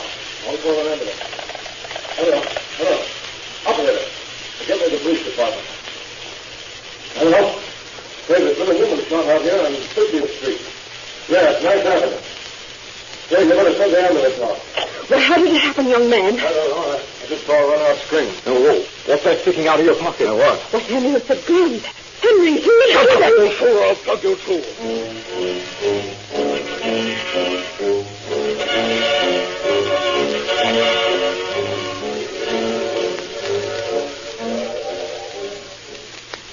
She's still breathing. Oh, somebody bring some water. I'll go get some of Oh, has anyone a handkerchief or a rag? We've got to stop the blood. Get some ambulance. Oh, thank God. Right this way, Doctor. Stand back there. Stand back. Half a minute. Samuel. Yes, sir. Keep these people back. Yes, sir. Now you'll have to get back, folks. Come on, move right back. I did what I could for her, Doctor. Oh, poor Mrs. Watson. Yes, thank you. Let's see now. Looks like the bullet pierced the lung. Very serious. Very serious. She was such a good neighbor. Evans, we better get her in the hospital in a hurry. Yes, sir. I'll stay here until the homicide men arrive, Doctor. Very well, Camel. Now, what do you people know about this? Here, wait a minute. Just a minute. One at a time. One at a time. Hey, you first, ma'am. Well, it was about 7:30, and I... Just a minute. What's your name? Why, Mrs. Reynolds. Mrs. Edward Reynolds. This is Edward Reynolds. Where do you live? Why, next door to Mrs. Watson. Mrs. Watson. Now, that was the victim's name, eh? Yes. Widow, or is her husband living? Oh, he's living. Where is he? I don't know. I think this is his lodge night. Oh, I see. Well, what do you know about this? Well, just as I was saying, I was putting Junior to bed about 7:30 and listening to Mrs. Watson playing the piano. She plays so beautifully. And since that tune went by about on our radio, why, it's the only music I get. Oh, I do love music. Yes. So do I. But what happened? Oh, yes. Well, I was listening to Mrs. Watson playing Liebestraum when all of a sudden she stopped.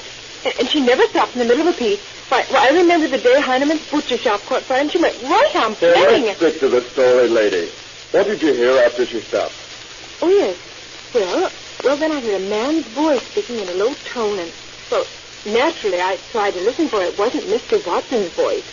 So I put Junior down and went right over to the window, but There was no light in the dining room, and I couldn't see very much. Well, what did you hear? Well, I couldn't make out anything until I heard Mrs. Watson getting excited. And then she screamed for help, and there was a shot, and someone ran out of the house. What did he look like? Well, I just get a good look at him. Is that all you know? Yes, I guess that's about all. Well, I know a lot more about this than Mrs. Reynolds. And I didn't have to peek into anyone's dining room to find out. Now, listen, Mrs. Stanley, what are you making any remarks? Ladies, we're trying to settle some trouble, not start any. Your name, Mrs. Stanley? Yes, Mrs. Letitia Stanley. And this is my husband. Pleased to make your acquaintance, officer. Huh? Oh, yeah. What do you know about this thing, Mrs. Stanley? Well, just after I heard the shot, I called Mr. Stanley out on the porch. Of course, he said it was a backfire. But I've learned not to depend upon what he says. What was it? Well, it was a shot, all right. And just a moment later, a man ran up on the porch and told us the woman had been shot and asked to use the phone. He called the police, and just as I was asking him about it, I saw a gun sticking out of his pocket. And when I accused him of shooting poor Mrs. Watson, he threatened to kill me. Yeah, what did he look like? Looked like? Well, it was so dark I couldn't tell. I thought you knew so much about this, Mrs. Stanley. And I do. You didn't see him drive away in a Ford Roadster, did you? A Ford Roadster? He drove away in a Ford Roadster? Yes. Well, why didn't you say so? What was the license number? The license number? Well, go on, Mrs. Stanley. Tell the officer the license number. Well, I didn't think. You didn't think? Mortimer, are you going to stand there and hear me insulted by this nobody? Nobody! Well, look here, Mrs. Stanley. I'll have you know that anyone else can help me like that. Is that so? Yes, it is, sir, Mrs. Mortimer. Do something. Do something.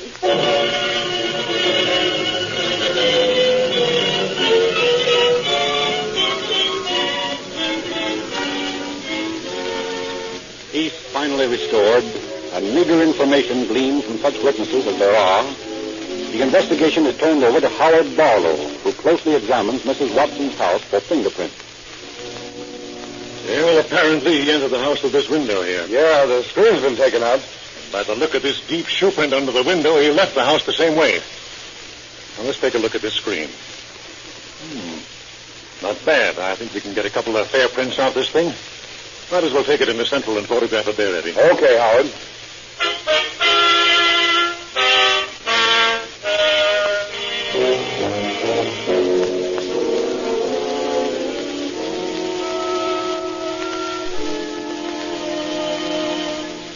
The latent fingerprints found on the screen by Sergeant Barlow are photographed by him and also by the Sheriff's Office, which sends copies to the State Bureau of Identification in Sacramento. A search of the files in the police department fails to link these latent fingerprints with any on record. And as soon as she is able to be questioned, Mrs. Watson receives a visit from investigating officers at the hospital. Now, Mrs. Watson, can you give us any better description of the man who shot you than the one we have? Well, Lieutenant, he had a scarf around his face, and it was difficult to make out his features. There was one thing that impressed me, though. What was that, ma'am? His eyes. He drew them into slits when he talked. I see. Do you think you would recognize him if you saw him again? Yes, I believe I would. Have you any idea who might have held you up? No, I haven't. But it might have been done for revenge. Revenge? Why? Well, you see, Mr. Watson has been quite active in politics around the neighborhood, and he's been responsible for quite a few criminals being sent to San Quentin.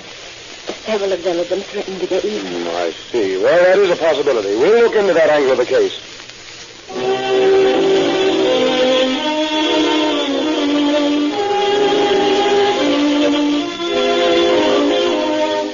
But several days go by, and police are unable to connect the crime with any of Mr. Watson's potential enemies or with any of the records on file. Then in the rooming house on South Hope Street occurs an incident which is destined to have great bearing on the case. I tell you, Mrs. Dinners, this has got to stop, or I'm moving out. Sure, and what is it now, Mr. Fitz? Now, it's my pants. Sure, Mr. Anstey plays. What's the matter with your pants? Do you want them patched, baby? No, I don't want them patched. I haven't got them to be patched. Well, now, where are they, Mr. Fitz? They've been stolen. Stolen, is it? Yes, stolen, and I know who did it. And who? I think I know.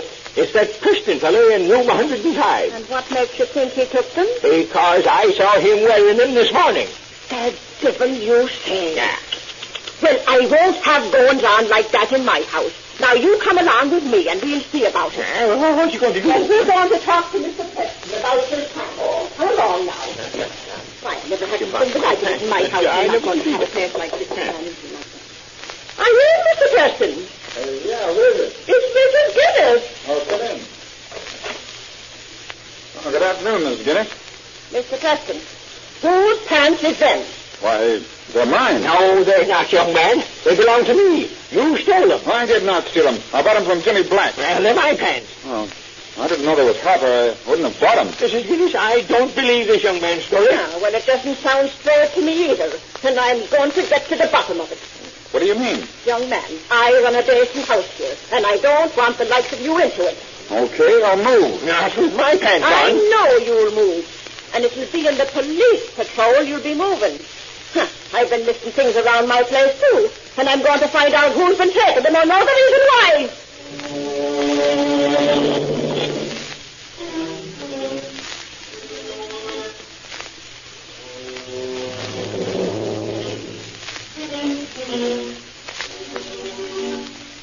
And so Jimmy Preston is arrested and lodged in the county jail on suspicion of robbery. His fingerprints are sent to Sacramento, and the police are elated to receive a reply from the State Bureau of Identification that they bear a general similarity to the prints found on the screen at Mrs. Watson's house. Sergeant Barlow immediately checks the prints and discusses his findings with a brother officer. Why, it's ridiculous. There's no point of identity between the Laytons we found and this man's prints. Yeah, but he might be the same man, mightn't he? Not a chance. Well, just the same, I'm going to take him over to the hospital and see if Mrs. Watson can identify him. And you're just wasting your time. Yeah, maybe, but it's worth a try.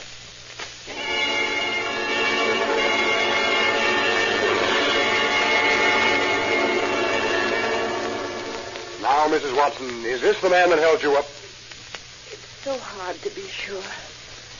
But then, you've always found his fingerprints are the same, haven't you? Well, Sacramento reports a similarity. Listen, lady, I don't know what this is all about, but I know this much. I never saw you before in my life. Yes, Lieutenant. I'm sure now that this is the man. Notice the way his eyes draw down to slits? He's the one, all right. Say, lady, you don't know what you're saying. You're railroading me. You sent an innocent guy to the pen. I never done nothing to you.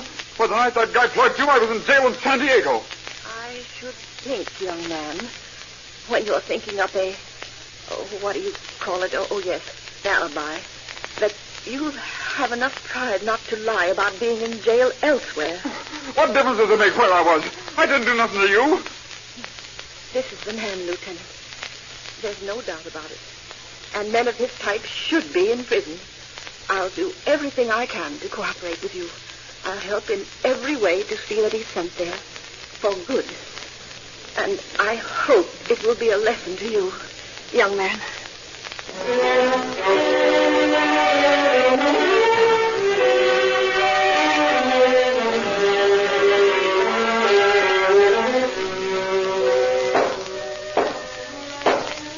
James Preston, stand and face the court. You have been found guilty of burglary, of robbery, and of assault with a deadly weapon with intent to kill. Therefore, James Preston, I hereby sentence you to serve from 11 years to life in San Quentin Prison.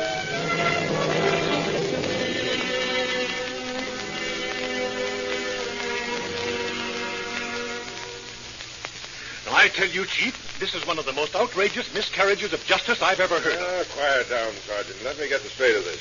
Begin at the beginning. This man Preston's prints bear a general resemblance in outline to those I found on the screen at the Watson home. But they are not identical. There is not one single point of similarity. Why, Preston is no more guilty of this crime than you or I. Well, I don't know what you can do about it. You've had your chance. I had no chance, sir. The first I knew of his trial was when I read it in this afternoon's paper that he'd been sentenced. I was never subpoenaed to appear. You weren't? No. They convicted that man on Mrs. Watson's general identification and the general similarity of prints.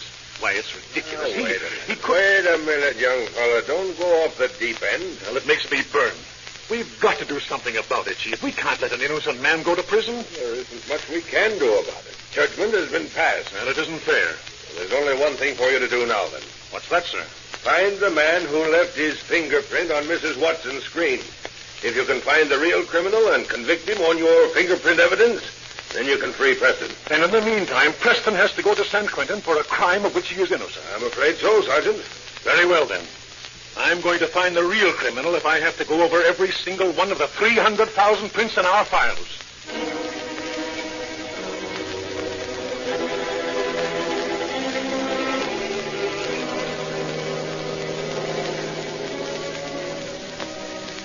For the next year and a half, Barlow, the police officer who worked by exact science rather than the undependable emotionality of witnesses, checks and rechecks his ponderous pile of fingerprints.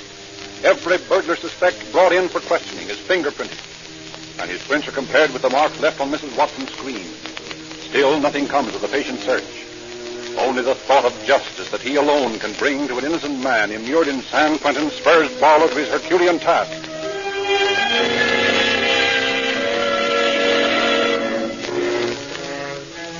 Then in 1926, nearly 2 years after Mrs. Watson was shot, an apparently unrelated incident occurs.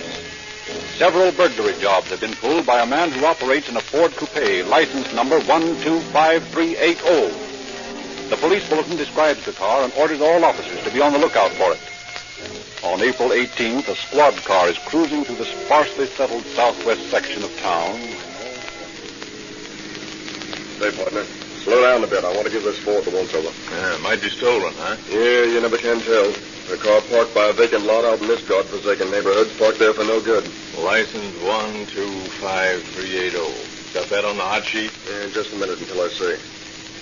Yes, by gosh, here it is. That's the car wanted in connection with those burglary jobs. Yeah. Say, if we knock this baby over, maybe they'll put us in plain clothes. You never can tell.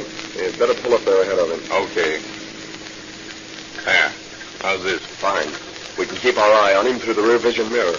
Now, when he gets in the Ford, let him drive by us and then force him into the curb. Okay. What if he starts shooting? That's all I want. If he starts shooting, I let him have it. And the taxpayers are spared the expense of trying him. Yeah, what a vigilante you are. Rope in justice, huh? Sure, why not? Policing rats like these guys cost the people too much dough. Okay. So the frontier ideas. Here comes our guy. Swell. He's getting into the car now. He's rolling. Let's go.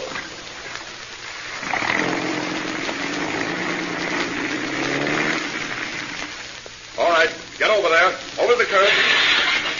What's the big idea? Up with your hands. Reach and keep them there. Say, what is this? Shut up. Get out of the car. Get out. Hey, keep your hands up. I'll open the door.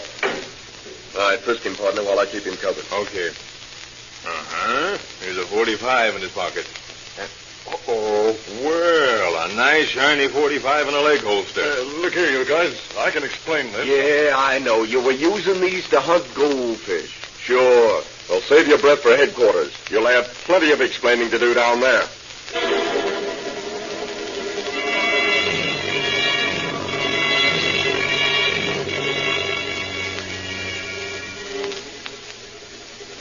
The suspect, who says his name is Carroll, is brought in, fingerprinted, and booked on suspicion of robbery. Sergeant Barlow checks his prints against those found on the recent holdups and faces the man with these facts. Well, Carroll, are you ready to confess? Confess what? Oh, you know that better than we do. Well, maybe I do, but you guys are paid to find out things. Suppose you find out something about me. Very well. We'll show you how far we've gotten. Barlow, suppose you tell Carroll what we know about him. Well, Carroll, on December 29th, you burglarized the home of Charles McInnes on Glendale Boulevard. On July 4th, you broke into W. Barker's house on Western Avenue. And on January 2nd, you committed the burglary at 5012 Beverly Boulevard. Shall I go on? Or are you convinced? How do you know all that? Fingerprints. You left a nice set of prints on every one of those jobs. Fingerprints don't prove anything. No? Well, we think they do. Yeah? Well, a lot you know about them. If I told you what I know about fingerprints, an innocent guy would be sprung from San Quentin. What do you mean? Nothing. What innocent man are you talking about? Some guy that got mixed up in a robbery and shooting a couple of years ago. Who do you mean? Preston? I've said all I'm going to say. Well, maybe that was too much, Carroll. Maybe you're the man I've been looking for a year and a half.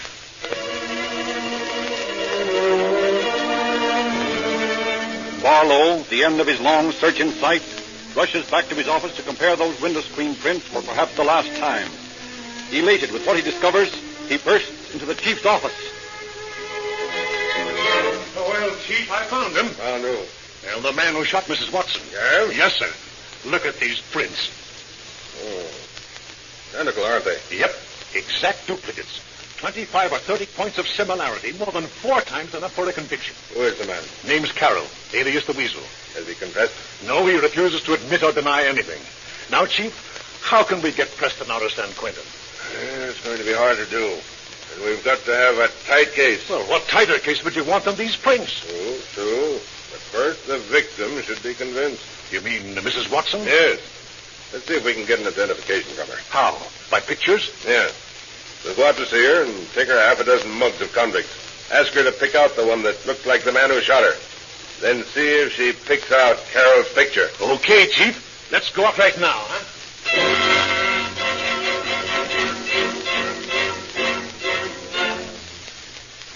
Mrs. Watson, I never bothered you about it before, but I've always felt that an innocent man was sent to prison in that shooting case of yours last year. An innocent man? Yes. I was never satisfied that Preston's fingerprints were the same as the ones on your screen. Oh, but Mr. Barlow, that couldn't be.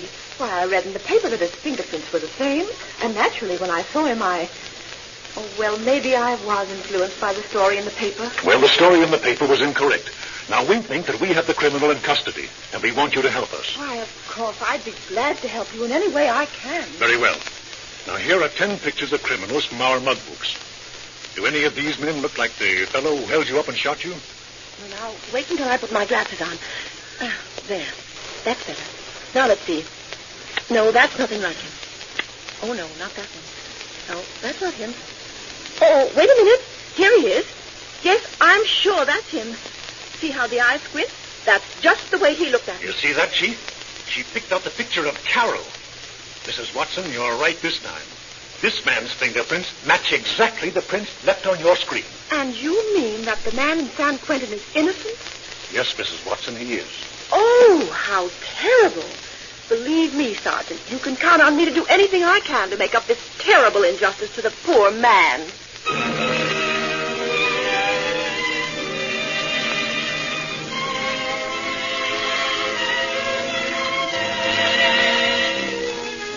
The superintendent of the State Bureau of Identification at Sacramento is asked to express an opinion on the Carroll prints and replies to Barlow that he is convinced that Carroll and not Preston is guilty of the attack upon Mrs. Watson.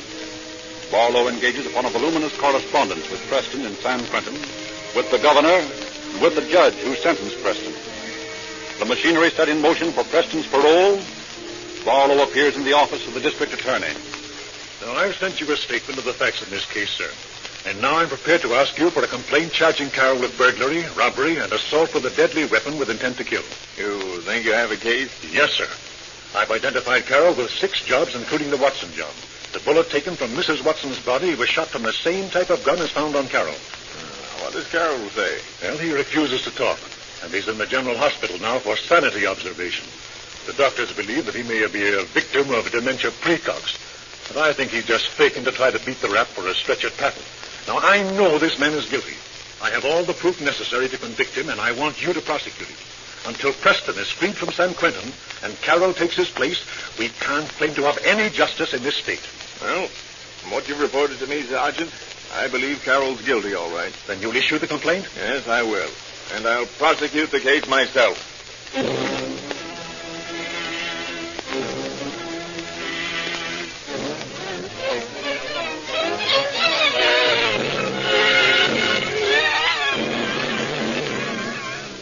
A year and a half after he had entered the state penitentiary, the great gates of San Quentin open on James Preston, and he emerges a free man.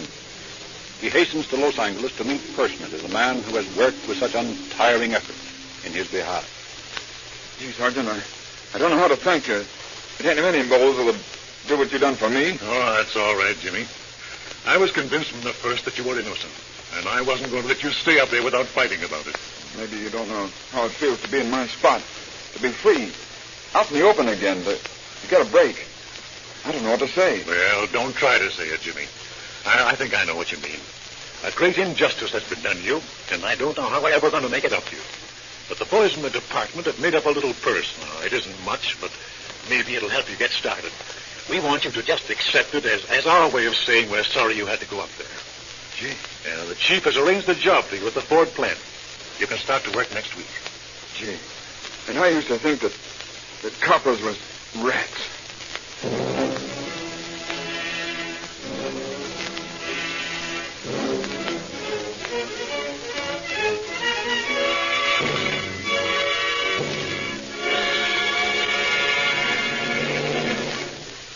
Police tried to make some sort of retribution to Jimmy Preston. As to Carroll, he was found to be suffering from catatonic dementia precox and was sent to Patton.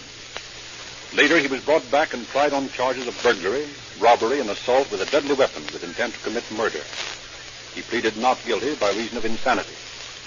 After trial by 4 different juries, he was found sane at times crimes were committed, and he was sentenced to San Quentin Penitentiary for 5 to 50 years. Calling All Cars is a presentation of the Rio Grande Oil Company. Rio Grande cracked gasoline is the police preferred gasoline wherever it's sold. You can get police car performance from your car by patronizing your independent Rio Grande dealer.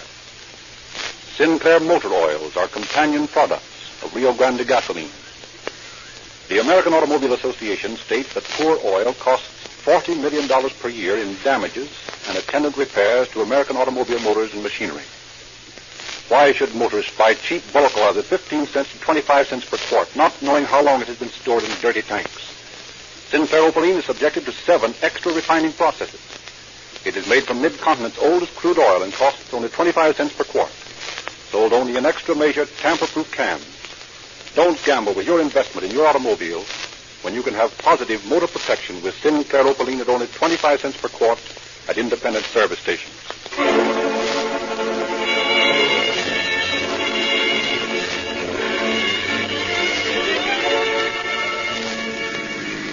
Los Angeles Police calling all cars, attention all cars, cancellation broadcast 41 regarding a holdup. And that's all for Rosenquist.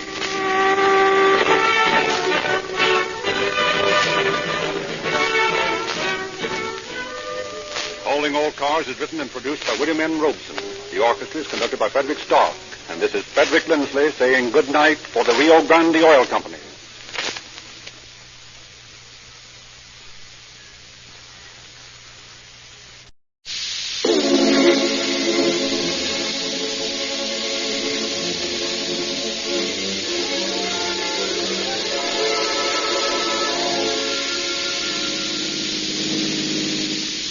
Los Angeles Police calling all cars, attention all cars, broadcast 21 regarding a murder. The mutilated body of a young woman had been found on Montecito Street.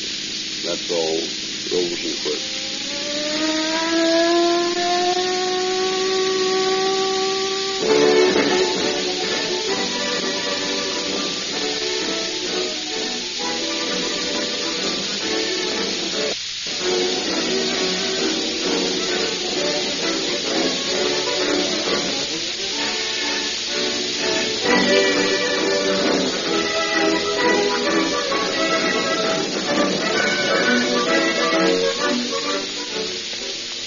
Ladies and gentlemen, we are going to let you overhear a conversation between an inquisitive young man and an officer of one of the 262 Los Angeles radio cars. Gee, I'd like to have a job like yours. Well, Sonny, it does get kind of exciting sometimes. How long does it take you to get to a holdup or something? After Rosenquist tells you about it over the radio. Well, they tell us at headquarters that it takes an average time of about 2 minutes and 25 seconds. Boy, oh boy, that's traveling. Pretty fast, all right. Lots faster than sure since they let us put this Rio Grande cracked gasoline in our tanks. This conversation might have occurred in many other cities and counties in Southern California and Arizona. You, too, can get this police car performance for your car at no extra cost by switching to Rio Grande Cracked with tetraethyl.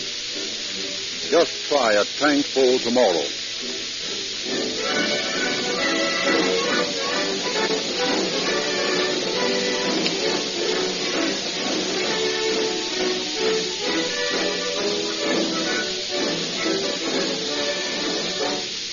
Tonight, Chief James E. Davis of the Los Angeles Police Department has brought as his guest a distinguished peace officer whom he will introduce. Chief Davis. Good evening, friends. In a recent statement broadcast throughout the state by Clarence Morrow, Chief of the State Bureau of Criminal Identification, the fact was made known for the first time in the history of the state that major crime is being reduced throughout California mainly as a result of better police methods and greater cooperation between peace officers. Tonight we bring you a story which tells more plainly than words how far-reaching the hand of the law really is, and which indicates the extent to which peace officers throughout the world cooperate with one another in order that justice may be made to prevail. In this city and county, the police department and the sheriff's office are the two law enforcement agencies constantly at work to protect your property and lives. The need for cooperation between these organizations is self-evident, and it affords me great pleasure to bring to you tonight the head of the sheriff's office, Sheriff Gene Bisculoos, who played such an important part in the investigation of the crime and escape of Clara Phillips. I am happy to introduce to our radio audience, Gene. Thanks, Jim. Good evening, friends.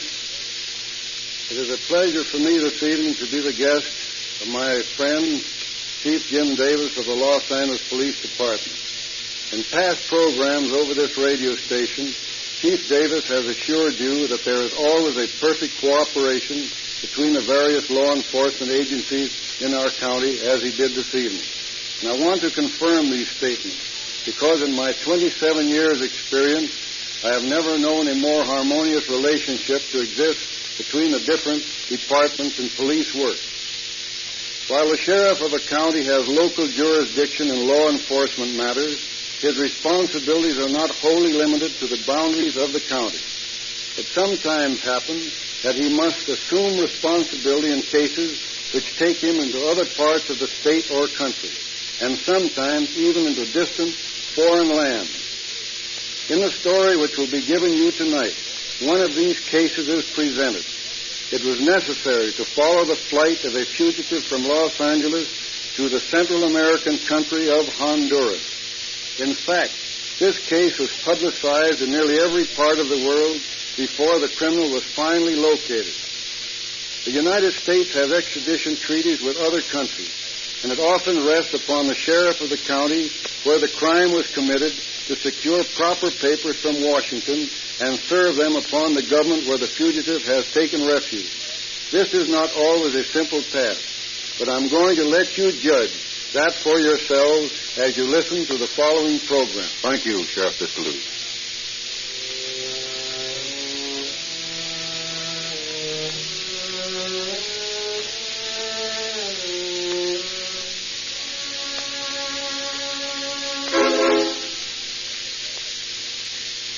It is July 12th, 1922. Clara Phillips, attractive young matron, and her friend Betty Maple are in an automobile parked at the entrance of a downtown bank.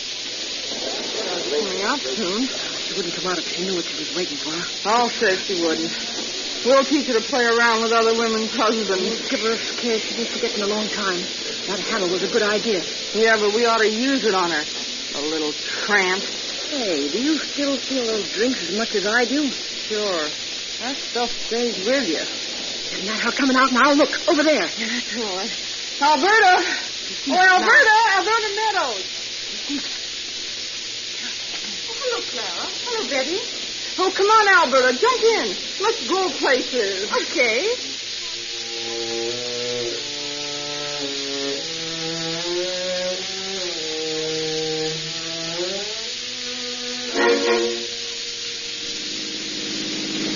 What are you stopping here for?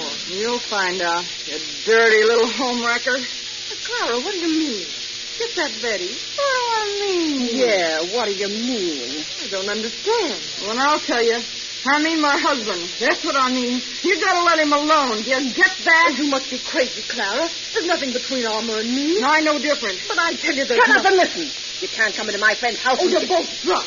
There's no use talking to you. Don't let her get out of the car. She won't get away. Let go of me. Let me go, I say. You're going to listen to us. I can have you arrested for this. Give me that thing, Betty. I'll teach her a Let go lesson. of me. Take that. Maybe Arm will like you better with a black eye. Oh, don't dirty little cat. Don't hit me I'll again. beat you to a You're pulp. wrong about Arm and me.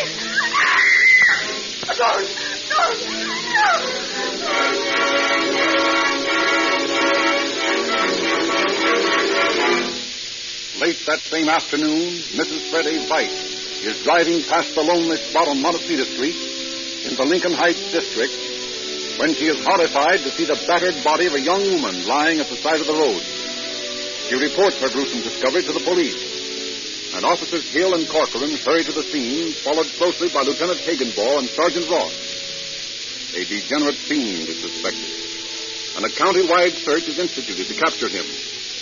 But meanwhile, in the office of Attorney John D. Haas, in the California building, Mr. Phillips to see you. Mr. Haas. Show him in, please. Hello, Armour. How's things? I'm in an awful jam, John. I need your advice. Why, what's the matter? John, you know that girl they found murdered? Yes. That's Alberta Meadows. Clara killed her. What? Why, it's impossible, Armour. Clara couldn't. She did. She told me. It's insane, I know, but she was terribly jealous. What am I going to do, John? What can I do? There's only one thing to do. You mean to? Of course. I mean surrender. No, but I can't. You've got to, Armour. No, John. Now listen. Gene Biscuiluz, the undersheriff, is a good friend of mine. We're going up and talk to him right now.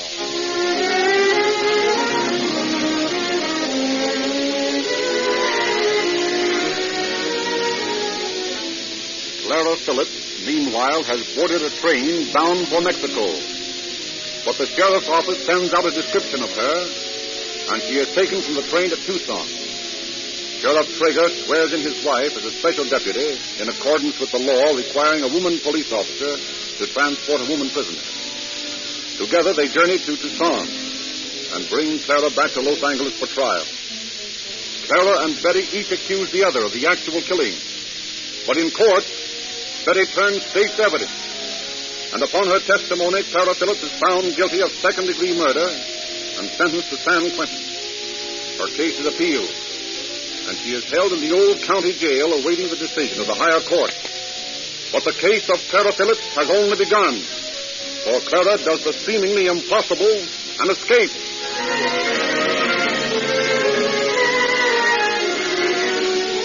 The whole country rings with the name of Clara Phillips.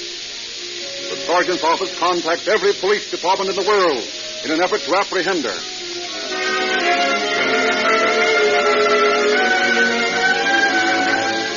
Investigators learn that a man named Johnson has effected her escape and fled with her. The Los Angeles Examiner contributes large sums of money to aid in the work of sending her pictured likeness into the far corners of the earth. But Clara Phillips seems to have dropped out of existence. Nevertheless, the sheriff's office continues its blind, apparently fruitless search for her. Then a clue comes. Pardon me, Sheriff. Here's something on the Phillips case. What is it, another nut letter? It's from a feller in well. Here, let me have it. Tegucigalpa. That's the capital of Honduras, isn't it, Gene? That's right. You read it. Biscuiluz should know more Spanish than a Traeger. Well, I'll try it. Let's see. Hey, this looks like something. What is it, Gene? Wait till I get the rest of it. This chap's a government clerk down there, and he's reporting 2 American girls and a man. The other girl would be Clara's sister. It isn't just coincidence that she disappeared right after Clara did. Right. He says he particularly noticed them because they wore riding breeches. That apparently caused a sensation among the conservative Spaniards.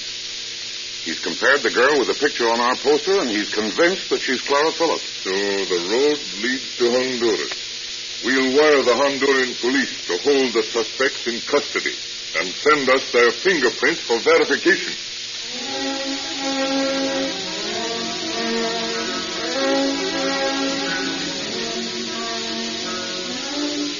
the art of fingerprinting is unknown in Honduras, so the sheriff is unable to obtain definite proof that the suspect held in the Central American Republic is actually Clara Phillips. However, acting upon the chance that she is, Under Sheriff Biscaluse, Walter Hunter, senior deputy of the homicide squad, and Mrs. Biscaluse, sworn in as a special deputy, make the long and arduous trip to Honduras to claim the prisoner. They arrive in the sleepy little capital of Tegucigalpa to find a temporary government in power as a result of one of the not infrequent revolutions. Accompanied by Zuniga Huerta, the Honduran Minister of Justice, they hasten to the quarters above the office of the Commandante of Police, where Clara and her sister, Mary Jane Edwards, are held. Who is it? It is I, Senor Huerta. May I crave the audience with you, gracious lady? Oh, yes, senor. Come in. Buenos dias, senora. I have brought with me two gentlemen who say they are the old friends of yours. Hello, Clara. And Mary Jane. Well, you girls are a sight for sore eyes. Senor, who are these men? They say they are the friends, that they know you from Los Angeles. Why, I never saw them before in my life. Senor, as if you have been fooling me. Oh, that's an old dodge, Senor Huerta. Clara can't get away with it long. She knows it's all right. Senor Huerta, I demand that you take these strangers from my quarters at once. Well, so prisoners can make demands in this country. Oh, come, gentlemen, there must be some mistake. And I might say I am angry that you have betrayed my confidence in you. Come on, Senor. Let's cut the comic opera stuff. Listen, Clara, I want you to know that we're glad we found Mary Jane with you. Now the mystery of that jailbreak is explained. Why, you... Yes, Clara, you know what a stretch Mary Jane can get for aiding a fugitive from justice. Listen, you can't pin anything on Mary Jane. She didn't help me escape from the... I thought you'd blurt it out, Clara. Well, Senor, have we made a mistake? You've heard the lady's own confession. Even so, I am not convinced of the lady's guilt. Oh, is that so? Well, how have you determined her innocence? Very simple. Anyone with such a charming sister could not be guilty. A handy thing to have a sister, eh, Clara? Yeah. You don't understand. Senor Huerta has been very kind. He's been a very good friend of ours. Muchas gracias. I am happy to hear you say that, senorita. Nevertheless, Senor Huerta, we're going to take these ladies back to California with us. So, there is the little matter you gentlemen forget. The extradition papers have not yet arrived from Washington. The mails are so slow from the court. Very well, we'll wait. But you may wait a long time. Okay with us, Clara. But when we go back, you're going with us, and so is Mary Jane. My sister didn't do anything. I know that, Clara. And I know something else. It was a guy by the name of Johnson. Where is he? Oh, he got arrested as a revolutionist. Can't keep out of trouble, eh? How long had you known him before he sprung you, Clara? I never saw him before he put that ladder up to my cell window and sawed the bars. What was the big idea, then? He just thought I was innocent and wanted to help me. Well, that doesn't sound very likely. Well, it's true. We can look into that when we go back. Oh, not when we go back, Sheriff. If we go back.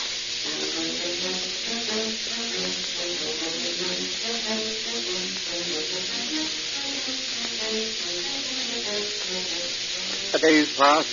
The Los Angeles officers learn that they are in a precarious position. Zuniga Huerta is openly opposed to them. The president of Honduras is friendly to them, but ineffectual. He retires to his ranch whenever a crisis arises. Waiting becomes intolerable. But still, the extradition papers fail to arrive. The American minister, Franklin Morales, visits the barracks with the Los Angeles Sheriff's Office. Well, when it rains down here, it certainly comes down hard. When you've been down here as long as I have, you'll think this is a shower. You're in the tropics now, you know. Well, I wish we were on our way back to Los Angeles. Oh, we're in no hurry. I'm Mary Jane for Los Angeles, but I'd like to go away from here. This place frightens me. Is it the place or Huerta who frightens you? Well, I should like him for all he's done for us. But when he looks at me, I feel sick. Oh, don't be silly, honey. Come in. Good evening. It's a wet evening. Nevertheless, it is a very good evening for the two so charming ladies. Well, what do you mean, senor? All day long I have been debating, and I have arrived at the decision. I shall hold you here no longer. You are at liberty to leave. Oh, really, Senor Waity? Thank you, Senor. Oh, it is nothing. But you can't do this, waiter. But I am doing it, senor. But the law. I am the law, senor. These ladies are free to leave the barrack. Well, you won't go very far tonight. Why not? Look out the window. The rain's coming down in sheets, and the streets are a river of mud. Well, we've been here long enough that one more night won't kill us. But we'll leave in the morning. Perhaps that is better. In the morning, when the rain has stopped, I shall personally escort you to the hotel. And now, buenos noches. And do not look so angry with me, my friend.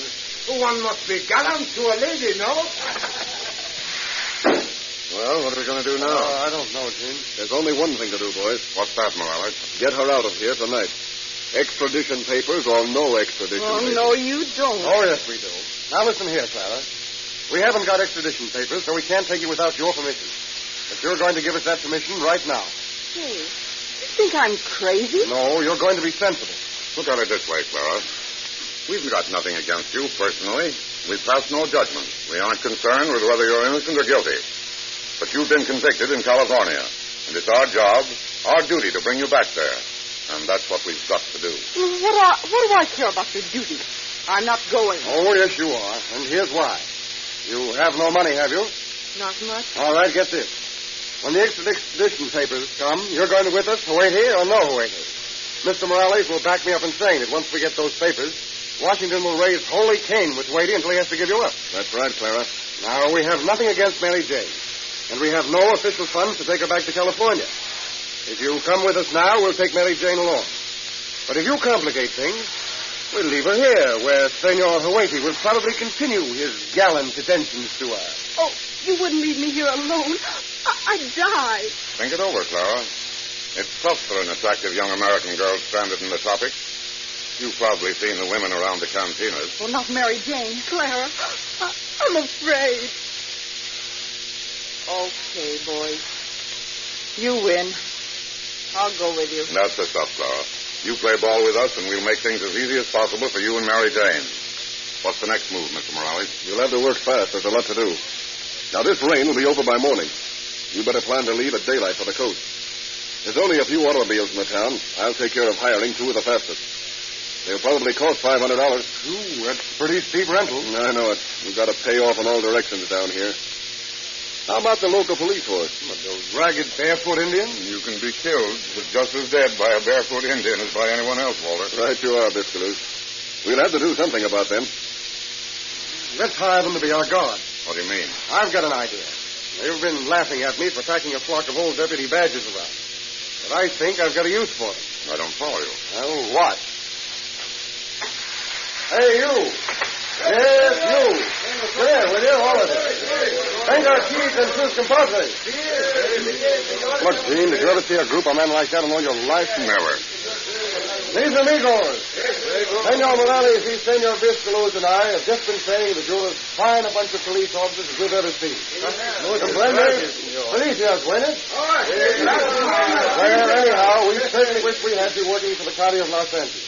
Hey, what's this? You see, my friend agrees with me. You see this badge? Oh, see, it is good badge, senor. No? Well, if you worked for the county of Los Angeles, each of you would have a badge like this. And the county of Los Angeles would pay you well. $50 a day. Un peso cada dia. Un peso cada dia. Well, I just wanted you to know that we recognize fine policemen when we see them.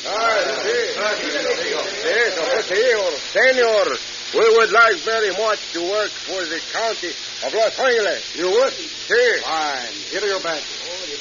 Now, we leave for Puerto Cortez at daybreak. You come with us. You be our guard. Partiremos por la mañana.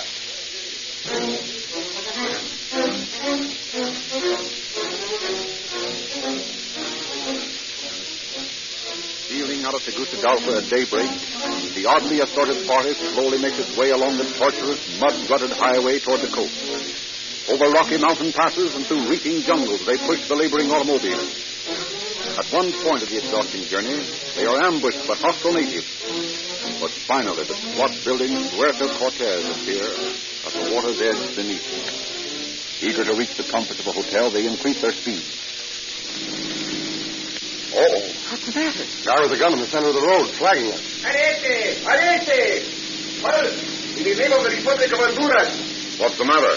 These ladies, they are Senora Philip, Senorita Edwards. Yes, they are. They are to be placed under arrest. Who says so? The Minister of Justice. I have a telegram from Zuniga Huete. His instructions are very clear. The ladies are to be held in a Moa prison, so that you gentlemen may be relieved of guarding them, and you may view our beautiful arbor. This looks bad. Yeah. I'll have to spar for time. Oh, Senor Capitan. As you can see, the ladies are very tired. Won't you permit them to retire to the hotel for a while? Well, I do not know, senor.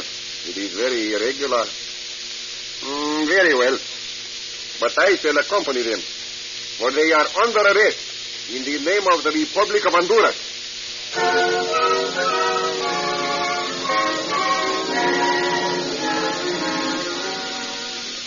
Sheriff Discaluz and the American consul in Puerto Cortez immediately wire the American minister in Tegucigalpa, who gets the order to place the women in a war prison countermanded. Instead, Sarah and her sister are held under guard at the hotel. Their guard is the same officer who had stopped them on the road. During the day, he consumes quantities of Tecalpa. And that night in the hotel cantina, he acts the gallant with Clara.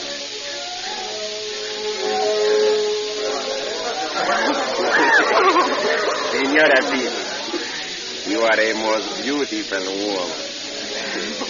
The most beautiful woman in the world. Get a load of the flattery. I wonder what he wants. Senora, I would be honored if you would come to my hacienda in the hills as my guest. Oh, Senor Capitan, but I am under arrest. Senora, I will tell you a secret. You are not under arrest any longer.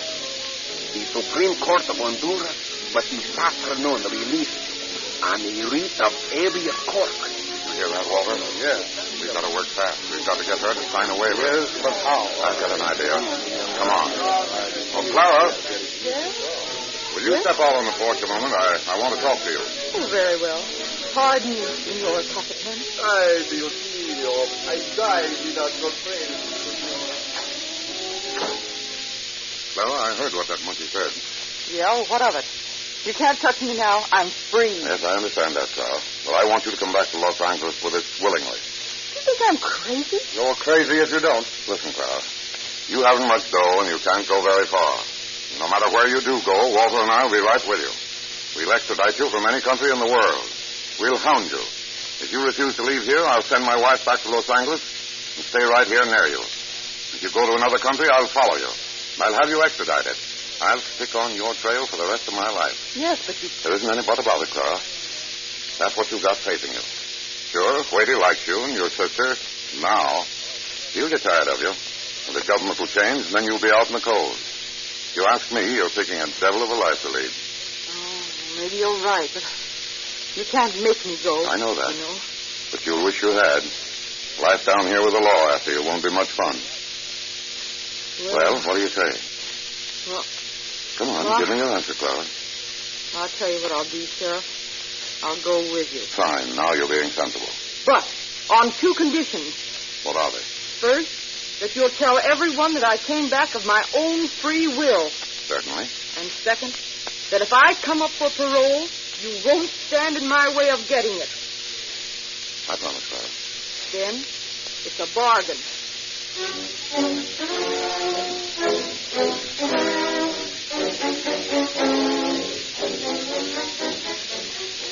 The following morning, arrangements are made to return on a fruit boat sailing that day. The loading is hurried, so that no more technical slips of the amazing government of Honduras may detain the departure. Finally, there remains but the detail of paying off the private army Sheriff Hunter has hired. He lines up the motley crowd on the wharf. They are the key, mis soldados. Attention! We are going to return to Los Angeles, and so we will pay you your money now. You have been very good soldiers. You may keep your badges. But, senor, we wish to go back to the Los Angeles. with you. I'm sorry, my friends. There's no more room on the boat. Oh, but we will sleep on the deck, senor. We will guard you in the Los Angeles. I'm afraid we cannot take you, amigos. But, senor, we like to work in the county of Los Angeles. Show me the water. They turn on us now. We're sunk. Amigos, I have a duty you must still perform for the county of Los Angeles. What is this one, senor? It is very important. You must guard the wharf until the boat is sailed. And if you'll do that, well, maybe someday we can send for you. Oh, see, all right. We guard the work, senor. And we wait for you. Well, that's that. Come on, Clara. Come on, Mary Jane. We're off for Los Angeles at last.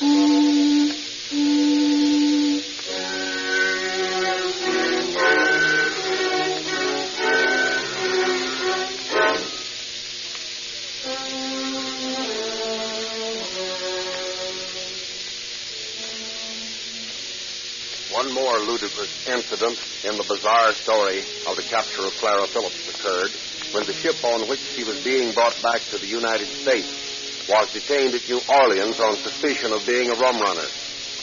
However, when this complication was solved, Clara Phillips was quickly transported to San Quentin Prison, whence she was transferred to the new woman's prison at Tehachapi. The arm of the law is long. It is tireless. It is positive in its final effect. The ingenuity of the hunted criminal, who has all society against him, calls for the highest type of resourcefulness and intelligence in the peace officers who guard the interests of you citizens, and the Los Angeles Police Department, as including some of the finest detectives in the world. Thank you, Chief Davis.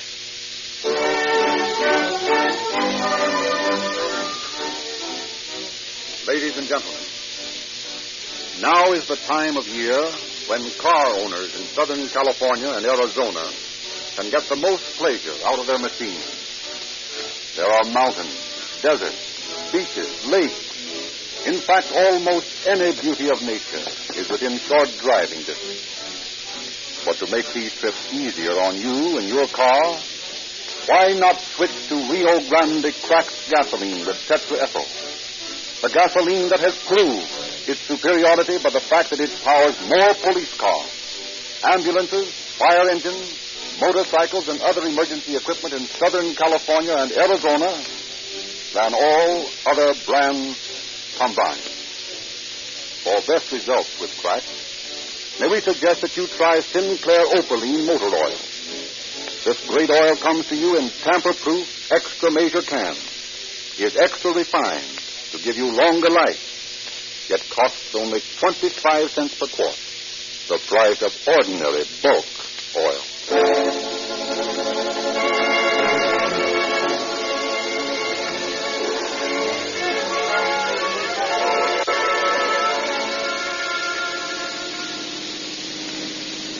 Los Angeles Police calling all cars, attention all cars, cancellation broadcast 21.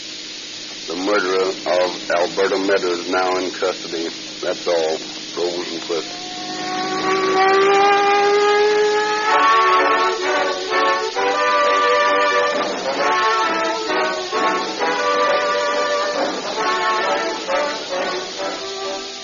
This is Frederick Lindsley saying good night.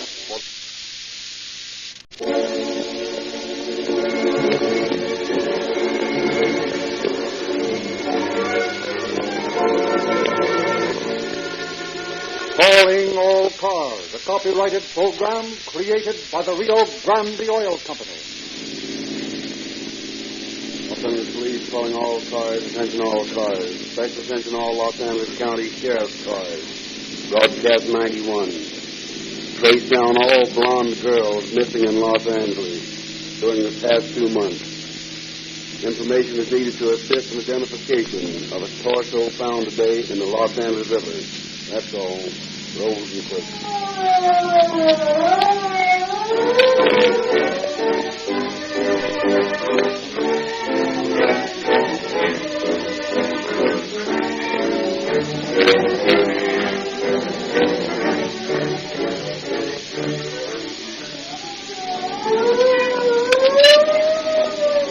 When you hear the scream of the siren and police cars go tearing past, let it remind you that more police cars use Rio Grande cracked gasoline than any other brand.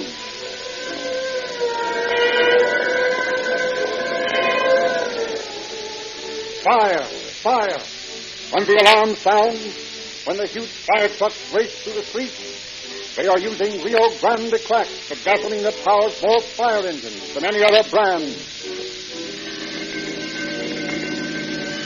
There goes the ambulance, a case of life or death, speed, power at any cost. And Rio Grande cracked gasoline is used by ambulances more than any other brand. In fact, wherever it is sold, Rio Grande cracked gasoline powers more emergency equipment of every kind than any other gasoline. Why? Because only with cracked gasoline can modern high-compression engines develop their greatest speed and power. Your car, too, will give police car performance with Rio Grande cracked gasoline.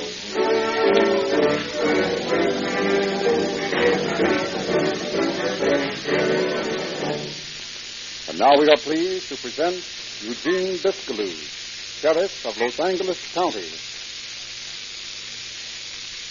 Good evening, friends. If I were to be asked what is the most important requisite for a detective, I think I should answer: attention to detail. It is upon the apparently unimportant little things that many a case has hinged. Those slight facts which the untrained eye will pass by as of no value. A slight smudge upon a coat which might be blood. The faint impression of a heel on the ground. The almost imperceptible mannerism of the speech of a suspect. From such things does important evidence often develop. Our men are trained never to overlook such details. When they investigate a case, nothing is too small nor insignificant to be considered unimportant. In the case you are about to hear, the criminal was diabolically clever. Our problem before we could even begin searching for the murderer was to discover the identity of the victim. The entire case depended from a single human hair, the only clue we had. And from that hair, we developed a case which resulted in the necessary identification, and from that, the eventual capture and conviction of the murderer.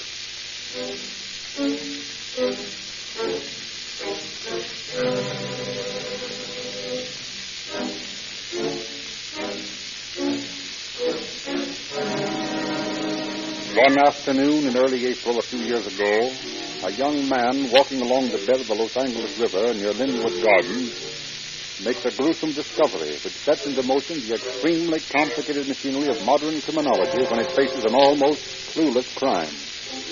A few hours after the discovery, Captain William Bright, head of the county homicide detail, is in conference with Sheriff Biscalou. Well, Sheriff, I have a nice insoluble mystery I'm working on. There isn't any such thing. Of course you're right. But this one is tough. What is it? A couple of hours ago, a woman's torso was found in the Los Angeles riverbed near Linwood Gardens. Head, arms, and legs had been cut away from the body. Whoever committed the murder wanted to make sure there could be no identification. Apparently. Any scars, identifying marks? No, there's just one clue. What's that? A single hair from the right armpit. A blonde hair. Well, that's better than nothing. According to Gompert, the technician, the woman was between 20 and 30 years of age. The torso had apparently been buried in the river sand. In this last rain, it washed it downstream, so there's no telling where it was originally buried. I've got a detail of men out in the riverbed right now searching for the missing members of the body. Good. Been to the morgue myself, looking at the remains. Didn't learn much from them, though.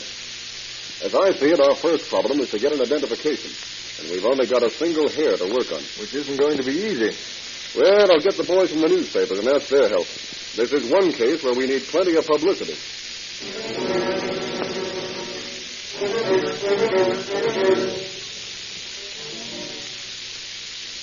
So that's the story, boys. As far as we've investigated, I've got a detail of men out in the riverbed now looking for the missing parts and also searching for the murder weapon. Was it damn beautiful, Bill? Go down to the morgue and take a look. Your guess is as good as mine. Makes a better story if you call her young and beautiful. Call her anything you like and play the story up as big as you can.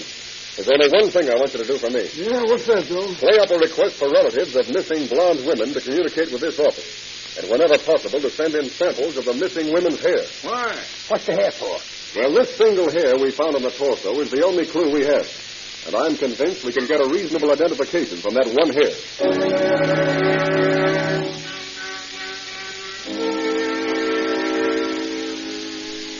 What's in the paper tonight, Herbert? Oh, nothing. Very dull. Baseball season open. Stock market's up again. That's about all. Herbert, you're keeping something from me. Why should I keep anything from you? Let me see that paper. Oh, Herbert, look. They found a girl's body, a blonde girl. Herbert, do you suppose Louise?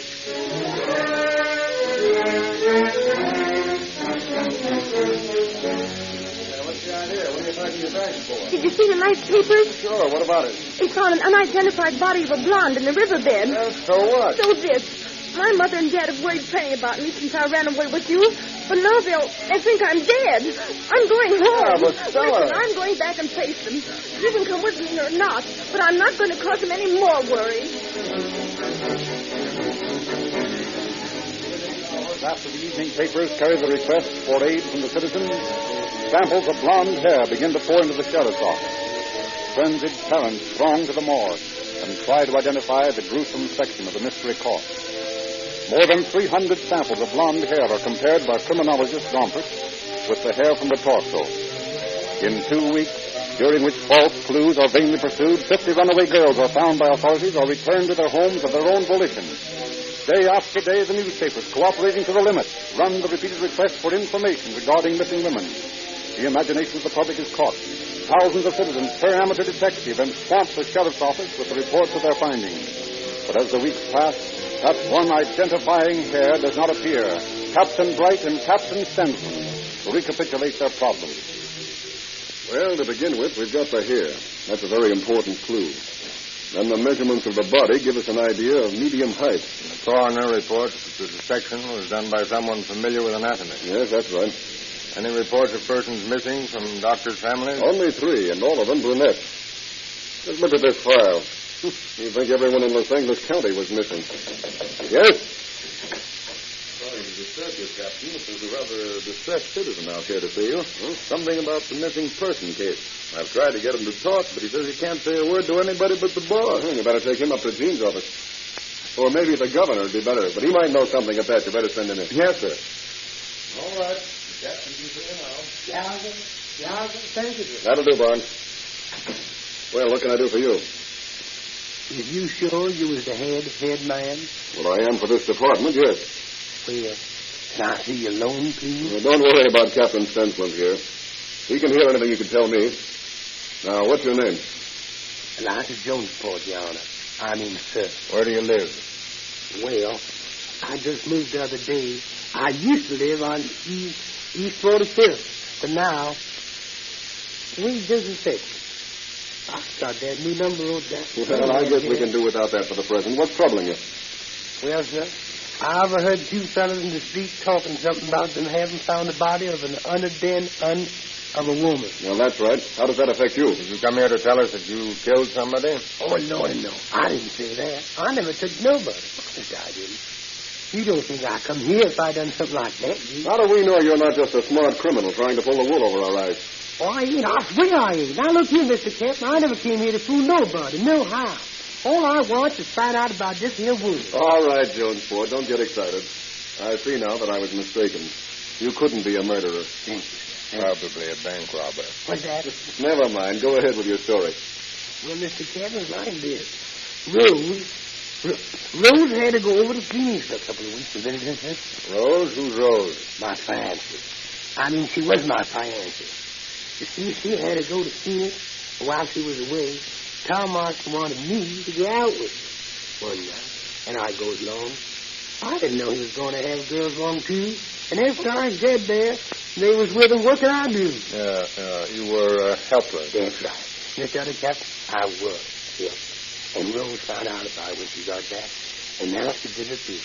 I can't find no place. No, sir. And when I heard about some girl being found, I thought maybe when she was heartbroken, she's going out with some other guy. And he done kill her or something. Oh, kill me.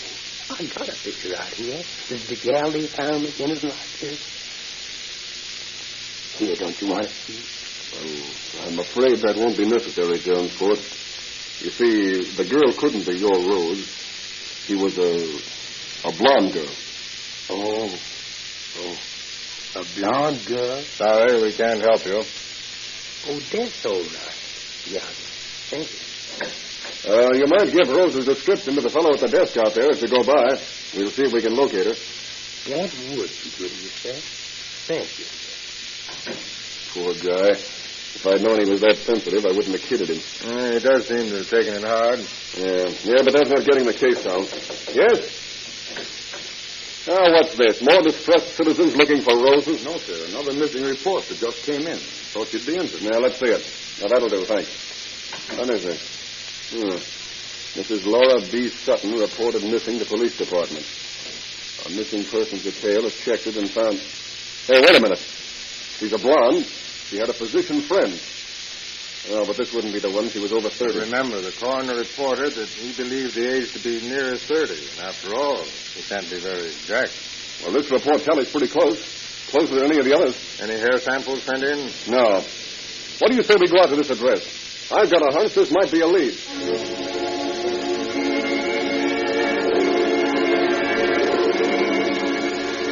Accompanied by a deputy sheriff, Captains Bright and Stensman drive to Mrs. Sutton's address. As they ring the doorbell, they receive a surprise.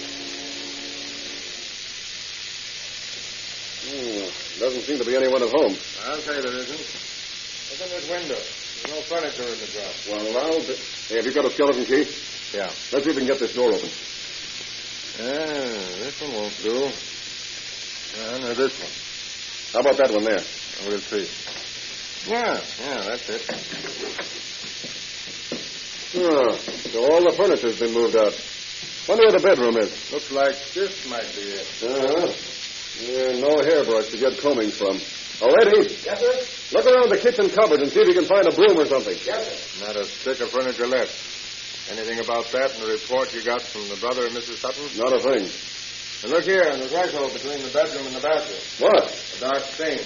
Blood? Maybe. You got your testing chemicals with you?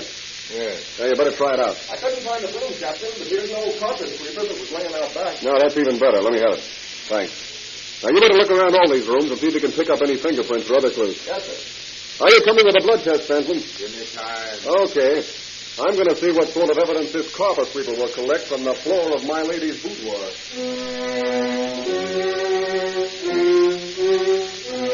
A few hours later, S.B. Gompert, the sheriff's office technician, makes a report to Captains Bright and Stensman. Well, Gompert? I've examined the hairs you picked up in the carpet sweeper. Yes, what did you find? The capillary canal in the hair found on the victim and the hairs you showed me are distinct and similar.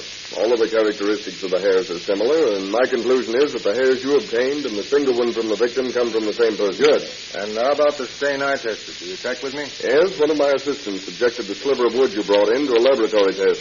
We found the stain to have been made by human blood. And we have a reasonable basis for assuming that our victim is Mrs. Laura B. Sutton. Yes, but this blood and hair identification still wouldn't be sufficient to hang anyone for a murder. True enough, but at least it's progress. Right. And our next step is to find out everything we can about this mysterious Mrs. Sutton. Get on that right away, Stensman. Yes, sir.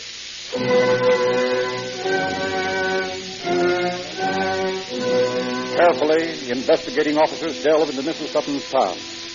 From 100 individuals, they gather scraps of information, elusive pieces in a jigsaw puzzle which slowly takes form.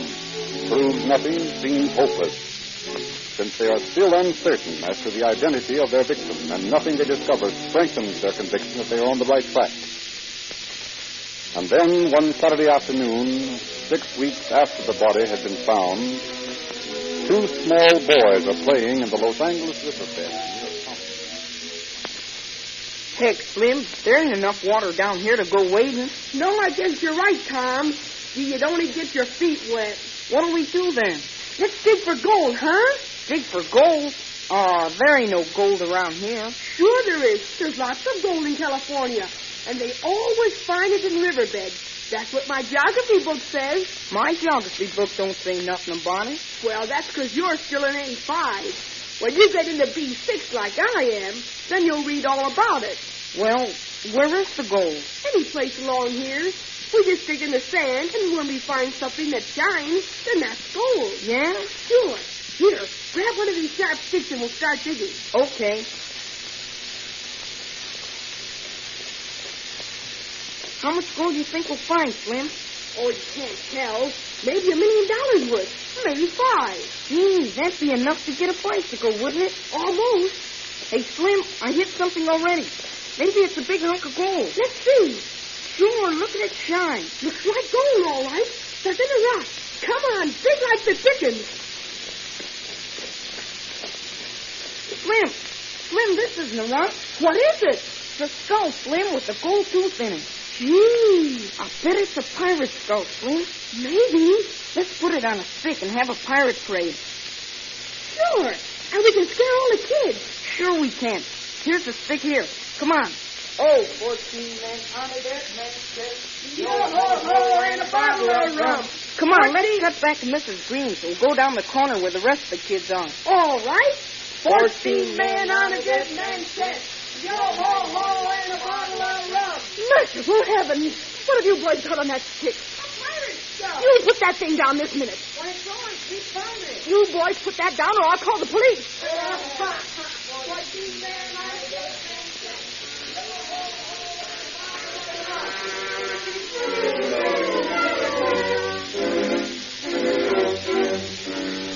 Mrs. Green calls the sheriff's office, and deputies quickly intercept the two boys and take their grinning skull away from them.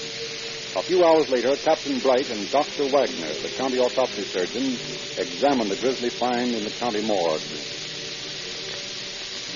I've already made a charge of the thief, noted the dental work. Good. If you let me have copies, I'll have my men check with every dentist in town. The copies will be ready in a few minutes. While you're waiting, I'd like to call your attention to a very interesting thing about this head. Yes?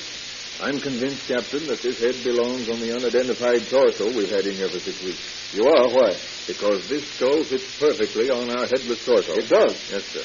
And the marks made by the cutting instrument match on the top vertebra of the torso and on the skull. In that case, we may not have to canvass all the dentists in Los Angeles. We'll begin with the dentist who worked on the teeth of Mrs. Laura Sutton.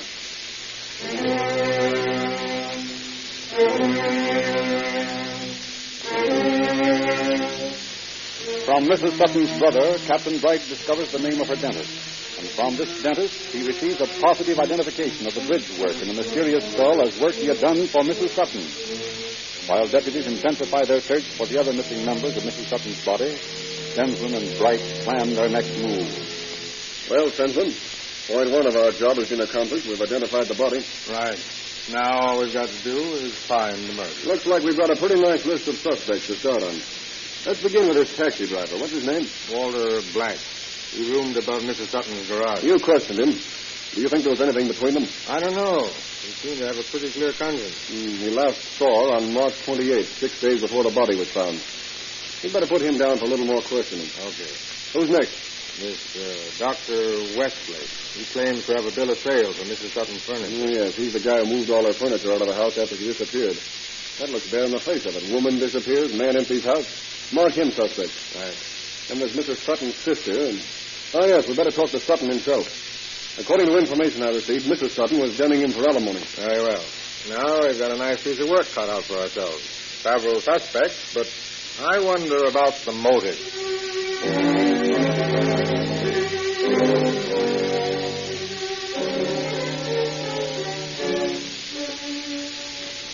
Mrs. Martin, you are the sister of Mrs. Laura B. Sutton, are you not? I am. You know where your sister is? I do not. We have reason to believe that your sister was murdered. Do you? You knew she was missing, did you not? No, I didn't. Mrs. Martin, did you murder your sister? Of course not. Did Mr. Sutton murder her? Oh, I'm sure he wouldn't do that. Have you any idea who did it? You might talk to Walter Black, that taxi driver who lived near her. You mean lived over the garage? Well, have it any way you like, but talk to Walter Black. He was sweet on her. He thought he was going to marry her someday. I tell you it ain't so. It's a lie. I was at the border at Mrs. Sutton. I lived there for 2 years. Slept in the room over the garage and took my meals at Mrs. Sutton in the house. When did you last see Mrs. Sutton? Well, on the night of March 28th, I seen the lights in her room. When I come home from work, get it? About 4 a.m. You're sure that she was alive up to March 28th? Yeah. Did you kill her? What is it, a frame? You're nuts. Who did? You're asking me. I don't know nothing. Have you any suspicion? No. But Dr. Westlake's mine. On account of he was keen on her. All the time calling her and taking her places. Ask the doctor, lady. That mad Mrs. Sutton very much. Met her in 1927. I never crossed the threshold of her door until she got a divorce last year. I believe in observing the propriety. Yes. When did you see Mrs. Sutton last? On the afternoon of March 28th. I drove to the corner of Hobart and West Adams. She said she was going to get a streetcar to the station, take a train to Ventura, try to get some back alimony out of her house. Why did you take Mrs. Sutton's furniture out of her house? I had a bill of sale for it. She sold the furniture to me. What is that bill of sale? I don't know. I must have lost it. Dr. Westlake, did you kill Mrs. Sutton? No, of course not. Who did? I don't know. Do you know anyone who might know? Well, the former husband. She was trying to get back alimony from him. Maybe he. Why, it's ridiculous. I don't know a thing about Laura. I haven't seen her since we were divorced a year ago. No, I did not kill her. Why should I want to kill her? I had nothing against her. Our life together was over. However, she chose to live her life with her own business. Well, Simpson, what do you think of the fish we caught in our net? Yeah, a nice bunch. But they're all pretty clear, excepting one. Who's that? This Dr. Westlake. He protests too much. I think you're right. You want to make a bet about him? What? I'll bet you he'll hang himself. All he needs is enough rope.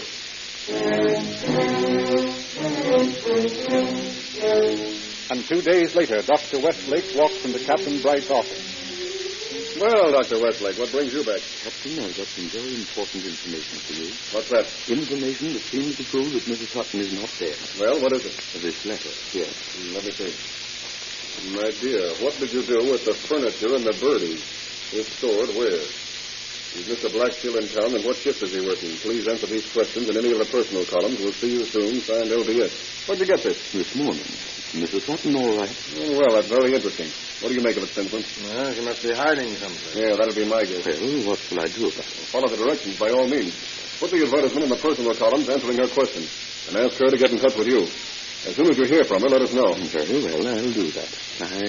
I felt sure you'd know what to advise, Captain. Of course, Dr. Westlake. We're glad to be of assistance. Good day, Captain. Good day, Doctor. I guess he isn't using up the rope. I'll see. Why, that old buzzard has got a guilty conscience that sticks out all over him. He must think we're correspondence school dicks to bring in a piece of tripe like that typewritten birdie note and expect us to fall for it. If Mrs. Sutton's alive, then I'm really that headless saucer. Now, look, Stinson. I want you to get a couple of good men working on Westlake. Dig into his private affairs and see what you can get on him. And work fast. Yes, sir. I'll get on it right away.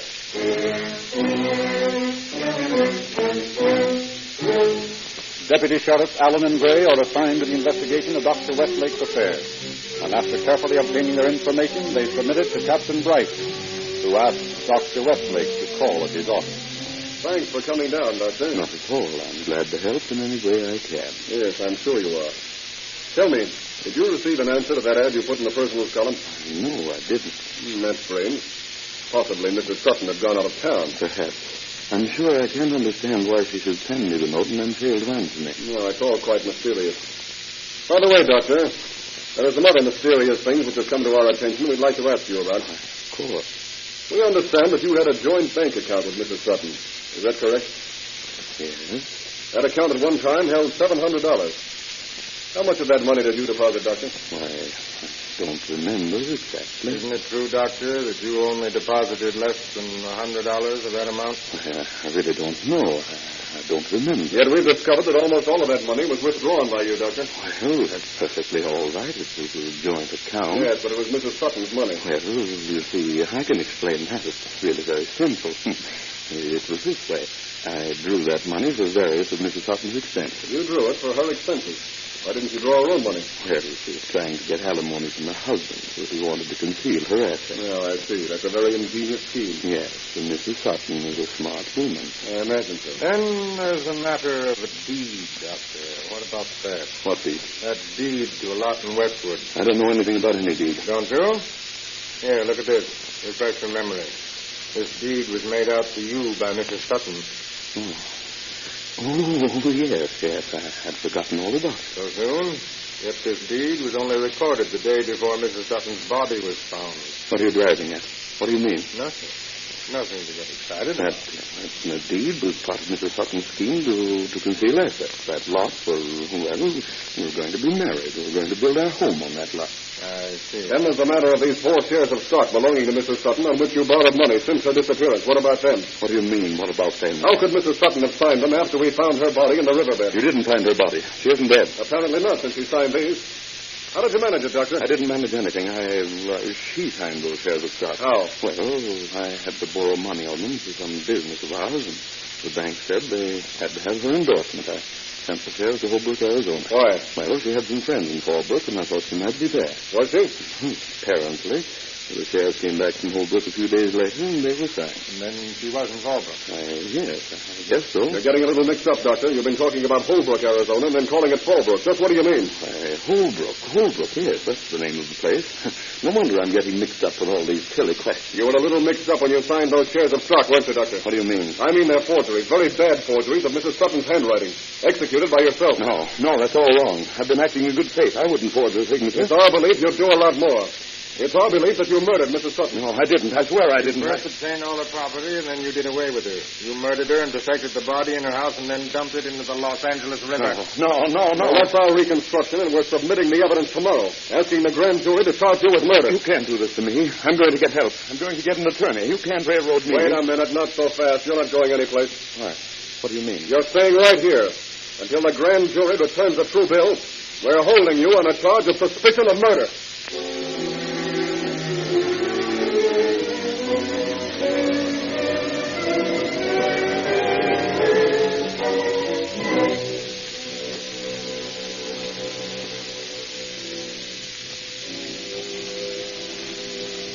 The grand jury returned a true bill against Dr. Westlake, and in August of 1929 he went on trial for murder.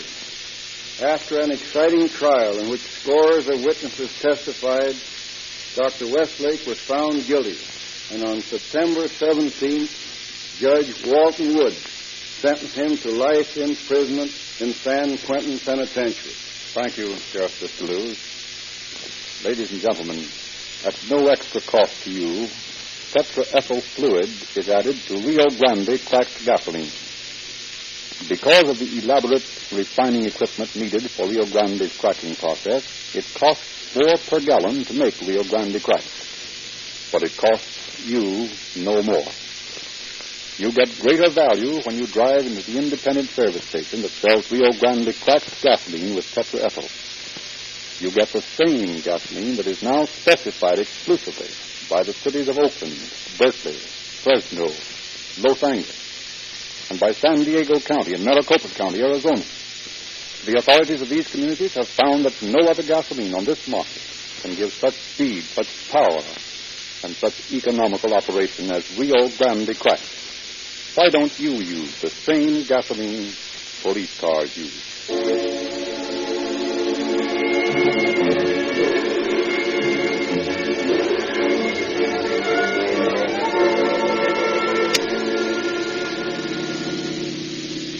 Los Angeles Police calling all cars, attention all cars. Cancellation broadcast 91 regarding an unidentified torso. The body has been identified and the murderer is now in custody. That's all. Rolls and clerks.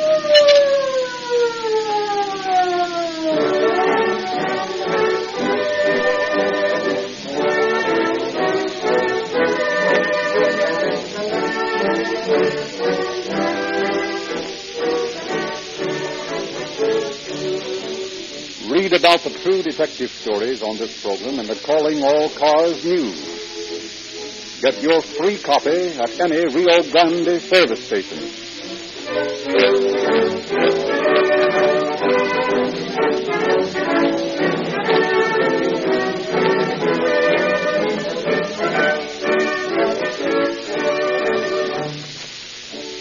This is your narrator, Frederick Lindsley, bidding you good night for the Rio Grande Oil Company.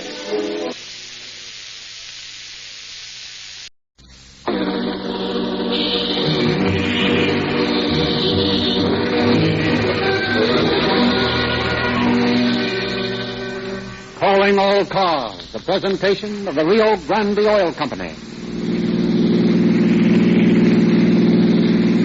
Los Police calling all cars, attention all cars, broadcast 53.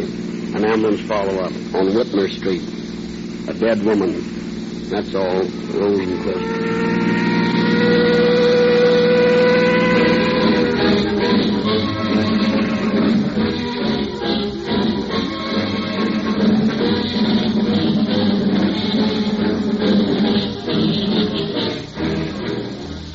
Did you notice the number of this broadcast? Number 53. That means Calling All Cars tonight starts its second year on the air, proving to us that our public likes realistic, true-to-life drama. To get correct information about the crimes broadcasted on these programs, it is necessary for William N. Robeson, author and producer of Calling All Cars, to interview police officials in dozens of cities in California and Arizona. In many of these cities, Rio Grande cracked gasoline is officially specified for police use.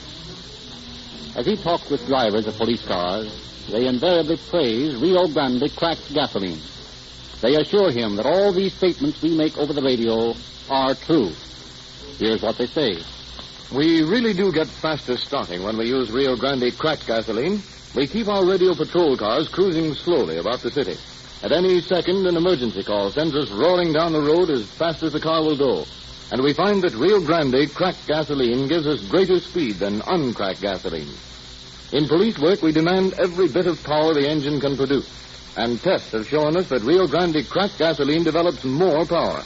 That's why we continue to use it year after year in all our emergency equipment. Perhaps some of you motorists feel that if Rio Grande is so speedy and powerful, it cannot be an economical gasoline. But police records prove that Rio Grande not only gives police cars more power and speed, but also gives greater mileage than uncracked gasoline. So there is no reason you shouldn't enjoy police car performance in your own car. It costs no more.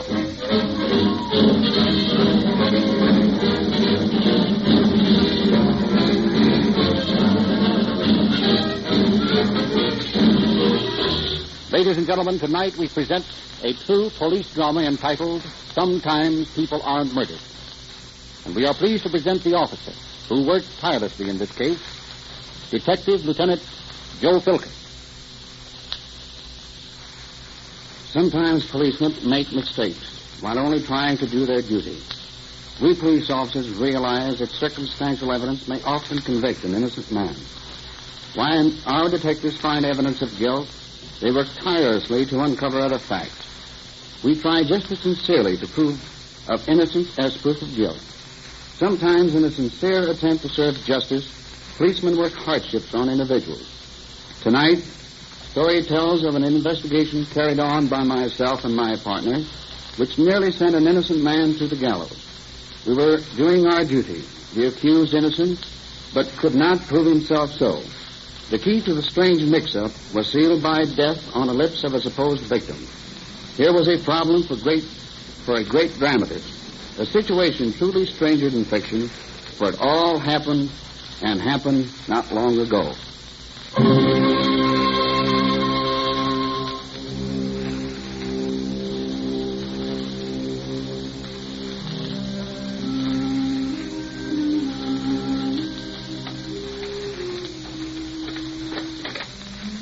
Hello? Hello, is my sweetheart here? I don't know. What's your name? Well, if you don't know her name, then no one does. Hello, darling. I'm so glad you're home. You miss me? Miss you? You'll never know how much I miss you. Oh, I wish you didn't have to work every night until midnight. I get so lonely. Well, I know, darling, but it's a lot better than having no job at all. Yes, I suppose so.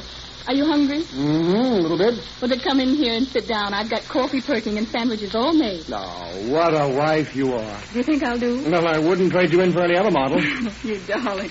Sit down. Coffee smells good.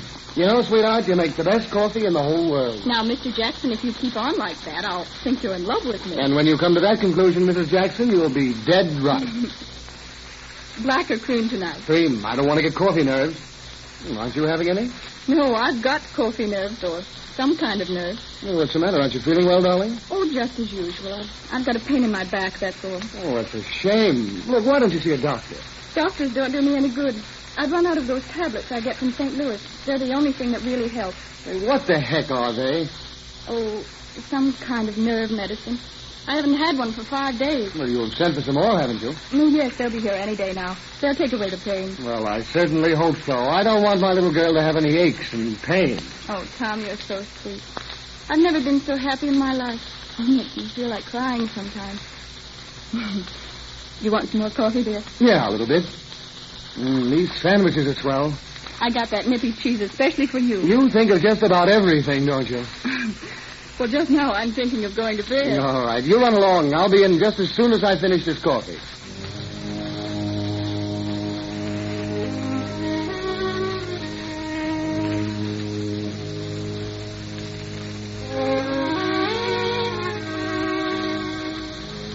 Despite his 2 cups of coffee, Mr. Jackson sleeps soundly for several hours. At about 7 a.m., half awake, he stretches his arm across to his wife's side of the bed.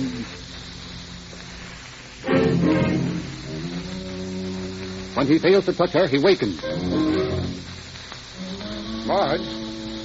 Marge, darling, where are you? Marge, what are you doing there on the floor? Marge, answer me. Darling, what's the matter? You're cold. Here, let me get you back in bed. There. There, this ought to warm you up. Darling, what is it? Marge! Marge, speak to me! Oh, no! No! Marge!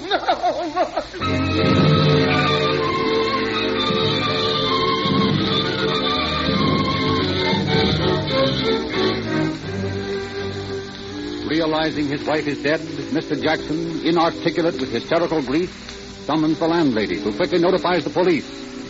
Radio Car 12 answers the call, followed quickly by Detectives Kilgore and Coffer to the morning flying squadron, and Dr. Klausner, in charge of the Central Police Ambulance. Mr. Jackson stands by as Dr. Klausner makes a brief examination. How could it have happened, Doctor?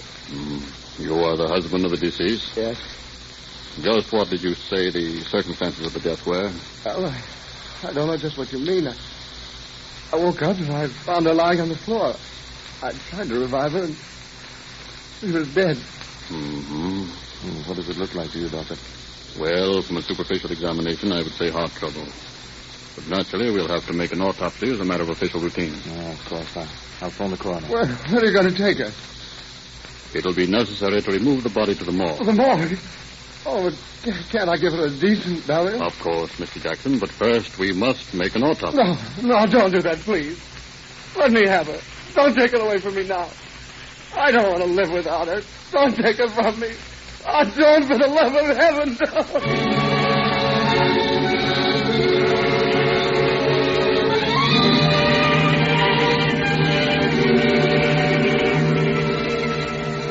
Over the grief-racked protests of Mr. Jackson, his wife's body is removed to the morgue, where the following day the coroner's surgeon, Dr. Wagner, performs an autopsy. His findings prompt him to report to Joe Taylor, Chief of Detectives. Dr. Yes? Wagner calling, Chief. I'll put him on. Hello, Doc. Hello, Joe. What's on your mind? You know that Jackson woman who was found dead yesterday morning? Yeah. What about her? I just completed the autopsy. Yeah? Well, there are several mighty funny circumstances. Her lungs are congested. What's that mean? She might have died of suffocation. I see. Furthermore, there's a bruise over the left eye, an abrasion over the left cheekbone, various discoloration marks about the throat, face, and shoulders. Doesn't look like natural death, eh? Well, I don't feel justified in signing the death certificate as natural death until the case is investigated. I think you're right, Doc. I'll take care of it right away. And thanks for calling. Yes, Chief. Ask Captain Davis to send a couple of his homicide men up here. I think we've got a murder on our hands.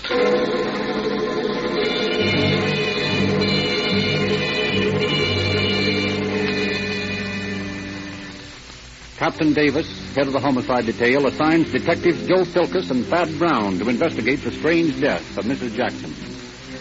The two officers first familiarize themselves with the preliminary reports turned in by Kilgore and Cofford, and then drop in on the apartment house on Whitmer Street where the Jacksons reside. They first talk to the landlady. Now, Mrs. Walker, what do you know about the death of Mrs. Jackson? Well, I was just getting Mr. Walker's breakfast underway yesterday morning when Mr. Jackson came running down and crying and shouting for me to come quick. He said something terrible had happened to Marge. I went back with him to the apartment, and there she was, lying on the bed like she was sleeping, only looking cold like. Well, I just knew she was dead, so I called the police. Was Mrs. Jackson ill? Did she suffer from any complaints that you knew of? Well, she was an awfully nervous sort. Said she couldn't sleep very well. She had to give up coffee, she told me once. Did she and her husband get along all right? Oh, so far as I know. They always a loving couple in front of me. They certainly never raised any racket in their apartment, or I'd have known it. They're right above me, you see. We'd like to see that apartment, if we may. Well, certainly. Come with me. It's right up these stairs. Is Mr. Jackson at home, Mrs. Walker? Oh, no. I haven't seen him since they took her away yesterday. He was all broken up, poor lad. Said he was going to stay at his brother's. He couldn't stand to stay in the apartment where she had died. And the apartment hasn't been disturbed since Mrs. Jackson's body was removed? Oh, no. I'm not going in there where somebody's died until I have to. That's fine. What do you mean? Nothing, except we'd like to see it just as it was when the body was discovered. Well, you will, all right. This is the door here. There you are. Look around to your heart's content. Thank you very much, Mrs. Walker. That's all right. And just pull the door to when you finish, please. Well, everything's orderly enough. Doesn't look as though a struggle took place. Well, you wouldn't have to struggle much if you got a garrote around the person's neck while she was sleeping. No, that's true enough. Better take a look around, Thad, and see if you can find anything that might have been used to strangle her with. Okay. Well, now, let me see. The bed's here, and she was supposed to have been found with her head laying on the floor and her feet still on the bed. I'll just look at this rug over carefully and see. Aha. Well, Thad. Yeah? Here's something. Oh, what is it? Well, a dried blood clot on the rug and a discoloration of some sort. You see, this would be where her face rested on the floor. Yeah. Better phone for Ray Pinker. Ask him to come out here and make a chemical analysis of these two stains. Okay. There's a phone out in the kitchen. Oh, good morning.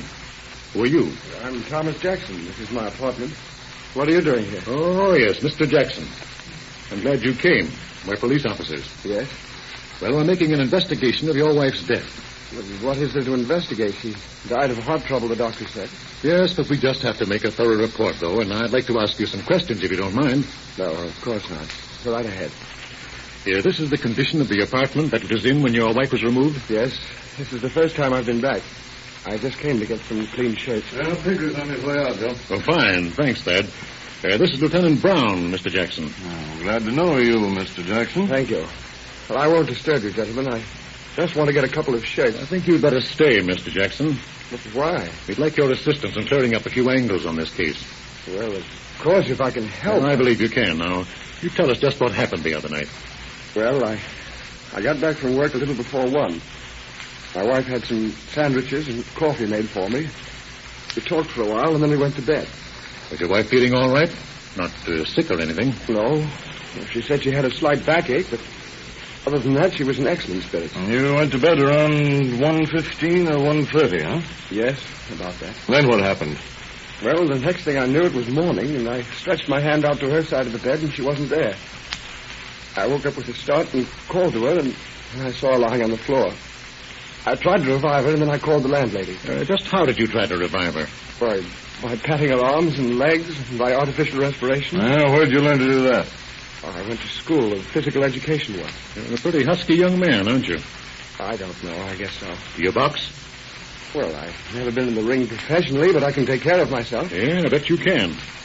Did you ever have any trouble with your wife, Mr. Jackson? No. We were very much in love. Ever strike her? No. Well, I did slap her once. It was the result of a misunderstanding. I see. Why did you ask that? Surely you don't think that Now, take it easy, Mr. Jackson. We're just asking questions. I know, but I love Marge more than anything else in the world. Oh, you were happy. We were talking about having a baby. Calm down, young fellow. Nobody's denied a thing that you've said. Now, Mr. Jackson, just how was your wife lying when you discovered her? Well, her feet and legs were still in the bed, but her face was on the floor towards the foot of the bed. Kind of strange that she should have gotten to that position without waking you up. Well, I'm a very heavy sleeper. Oh, look Would you mind assuming her position as you found her, Mr. Jackson? We'd like to get a photograph of the scene of the death with an approximation of the position of the deceased when she was found. Don't you think that request is a little heartless? I'm sorry, Mr. Jackson, but we must learn all we can about this case. You can help us.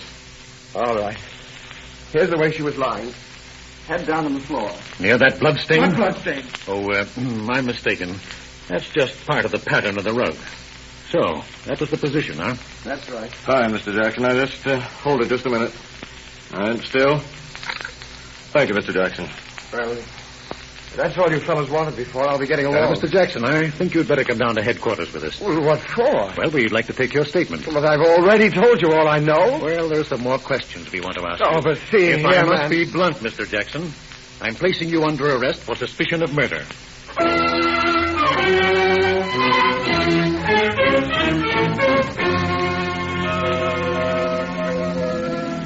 Constant questions for hours on end failed to develop any change in Jackson's story. Finally, tired out by their long day's work, the two detectives send Jackson to his cell. Oh, well, a night in the jail will soften him up. Maybe if he isn't soft already. What do you mean, Thad? Joe, there's something screwy about this case. Why? I think that kid's telling the truth. Oh, you're nuts. He's as guilty as the devil. I don't think so. I think he's on the level. Why, look here, That dame died of suffocation, and her congested lungs prove that, and she had bruises and discolorations around her throat and an abrasion on her left cheek, and no other physical defects. Yes, but... Now, listen, you're smart enough, Dick, to figure out that a person who died of suffocation and whose throat shows bruise marks and was choked to death. Isn't that so? Yeah, sure, but at the same time... And the kid admitted that he had struck his wife, and he also admitted that he was pretty good with his fist. Well, still, I'm not convinced. I feel that there's some other explanation. Yeah, but what is it? We've given him every opportunity to tell the truth, and he just sticks to his original story. If there was a chance of him being innocent, I'd work for him. I've got nothing against him. And the way things stand now, there isn't a jury in the state of California who wouldn't convict him of first-degree murder.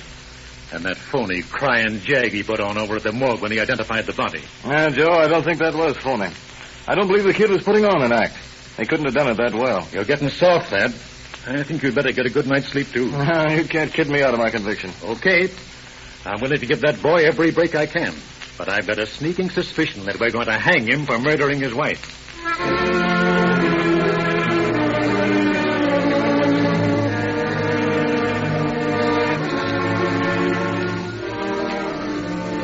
The next morning, Philkus and Brown visit Jackson in his jail and take him across the street with them to a dairy lunch for a bite of breakfast. Oh, well, Jackson, what'll you have?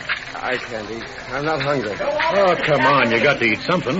I haven't eaten a How about a cup of coffee, huh? Well, coffee, maybe. Yes, sir, gentlemen. What will it be? 3 coffee and a couple of orders of poached eggs. Is that okay for you, Thad? Yep. Well, come on. Let's take our coffee over here while the eggs are coming up. This table over here, okay? Well, Jackson, how'd you sleep last night? I didn't sleep. Thinking it all out, huh? I guess so. Well, what conclusion did you come to? Have you decided to tell us the truth? Oh, I did tell you the truth. Haven't anything to add this morning? No, there isn't anything to add. Now, look here, young fellow. You're in a tough spot. You're going before a jury on a murder charge, and you haven't a single defense. You were alone with your wife, and the next morning she was dead. Now, how can you convince a jury that you didn't do it? But I didn't do it. It's very simple. I have to promise to tell the truth and nothing but the truth. And the truth is I didn't kill her. Oh, it isn't that easy, Jackson. Oh, but why should I kill her? How could I kill her? I had no weapon. I had no reason. I loved her. She was everything in the world to me. All right, kid, calm down and drink your coffee. Oh, I can't. I don't want to live. Go ahead, send me up for murder. I just as soon bump off that way as any other. No, that's no way to talk. We want to help you. We're trying to get the whole story out of you. Oh, I've told you the whole story. Now, let's try again. Oh, I don't want to talk about it. Now, look here. You told us your wife was nervous. Did she ever go to any doctor for treatment? Well, she had backaches. I told her she ought to do something about it. I guess she did. She was taking treatment from a chiropodist. A chiropodist? A chiropractor or a chiropodist? A chiropractor. Oh. Well, when did she have her last treatment? Well, the night before she died, he called and gave her an adjustment. Well, what was his name? I don't know. The landlady got him for her. Does she know his name? Yes, I suppose so. Come on, Thad. You don't want those poached eggs. Well, the devil I don't. What's the matter? Come on. We've got a job to do.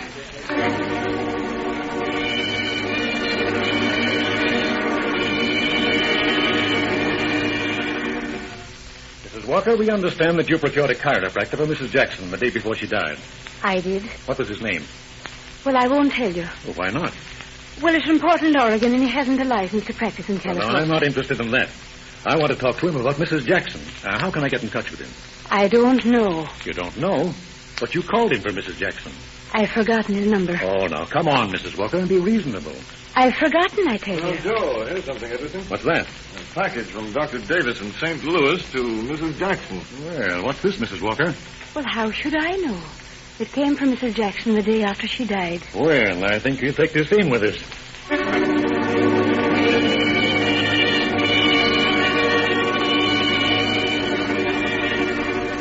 Back at Detective Headquarters, Philkus and Brown find a woman waiting to see them. Are you the detectives who are handling the Jackson case? Yes, we are. I'm Mrs. Jackson's sister. Yes, ma'am.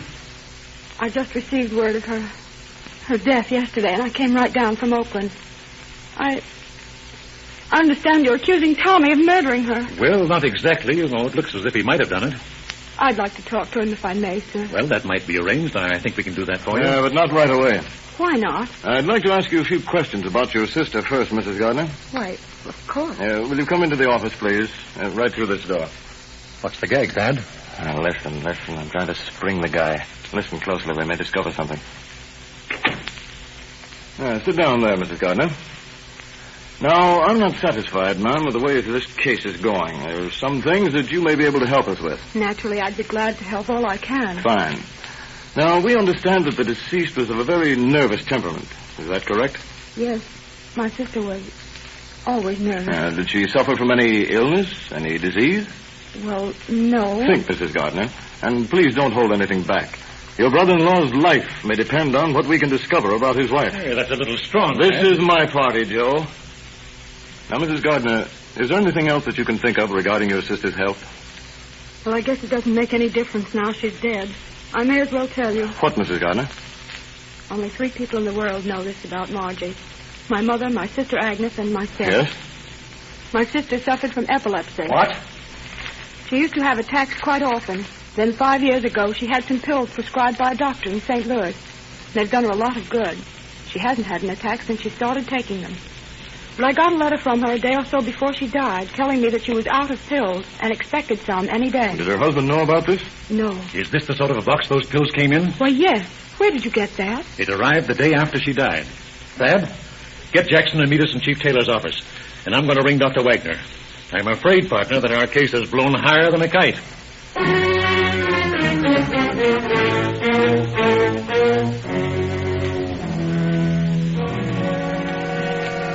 This is Mrs. Gardner, Chief. How do you do, ma'am? Won't you be seated? Thank you. Well, Joe, what's the trouble? Chief, this Jackson case has gone screwy on us. And I want you and Dr. Wagner to hear what we've got to say. Well, let's get started. I'm expecting Brown with Mr. Jackson any minute. Well, what's the mystery? Come on, let's have it. Well, there's no mystery except that I'm just a big boob. Well, I guess that's no mystery, Joe. Oh, here they are. Alice! Oh, Tommy. Oh, I'm so sorry. Alice, they think I did it. I don't want to live anymore. You tell them how I love Marge. Tell them, Alice. All right, now, Jackson, if you just calm down. Now, we've got some important business to discuss. Some very I know, but I tell you, I didn't kill her. I didn't. I loved her. I know that, and I believe you. You do? Yes. Now, Chief, here's what we found. Mrs. Gardner tells us that Mrs. Jackson was a sufferer of epilepsy. What? Mr. Jackson has just heard that fact for the first time in his life just this minute. To arrest this condition, Mrs. Jackson took medicine. Do you recognize these pills, Dr. Wagner? Yes. Yes, of course. A hypnotic pill, a very strong nerve sedative. Would this pill be of any assistance to an epileptic? Yes, decidedly. It would ward off a seizure. Well, Mrs. Jackson had run out of pills and had not had one for 5 days. Oh, I think I see what you're driving at. Now, wait a minute, Doctor. That's not all. Mrs. Jackson had a severe chiropractic adjustment the night before she died. Could that have caused the bruises about her neck? It could. And the abrasion on her face could have been caused when she fell and hit the baseboard on the bed? Is that so? Yes. Chief, in view of what I've just heard, I don't see any necessity for an inquest. I'm convinced now that the deceased met her death by suffocation as a result of a severe epileptic seizure. I'll sign the certificate as natural death. Does that mean that I'm free? Yes, Mr. Jackson. I also am convinced that your wife's death was natural. You're free to go your way. Oh, I told you I was innocent. Mr. Jackson, I feel I owe you an apology. I'll admit that I was convinced that you were guilty. I'm afraid we fellows get too hard sometimes. Well, I don't blame you, Lieutenant. Gosh, how could you tell? You only had my word, and I realize now that isn't enough in a case like this. Oh, I don't hold anything against you. You and Lieutenant Brown treated me swell. Well, how about it? You think you could handle a square meal now? Well, I think I could make a good stab at it.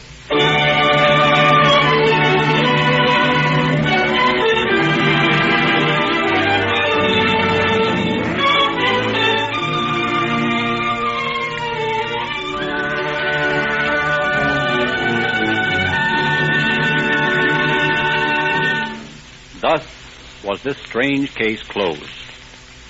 Detectives Spilkus and Brown had acted in good faith and were only doing their duty as the facts they uncovered dictated their actions. Once they saw the way out for their unfortunate captive, they worked as hard to establish his innocence. Mrs. Jackson should never have allowed pride or whatever emotion motivated her from revealing to her husband that very important fact about her health. For surely, had her sister not explained the family's secret, Tom Jackson would have hung for his wife's murder. There are still some motorists in our audience who have never been in a Rio Grande service station. Yet apparently you enjoy listening to Calling All Cars. Somewhere in your neighborhood is a service station selling Rio Grande gasoline. The operator of this station is not an employee of Rio Grande. He owns his own business. We'd like to have you meet this man. We like to do business with him, and we think you will, too. We prefer to have him sell you Rio Grande gasoline rather than to compete with him by operating our own chain of stations. Knowing that he has keen competition, we make it our business to supply him with a better value, with Rio Grande cracked gasoline, which he can sell to you at the same price as other gasolines, yet give you more for your money. That this is no idle claim is proved by the rapid growth of Rio Grande. The growth of Rio Grande. The growth of Rio Grande. In the past few months, Rio Grande gasoline sales have doubled. And this increase comes from motorists like yourself, who have heard Calling All Cars and decided to drive into a Rio Grande service station and try a few gallons of police car performance. May we urge you, on this, our anniversary night, to make your next stop for gasoline at a Rio Grande pump. Thank you.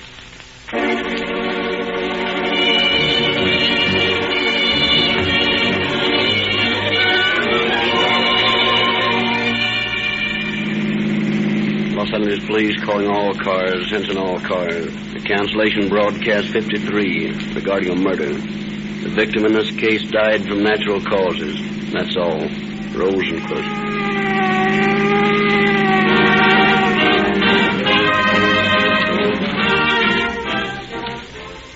Calling All Cars, based on authentic police files, is written and produced by William N. Robeson. This is Frederick Lindsley speaking for the Rio Grande Oil Company. The correct time is 8:30 p.m.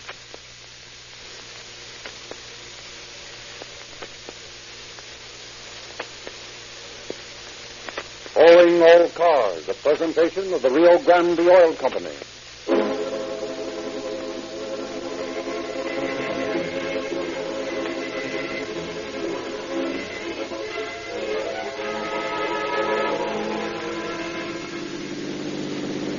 Los Angeles Police calling all cars, attention all cars. Be on the lookout following the tried murder suspect. Female, white, about 25 or 26 years. Medium height, light brown hair. Last seen wearing a black and white silk dress. That's all. Rosenquist.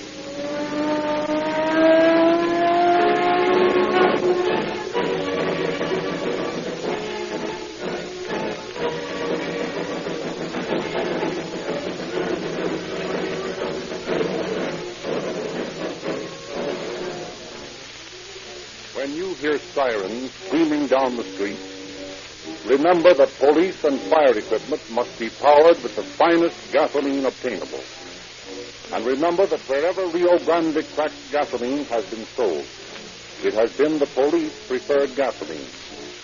Why should you be satisfied with any other? The cracking process, my friends, has revolutionized the manufacture of gasoline. It gives you the extra power which is lost by old-time refining methods. You get a gasoline which actually responds instantly to your throttle, which actually gives more power per drop, more miles per gallon. The spectacular rise in Rio Grande sales proves the truth of these statements. And thousands of new Rio Grande gasoline users in the Southwest know what police car performance really means. And now, here is good news for the motorists of Northern and Central California. Within a few days, you too can have the same police car performance. because Rio Grande cracked gasoline will be made available in your community. Try Rio Grande in your car. Give it a fair trial. You will not be satisfied with any other. Now, ladies and gentlemen, we are very glad to welcome back to this microphone Chief James E. Davis of the Los Angeles Police Department. Good evening, friends. There are untold numbers of police fans who wonder how the police discover that a crime has been committed and how they often develop its investigation to a successful conclusion with a seeming psychic power. Many of our startling crimes have been discovered through the alertness and cooperation of citizens. A noteworthy example was the Ruth Judd case of Phoenix, in which, had not an employee of the Southern Pacific Station been on the job, it might never have been solved, and mad Ruth Judd would today be a free woman. This story shows a completion of a necessary cooperation between the citizens and the law enforcement agencies, and a cooperation between the Sheriff of Phoenix, Arizona, and your police. The crime of Ruth Judd was an amazing, almost an unbelievable one. The way it was unraveled was equally as astounding. Frederick Lindsley will begin the story. Thank you, Chief Davis.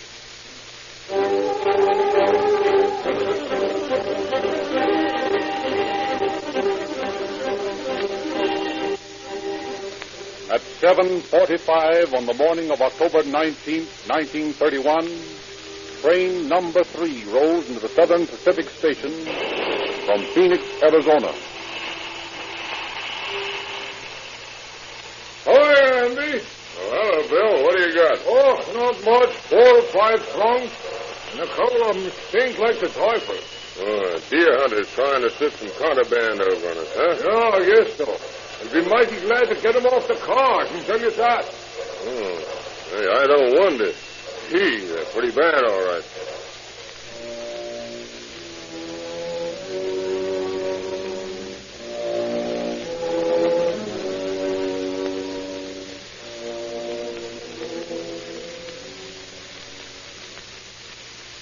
Can I help you, ma'am? Yes, please. I'd like my trunk. Here's a check. Oh, yes. Say, just a moment, please, will you, please? Mr. Anderson! Yeah, what is it, George? This lady's calling for those trunks. You know the two. Oh, yeah. Say, there's something wrong with those trunks, ma'am. Something wrong? Yeah. Didn't you notice anything? Why, no. What do you mean? Well, don't you notice a strange odor? Why, yes.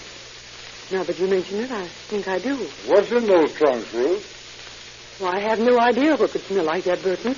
Well, I'm sorry, ma'am, but you'll have to unlock the big trunk before I can let you have either of them.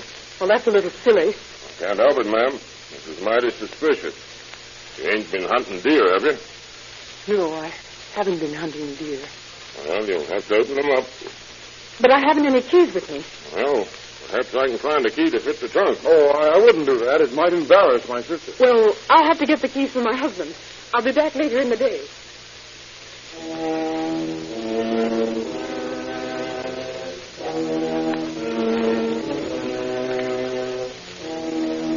When 4 o'clock arrives and the claimant does not reappear for the trunk, Van de Mark, special investigator for the Southern Pacific, telephones the Detective Bureau.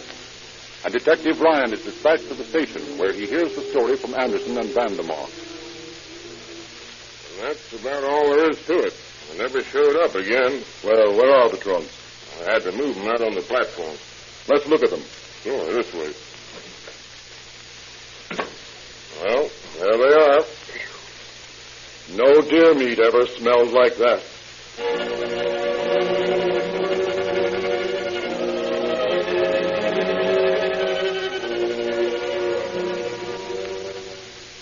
Detective Ryan searches through hundreds of keys at the baggage office until he finds one that will open the locks of the 2 trunks. When the lids are raised, a horrible sight is revealed to the sickened gaze of the officer. The large trunk contains the body of a woman shot through the head. In the smaller trunk is the inexpertly butchered body of a second woman, minus a section of the torso. Also found in the trunks are letters, postcards, and snapshots, from which officers are able to identify the victims as Agnes Ann Leroy and Hedwig Sanderson of 152 North 2nd Street, Phoenix. Ryan immediately phones Phoenix police, giving them a description of the man and woman who called for the trunks, and the name and addresses found with the body. An hour later, Ryan receives a call. Homicide detail. Ryan speaking. Just a moment, Lieutenant. Phoenix is on the wire. Go ahead, Phoenix. Hello? Ryan? Yes? This is Captain Bowers, Phoenix. Oh, yes, Captain. What did you find out? Well, that house at 152 North 2nd Street has been vacant for several days. Neither Mrs. Leroy nor Miss Samuelson has been seen by the neighbors since last Friday night. I guess they're the victims, all right. Seems to click. Yeah. Well, we've got an almost positive identification of the Samuelson woman from the snapshot. But we can't be so sure about Leroy. She's pretty badly messed up. Find out anything else? Yeah. From the description you gave me of the woman who called for the trunks, I think she's Mrs. Ruth Judd. Judd. She's about 25 or 27, blonde and pretty. That checks. Her husband is Dr. William C. Judd, and he's in Los Angeles or Santa Monica. Oh, he is? Yes. She communicates with him at 654 13th Street, Santa Monica. Oh, wait till I get that. 654 13th Street, Santa Monica. Right. I don't think there's any doubt that she's the woman we want, because she left here Sunday evening on train number 3, and her landlord tells me he hauled 2 trunks, a large one and a small one, to the depot for her. Say, that's great, Captain. I think we're getting somewhere now. Well, you can count on me for any assistance I can give you. Okay, and thank you very much. What's the dope, Brian? Plenty, Inspector. They tell me that our description matches that of Mrs. Ruth Judd, who left Phoenix by number 3 Sunday night. Well, that's verified by this wire I got from the SP while you were talking.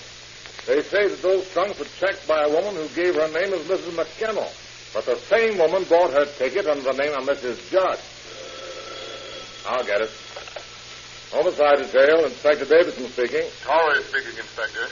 I've been tracing down the license number of the Ford that woman came for those trunks in. Yeah? What'd you find out? Well, the woman it's registered to said she sold it for junk to a young fellow on New Hampshire Street. We talked to him, and he said he sold it to Burton McKinnell. McKinnell? Why, that's the name those trunks were checked in. Well, this McKinnell lives in Beverly Glen. We're out at his house now. Anyone home? No, but there's some sandwiches in a sack on the table and half a lemon pie. Might have been bought for this Judd woman. Stay out there and pick up anyone who returns to the place. Yes, sir. Well, this McKinnell, whoever he is, ties into the case, Ryan. Oh. That car this woman used when she gave for the trunks belonged to him. Yeah? Yeah. And probably the young man with her was McKinnell. I've got Tories staking the joint. I hope somebody goes back there. It's our only clue. Oh, no, it isn't, Inspector. What do you mean? I didn't get a chance to tell you before, but this Judd woman has been communicating with her husband, Dr. Judd, at 654 13th Street in Santa Monica. Here, there's the dope. Say, that's swell. Clark, Bergeron. Yes, sir. Go down to this address in Santa Monica and talk to this Dr. Judd and find out what he knows about this murder.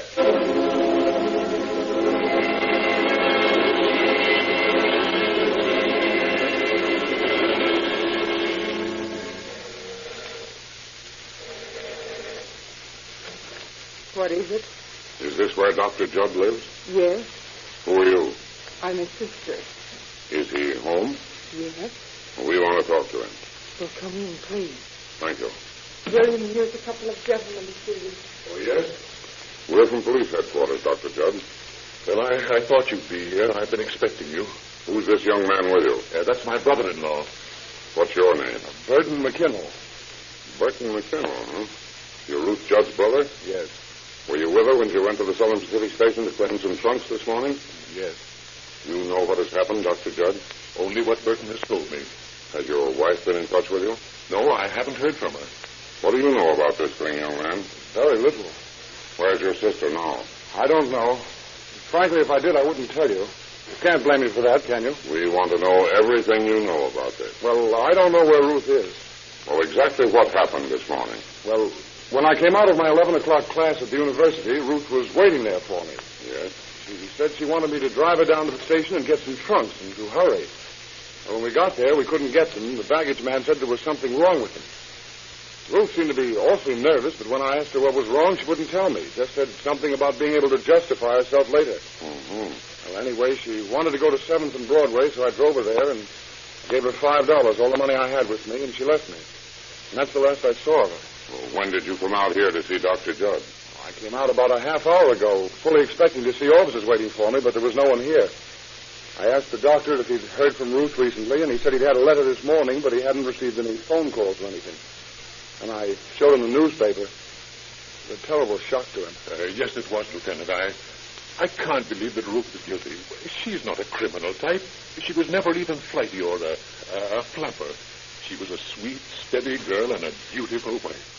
Well, do you know of any trouble that your wife had with Mrs. Leroy or Miss Samuelson? Well, she's written to me of them frequently, but I don't know of any disagreements they had. Did your wife own a gun? Yes, she had a Colt's automatic. I gave it to her several years ago when we were in Mexico, but she was always afraid of it. Do you know of any friends that she has in Los Angeles that she might communicate with? No, but if she did have any, I feel sure that I'd know about them. Dr. Judd, will you help us locate your wife? Yes. I'll do everything I can to persuade her to give herself up. I say this because I'm convinced that if Ruth did this thing, she had good reasons for it. Of course, I can't do anything unless she gets in touch with me, and when she does, I'll ask her to give herself up. I know she's innocent. She couldn't have done this horrible thing. She was always so sweet and so kind. She couldn't have done it.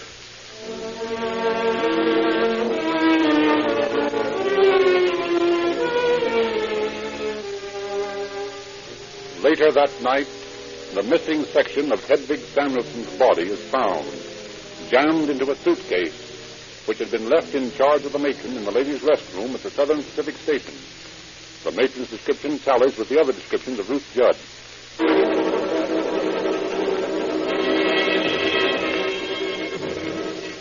The following morning, Chief of Detectives Joseph F. Taylor takes personal charge of the search for the accused murderess. He holds counsel of war in his office. Looks to me as though she couldn't get far if she's only got the $5 her brother gave her. My hunch is she's somewhere in this town right now. Nevertheless, I want men to watch every railroad station, steamship dock, airport, and bus line in case she tries to duck out. Take care of that, Inspector. Yes, sir. And Inspector. Yes, sir. Ask the immigration officials to watch for her at the border. She speaks Spanish fluently, and she might try to get over the line to Mexico. Yes, sir. Autry. Yes, Chief. Put her description on the state teletype to all points and broadcast it to all radio cars. Yes, sir. Also broadcast direct to citizens, asking them to report all women hitchhikers. I'll do that, sir, and I'll get the local radio stations to cooperate. That's fine. Now, boys, you realize we're going to get a lot of crank tips on this case. We always do. But I want you to run down every one of them, no matter how vague it is. I am not going to give any of you any rest until Ruth Judd sits across this desk from me.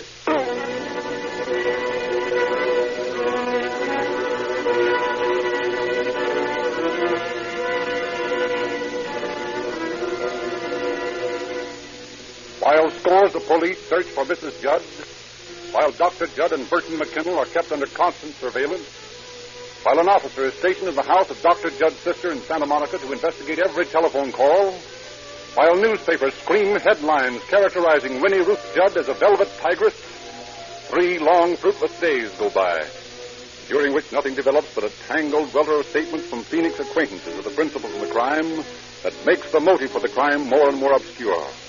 While the woman hunt continues, public interest rises to a fever heat. The man in the street discusses nothing else and eagerly buys each edition of the newspaper in hopes of further news of the engrossing mystery. On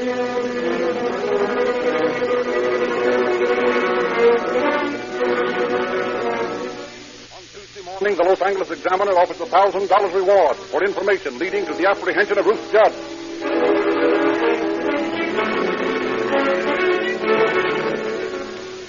On Wednesday morning, the Times offers $1,500. The afternoon papers carry a public message from Dr. Judd. It reads, Ruth, come back. Please surrender. Come back and tell your story. You couldn't have done these things alone. Don't try to protect anyone.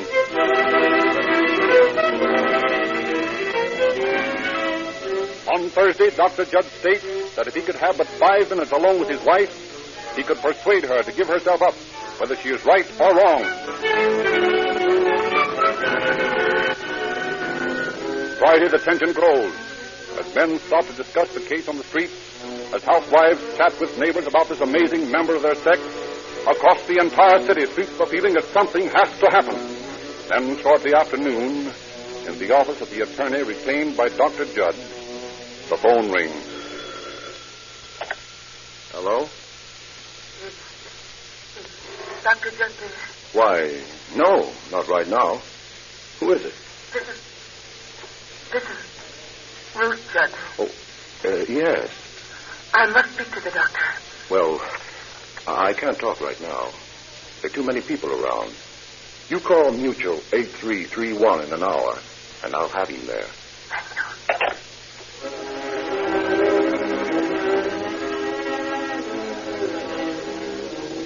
The attorney rushes to the Hall of Justice, where Dr. Judd is attending an inquest on the bodies of the 2 victims. Together they return to the office to wait for the call. 1 o'clock. 1:30 comes and goes. The hands of the clock slowly approach 2. Dr. Judd feverishly faces the silent telephone, and then... Hello? Hello? Oh, Doctor, darling. Oh, Ruth, where are you? I'm afraid to tell you, Doctor. Police will get me. I'm afraid. But, Ruth, honey, if you tell me, Mr. Russell and I will come and get you, and we won't bring the police. Promise, Doctor? Of course. Look, Ruth, are you downtown? All right. You know where the Biltmore garage is? Well, you go there, and we'll meet you there in just a few minutes, dear.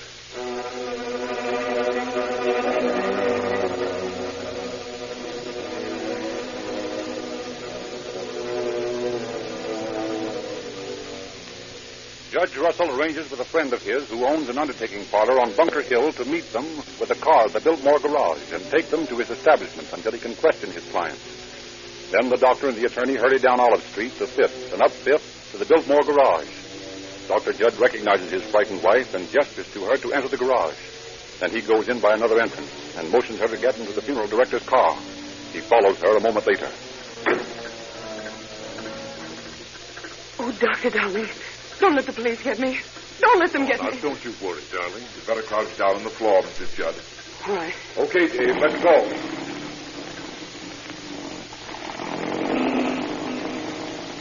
You won't let the police get me, will you, Doctor? You won't let them, Mr. Russell, will you? We'll have to talk that over, Mrs. Judd. But first, let's get you out of sight.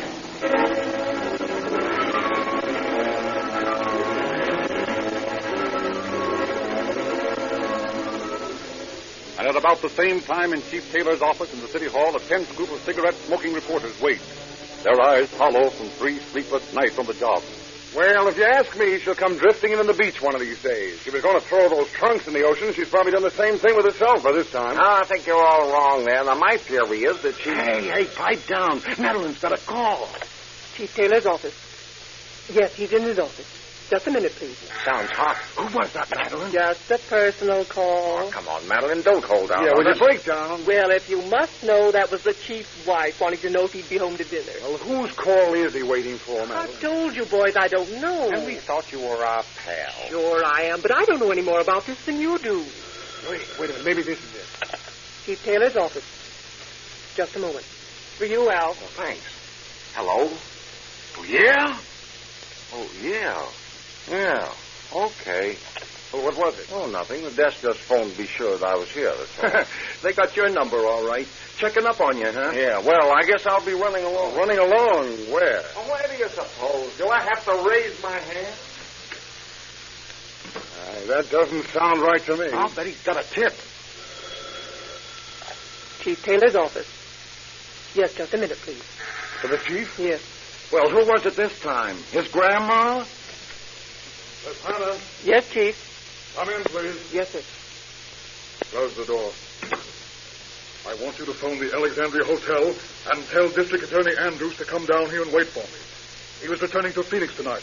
Tell him to cancel his reservation. That he use his phone in here. Have they found her? Yes, and I'm going over to get her right now. Now, what's the word, Chief? How about a statement, Chief? Nothing new yet, boys. Well, where are you going? Me? Oh, I'm just going out to get some cigarettes. Well, boys, maybe we all better go out and get some cigarettes.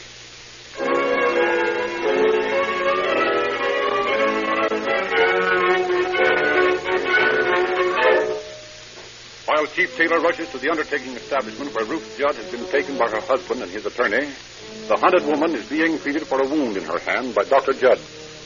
Oh, Doctor, darling, that hurt. Now, please be patient, Ruth. I've got to get the bandage off. It's all stuck. Oh. That's the only reason I gave myself up. I was afraid of lockjaw. Now, dear, this is going to hurt. Now, there. Oh. There, now. Well, that is a very nasty wound. Uh-huh. Hedwig did it. Hedwig shot me in the hand. I shot in self-defense, Doctor, dear. Mr. Russell, I shot in self-defense. Yes, Mrs. Judd. But now you must be quiet. You didn't have to call the police, Mr. Russell. I don't see why you did that. I'm innocent. There's nothing else I could do, Mrs. Judd. If I hadn't informed the police, we'd all be open to prosecution for harboring a criminal. Harboring a criminal, huh? So I'm a criminal. You're afraid for yourselves, is that it? Now, please, Ruth, please, you must be quiet. Nobody has called you a criminal. We all believe that if you did this thing, you were justified. Of course I was justified. I shot in self-defense. Oh, Doctor, darling. That hurt. Oh, there, now, I won't hurt you anymore. Now, this bandage will do until we get you to the hospital. Come in. This is Mrs. Judd? Yes? I'm a police officer, Mrs. Judd. I have here a warrant for your arrest on a charge of murder. Yes. Will you come with me, please? Yes. Oh, you've been injured. I've been shot through the hand. Well, then I'll send for an ambulance. Oh, no. Please. I can go to the hospital in a car. Oh, very well. You'll come with me, please. The car is waiting downstairs.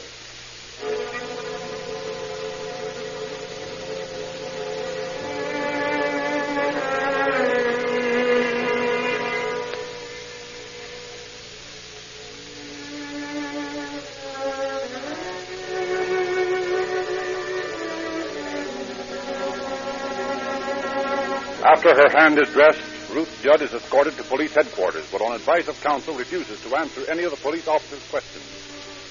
However, the next day, the detectives find the torn bit of a 16-page confession she had written to Dr. Judd and then attempted to destroy in a drain of a ladies' restroom. The torn bits are fitted together. Then Ruth Judd talks freely, although all her statements, as well as the content of the letter, are apparently designed to develop a plea of self-defense.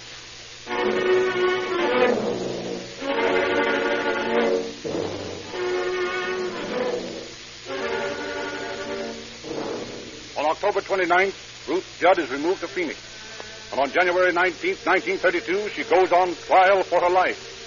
A trial which is highlighted by the alternate moodiness and hysteria of the accused and by the battles of alienists on both sides in an attempt to build up and tear down an insanity plea. On February 8th, the prosecuting attorney opens the argument for the state. Gentlemen of the jury, you have heard the arguments of the distinguished alienists for the defense. You have heard them testify to the alleged glandular disorders of the defendant. This is absolutely ridiculous and absurd, and it's the rankest nonsense. Ruth Judd knew what she was doing. Early in the game, her plans went wrong when she was faced with the necessity of changing the bodies from one trunk to two in order to get away with the shipment. And she did this, although she insists she'd been shot during the argument and at the time had a bullet lodged in her hand. I ask you, gentlemen, if this is possible. No, gentlemen, it is not. Ruth Judd did not have a bullet lodged in her hand on Friday night, nor yet on Saturday morning. You've heard the testimony of witnesses who saw that hand unbandaged on Saturday morning. Ruth Judd, gentlemen, shot herself in the hand sometime after Sunday morning or Saturday morning in an attempt to prove a defense plea. In doing this, she showed more sense than you or I would under similar circumstances. Gentlemen, if this is insanity, then we had best build a fence around the whole of Maricopa County and make an insane asylum out of it.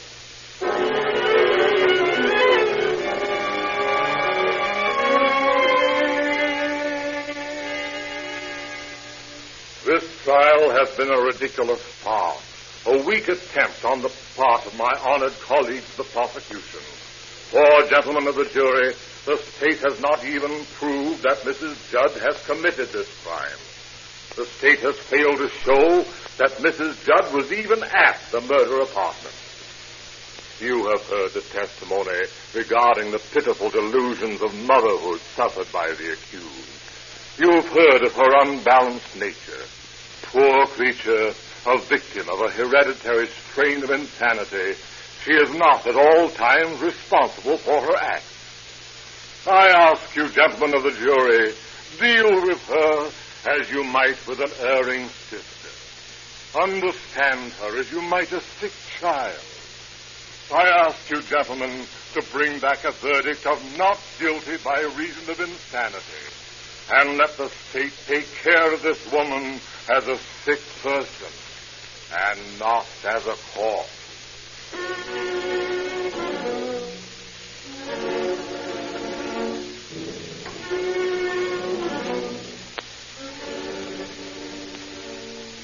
The state did prove that Ruth Judd was near the murder apartment on October the 16th.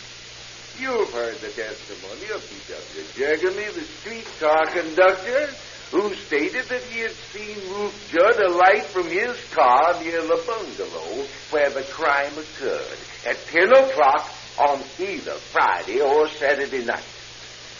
Well, gentlemen, it had to be Friday night because we have conclusive proof that at that hour on Saturday night, Mrs. Judd was in the company of Mr. Schwartz, the transfer man who had been called to move the trunk containing the body.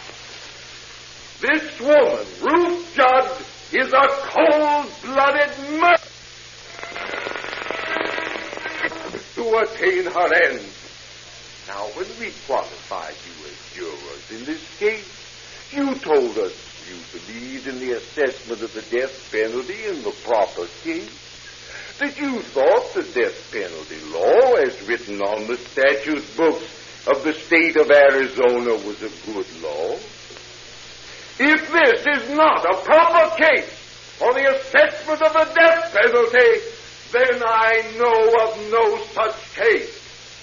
In behalf of the citizens of Arizona, your friends and neighbors, I ask that you bring back a verdict of guilty with death as the penalty.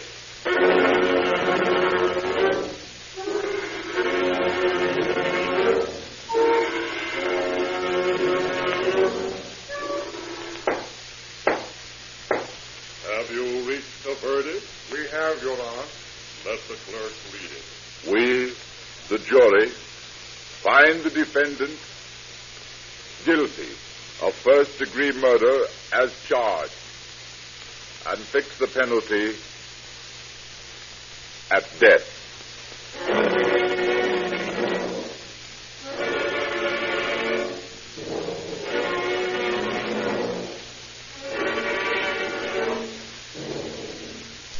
On the eve of the date set for her execution, Ruth Judd went on trial again with the plea of guilty by reason of insanity.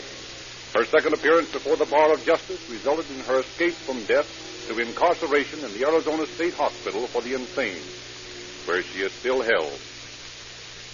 A human life might be lost if a police car should be but 1 second late in responding to an emergency call. That's why so many police departments specify the gasoline that has reserve power for emergencies, Rio Grande cracked gasoline. Cracked gasoline cannot fail to ignite instantly. It creates instantaneous power that saves precious seconds in emergencies.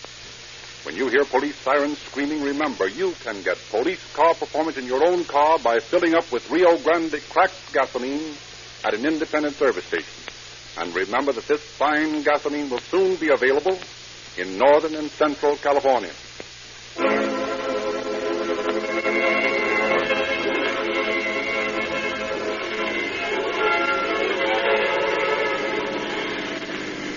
Los Angeles Police calling all cars, attention all cars, cancellation broadcast 43 regarding a trunk murder.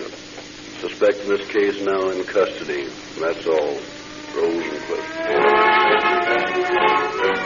This is Frederick Lindsley saying good night for the Rio Grande Oil Company.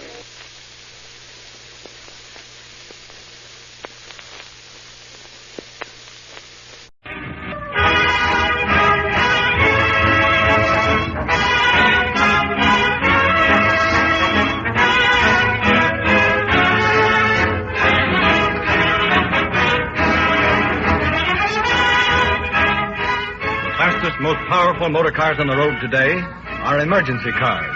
The police cars that answer your call for help. The fire engines that thunder through crowded streets at top speed. The ambulances that rush to the rescue of injured persons. No city or county tries to economize on the gasoline for these emergency cars. They want the best gasoline that money can buy. And they specify Rio Grande cracked gasoline more than any other brand wherever it is sold.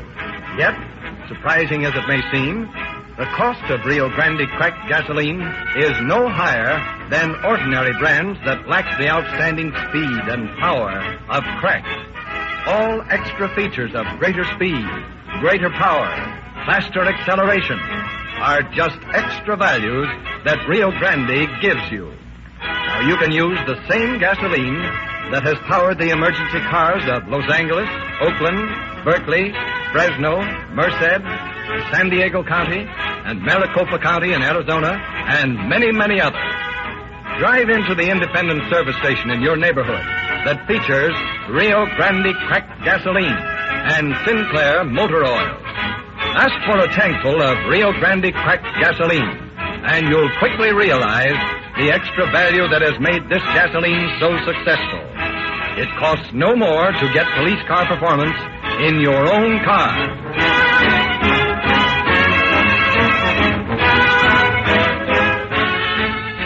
And now we are privileged to present Chief W.M. Hallinan of Sacramento Police Department, who will speak to you from the new studios of station KFBK in Sacramento.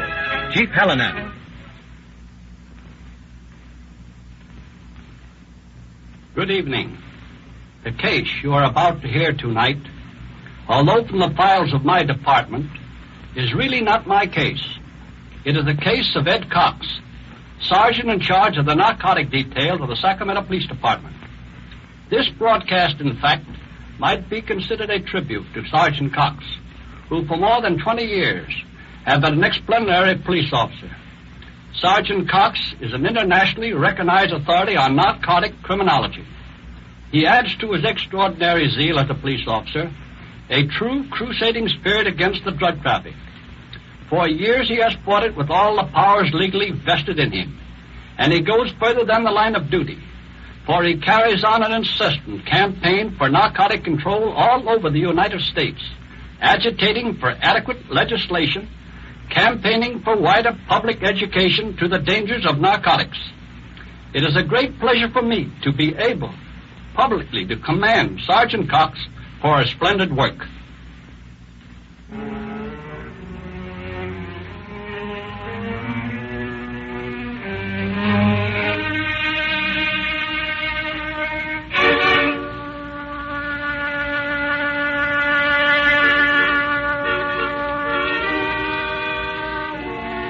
March 14th, 1934. In a dimly lit side street in Sacramento, two shadowy figures meet. Oh, 2 years. Buenas noches, Jose. You have the marijuana for me? You have the money? Si, $5. Here. Bueno. Here is your marijuana. Okay, boys, stick 'em up. Por Dios, senor, what is it? You're under arrest, 2 years. We've been watching you for a couple of weeks, waiting until you'd make a sale.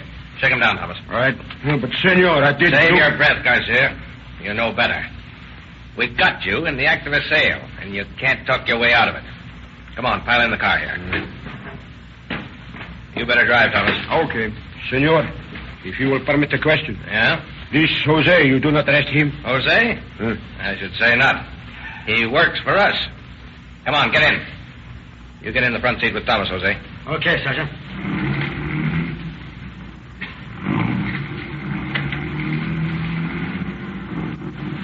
Now, what I want to know, Chew Ears, is where did you get that marijuana? I do not know. Oh, come on, Chew Ears. That's pretty weak. Where did you get it? From a Mexican fellow. What was his name? I do not know. Oh, yes, you do. Believe me, senor, I do not know Mexican fellow's name.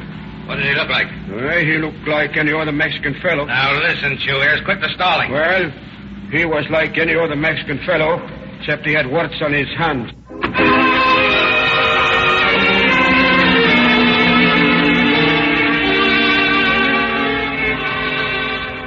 May 10th, 1934.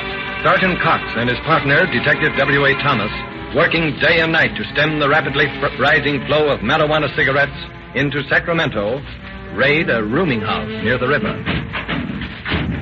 Get away from that gun. These cops don't keep any funny ideas out of your head. But, senor, what have I done? Who are you? You know both answers.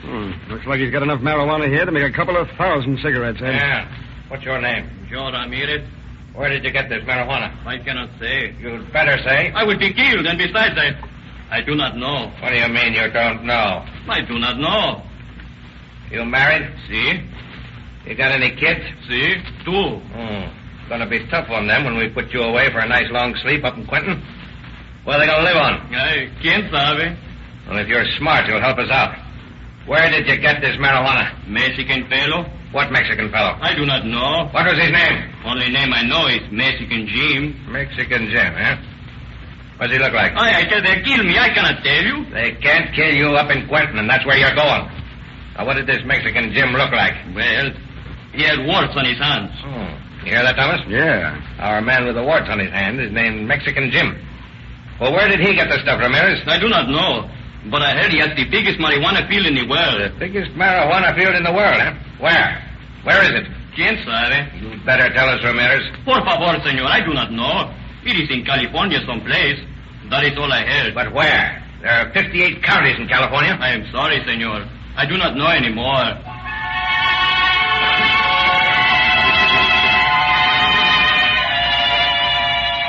For 3 months, the two officers question every suspect regarding the marijuana field owned by Mexican Jim, the man with warts on his hands. But no one can or will tell where it is.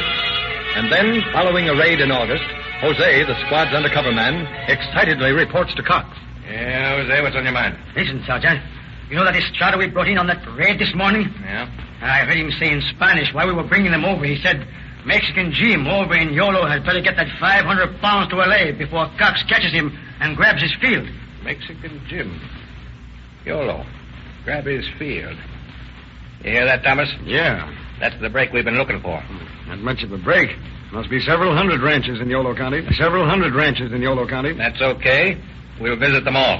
How? Waltz in and ask them if they're growing any marijuana? Of course not. We've got to figure some legitimate excuse to get onto the ranches. Well, hey, how about posing as inspectors from the Department of Agriculture? Plant inspectors, eh? Yeah. No, that's no good. We'd get to see the foreman or the owners of the ranches, but that isn't enough. What do you mean? Well, maybe our Mexican Jim is working on one of these ranches as a laborer, growing his marijuana on some unused acreage of his boss.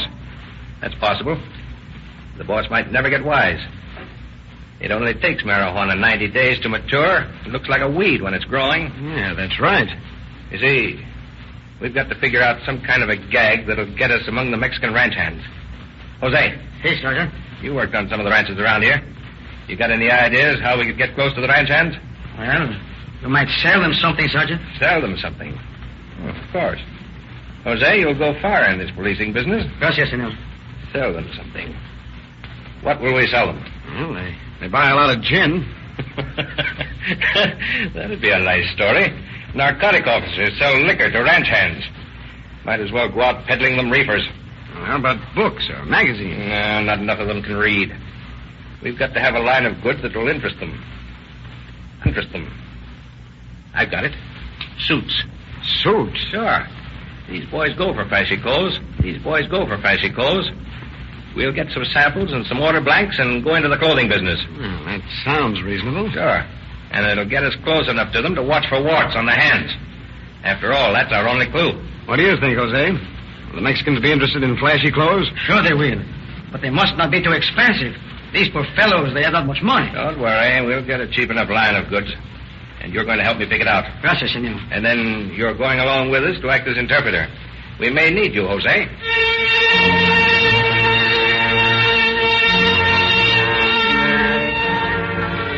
The next day, equipped with books of swatches, tape measure, and designs, the two officers and their Mexican assistant begin a systematic canvass of the ranches of Yolo County. Day after weary day, they pursue their adopted profession, selling suit after suit, but never managing to meet with a Mexican with warts on his hands. And then, after they have visited nearly 40 ranches, with discouragement has often tempted them to give up their chaotic search, they call upon a ranch not 10 miles from Sacramento. The big Italian who owns the place meets them on the porch of the ranch house. Good day, gentlemen. Oh, how do you do? We represent the Western Haberdashery Company, Incorporated. We'd like to interest you in a suit of clothes. Not to me. Yeah, just take a look at our line of samples. The latest thing right from New York. No, you can't sell me no clothes. I've been wearing this suit for 10 years. Well, how about the men on the place here?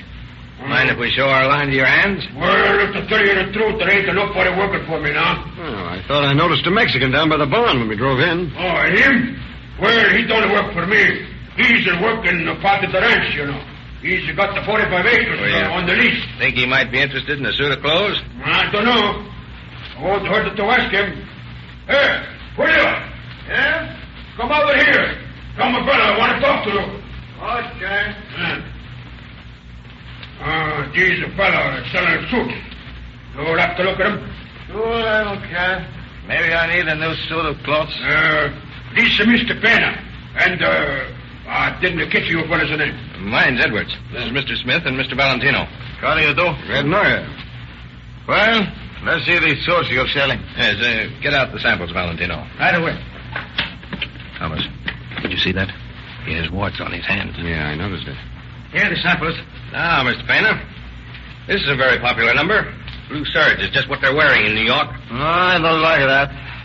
How about these one here, these striped stuff? An excellent choice. And just look at the models we're showing.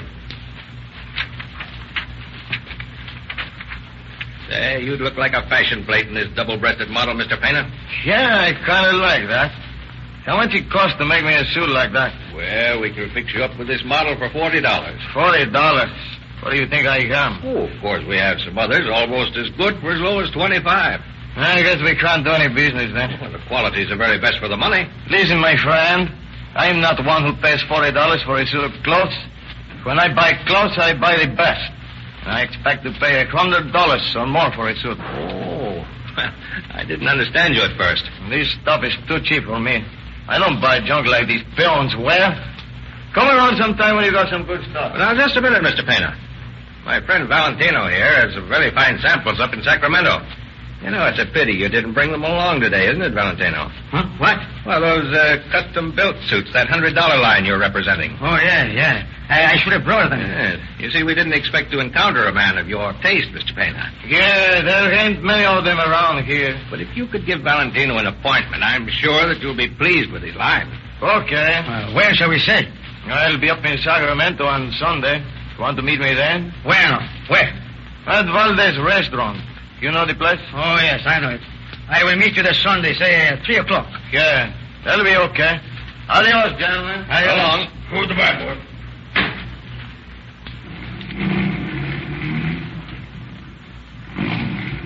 Hey, you nearly had us with that $100 line. Yeah, well, I'll bet that's our guy. Warts on the hands, and he's leasing 45 acres from that Italian. Tell me, where am I to get samples of $100 suits? We'll find them someplace. But that isn't all you'll have for him Sunday. No? What else? Are you going to arrest him? No, not yet. But you'll have a problem that you will have to ask this guy's advice about.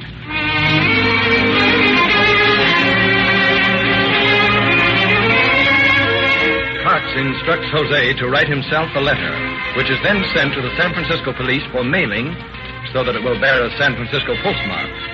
On Sunday, after Jose and Pena have discussed suits for some time, Jose brings up this pressing problem contained in his letter. I have a problem on my hands. Perhaps you can help me solve it. What is it? I have a letter from a dear friend of mine in San Francisco. I don't know what to do about it. What does the letter say? Here, I will read it to you. It says, "My good friend Valentino, do something for me. While you are visiting ranches in the Sacramento Valley, selling sewers to Mexicans, please keep your eyes and ears open for a good buy of marijuana." Marijuana, huh? Say, I can handle 500 pounds of first-grade merchandise, and I will pay you a nice commission if you can buy it for me at a reasonable price. I understand there are some wonderful fields in the Sacramento and San Joaquin valleys. You might try around Modesto. Modesto? Say, I hear there's a fellow down there who has some fine stuff. With the demand I have from the Alaska fishing boats and the canneries and packers, as well as my San Francisco trade, I feel inclined to invest in 500 pounds. But I think the price is going up. The price is going up. Make a good deal for me, and I will reward you. Your old friend, Fernando Martinez. You see, Pena, I don't know anything about marijuana. I've got too much to do myself. I can't go all the way down to Modesto to look for marijuana for Fernando. But still, I don't want to disappoint him. He's a very old friend of mine. You will not have to disappoint him. Valentino, I can supply him with 10,000 pounds of marijuana if necessary, and I will only charge him $5 a pound for it. What? I am indeed fortunate to have met you. You have 10,000 pounds of marijuana on that ranch? No, he's not on the ranch. It is more than 50 miles from Sacramento. This marijuana has never been on that ranch. I have stored it in another place. And when can I get these 500 pounds from my friend? It will take at least a week before I can deliver it. He's not fully mature yet. Still, I can tell my friend Fernando that I can get the marijuana for him, huh? You can't tell him that. Oh, my good friend, Pena, you don't know how happy you make me.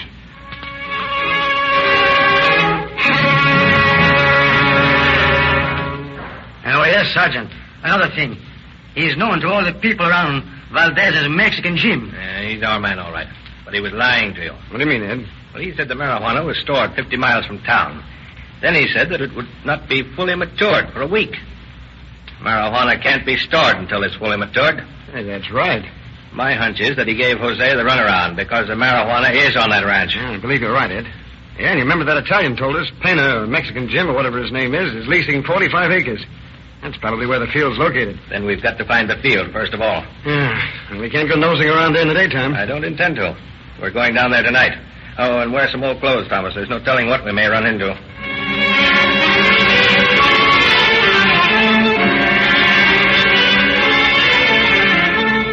That night, a couple of hours before midnight, Cox and Thomas leave their car parked a mile from the ranch and start their investigation of the Italian's land. It's pretty hard going, for they dare not use a light.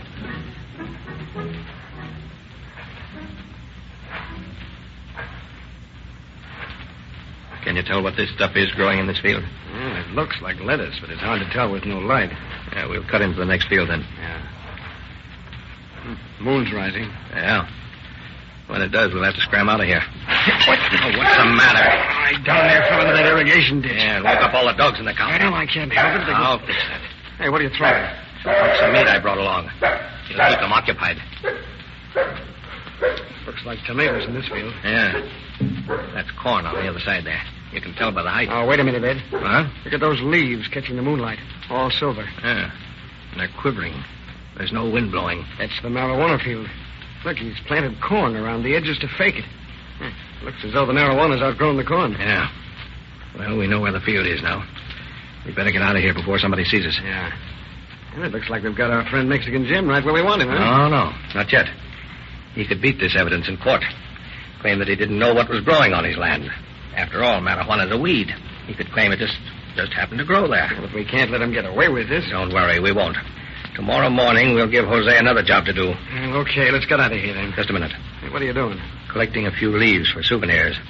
I want to make a chemical analysis of this stuff.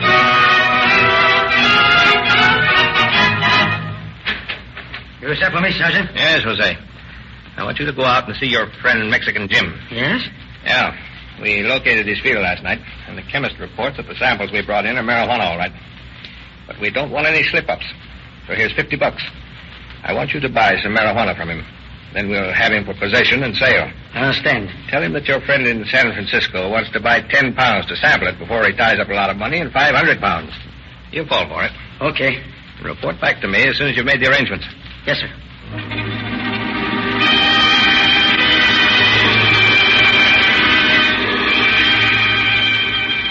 Jose interviews Mexican Jim at his ranch, and the deal set, he returns to headquarters and reports to Sergeant Cox and Detective Thomas. Everything is arranged, Sergeant. When will they make delivery? He told me to be outside a hamburger joint in Dixon at 1 o'clock in the morning, and he would bring the marijuana to me. Dixon. That's 15 miles from the ranch, isn't it, Thomas? Yeah, just about. That guy Pena's too smart to deliver the stuff himself. He'll probably hide it somewhere between the ranch and Dixon, so there's no chance of being caught in the act of actual sale. Yeah, I wouldn't be the least bit surprised. Well, just to make sure, Thomas, you and I'll go out to his ranch as soon as it gets dark. And, Jose, you go to Dixon and wait for him. But the chances are he won't meet you. The chances are he'll be in jail by 1 o'clock in the morning.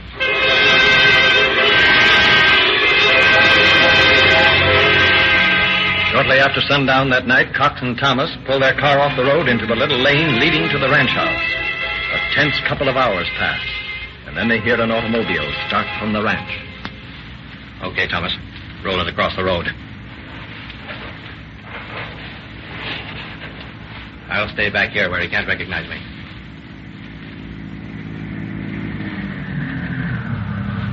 Hey, what's the idea of blocking the road? This is private property. I'm awfully sorry, brother, but the car broke down.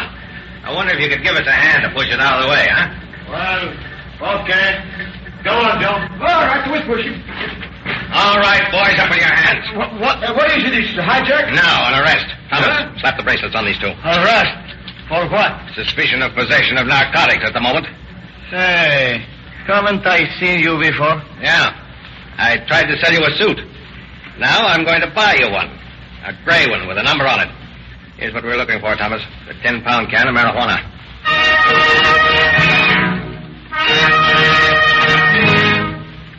Pena and his lieutenant, an Italian named Joe Saldi, are placed in jail. And the following morning, Cox and Thomas return to the field to view their capture for the first time in daylight. With them is a professor from the California College of Agriculture. Well, what do you think of it, Professor? I wouldn't have believed it. It's the most scientifically grown field of anything I've ever seen. Observe the care with which the soil has been treated, and the careful irrigation. Yes, apparently his intention was to mask the marijuana with those rows of corn on the outside. As you see, he failed because the marijuana grew too high. And no wonder, with the care it has been given. What would you estimate the size of the field to be?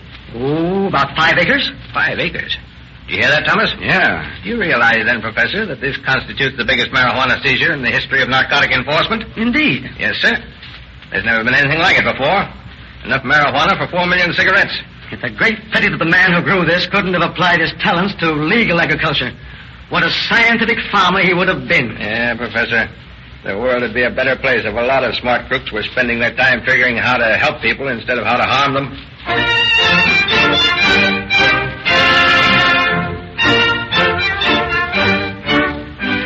The Davis marijuana field constitutes such a vast seizure that it is impossible to transport it. Under careful guard, the narcotic is cut down and then burned before it has time to mature. And in the meantime, Cox interviews his prisoner in the Sacramento jail. Well, Pena, looks pretty tough for you. What do you mean, tough for me? You haven't got anything on me? Oh, yes, we have. Plenty. What? Well, that field of yours. That ain't my field. You leased it from that Italian. I was growing corn and lettuce and stuff. Well, how do you explain the marijuana? I don't know nothing about it. Loco weed grows wild. Not this loco weed. This was planted, irrigated, and raised. And believe me, Pena, it's a beautiful job. I don't know what you mean. Now, listen, man. We've got a half a dozen peddlers we already put away who'll testify that you furnished them with marijuana. If they do, it'll be too bad for them. Be careful, Pena. I might use that against you. Huh? Then there's that 10-pound can of marijuana we found in your cart last night. How do you explain that? It belonged to Soldi. Now, Pena, you wouldn't think on a pal, would you? That suit salesman, Valentino, he's working for us, you know. And he'll testify about your willingness to take an order for 500 pounds. Okay. I guess you got me all right. Yes, we sure have. Well, what do you want to know? Well, just off the record, I'd like to know how you ever come to play such a long chance. Because I'm a gambler, I guess. I like to live good. Yeah, I like to pay $100 for your clothes, for instance, huh? Yeah, that's part of it. I figured if I went on farming all my life, I'd never clean up. And here was a long shot to play, a chance of getting it all at once. It cost me 28 cents a pound to raise that marijuana. And I would have sold it at $5 a pound. That's profit. Yeah, but you didn't sell it at $5 a pound. All you got out of it is a trip to San Quentin. That's the chance I took, and I lost. Well, didn't the responsibility ever occur to you? What responsibility? Well, let's say, for instance, somebody who smoked a couple of cigarettes made from your marijuana might have gone out and killed somebody. In a way, you would have then been responsible for that murder. That is, ethically, if not legally. I don't look at things like that. I figure that a man who's fool enough to smoke marijuana will get into trouble anyway. Oh, then you don't smoke it. Not me. I'm too smart.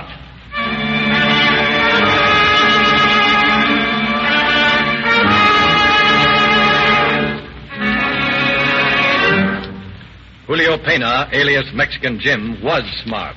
A decidedly superior man.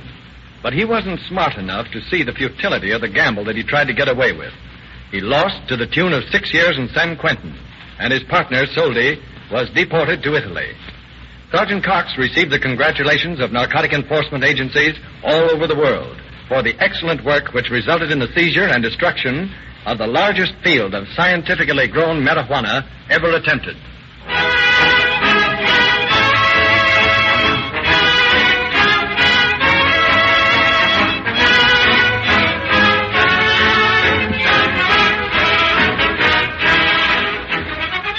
How would you like to ride in a police car?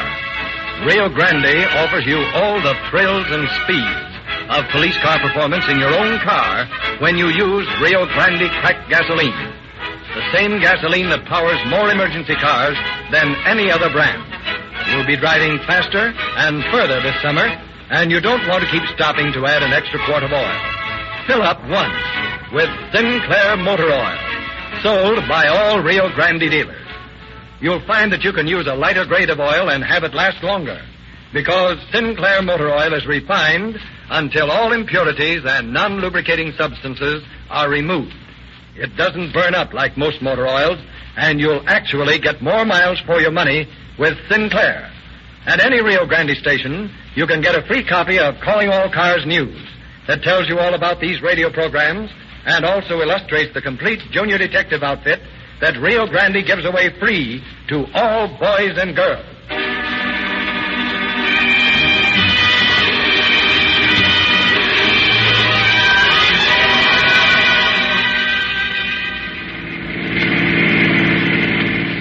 Sacramento Police calling all cars, attention all cars, to cancellation broadcast 135 regarding marijuana peddlers' activities. The source of supply has now been destroyed. That's all.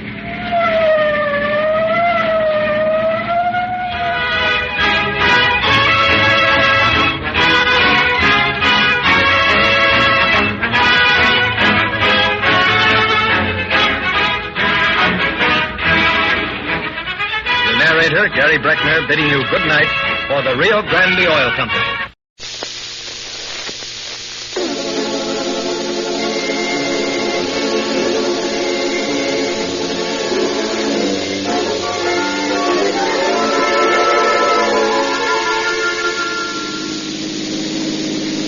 Los Angeles Police calling all cars, attention all cars, broadcast 23. A disturbance on San Gabriel Avenue in Southgate. That's all. Rosenquist.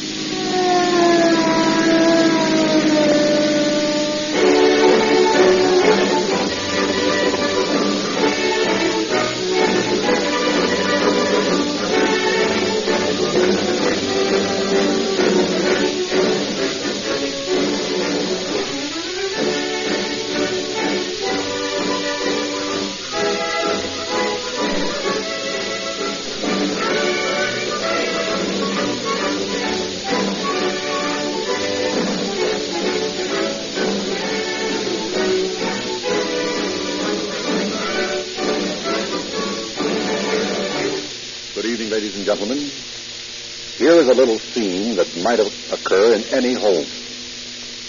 Mr. Atkins, head of the family, is just completing his evening reading of the newspaper. Mrs. Atkins is sitting nearby. Let's listen in. Anything of interest in the paper tonight, dear? Well, for one thing, there are about 5 big ads on gasoline. You know, gasoline ads often amuse me. Now, look at this one. The company has changed its story about 4 times in the last 2 months. It may amuse you, but not some people. Just how in the world can anyone reach a decision about which gasoline to use? You know it's impossible for them all to be the best. Well, we don't have to worry about that. I started using this Rio Grande Cracked when I first saw the statement about police cars and fire engines using it. You remember, Cracked is used by more police cars, fire engines, and ambulances in Southern California and Arizona than all other brands combined. That's a pretty powerful statement. It certainly is. And that's the reason I switched to Rio Grande Cracked. I figured that general claims were so much advertising. But a statement like that had to be backed up or they wouldn't dare say it. And we're sure you'll learn to depend upon Cracked. Try a tank full tomorrow. Sold by independent dealers in your neighborhood.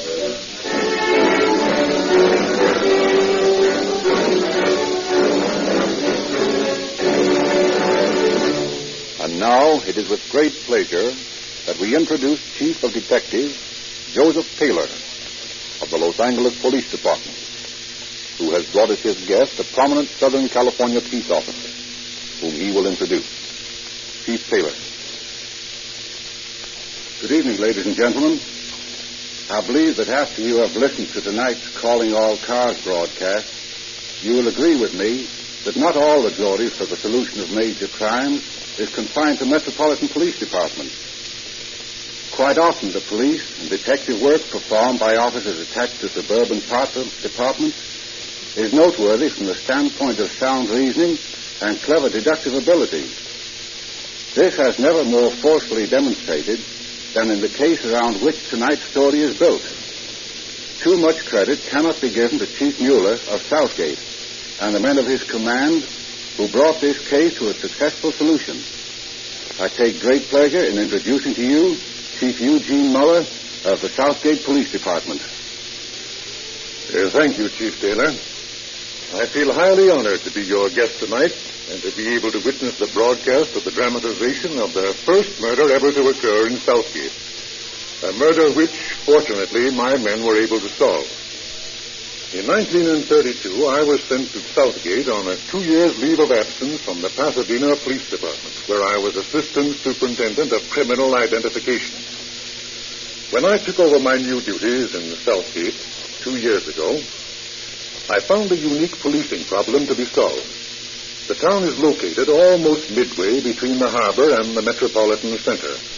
It is traversed by several main north and south boulevards to the waterfront, and also by several through highways from the east to the west. Southgate, being one of the many cities in the vast network served by the Los Angeles Police radio station, KGPL, I wish to pay tribute to the Los Angeles Police Department and to Chief Davis for the marvelous cooperation afforded the smaller suburban departments. In a town of small homes such as Southgate is, I did not anticipate much homemade crime, so to speak. But I did expect a lot of work cooperating with the Sheriff's Office and the Los Angeles and Long Beach Police Departments in catching fleeing criminals. In this I was not disappointed. Those boys of mine down there and I have certainly had our hands full these past 2 years. And now, just as I am returning to Chief Kelly of Pasadena, I want to thank the men of the Southgate Police Department for their splendid cooperation during the time I worked with them. The cleanup of the city and the solution of the story you are about to hear is their work. And to them, I want to see the credit go. Thank you, Chief Mueller.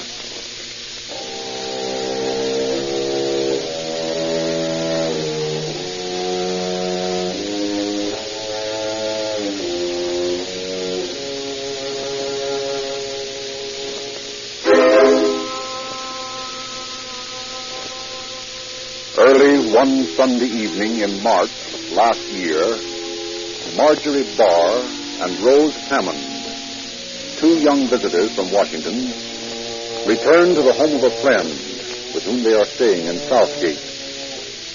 Seeing the lights on in the house, they believe their hostess, Mrs. Laura Stevens, to be at home.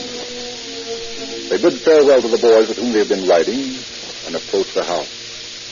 Sounds like Laura has company, Rose. Yeah. Look, through the window. Sailors. I don't see Laura anywhere. Maybe she's in the kitchen. The door's locked. Ring the bell.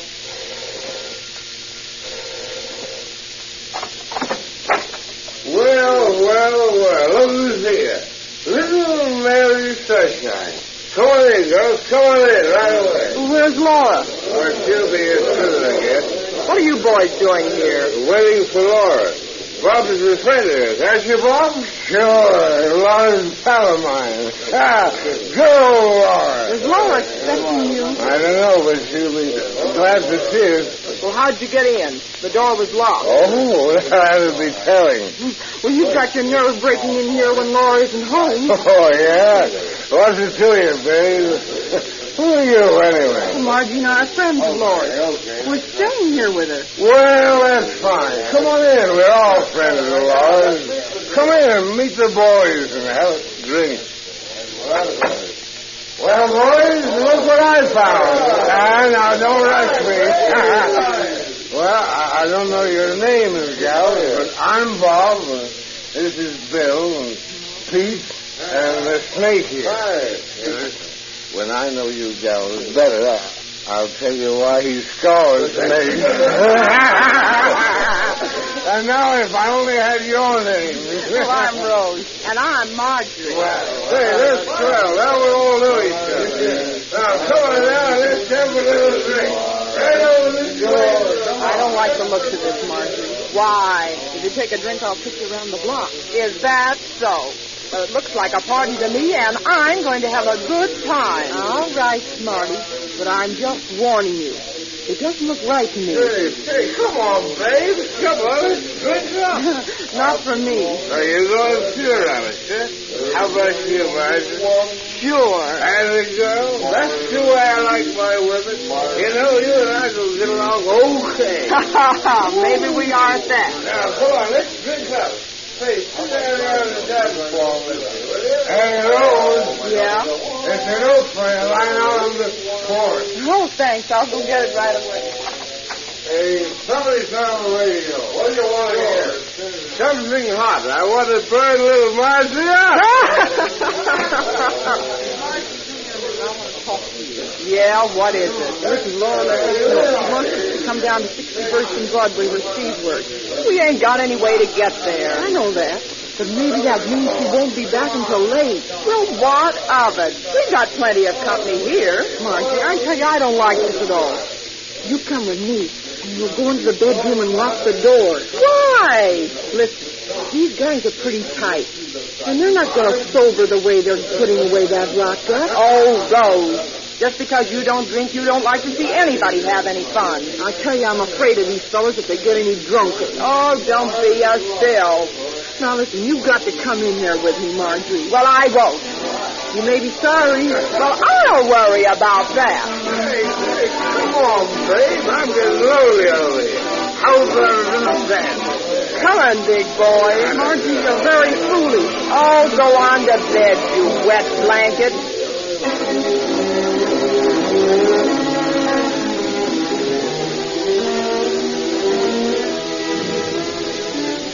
Rose, genuinely frightened at the antics of the drunken sailors, locks herself in her bedroom.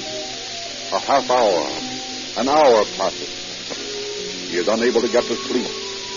For every few moments, one of the sailors bangs upon the door and invites her to join the party. About 10:30 in the evening, there is another knock on the door. Rose!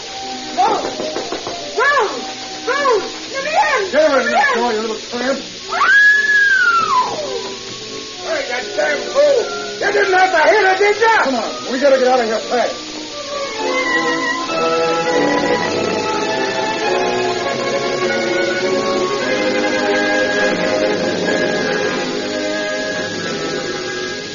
Terrified by what she has heard beyond the door, Rose jumps out of the bedroom window and runs for help to the house of a friend a block away.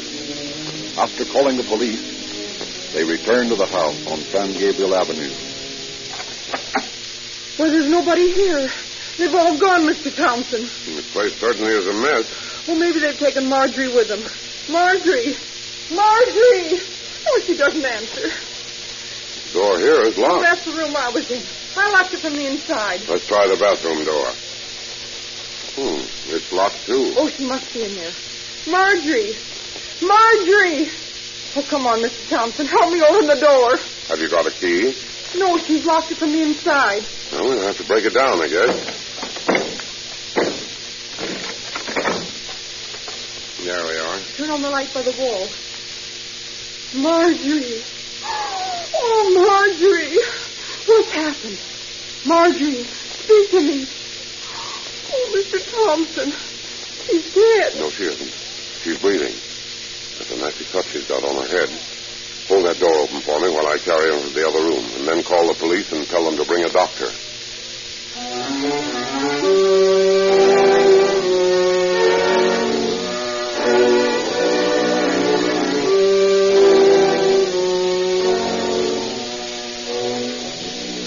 A few moments later, Chief Mueller of the Southgate Police Department arrives, accompanied by Dr. Misner and officers Peterson and Mitchell. The doctor makes a hurried examination. Well, Doctor, what does it look like to you? Fracture of the skull. Yeah, it's serious. I've got to get her to a hospital. She seems to be semi-conscious. Can I talk to her? You'll have to be mighty careful not to excite her. I will. But you must understand I've got to get some information from her. That other girl doesn't seem to know a thing. Yes, I understand. Go ahead while I'm phoning for the ambulance. Okay. Oh, Marjorie. Marjorie, how do you feel? My head hurts. Do you feel well enough to tell us what happened? I'll try. Who hit you on the head? The blonde one. He hit me twice. He was drunk. What was his name? I don't know. I never saw him before tonight. What did he hit you with? A piece of iron with string. I'd do it. Why did he hit you? They were trying to take the clock and a cigarette lighter. And I told them to get out. And then this blonde fellow hit me. Oh, my head hurts.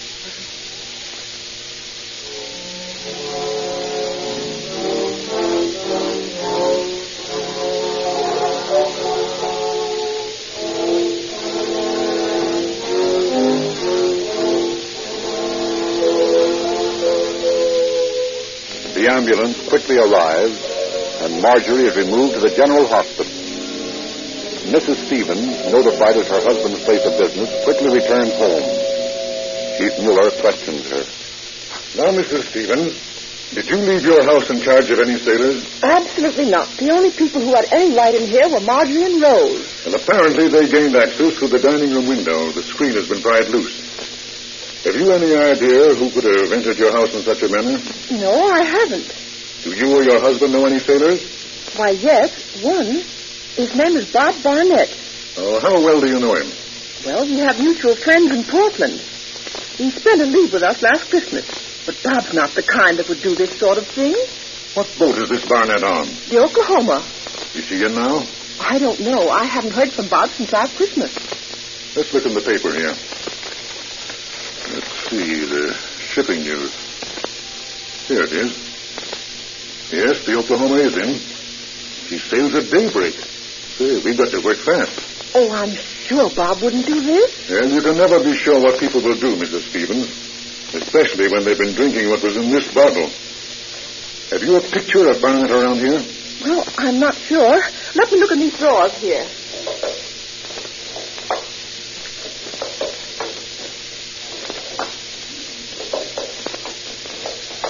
No, I'm afraid I haven't. Wait a minute.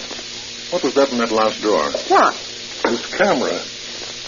It's got 5 exposures in it. Would any of them be at Barnett? They might. That road's been in the camera since the holidays. Good. Do you mind if I take it down to headquarters and have it developed? I know. Go right ahead. Fine. Thank you. Now, Mrs. Stevens, Marjorie said something about these sailors wanting to take some things away with them. Have you noticed anything missing? Well, of course I haven't had time to look around. You own an electric clock? Oh, yes, a calendar clock. It's right up. Why, it's gone. And so is my table cigarette lighter. Yes, and the cord's been ripped out of the radio. Apparently, they intended to take that with them when they were frightened away. I had a valuable watch in the desk here. Let me see. Why, it's gone, too. Will you be willing to swear out a burglary warrant against the men who did this? I certainly will. Hello? Yes, he's here. Oh, very well. Hold the line, please. It's for you, Chief Muller. It's the doctor. Oh, thank you.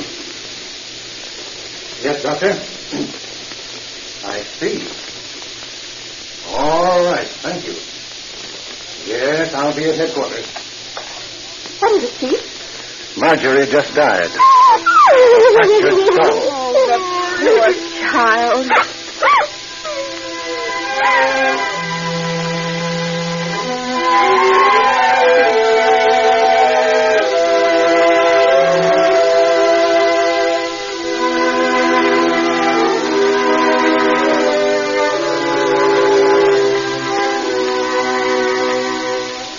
Mrs. Stevens and Rose accompanied Chief Mueller to headquarters to await the developing of the roll of film.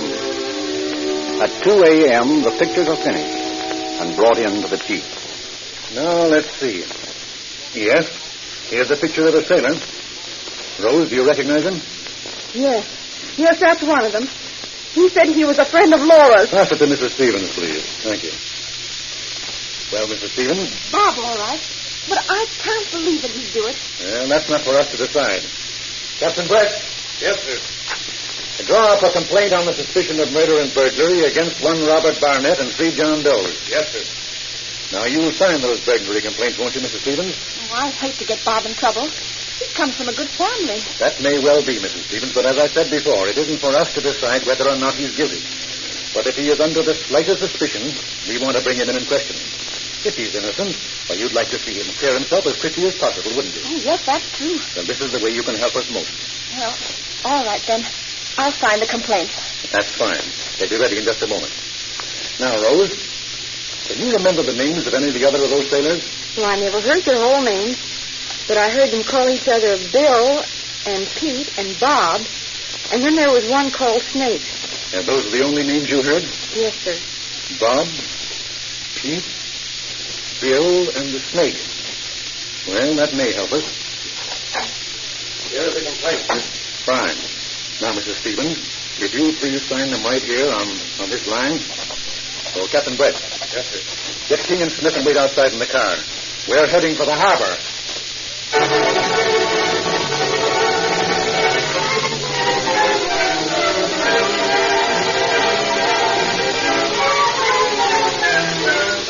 Sirens screaming, the police car roars over the deserted boulevard to Long Beach, past deserted gas stations, beneath the skeleton fingers of Signal Hill, down through the quiet residential section of the city to a grinding stop at the water taxi dock.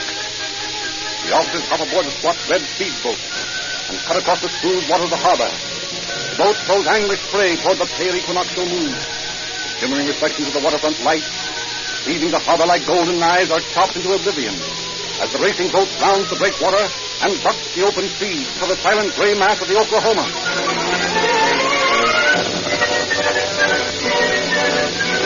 Around the sharp prow of the mighty warship, and the police officers are warping into the landing ladders beneath the brooding guns of the shooting sea dogs. 10 minutes later, they have explained their mission to Commander McCleary, executive officer of the ship, and he has Barnett rousted out of his hammock and brought before the officer. Now, when he comes in, don't make any reference to the murder. I want to find out if he was up there first. Sit down, Barnett. These gentlemen are police officers. They want to ask you a few questions. Yes, sir. What did you do up at the Stevens house tonight, Barnett? Raise a little hell? No, why? We got a complaint. Well, we just had a little party. We didn't do anything out of line. Who do you mean, we? Oh, Bill Kozak and a fellow by the name of Wells. What ship are they on? Kozak is my division on board, and Wells is on the California. Get Kozak up here. Yes, sir. Who was the fourth man? I don't know his name. Was the fourth man in your division? Yes, sir. How long have you been in that division? Year and a half. A year and a half with the division, and you don't know the men in it yet? No, sir. You're certainly trying to help us, aren't you? Did you know that a girl was hurt at the Stevens house tonight? No, I didn't know that. Well, she was. I don't know nothing about anybody being hurt. In fact, she died a couple of hours ago. It looks like murder. Murder? That's right, Barnett. Now, what do you know about it? Nothing. That's all for the present, Commander. Take him on deck, Quartermaster, and bring on Kozak. Yes, sir. Give him time. He'll feel more like coming clean after he gives us some thought. In the meantime, we'll see if this other bird will talk. Well, you certainly picked out a nice pair to deal with, Chief. Kozak and Barnett are two of the ship's bad boys.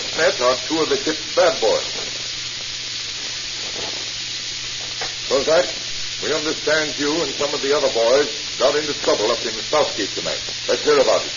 There wasn't no trouble, sir. Who is with you besides Barnett? A couple other guys. Name them. I don't know them. What did you do up there? Nothing.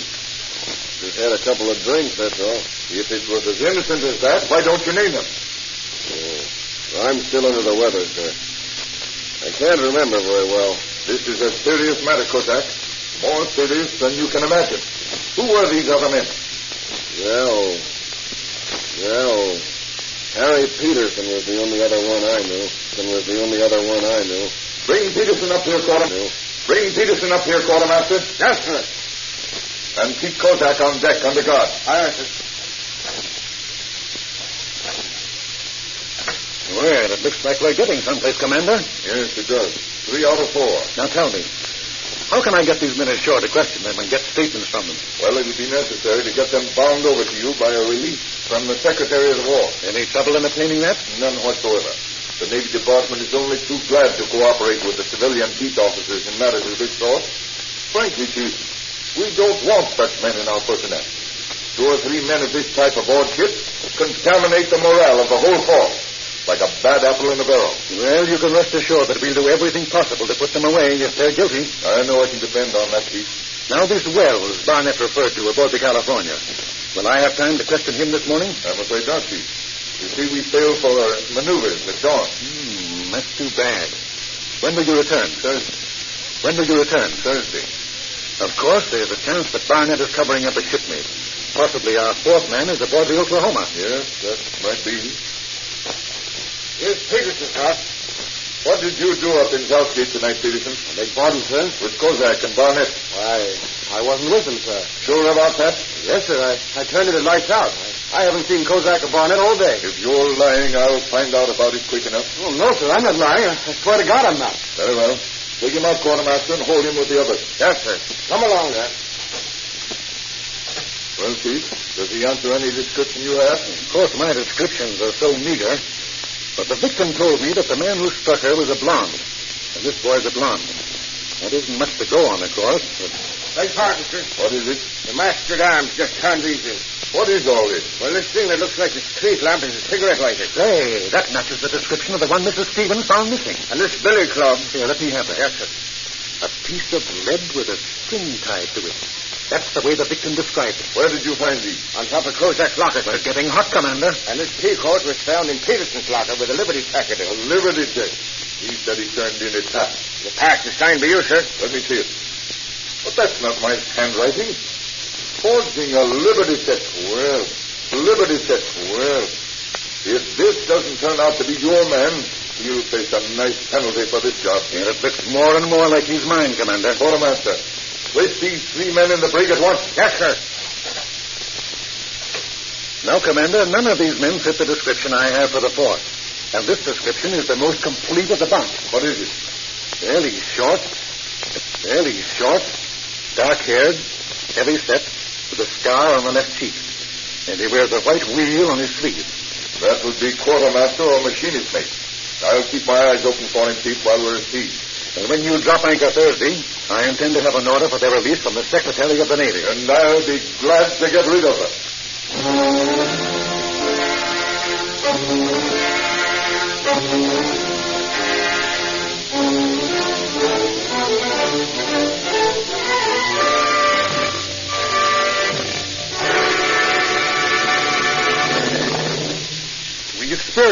difficulty in getting the release of the men from the Secretary of the Navy.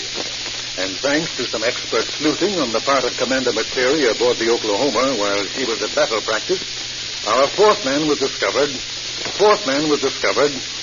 the same section with the others. He, Covington, Barnett, Peterson, and Kozak were delivered to us by the naval authorities on March 10th. During the questioning that same day, they admitted their presence in the Stevens home, and Peterson practically admitted striking the fatal blow. The coroner's jury on March 13th indicted all 4 men for murder. They were speedily brought to trial and speedily convicted. Peterson was sent to San Quentin for from 5 years to life on verdicts of murder and first-degree robbery. Covington and Kozak drew 5 years to life on first-degree robbery, and Barnett 1 to 14 years for second-degree robbery. Thus was successfully closed the first murder ever committed in Southgate. And you are to be congratulated, Chief Mueller. Congratulated, Chief Mueller, for the splendid manner in which you brought it to a speedy conclusion. You have listened to a true story of how police officers do their work. Unfortunately, many of our citizens do not realize the disadvantage in which an officer is placed when investigating a crime, and do not always give him the assistance that they are capable of giving. If they could realize that an officer was doing everything possible to protect their lives and property and would support him in his efforts, it would help to show the lawbreaker that Los Angeles and surrounding cities are good places for them to stay away from. Thank you, Chief Taylor.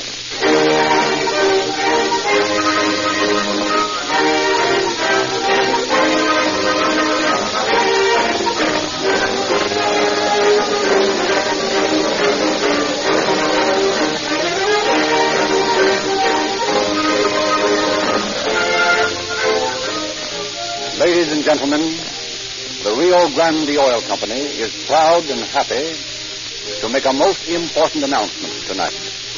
Here it is. Again, the city of Los Angeles has chosen Rio Grande cracked gasoline with tetraethyl for the important job of fueling all police cars, fire engines, ambulances, motorcycles, and other emergency equipment. The Rio Grande Oil Company is appreciative of this great trust and is proud of the very small part that Rio Grande cracked will again play in the daily protection of your life, and your property.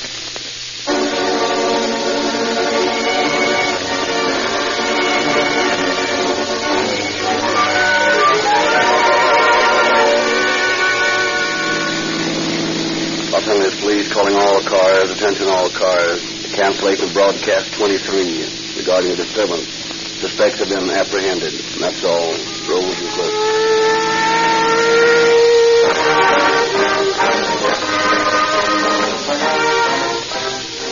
Tonight you have heard Miss Ann Sawyer as Marjorie, Miss Karenita Burke as Rose, Miss Martha Wentworth as Mrs. Stevens, Miss Karenita Burke as Rose, Miss Martha Wentworth as Mrs. Stevens, Mr. Hamlet Stafford as Barnett, Mr. Samuel Pierce as Peterson, Mr. Clou Boardman as Kozak, Mr. Richard LeGrand as Mr. Thompson, Mr. Robert Frazier as Chief Mueller, Mr. Wade Lane as Commander McCreary, and Mr. Charlie Long as Covington, Captain Brett, and the quartermaster.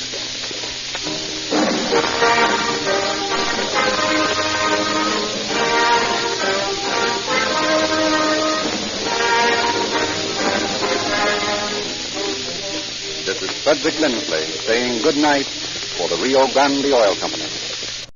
Calling all cars, the copyrighted program created for the Rio Grande Oil Company.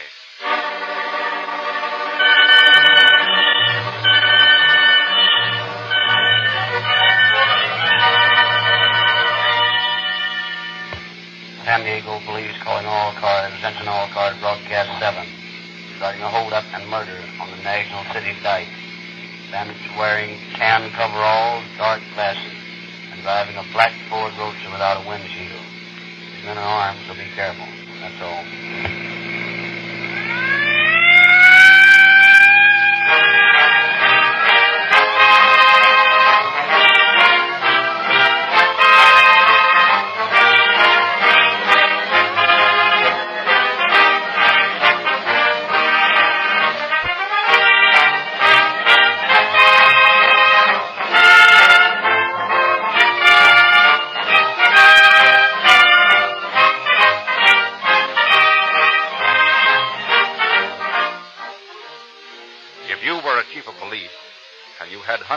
radio-equipped police cars prowling about your city every hour of the day and night.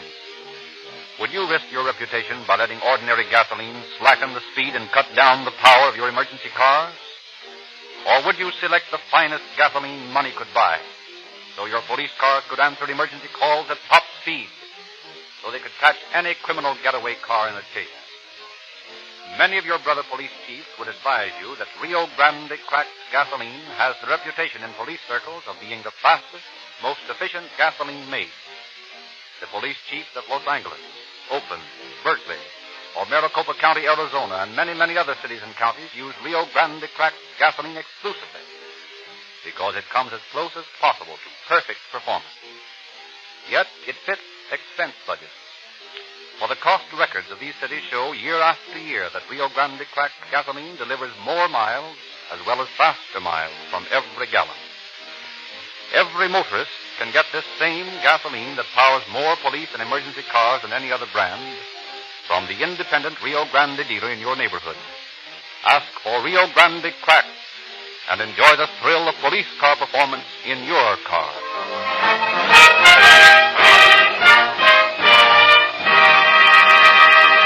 It is now our pleasure to present Mr. W.A. Huggins on the staff of Chief Sears of the San Diego Police Department. Mr. Huggins. Every man who plots a hold-up or some other crime invariably thinks he is smart enough to get away with it. He knows that in crimes committed in the past, the law has captured the criminals in practically every case, but always he is going to be the exception. We have confronted scores of lawbreakers captured by our police officers, and always they are baffled at the ease with which we tracked them down and blew up their alibis.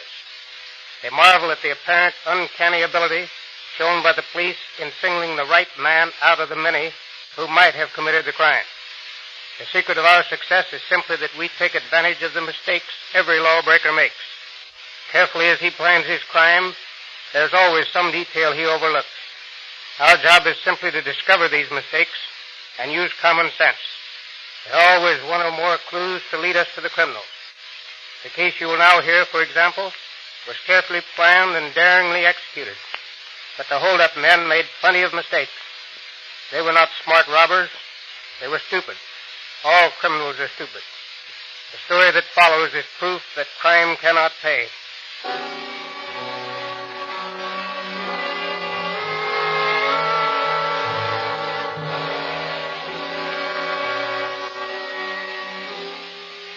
Shortly after midnight, in the middle of May 1929, two shadowy figures stealthily work at the lock of the service entrance of a Ford agency in San Diego.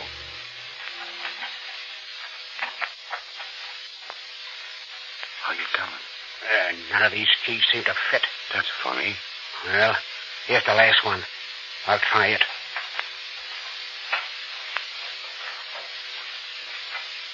Nope. Hey, give me that hammer. What are you going to do? I'm going to bust this padlock open. Oh, you're nuts. You'll wake up the whole town. Listen. We're getting in there, ain't we? And I don't care how we do it. Yeah, but maybe somebody will hear us. Well, if anybody comes snooping around, just get 'em. I'll take care of 'em. Go on, give me that hammer. Well, all right. Here you are. Swell. Here goes. That's more like it. Did the business all right. Sure, it did the business. That's the way to get things done. Force, my boy. There once was a mug that lived in the old days by the name of Alexander the Great. He found that out. When he couldn't untie a knot, he cut it with his sword. Yeah? Well, let's drop the history lesson and get into this joint. Here, give me a hand on this door.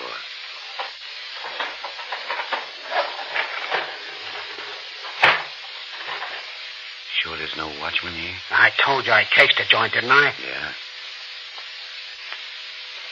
Well, you heard me. There ain't no watchman. Okay. Hey, douse that flashlight, will you? You want to invite the whole world to this party? But how can you see what you want? The street light shines right through the showroom good enough, don't it?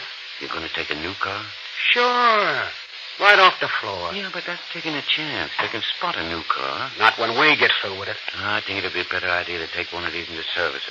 Listen, dummy. They wouldn't be there if it was running good, would they? No. We gotta be sure we got a good car. Well, here we are. What looks good to you? Well, how about that coupe over there? Nah. I think you better take that roadster. Oh, that's too flashy. Well, we'll fix that. You see, we can drop the windshield on the roadster and shoot straight ahead. If we take a coupe, we'd have to take that windshield out, and that might attract attention. Yeah, that's right. Okay, well, come on, hop in. She got gas? Careful with that light. Yeah, she's quarter full. Let's have those Ford keys of yours. Okay, here you are. Find one to fit? Yeah, it is. Okay, let's go.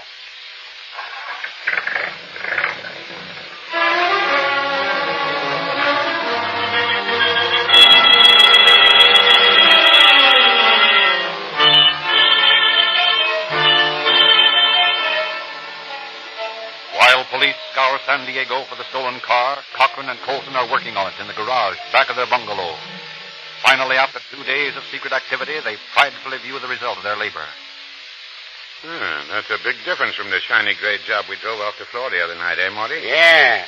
Nobody could call it a professional paint job, but it's just what we want. And that rotten black paint makes it look like any number of other heaps around the town. Oh, say, listen. Don't you think we'd better put some damp rags on the headlights and radiator so they'll rust? Yeah, that's a good idea. Now, listen. The way I figure is this. That wide stretch of road along the National City Dike is the best place to pull the job. Yeah, there's not much traffic there. What time does the money car come through? Well, it leaves Caliente in time to get to the bank in town here around noon.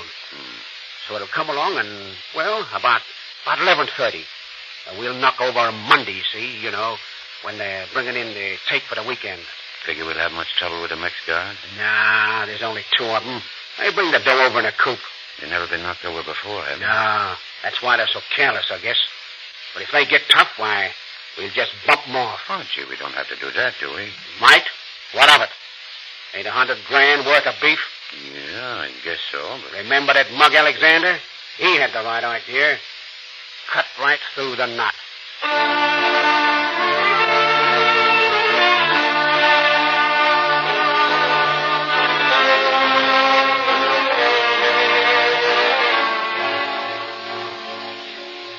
On the morning of May 20th, 1929, Nemesio Monroy and J.V. Barrigo, 2 Mexican police officers, call at the Agua Caliente Casino for the weekend receipts. Well, here it is, boys. How much dinero we take today, boss? Almost $100,000. Madre de Dios. $100,000? Oh, make nice present for my woman and me, eh?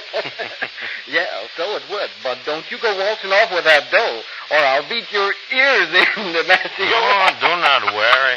By the way, how's your wife? Oh, pretty good. It will not be long now before we have another little one. Is that so? You're acquiring quite a family, Nemesio. Oh, see. 4 already, all boys. And soon it will be 5. Nemesio, he's raising his own army for the next revolution. Well, you better get started with the dough, boys. See, muy pronto. Adios, senor. Goodbye, boys.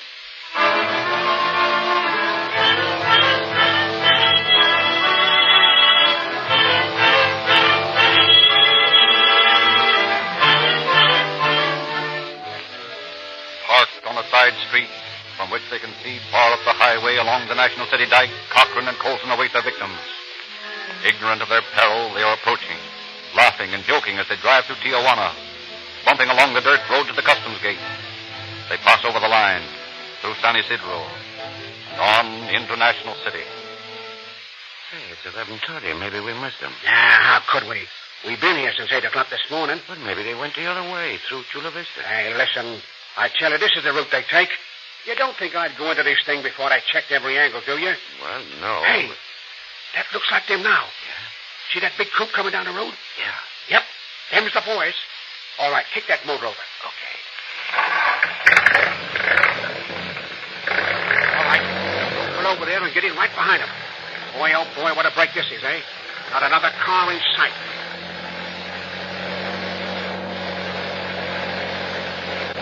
Swell. Now, just like this. Keep that distance behind them while I turn this heater on them.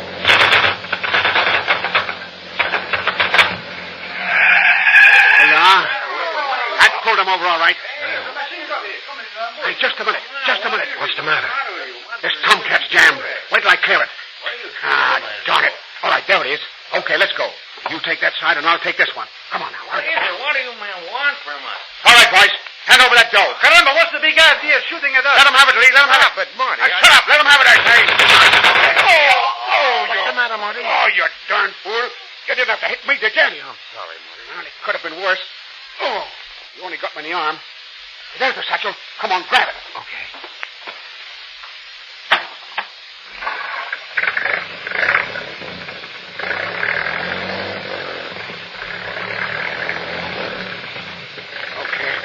Now to duck these overalls and dark glasses and get me to a doctor. Gee, Marty, it was a crying shame to bump off those poor devils. Hey, what are you bawling about? You nearly murdered me, didn't you? Oh, well, it wasn't necessary to kill those guys. They didn't have a chance. You remember that mug Alexander the Great? He turned on the heat first and talked afterwards.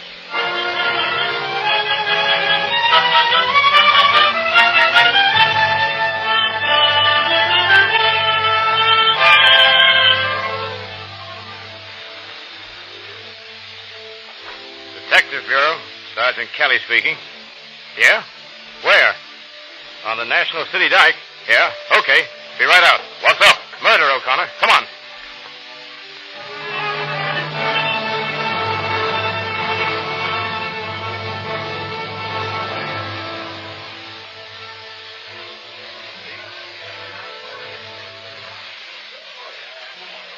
Now, did any of you people see this happen? No, sir. That is, yes, sir. Well, now, which do you mean? Well, you see, me and my friend George, when we was over there in the dumps and we done here the shooting. Well, what did the men look like that did the shooting? Well, I couldn't exactly tell, mister. What do you mean you couldn't tell? Didn't you see them? Well, sir, I did, and again I didn't know. Well, what do you mean? Well, sir, you see, when these here now bullets started whizzing around, why, George and me, we just naturally hid under some tin roof until it was all over. Well, didn't you see anything? Well, I done saw them drive away. How many were there? Well, the two. That's all I seen. What were they dressed like? Well, I don't take no particular notice. Seems like they had on these here now jumper things like the garage mechanics wear. Anything else? Well, sir, let me see now. If I just remember correctly, they had on them sunglasses. Did you get their license number? No, sir. I wasn't paying no notice to the license number about that time. Well, what kind of a car were they in? Well, it seemed to me like it was an old Ford. A Ford? What color? Well, kind of dark, I guess. A black, maybe. Anything else? Well, I think that's about all I know. Anyone else see this happen? Maybe your friend George saw something else. George? Oh, no, sir. George, he didn't see nothing. Oh, we want to talk to him. Where is he? George? George, he's still hiding under that tin roof and over in the dump.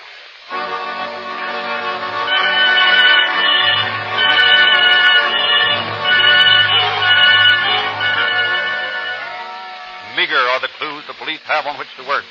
Old black Fords are under suspicion, but finding the right one is as easy as finding the proverbial lost needle. Things look black for the police when help comes from an unexpected source. Well, this is a tough one. Yeah, it sure is. Two guys dressed in jumpers and dark glasses in an old Ford. I'll find 100 people answering that description in a half an hour. Yeah, and you won't be any closer to the right ones. That's right. Detective Bureau, Sergeant Kelly speaking. This is Frank D. Hartaylor. Yeah? Well, I have some information that might be of assistance to you. Yeah? What's that? Well, a couple of men drove up near my house about noon today in an old Ford. Yes? Well, they met by another car, which, took them away. One of them seemed to be wounded. The Ford's still parked here in the street. What's the address, Mr. Hartel? It's Martin B. Thanks. We'll be right out.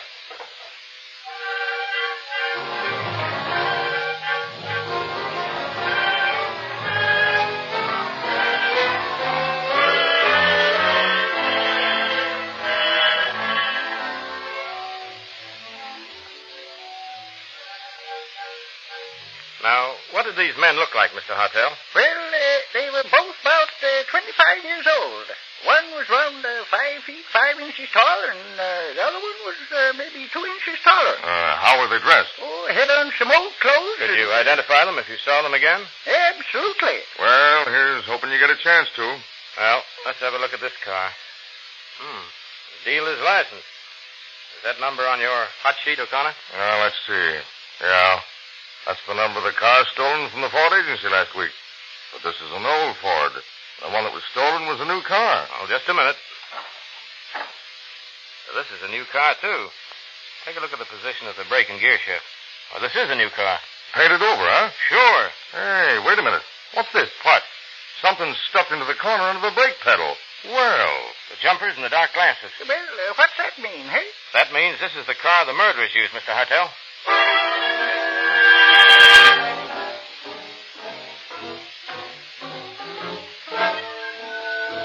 Still, the murder remains a mystery. Although Kelly and O'Connor have a slight description of the criminals, they have nothing definite to go on.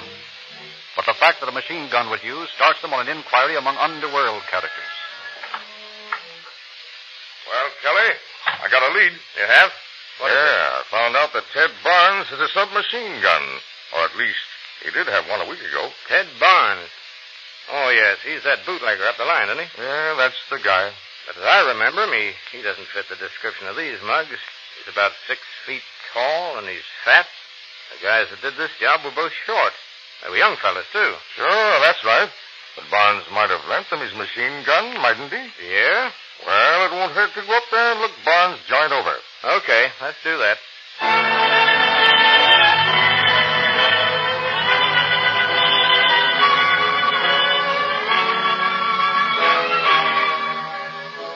Armed with a search warrant, Kelly and O'Connor follow up this latest elusive clue.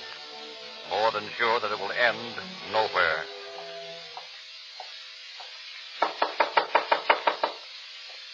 Mighty quiet around here. I'll be prepared for anything. This Barnes is a bad egg. Here comes somebody. Well, what is it? We want to see Ted. He isn't here. Where is he? Out. Well, we'll come in and wait for him. You can't do that. I don't know when he'll be back. We'll come in just the same. Say, what's the big idea? Who are you? We're police officers. Oh, yeah? Yeah. See that? That buzzer don't mean anything. This is a private house, and you can't come in without a warrant. Well, we thought of that. Here's the warrant. Oh. Well, Come on, Kelly. Oh, I see you've got a hospital here. What's that? Look, there's a guy in bed over there in the corner. Keep your hands off that gat, mister. I got you covered. Get that automatic out of his reach, Kelly. Right. What's your name, pal? What's the matter with you? You won't talk, eh? Well, I'll take a look. What's the matter with him, Kelly?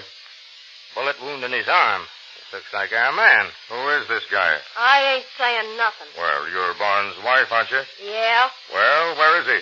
I don't know. So he and this bird held up the money car, and he ducked out and left you to care for his pal, eh? That's a lie. Well, that's the way it looks to me. Ted didn't have a thing to do with no holdup. What about this man here? Who is he? Let him tell you. Did he hold up the money car? I don't know nothing about it. Well, we'll have to arrest you, too. What for? Well, we'll book your friend here on suspicion of murder, and we'll book you on... You can't arrest me. I ain't done a thing. Looks to me like you're an accessory after the fact. At least that's the way we're going to arrest you.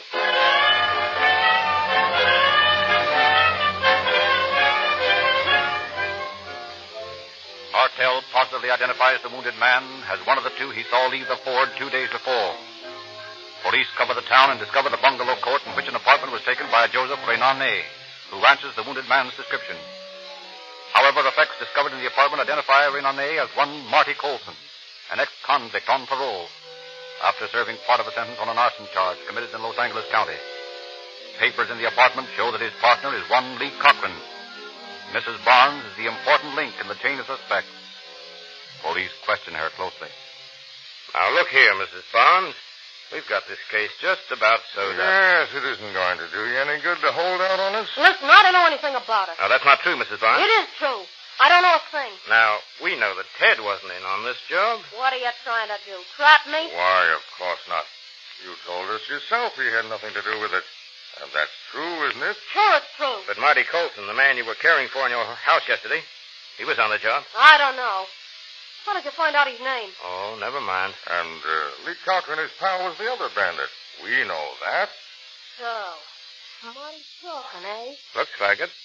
Said he wouldn't open his mouth. Now, look here, Mrs. Barnes. You're a woman. Did you know that one of those poor Mexican officers who was murdered the other day left a wife that was about to have a baby? Is that the truth? On the level. Oh, we know Ted didn't do the job, but we want to get Cochran. We want to see some sort of justice done. We can't give that poor Mexican woman back her husband, but at least we can make Cochran pay for the penalty of his crime.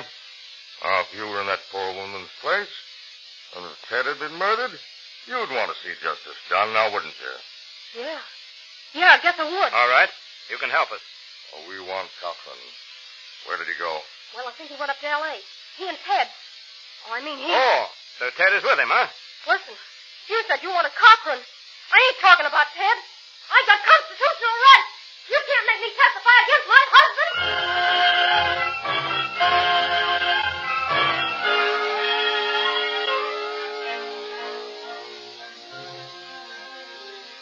Furnished with a description of Cochran and Barnes, the sheriff's office of Los Angeles County takes the two men into custody within 24 hours. For more than 2 months, while they were awaiting trial, and all through the courtroom proceedings, Colson refused to talk. He makes the communications that are necessary in writing. But from the moment of his arrest to the moment when he stands before the judge to receive his sentence, Silent Marty, as he has come to be called, has never uttered a word.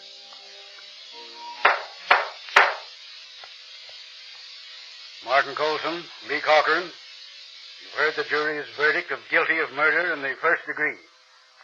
Before I sentence you, have you anything to say? Nothing to say. I suppose it is useless to ask you, Martin Colson, if you want to break the silence you've obstinately maintained throughout the trial. No, Judge. I have got something to say.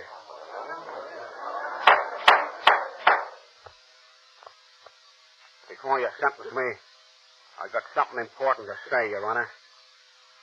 I want to die. I want to pay my debt to society. Let Lee go, Judge. I'm the one you want. I planned the whole thing. Hang me, Judge, and let my partner go.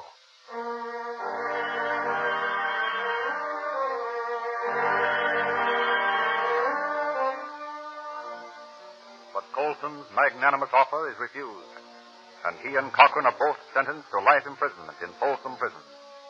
Ted Barnes is sentenced to a year in the county jail as an accomplice after the fact. In Folsom, Martin Colson retains his grim silence, only rarely talking to his fellow prisoners. His nickname of Silent Marty follows him behind the grim gray walls of the northern prison. Desperate, morbidly brooding, Colson determines to beat the rap. For months, he works secretly on a crude diving apparatus, and then one day he attempts to escape through the powerhouse water intake pipe into the prison moat. But his apparatus fails to function, and he is dragged from the moat's top drowned. Serves a hit in solitary for his attempted break. But as soon as he's back in the cell block, he and his cellmates set about fashioning 2 pistols from the bits of metal they conceal in the machine shop. Then, on the morning of February 27th, 1933, as the men are marching to their daily task,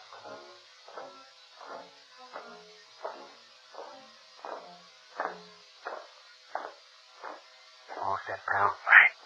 Oh, what's the matter, Marty? Oh, I'm sick.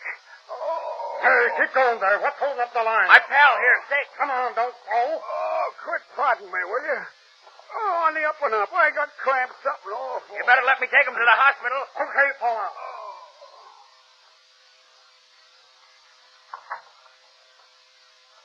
Work like a charm. Yeah, but you better keep on looking sick. Now, you hold up the guard in the hospital. Yeah? And I'll make the operator call the warden down here. Yeah. If anybody gets fancy, bump 'em all. You know what that means if they catch us? Sure I do. But remember that mug, Alexander the Great, right through the knot. Okay, here we are. You all set? Let's go. What do you want? My partner here's sick. Come this way, then we'll... All right, grab his gun. Okay. I'll get the operator. Okay. What are you... Shut up, you. Don't ask no questions. Call the warden and tell him to come down here right away. Tell him it's important. But look here. George, I tell you, will you? Or you're breathing your last this minute. All right. Hello, Warden. This is the hospital. Can you come down right away? One of the men is very sick. Yes, it's important. Please, All right, hurry. that's enough. You don't have to cry over the telephone. Don't touch that board. It's hot, I say. Now get into that other room. The warden comes? Yeah. This guy here nearly tipped us off, but it's okay. The warden tried to call back. When he doesn't get an answer, he'll think that guy's awful sick and he'll be down on the double. Good. Then he'll listen to us. He'll hand over the keys and give us a safe conduct out of this hole. Yeah. He ain't got no guts. Wardens never have. No. It's strong guys like us. Yeah. Like that Alexander mug that gets places in this world. Yeah. You bet I'm telling you, pal. Listen. What's that? The prison siren. They're wise. Hey, where you going? They'll never get me. Okay, you win. Where's your boss? He won. I guess he shot himself. He said you'd never get him. Say, and he was a swell guy, too. Lots of education. Say, do any of you guys know who this mug Alexander is he was always talking about?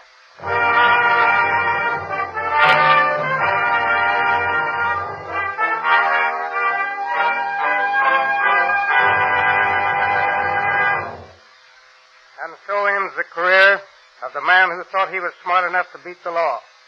He died a victim of his own stupidity. Any man who thinks he is smart enough to beat the law is mentally unbalanced. Common sense will convince any intelligent person that the forces of law and order are too strongly organized.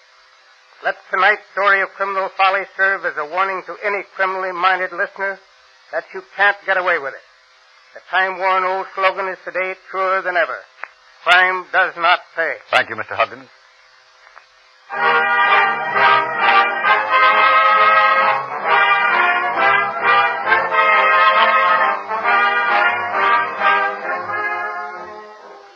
If you like these radio crime dramas, you'll be interested in reading the Calling All Cars News.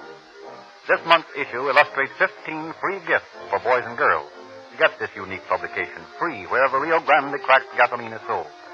And wherever you find Rio Grande cracked gasoline, you'll find Sinclair motor oils, too. These independent dealers know that Sinclair has pioneered most of the refinements recently announced by other oil companies. It was Sinclair who perfected the de-waxing and de-jellying processes to purify motor oil. Modern high-compression engines need Sinclair motor oils to ensure continuous lubrication of those fast-moving, finely fitted parts. As one of the world's largest makers of lubricants, Sinclair engineers work with every automotive manufacturer to develop perfect lubricants. The manufacturer of your car has specified a Sinclair oil or lubricant for every moving part. And your Rio Grande cracked gasoline dealer is equipped to give you this Sinclair scientific lubrication.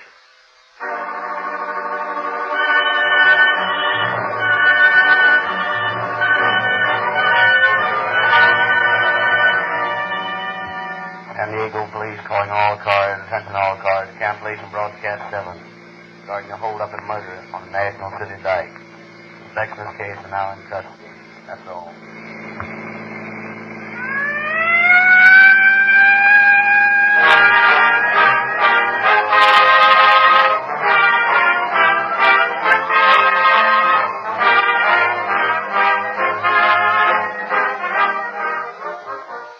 Frederick Lindsley bidding you good night for the Rio Grande Oil Company. Calling all cars, the copyrighted program created by the Rio Grande Oil Company.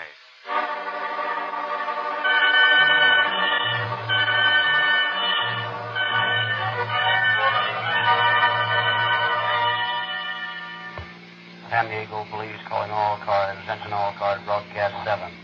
Regarding a hold-up and murder on the National City Dike. Bandits wearing tan coveralls, dark glasses, and driving a black Ford Roadster without a windshield. These men are armed, so be careful. That's all.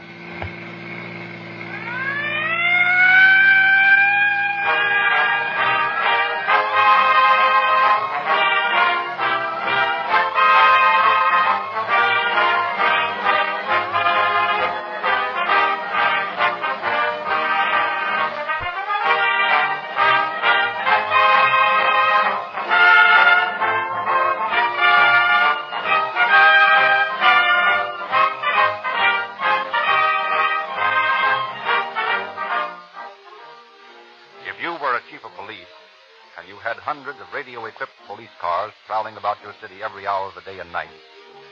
Would you risk your reputation by letting ordinary gasoline slacken the speed and cut down the power of your emergency cars? Or would you select the finest gasoline money could buy, so your police cars could answer emergency calls at top speed? so they could catch any criminal getaway car in a chase. Many of your brother police chiefs would advise you that Rio Grande cracked gasoline has the reputation in police circles of being the fastest, most efficient gasoline made. The police chiefs of Los Angeles, Oakland, Berkeley, or Maricopa County, Arizona, and many, many other cities and counties use Rio Grande cracked gasoline exclusively because it comes as close as possible to perfect performance. Yet it fits expense budgets.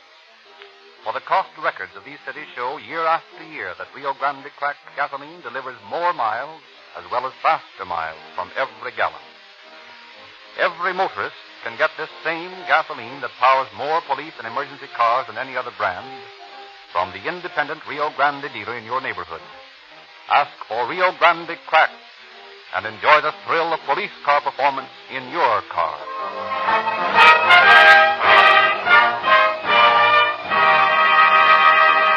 It is now our pleasure to present Mr. W.A. Huggins on the staff of Chief Sears of the San Diego Police Department.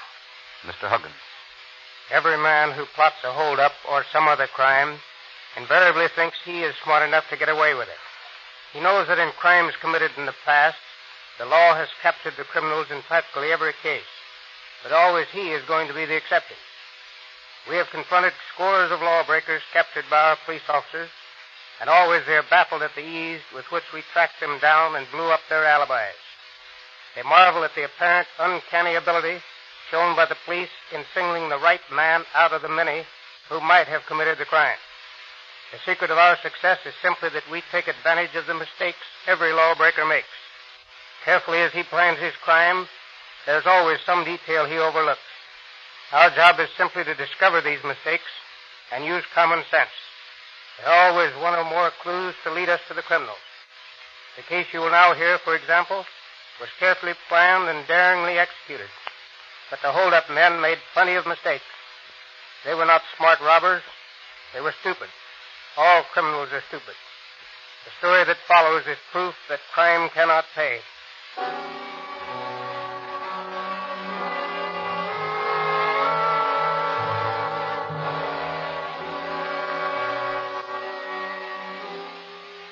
Shortly after midnight, in the middle of May 1929, two shadowy figures stealthily worked at the lock of the service entrance of a Ford agency in San Diego.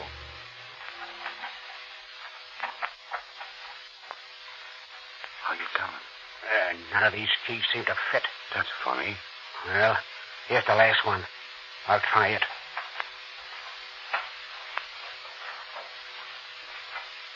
Nope. Hey, give me that hammer. What are you going to do? I'm going to bust this padlock open. Oh, you're nuts. You'll wake up the whole town. Listen. We're getting in there, ain't we? And I don't care how we do it. Yeah, but maybe somebody will hear us. Well, if anybody comes snooping around, this gather mine will take care of them. Go on, give me that hammer. Well, all right. Here you are. Swell. Here goes. That's more like it. Did the business all right. Sure, it did the business. That's the way to get things done. Force, my boy. There once was a mug that lived in the old days by the name of Alexander the Great. He found that out. When he couldn't untie a knot, he cut it with his sword. Yeah? Well, let's drop the history lesson and get into this joint. Here, give me a hand on this door.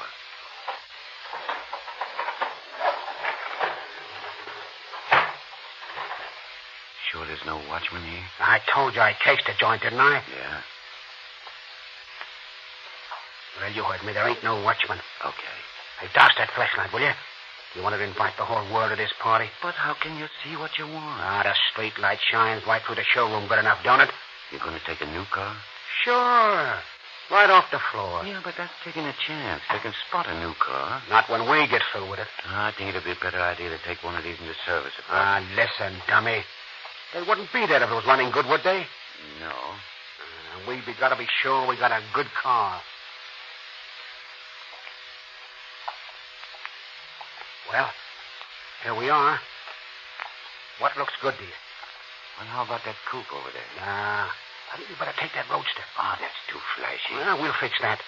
You see, we can drop the windshield on the roadster and shoot straight ahead. If we take a coupe, we'd have to take that windshield out, and that might attract attention. Yeah, that's right. Okay, well, come on, hop in. She got gas? Careful with that light. Yeah, she's quarter full. Let's have those 4 keys of yours. Okay, here you are. Find one to fit? Yeah, here it is. Okay, let's go.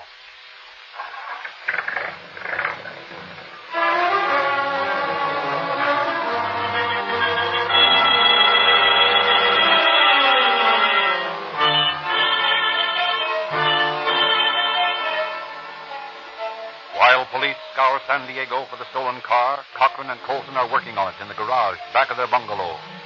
Finally, after 2 days of secret activity, they pridefully view the result of their labor. That's a big difference from the shiny gray job we drove off to Florida the other night, eh, Morty? Yeah. Nobody could call it a professional paint job, but it's just what we want. And that rotten black paint makes it look like any number of other heaps around the town. Oh, say, listen. Don't you think we better put some damp rags on the headlights and radiator so they'll rust? Yeah, that's a good idea. Now, listen. The way I figure is this. That wide stretch of road along the National City Dike is the best place to pull the job. Yeah, there's not much traffic there. What time does the money car come through? Well, it leaves Caliente in time to get to the bank in town here around noon. So it'll come along and, well, about 11:30. We'll knock over Monday, see, you know, when they're bringing in the tape for the weekend. Figure we'll have much trouble with the Mex guards? Nah, there's only 2 of them. They bring the dough over in a coupe. They've never been knocked over before, have they? No, that's why they're so careless, I guess. But if they get tough, why, we'll just bump them off. Oh, gee, we don't have to do that, do we? Might. What of it? Ain't $100 grand worth of beef? Yeah, I guess so, but... Remember that mug Alexander? He had the right idea. Cut right through the knot.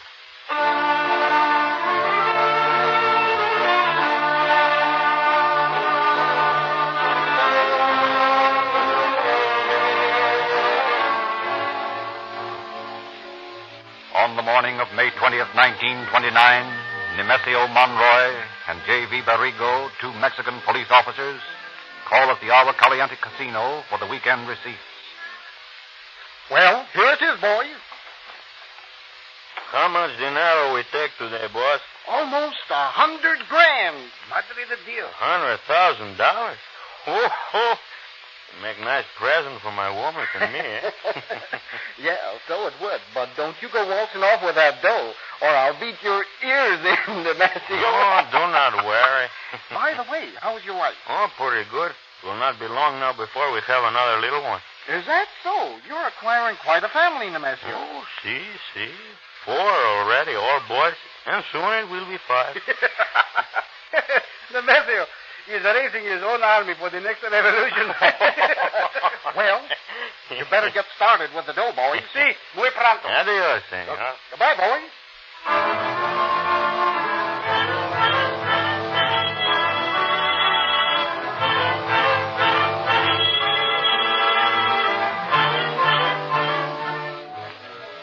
Parked on a side street from which they can see far up the highway along the National City Dike, Cochran and Colson await their victims. Ignorant of their peril, they are approaching, laughing and joking as they drive through Tijuana, bumping along the dirt road to the customs gate. They pass over the line, through San Isidro, and on into National City. Hey, it's 11:30. Maybe we missed them. Nah, how could we? We've been here since 8 o'clock this morning. Well, maybe they went the other way, through Chula Vista. Hey, listen. I tell you, this is the route they take. You don't think I'd go into this thing before I checked every angle, do you? Well, no. Hey, but... that looks like them now. Yeah? See that big coupe coming down the road? Yeah. Yep. Them's the boys. All right, kick that motor over. Okay. All right. Pull over there and get in right behind them. Boy, oh boy, what a break this is, eh? Not another car in sight.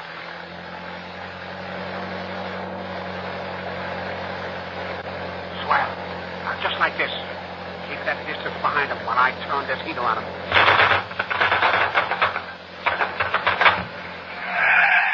There you are. That pulled them over all right.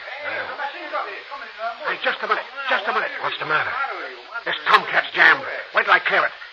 Ah, darn it. All right, there it is. Okay, let's go. You take that side and I'll take this one. Come on now. Hurry. What do you men want from us? All right, boys. Hand over that dough. Caramba, what's the big idea of shooting at us? Let them have it, Lee. Let them have it. But, Marty... Shut up. Let them have it, I say. What's the matter, Marty? Oh, you darn fool. You didn't have to hit me, did you? I'm sorry, Marty. Well, it could have been worse. Oh, got me in the arm. There's the satchel. Come on, grab it. Okay.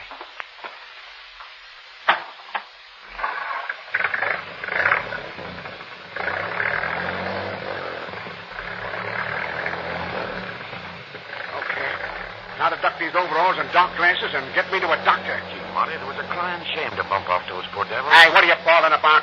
You nearly murdered me, didn't you? Oh, well, it wasn't necessary to kill those guys. They didn't have a chance. You remember that mug Alexander the Great? He turned on the heat first and talked afterwards.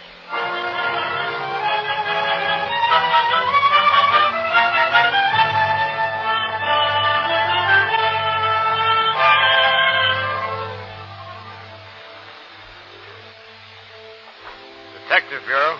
Sergeant Kelly speaking. Yeah? Where? On the National City Dike. Yeah? Okay. Be right out. What's up? Murder, O'Connor. Come on.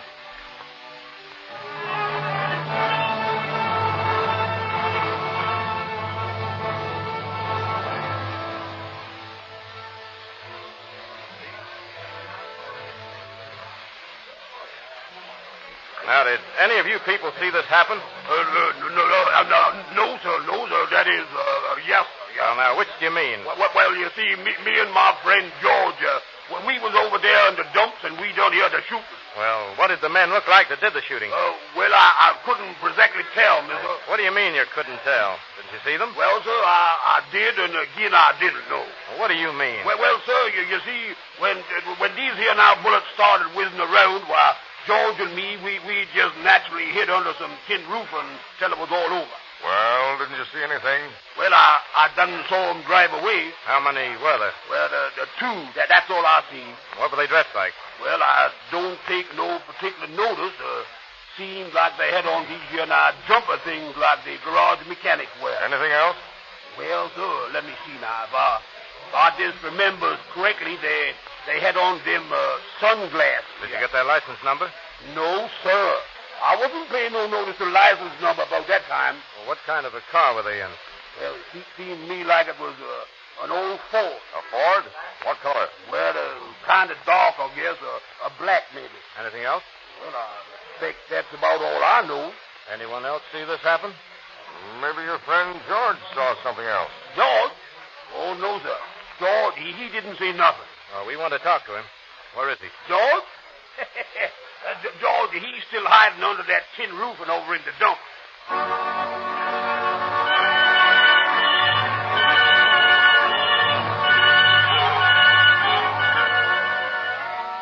Meager are the clues the police have on which to work. Old black Fords are under suspicion, but finding the right one is as easy as finding the proverbial lost needle. Things look black for the police when help comes from an unexpected source.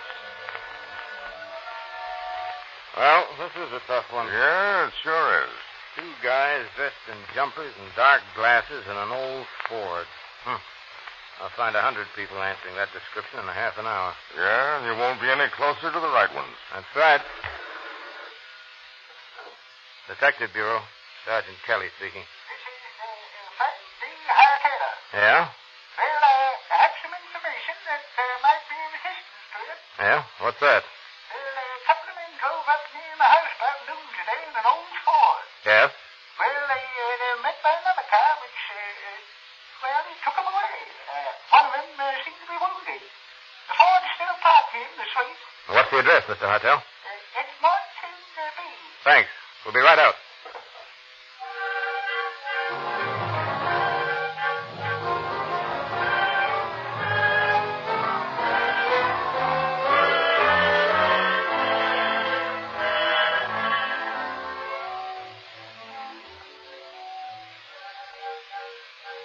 Now, what did these men look like, Mr. Hartel? Well, they were both about 25 years old. One was around 5 feet 5 inches tall, and the other one was maybe 2 inches taller. How were they dressed? Oh, had on some old clothes. Could you identify them if you saw them again? Absolutely. Well, here's hoping you get a chance to. Well, let's have a look at this car. The dealer's license.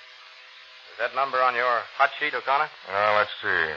Yeah, that's the number of the car stolen from the Ford agency last week. But this is an old Ford. The one that was stolen was a new car. Oh, just a minute. This is a new car, too. Take a look at the position of the brake and gear shift. Well, this is a new car. Painted over, huh? Sure. Hey, wait a minute. What's this? What? Something stuffed into the corner under the brake pedal. Well, The jumpers and the dark glasses. Well, what's that mean, hey? That means this is the car the murderers used, Mr. Hartel.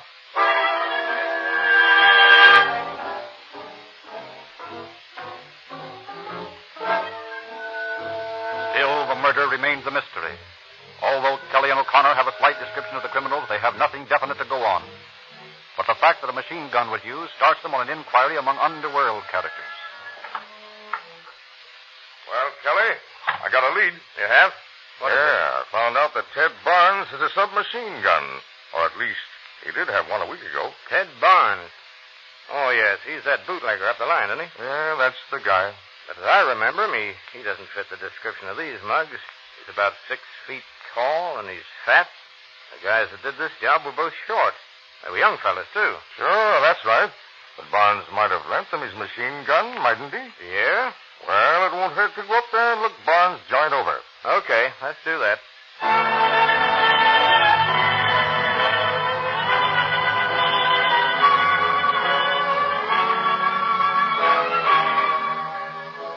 Armed with a search warrant, Kelly and O'Connor follow up this latest elusive clue.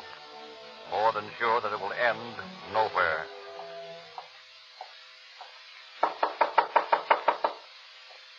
Mighty quiet around here. I'll be prepared for anything. This Barnes is a bad egg.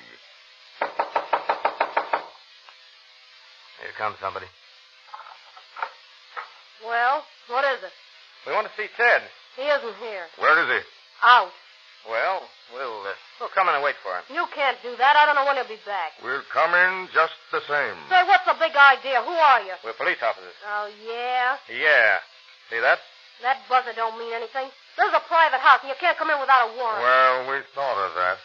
Here's the warrant. Oh. Well, Come on, Kelly. Oh, I see you've got a hospital here. What's that? Look, there's a guy in bed over there in the corner. Keep your hands off that gat, mister. I got you covered. Get that automatic out of his reach, Kelly. Right. What's your name, pal? What's the matter with you? You won't talk, eh? Well, I'll take a look. What's the matter with him, Kelly? Bullet wound in his arm. This looks like our man. Who is this guy? I ain't saying nothing. Well, you're Barnes' wife, aren't you? Yeah? Well, where is he? I don't know.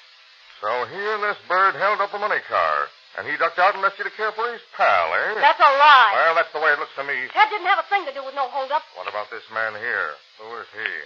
Let him tell you. Did he hold up the money car? I don't know nothing about it. Well, we'll have to arrest you, too. What for?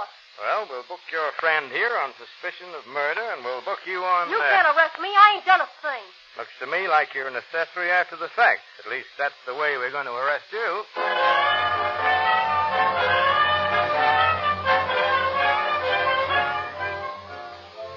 Hartel positively identifies the wounded man as one of the two he saw leave the Ford 2 days before. Police cover the town and discover the bungalow court in which an apartment was taken by Joseph Renane, who answers the wounded man's description. However, effects discovered in the apartment identify Renane as one Marty Colson, an ex-convict on parole, after serving part of a sentence on an arson charge committed in Los Angeles County. Papers in the apartment show that his partner is one Lee Cochran. Mrs. Barnes is the important link in the chain of suspects. Police question her closely. Now, look here, Mrs. Barnes. We've got this case just about sewed up. Yes, it isn't going to do you any good to hold out on us. Listen, I don't know anything about it. Now, that's not true, Mrs. Barnes. It is true. I don't know a thing. Now, we know that Ted wasn't in on this job. What are you trying to do? Trap me? Why, of course not. You told us yourself he had nothing to do with it. And that's true, isn't it? Sure it's true. But Marty Colson, the man you were caring for in your house yesterday, he was on the job. I don't know. How did you find out his name? Oh, never mind. And Lee Cochran, his pal, was the other bandit. We know that. So, Marty's talking, eh? Looks like it. Said he wouldn't open his mouth. Now, look here, Mrs. Barnes. You're a woman. Did you know that one of those poor Mexican officers who was murdered the other day left a wife that was about to have a baby? Is that the truth? On the level. Oh, we know Ted didn't do the job, but we want to get Cochran. We want to see some sort of justice done. We can't give that poor Mexican woman back her husband. But at least we can make Cochran pay for the penalty of his crime. Now, if you were in that poor woman's place, and if Ted had been murdered, you'd want to see justice done, now wouldn't you? Yeah. Yeah, I guess I would. All right. You can help us. Oh, we want Cochran. Where did he go? Well, I think he went up to L.A. He and Ted. Oh, I mean he... Oh, so Ted is with him, huh? Listen, you said you wanted Cochran. I ain't talking about Ted. I got constitutional rights. You can't make me testify against my husband.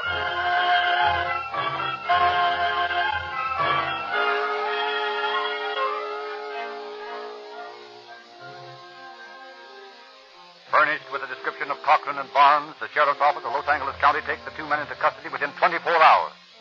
For more than 2 months, while they were awaiting trial, and all through the courtroom proceedings, Colson refused to talk. He makes the communications that are necessary in writing. But from the moment of his arrest to the moment when he stands before the judge to receive his sentence, Silent Marty, as he has come to be called, has never uttered a word.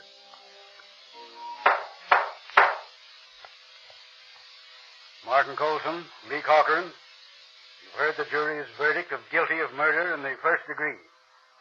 Before I sentence you, have you anything to say? Nothing to say. I suppose it is useless to ask you, Martin Colson, if you want to break the silence you have obstinately maintained throughout the trial. No, Judge. I have got something to say.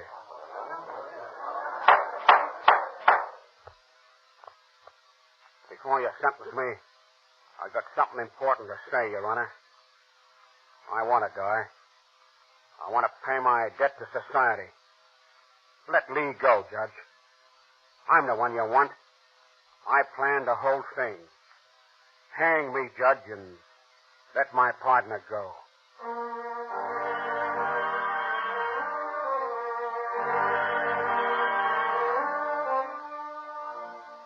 But Colson's magnanimous offer is refused, and he and Cochran are both sentenced to life imprisonment in Folsom Prison. Ted Barnes is sentenced to a year in the county jail as an accomplice after the fact. In Folsom, Martin Colson retains his grim silence, only rarely talking to his fellow prisoners. His nickname of Silent Marty follows him behind the grim gray walls of the northern prison. Desperate, morbidly brooding, Colson determines to beat the rap. For months, he works secretly on a crude diving apparatus, and then one day he attempts to escape through the powerhouse water intake pipe into the prison moat. But his apparatus fails to function, and he is dragged from the moat half-drowned. Serves a hitch in solitary for his attempted break. But as soon as he's back in the cell block, he and his cellmates set about fashioning 2 pistols from the bits of metal they conceal in the machine shop. Then, on the morning of February 27th, 1933, as the men are marching to their daily task,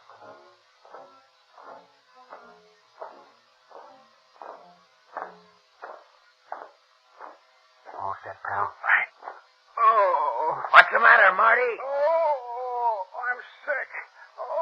Hey, keep going there. What's holding up the line? My pal here, sick. Come on, don't fall. Oh, quit prodding me, will you? Oh, on the up and up. I got cramps, something awful. You better let me take him to the hospital. Okay, pull out.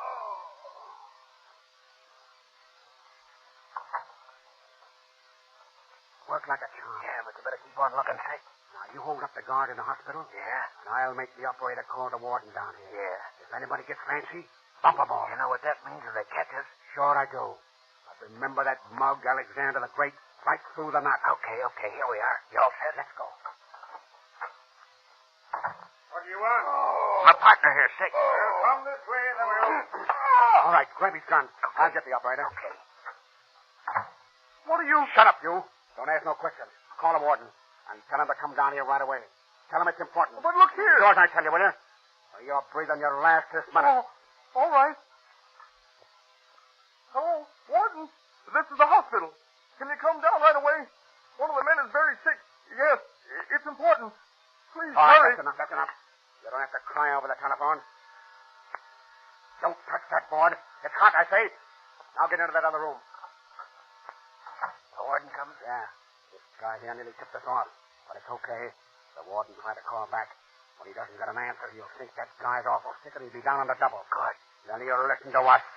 He'll hand over the keys and give us a safe conduct out of this hole. Yeah. He ain't got no guts. Wardens never have. No. It's Strong guys like us. Yeah. Like that Alexander mug that gets places in this world. Yeah. You bet I'm telling you, pal. Listen. What's that? The prison siren, their wife. Hey, where you going? They'll never get me. Okay, you win. Where's your pal? He what? Hey, I guess he shot himself. He said you'd never get him. Gee, and he was a swell guy, too. Lots of education. Say, do any of you guys know who this mug Alexander is he was always talking about?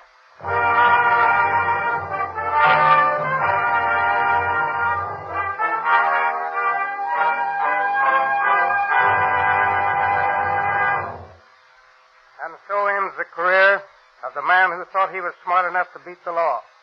He died a victim of his own stupidity. Any man who thinks he is smart enough to beat the law is mentally unbalanced. Common sense will convince any intelligent person that the forces of law and order are too strongly organized.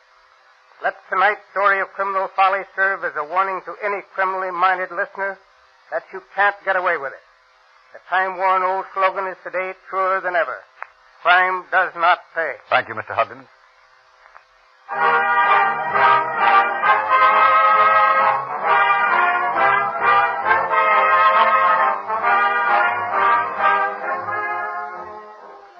If you like these radio crime dramas, you'll be interested in reading Calling All Cars News. This month's issue illustrates 15 free gifts for boys and girls. Get this unique publication free wherever Rio Grande cracked gasoline is sold. And wherever you find Rio Grande cracked gasoline, you'll find Sinclair motor oils, too. These independent dealers know that Sinclair has pioneered most of the refinements recently announced by other oil companies. It was Sinclair who perfected the de-waxing and de-jellying processes to purify motor oil. Modern high-compression engines need Sinclair motor oils to ensure continuous lubrication of those fast-moving, finely fitted parts. As one of the world's largest makers of lubricants, Sinclair engineers work with every automotive manufacturer to develop perfect lubricants. The manufacturer of your car has specified a Sinclair oil or lubricant for every moving part. And your Rio Grande cracked gasoline dealer is equipped to give you this Sinclair scientific lubrication.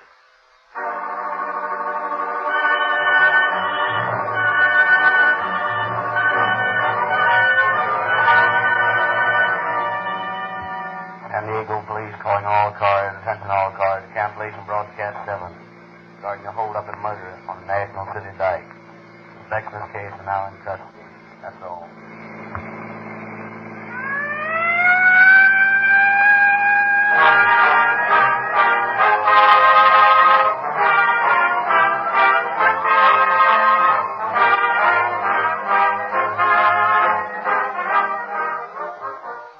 Frederick Lindsley bidding you good night for the Rio Grande Oil Company. Calling All Cars, the copyrighted program created for the Rio Grande Oil Company.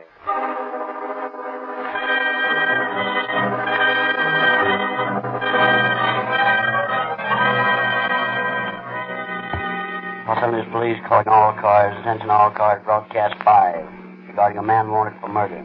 Description later. Rolls and clerk.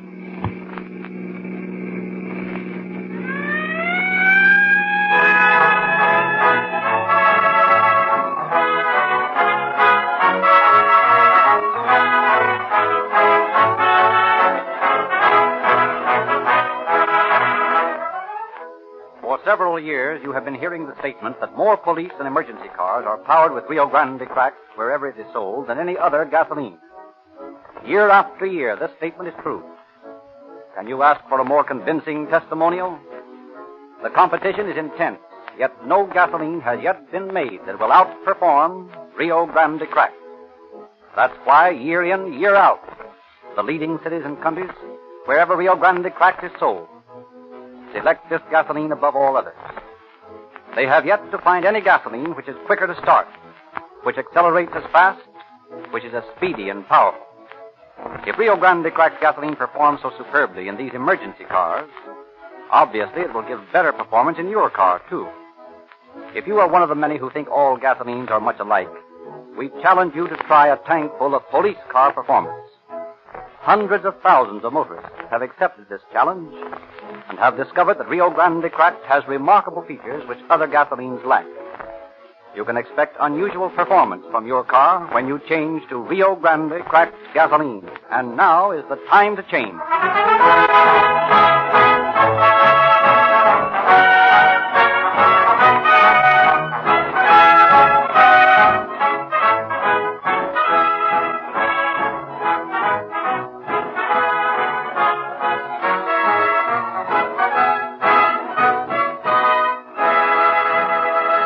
Now present Captain Bert Wallace, head of the homicide squad of the Los Angeles Police Department. Captain Wallace. Good evening, friends. I doubt if the respectable citizens listening to this broadcast have any idea of the brutal methods used by lawbreakers in their illegal extortion of money. During the Prohibition era, some mighty tough characters developed among the bootleggers, and the cold-blooded shooting and torture you will hear on this program are typical of their heartless and brazen methods. It is a tribute to the efficiency of your police that practically all of these cold-blooded killers of the bootlegger era have been tracked down and are now paying the penalty for defying society. It still amazes me that modern racketeers continue to think they can get away with it, when the record shows so plainly that every one of these tough guys is eventually caught by the police and punished. Our policemen, on their daily rounds, are in constant danger of being shot and killed. But as you will soon hear, the crook who attacks a police officer can never escape. Every law enforcement officer in the land joins in the hunt, and we always get our man.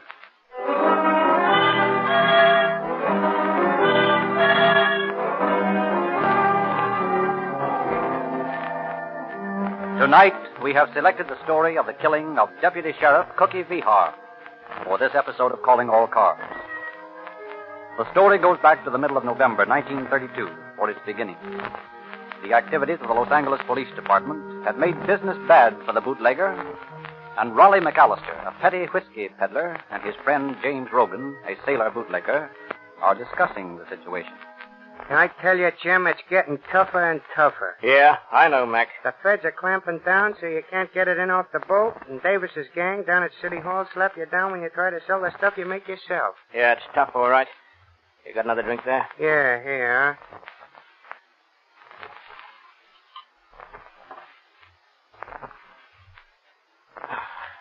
That's good stuff. That's the good you've been selling. Think I'm crazy? This is real whiskey. I wouldn't wash my feet in that stuff I peddle. I don't blame you. When I had a territory up north, I boiled up the same poison for the suckers. Well, we gotta get some dough someplace. This is getting tough. You got any ideas? Well, like I was telling you the other night, there ought to be a lot of dough in Blackie McKnight's joint down there on 7th Street. Their take on the tables every night must be a couple of grand. Yeah, but I don't like the idea of a stick-up job. It ain't in my line. You got buck fever. No, it ain't that. But I always run my business respectable. I've been an honest bootlegger, and I don't like the idea of breaking the law that way. Well, there ain't no dough in being an honest bootlegger anymore. You ought to know that yourself. Yeah. Well, it won't hurt to case the joint. Let's go down tonight. Blackie's a cagey guy. You think we can get in? Sure. I got a card I borrowed. I'll go down in that shirt sleeves, and they won't suspect nothing. Okay. You got any dough? Yeah, about a C. Well, we'll need it. We're going to have to spend a little before we can get the lay of that joint. All right, you ready? Right. Let's have another drink before we go. Okay.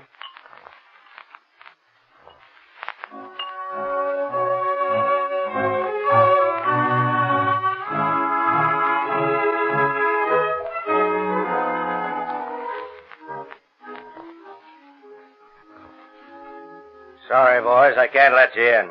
We got a card, ain't we? Yeah, you got a card. And it's got your signature on it, ain't it? Yeah, that's just it. I never saw you boys in my life. I never made out this card to you. Okay, we got a card and we're coming in. No, you're not. Not until I make sure you're on the up and up. This card's made out to Tom Walsh. You him? No, I'm not. He's a friend of mine. You call him up and tell him Jim Rogan's down here. He'll tell you I'm okay. All right. You guys will have to wait outside, though. Okay. You're right. He sure is a cagey guy. He's got a lot of cash in this joint, and he ain't taking any chances. Ever been here before? No. But I got an idea it'll be a cinch to knock over. Looks like there's only one way out, and this is it. Looks that way. This guy got a very big mob hanging around? Not that I know of. I understand there's just himself and a couple of dealers and a bartender. Dealers will all be gone by the time we come back with the heaters. Maybe we'll have to pull the job without ever getting in first. Nah. Tom will okay me. Yeah, if he's home. Well, we'll know pretty quick. Like he's coming back now. Well, what about it? Okay, boys. Tom says you're all right. What did we tell you?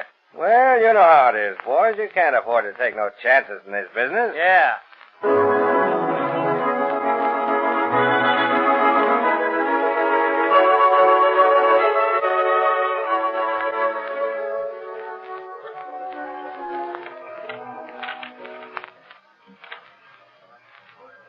A blackjack. Sure is a cold deck you got there, mister. Pipe down. Come on, let's get out of here. Oh, might as well. He's got all my dough. Listen, Stiff, we'll come back in a while and take it from him. It's a soft spot to stick up. Yeah? I'll get that dough I lost and a lot more. Sure you will. Don't shoot off your face now. We'll talk later with a pair of gats. Okay, let's go. Well, tough luck, boys. Yeah. You'll do better next time. Yeah, I think we will.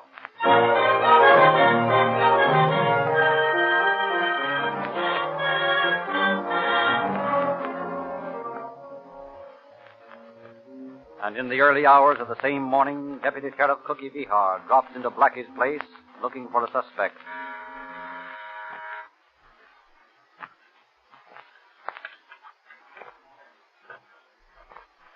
Hello, Cookie. Oh, Blackie? Come to make a pinch, Cookie? No, not this time, Blackie. Just looking for a guy, that's all. Oh. Nobody here now, Cookie, except Mike the bartender and one of the girls. Yeah? Well, I think he'll come in anyway. Okay, Cookie.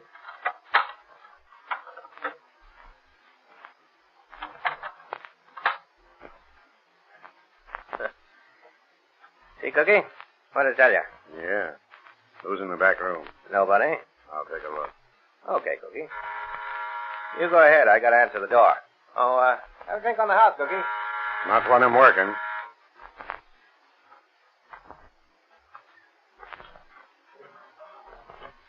Oh. Hello, boys. Back again. Looks like it, don't it? Yeah, we got some more dough. Let us in. Okay.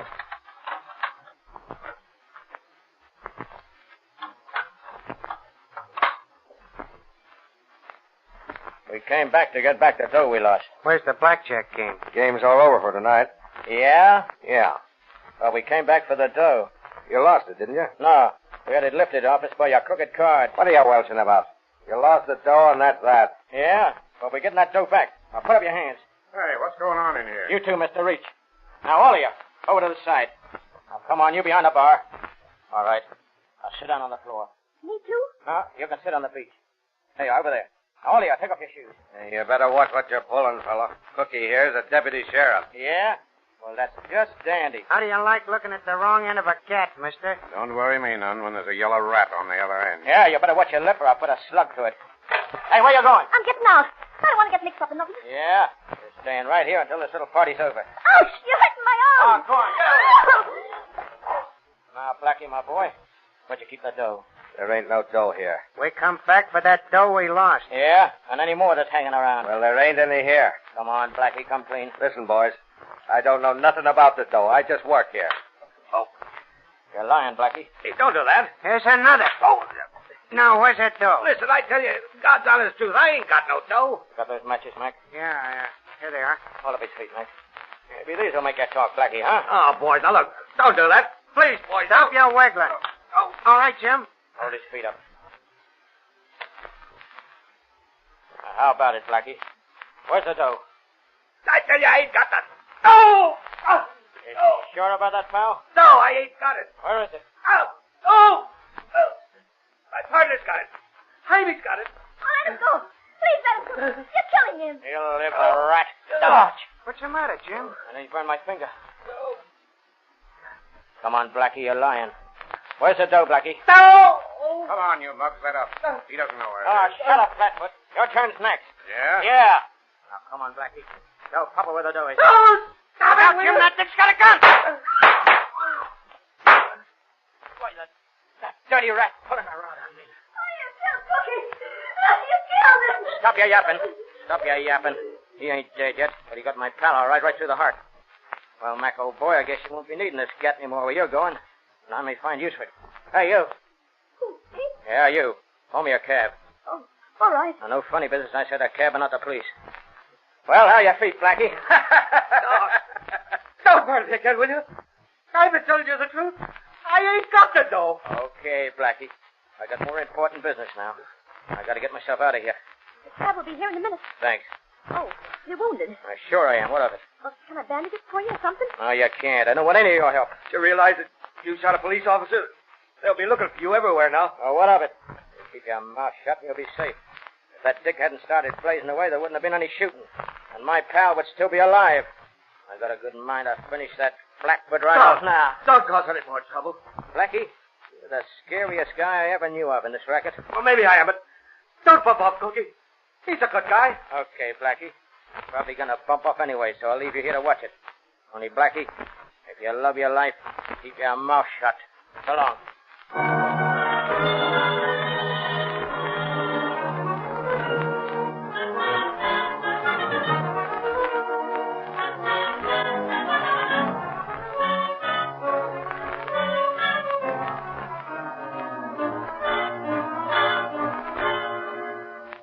As soon as Rogan drives away in the cab, the bartender calls the police.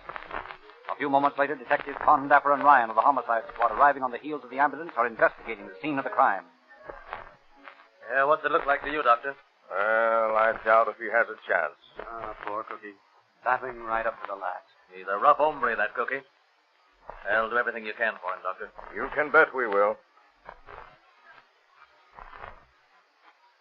Now, any of you people know who this guy was that did the shooting?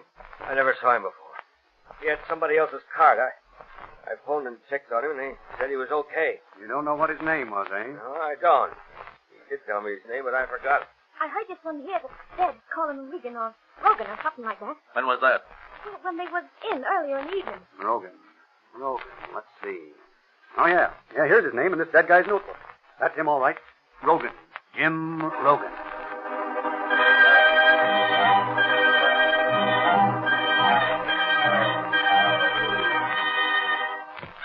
Los Angeles Police calling all cars. Attention all cars. Broadcast number 70. Be on the lookout for following described man wanted for robbery and attempt murder. One James Sidney Rogan.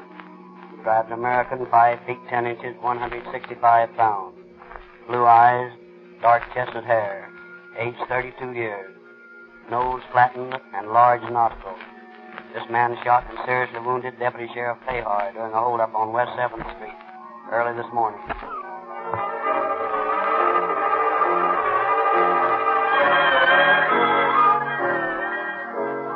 The search of Rogan's apartment reveals a phone bill, among the items of which are several calls to a Bakersfield number.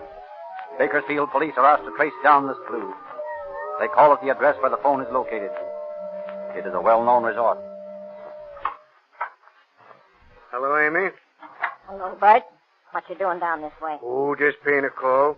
Anything wrong, Bert? No, everything's okay. Come on, spill it. I never come down here unless there's some trouble. Any of your girls been getting any calls from L.A.? When? Oh, recently? I don't check on them that close. They got a lot of calls. Yeah, I know, Amy, but you might know if one of the girls got, say, 6 calls from L.A. in a month. Might.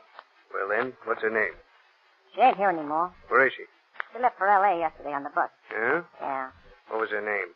Mabel's the name. She went by here. Mabel what? Just Mabel. What'd she look like? Blonde. Young? Oh, 22 or 3. Where'd she go in L.A.? How should I know? Did she ever call L.A.? I don't know that either. Why not? It's a payphone, you dummy. Look for yourself. Yeah, that's right. Well, the phone company will have a record on that.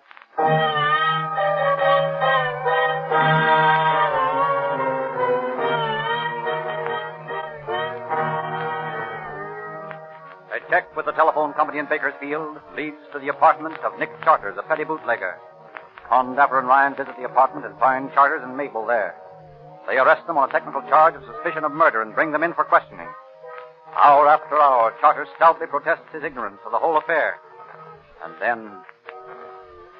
I don't know what you got me here for. I don't know nothing about it. Rogan's a friend of yours, isn't he? No. He's a friend of your girls, isn't he? No. She isn't cheating on you, is she? Oh, no. Why? Well, Rogan called her up in Bakersfield 6 times last month. He did not. Did you call her 6 times? Yes, and more. Where from? Rogan's apartment? No. Then she's kidding you.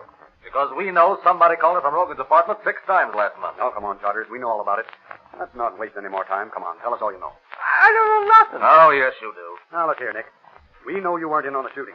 But we also know Rogan went right to your place after the shooting. Well, how do you know that? That's right, isn't it, Charters? Well, yes. All right, let's have the rest of it. Well, he came over and told me what had happened. Was he wounded? Yeah. Where? Well, in the chest and in the leg. What'd you do with him? Well, he wanted to get out of town, so after we'd laid low a couple of days, he was well enough to travel, and so we took him to San Francisco. What address there? Well, I dropped him in front of the Ferry Building. Is that the truth, Charters? Yes, on the level. He said something about having relatives there, so I said goodbye to him and came on home. That's all I know about it, honest. You ain't got nothing on me. I didn't have nothing to do with it.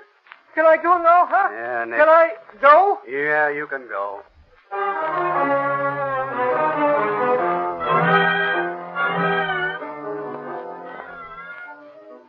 And the trail ends at the Ferry Building in San Francisco. Although Rogan's relatives are watched by the San Francisco police, there is apparently no communication with Rogan. The earth seems to have swallowed him up. Descriptions of the killer are sent to police departments all over the world.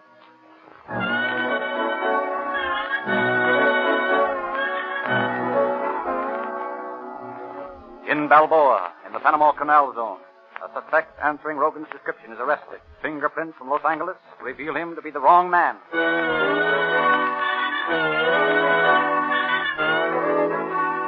The Oregon State Police hold a suspect.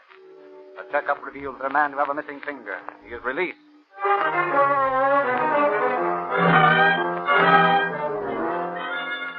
Rogan is reported recuperating in a hunting resort near Redding.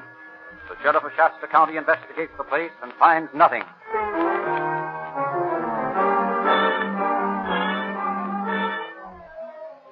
A girlfriend of Rogan's is discovered in San Diego. She claims she hasn't seen Rogan in a year, but she admits if she didn't know where he was, she wouldn't tell for fear of what he would do to her.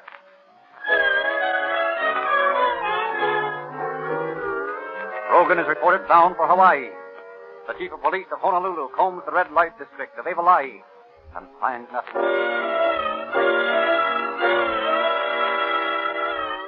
So for months, the fruitless manhunt drags on. Clue after clue is followed, leading nowhere. Behar's brother officers of the sheriff's office raise a fund of $500 and offer it for Raven's capture. The detective magazines print Rogan's picture and description in their show-up departments. Avid amateur detectives the nation over are on the lookout for the killer. Corinth, Mississippi.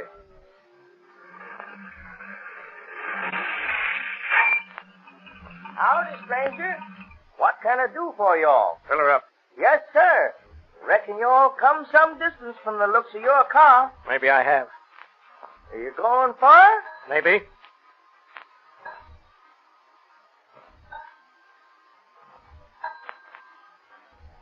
There you are. How much? That'll be $168. Oh, here, $2. Just a minute. I'll get your change. Oh, keep it. I'm in a hurry. Well, I'll be doggone if it ain't. Martha! Martha! Yes? Bring me that detective book. Which detective book? Have you got the picture of the dead girl in the cover? Yeah, that's right, the green one. Hurry. All right. I'm coming. Hold your horses. I'm coming as fast as I can. Ah, she was a pretty gal. Well, here you are. What you doing? Seeing things again? Martha, I do think we all seen $500 flying down the road. Yes, sir. Here he is. Ooh, talk then. Why, that fellow that just bought gas. James Sidney Rogan. Wanted. Dead or alive. Well, what's his license number? His what? His license number. Oh, Martha, I didn't get it. And you call yourself a detective? Just the same. I'm going to write to the chief of police in Los Angeles. He ought to know about this.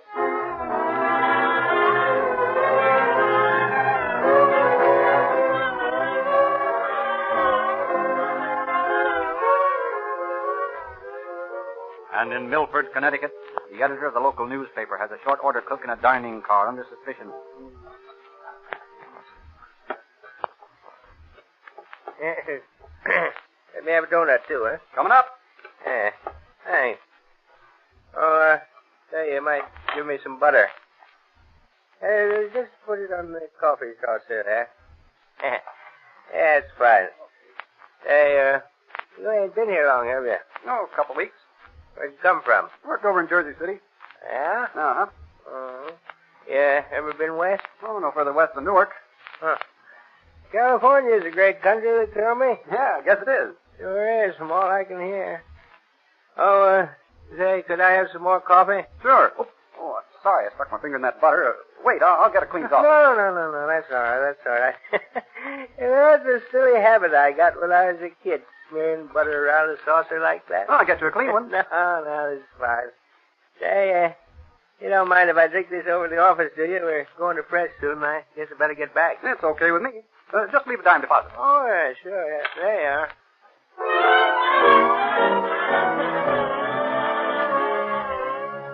Carefully preserving the finger-printed coffee saucer in his icebox, the amateur detective editor writes Chief Davis for Rogan's fingerprints and finds to his chagrin that his suspect has probably been telling the truth about never being west of Newark.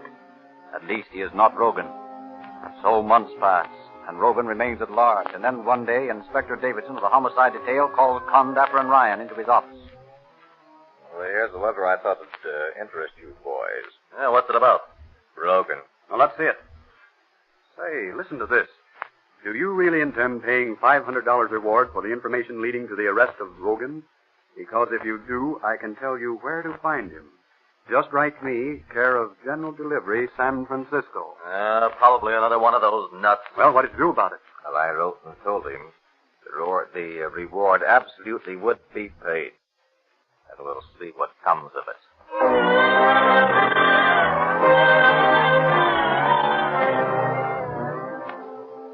Following up this latest clue, San Francisco officers, working under the direction of Chief of Detective Charles D'Alea of the San Francisco Police Department, throws a stakeout on the house pointed out to them.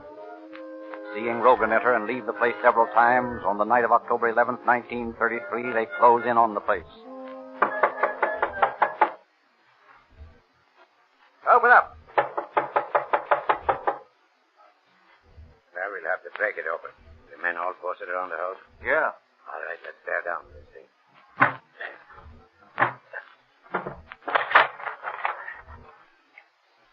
Remember your gas. You may need it. I already have. Throw your flashlight this way. Well, he's not in there. No, not in here. Now, wait a minute. Just heard a sound down the hall here. Look, the door's closed. All right, let's open it.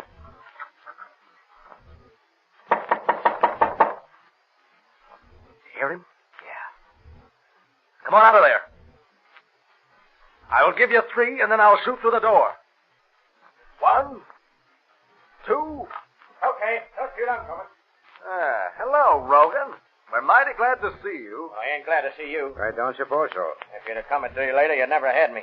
Yeah, how's that? I was slamming out where you'd never got me. Well, we figured we'd better pay your call pretty soon. Yeah? Well, how about it, Rogan? Are you ready to talk about that job down in L.A.? Yeah, I'll talk. Let's get out of here. I'll talk as soon as we get to headquarters.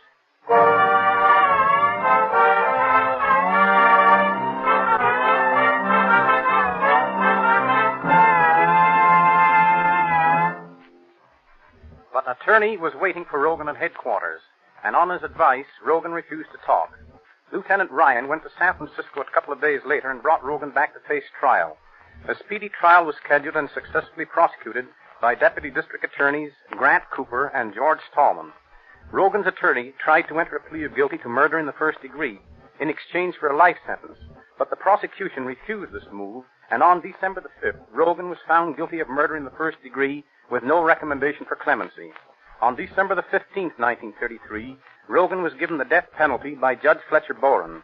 He was sent to San Quentin in February 1934 and fought his hanging. But on February the 8th, 1935, he was hanged by the neck until dead. Thank you, Captain Wallace.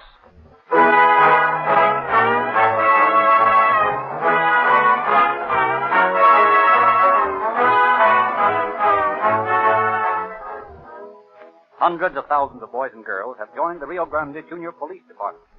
These Junior G-men are outfitted with uniform belts, pistol and holster, handcuffs, fingerprint outfits, genuine metal police badges, and many other items of equipment, all given away absolutely free by the Rio Grande Oil Company. Ask your independent neighborhood Rio Grande cracked gasoline dealer how you can get the oil company. Ask your independent neighborhood Rio Grande cracked gasoline dealer how you can get these free gifts. All over America, hundreds of thousands of gasoline service stations are now warning motorists to Sinclair Eyes for summer. As warm weather comes, your car needs entirely different lubrication. Your motor oil, for example, should be of an entirely different grade. But every car is different, so we can't tell you here what oil to use. Your Rio Grande cracked gasoline dealer can tell you, for he has the latest information flashed from the factory that made your car, telling exactly what grade of oil and lubricant should be used on every part, and what changes should be made as your car grows older. Sinclair is one of the world's largest manufacturers of lubricants. Take your car wherever Rio Grande cracked gasoline is sold, and you'll get expert, scientific lubrication when you Sinclairize or summer.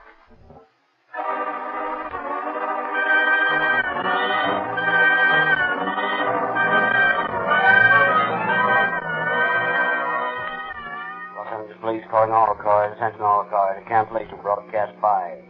Suspect in this case is now in custody. That's all. Rosenberg.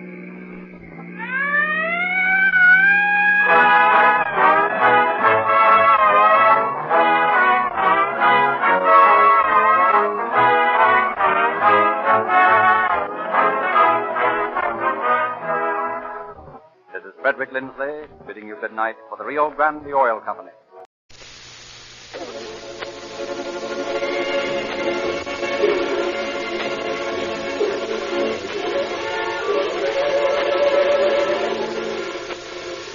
Calling all cars, a presentation of the Rio Grande Oil Company.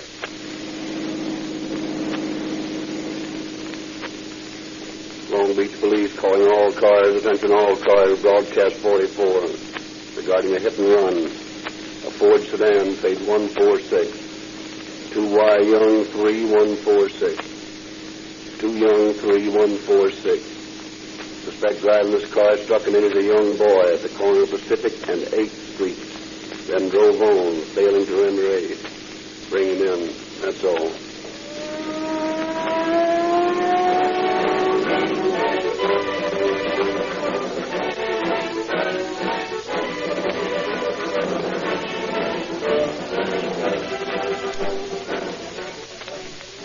Tonight I have an important word for boys and girls. Would you like to save a life? Listen to my announcement at the end of this program. I want you to join the Junior Police Department. I want to give you a real metal police badge and assign you to the work of saving lives. Be sure to listen. Every motorist has experienced narrow escapes. You've seen accidents happen to others where reserve power could have averted a crash and saved a life. That's why it's so important for you to have police car performance in your own car. With Rio Grande cracked gasoline in your tank, you can save seconds in emergency. You have power to spare, acceleration that snaps you out of danger. Police cars use Rio Grande cracked gasoline to save precious seconds. You should use cracked because it costs you no more, yet gives you extra power and speed for emergencies.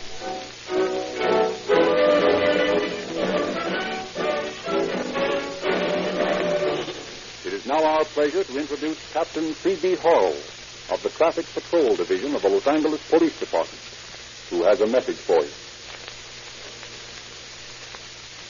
Good evening, Fran. The greatest traffic accident crusade in the history of the United States is now in progress. In 44 states of the Union and in the District of Columbia, police officers are pledged to concentrate their efforts toward wiping out every possible carelessness and recklessness on the part of the driving public. Police chiefs of California and Arizona are pledged to make the Southwest the white spot of traffic accidents.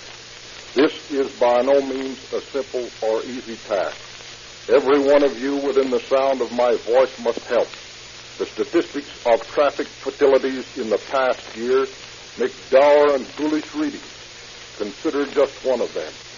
In 1933, the horribly bloody total of 17,200 men, women, and children met their death through the carelessness of drivers who failed to observe the elementary rules which every candidate for a driver's license is required to know. But statistics of thousands of deaths may still fail to impress. So tonight we ask you to listen to the story of just one, the true tale of one member of that foolish company of innocent victims of the automobilist's selfish carelessness. Thank you, Captain Hall.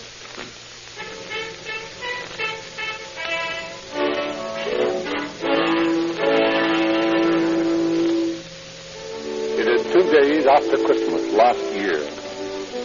On a tree-lined street in Long Beach, shouting crowds of children drinking in the short days of their midwinter vacation are comparing their Christmas presents. New bicycles, new roller skates, footballs.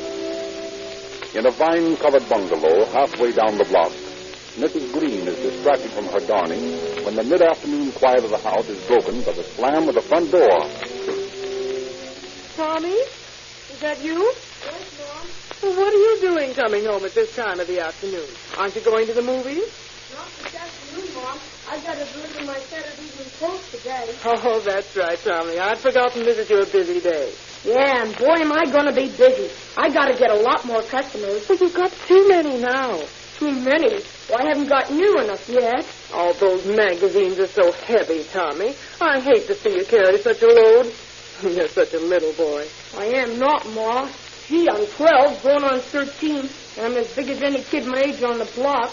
Why, gosh, I'm nearly a man. Well, you'll always be a little boy to me. Oh, gee, Ma, don't talk that way. Yes, it's so, Tommy. You'll just have to get used to it. Hey, what you got that in here for, Mom? What? That teapot I got you for Christmas. Because I like to look at it. Do you? Do you really like it, Mom? Oh, yes, son. But why, Mom? It's just a teapot. No, it's more than that, Tommy. You could have gotten lots of things for yourself with those brown vouchers that they give you as a bonus on your magazines. But instead of thinking of yourself, you thought of me first. And you saved up and got the teapot for me. Oh, that wasn't anything. Wait till you see what I do when I get those new customers. What will you do then? Well, the first people are offering 5 brown vouchers for every new customer us kids get this month. Then if I can get enough, why, then I'll be able to get you a swell set of dishes for your birthday. Oh, Tommy, how sweet. Do you mind if I kiss you for that? Well, okay if you want to. Oh, gosh, Mom, it's nearly 3 o'clock. I've got to be getting downtown and picking up my magazine. All right, son. Be careful now. Sure. Look both ways when you cross the street. Don't worry, Mom. Just because school's out for a week, I haven't forgotten what they teach us about safety first. It always pays, you know. Yeah, I know. Well, wish me luck, Mom, and maybe I'll get 3 new customers this afternoon. Oh, I'm sure you will. Now, don't be late for dinner. I won't. So long. So long, Tommy.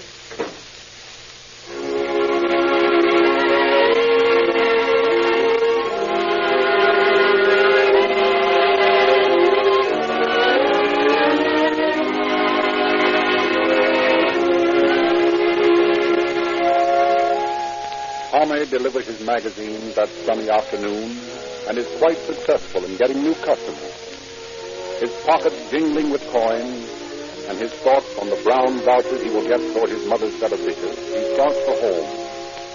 At the corner of 8th Street and Pacific Avenue, he carefully looks both ways, and sure that the street is clear, he starts across.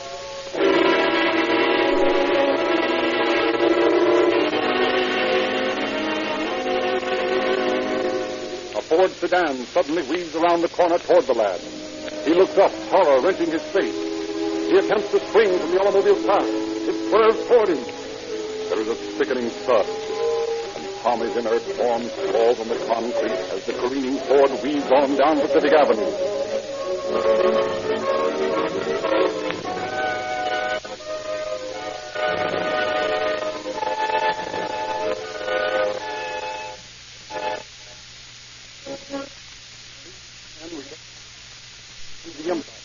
Have seen Tommy lying on the street and seen the unsteady driver streaking down the avenue. They turn their car and speed after him. 10 blocks away, they overtake him. Here's a clear spot, Stan. Run him into the curb. Okay. And if he doesn't stop, wreck his damn car, the dirty... Hey, you, get over there. What's the matter? Get over there, run into you. Give it to him, Stan. Hey, what's the big idea? You're a wreck. Yeah, it would have been a good thing if we had. What's the big idea you hitting that kid back there? What's this? I don't know what you're talking about. The devil you don't. We saw you hit that kid on Pacific Avenue. Pacific Avenue? You must be nuts. I ain't been on Pacific Avenue all day. Now, tell that to the cops. Hey, what is it? Flame up? Listen, guys, no flame up. And the least you say, the better. Now, you got a can on you, you can smell a block. Drunk driving and hit and run. Now, you'll do a nice stretch for that. Now, look here. You know what to do, boy? You'll get their cargoes out of my way and let me get going. Yeah? Well, you ain't going no place but the police station. I want to show me your badge. Here's my badge, mister. This big fish in your face. You can't arrest me. Listen, mister, hit and run is a felony, and a citizen can arrest any guy he sees committing a felony. Go on, Ben. Beat over to the police station and bring some cops over here. I'll watch over our pal here, and if he tries to get away from me, I'll smear that big nose of his all over his ugly face.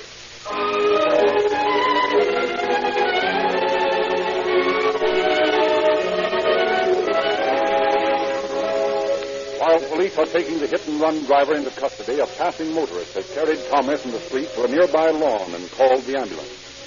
Mrs. Green is notified, and a half hour later stands red-eyed, tense, waiting outside a room in the Seaside Hospital. A detective attempts to quiet her. Oh, they're taking such a long time. Why can't I go in? Please let me go into my boy. Well, I'm sorry, ma'am, but the doctor said... Poor Tommy. Was he hurt badly, Lieutenant? Well, I couldn't tell, ma'am. He was unconscious. Was he bleeding? Oh, no, ma'am. He was just scratched a bit from what I could Oh, tell. why doesn't someone come out of that room? I can't stand this. I can't. Quiet, ma'am, quiet. Wait a minute. Here comes someone now. Oh, doctor. Is he all right? Doctor! I'm sorry, Mrs. Green. Oh. Here, Lieutenant. Help me get into this chair. Nurse, bring me some spirits of ammonia. So now it's murder. That's his skull. Poor kid. Here's the ammonia, sir. Thank you. Well, I'll have to take his clothes into headquarters, Doctor. May prove valuable evidence. Clothes. Yes, sir. Now, she's coming around. Breathe deeply, Mrs. Green. Oh, I must have fainted. It's silly. That's all right, Mrs. Green. Now, just sit here quietly. May I see him, Doctor? Yes, in a few moments. Did he suffer, Doctor? No. He never regained consciousness. Oh, that's nice. I'm glad he didn't suffer. Here are his things, Lieutenant. Thank you. Why, those are Tommy's clothes. What are you going to do with them, Lieutenant? Well, I'll have to take them to headquarters, ma'am. No. That's his new sweater. I gave it to him for Christmas. You can't take it. Give it to me. Now, please, ma'am. You mustn't excite yourself.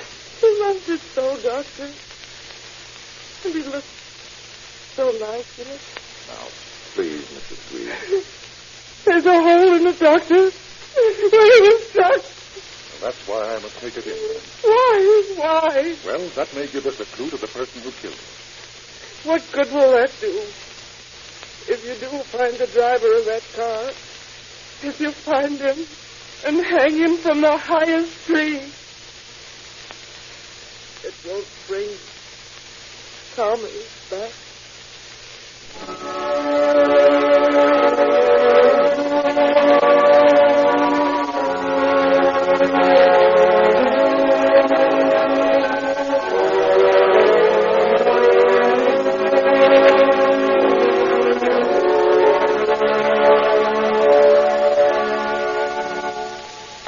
Late the same evening, Detectives Guthrow and Lenz, who have been assigned to investigate the case, inspect the murder car at the garage, where it has been impounded.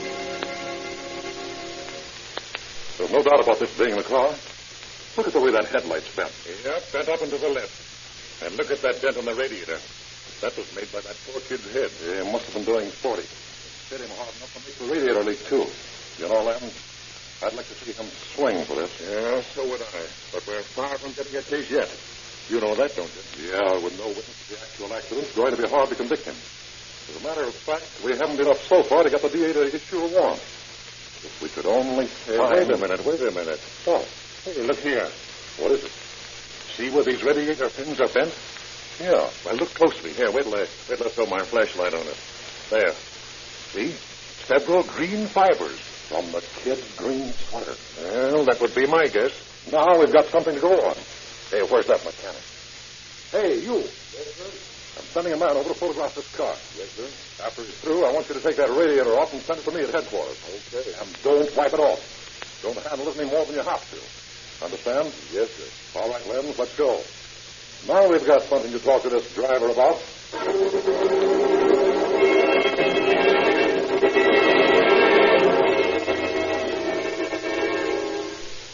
What's your full name? Thomas Harris Marks. How old are you? I was born in 1902. Do you own the car you were driving tonight? Well, it's my wife's and my name together. What kind of car is it? Ford sedan, 1929. You know the license number? No, I don't. But you do admit the ownership of the car that you were driving tonight. That Ford sedan you were in when you were arrested. I told you my wife and I own it together. Well, this is the car you were driving when you hit that boy at Pacific and 8th. I was non-Pacific tonight. What street did you drive on? I drove on Cedar Avenue. You deny driving on Pacific Avenue? Yes. Well, how fast were you driving on Cedar Avenue? About 15 or 20 miles, I guess. What were the condition of the lights? By lights, I mean the street lights. Dark. What do you know about this boy being hit at Pacific and 8th? Nothing, only what those men told me. Those men you mean, the two held you while you were arrested? Yes, I don't get what this is all about. Who's trying to frame you, Lieutenant? Hey, listen, we're doing the questioning. You confine yourself to answer. You deny hitting a pedestrian at Pacific and 8th? Yes, I don't know anything about it. Then how do you account for your right headlight being bent to the left as it is now on your car? Oh, that's easy. I bumped my car into a garage door when I was up to a cabin in the mountains 2 weeks ago. Just bent the head, bumping into a door, huh? Yeah, that's all. But your radiator's leaking, too, and the dust is rubbed off where you hit that kid tonight. His head dented that radiator shell. You can't accuse me like this. I'm telling you the truth. I don't know anything about it. You didn't know anything about the leaking radiator, eh? No. My wife had the car yesterday. Maybe it's sprung a leak then. Radiators can spring leaks any time. Had you been drinking this afternoon? No. Well, now, here's a report of the doctor who gave you the sobriety test when you were brought in. Huh? Well, he reports that you were intoxicated. Stop beating around the bush, Mark. How much did you have to drink? Well, I did have an ounce glass of whiskey. An ounce glass of whiskey, eh? You don't handle your liquor very well then, Mark. Why did you hit that boy and then drive on? I don't know anything about it. That boy wore a green sweater. There are green woolen fibers caught in your radiator. How do you account for that? Green woolen fibers in my radiator. That's strange. Yeah, isn't it? But I can explain that. You can, huh? Yeah. Well, it might be interesting to hear your explanation. Suppose you tell us. The fellow who lives next door to me is a yarn salesman. He combs out a lot of wool in his backyard. I guess the wind blew some of it over and it caught in my radiator. Oh, come on. Yeah, that's the way it must have happened. Come on, Mark. Don't waste our time with a fairy story like that. That's the truth, and I can prove it. I'll have him come down here and tell you all about it. You can't pin this drunk driving charge on me. Listen, this isn't a drunk driving case, Mark. This is murder. That boy died an hour ago. He did? Yeah, it's too bad. I certainly hope you fellows got the guy that hit him.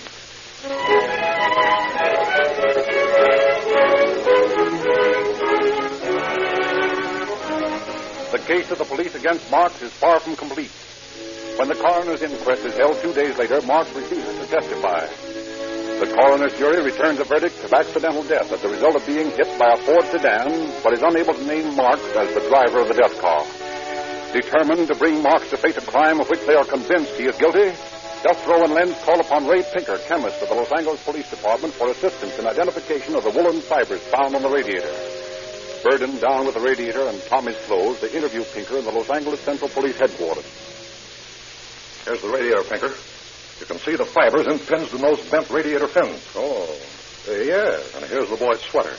This tear was made by impact with the car. There's no doubt about this bird being guilty, but he's trying to alibi those fibers by claiming that they blew over from a neighbor's yard and caught in the radiator. These fibers didn't catch in the radiator. They're being held there by these bent fins. Quite right. There's no question in our mind about the defendant's guilt, but we haven't got a case unless you can assure us that these fibers match the wool in the sweater.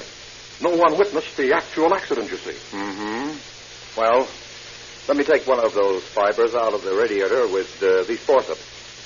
Now, I place it on this glass slide. Now, will you hand me the sweater, please? Yeah, here you are. Oh, you say this tear is where the boy was hit? Yes. All right. I'll take a fiber out of the yarn at the tear and put it to the right of the other one. Now, we'll put a slide over that and see what the microscope has to say.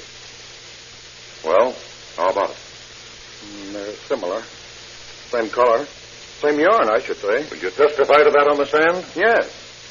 Of course, there's no way of determining that the two fibers are identical. But their similarity, added to the fact that the fibers are securely caught in the fins that have been apparently flattened by some impact, should furnish a conclusive case for you, and I... wait a minute. What? Let me see that sweater. Oh. Notice that smudge near the tear? Yeah. Just a minute. I want to try a reagent on that.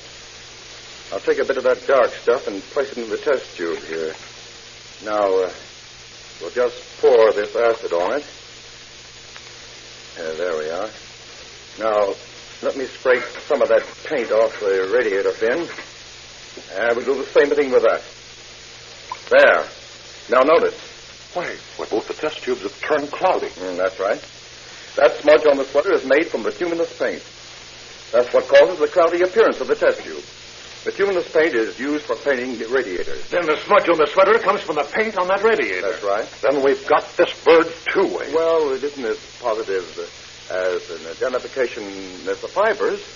The boy might have gotten his sweater smudged from bituminous paint in any number of places. But there's no doubt it came from the radiator. He didn't have time to get the sweater dirty. It was a Christmas present. Still, he might have. It'd be hard to convince a jury on the paint evidence. However, I'll be prepared to give it if the district attorney feels he needs it. That's fine, Pinker. You've given us just what we need to send this guy up. Come on, Len. Let's go back to Long Beach and get the DA to swear out a complaint against Marks for murder.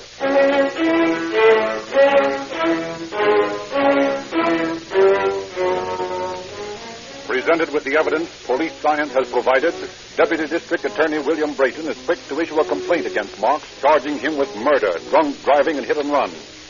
On January 4th, he is held to answer on all three charges, and his bail is set at $10,000. On February 26th, Marks goes on trial in Department A of the Superior Court. After several days of testimony, the defense introduces its star witness. You promise to tell the truth, the whole truth, and nothing but the truth, so help you God? I do. What is your name? Robert Harper. Where do you live? At 827 La Jolla Avenue, Long Beach. Are you acquainted with the defendant? I am. Do you know where he lives? At 829 La Jolla, next door to me. What is your business, Mr. Harper? I'm a yarn salesman. How long have you been in this business? 15 years. You are familiar with the various colors used in dyeing yarns and the various texture of various kinds of yarns? Naturally.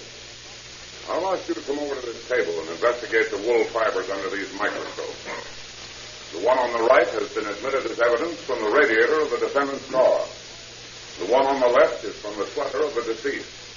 Will you look at them, please? Good.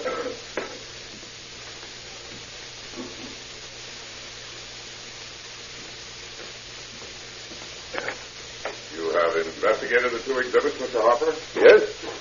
In your opinion, are they identical? No, they are not. Tell the jury why they are not. Well, they aren't the same color. They might be the same texture, but they've been dyed by different dyes. Thank you, Mr. Harper. Now, if the court please, I would like to introduce into evidence this skein of green yarn. Your Honor, I object. The counsel for the defense has not established any reason for this new evidence. Objection sustained. Mr. Harper, in your profession of yarn salesman, is it ever necessary for you to handle the yarn in any manner? Yes. Will you tell the jury how you handle it? Well, very often it's necessary for me to comb out the yarn and to rewind the skein. And where do you do this? Well, my wife makes me do it out in the backyard because it gets the house all dirtied up with lint and fibers. You know how women are. You can't do anything with it when they... Order. Oh. Thank you, Mr. Harper. If the court please, I will seek to establish the identity of the yarn found on my client's radiator. For that purpose, I would like to enter this skein of green yarn into evidence. I hope I've established my reasons sufficiently for the benefit of my worthy colleague of the prosecution. You may enter the evidence. I thank you, Your Honor. Now, Mr. Harper, do you recognize this skein of yarn? Yes, it's one of my stock. Have you ever had occasion to comb this yarn? Yes. When? The 26th of December. Was that the day of the accident concerned in this case? No, it was the day before. And was there a wind blowing that day? Yes, I believe there was. Mr. Harper, I'm going to take a fiber of this yarn and place it under this microscope. That is, I will substitute it for the fiber taken from the sweater of young Thomas Green. Now, Mr. Harper, will you kindly step this way and inspect these two microscopes?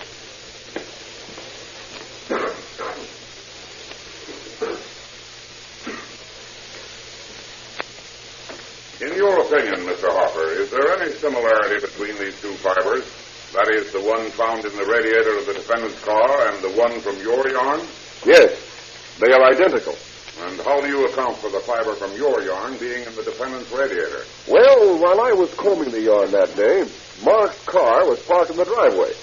I imagine the wind blew some of the lint over onto his place. Thank you, Mr. Harper. That is all. Do you wish to cross-examine, Mr. Prosecutor? You bet we do. Mr. Harper, have you examined Exhibit A, the radiator from the defendant's car? Yes. You've observed the manner in which the fibers are attached to the radiator? Yes. You have. How would you describe the manner in which they're attached? They're stuck there. Oh, stuck. Did you observe that they're stuck between several bent radiator pins? Yes. In your opinion, could the wind of the other day have blown the wool from your yard to the defendant and stuck the fibers in the radiator in the manner in which you've observed them? Well, I don't know. It was a pretty strong wind. It must have been. Mr. Harper, here are the three exhibits. Fibers from the radiator, from the sweater of the deceased, and from the skein of your own yarn. Now, I'm going to place two of these exhibits under the microscope. There.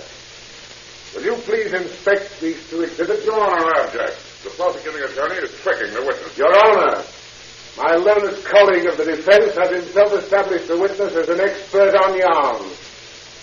I am merely asking for an expert opinion on the exhibits, in the same manner as defense counsel has done, excepting that I am not leading the witness. Objection overruled. Proceed. Now, Mr. Harper, will you step down here, please, and examine these exhibits?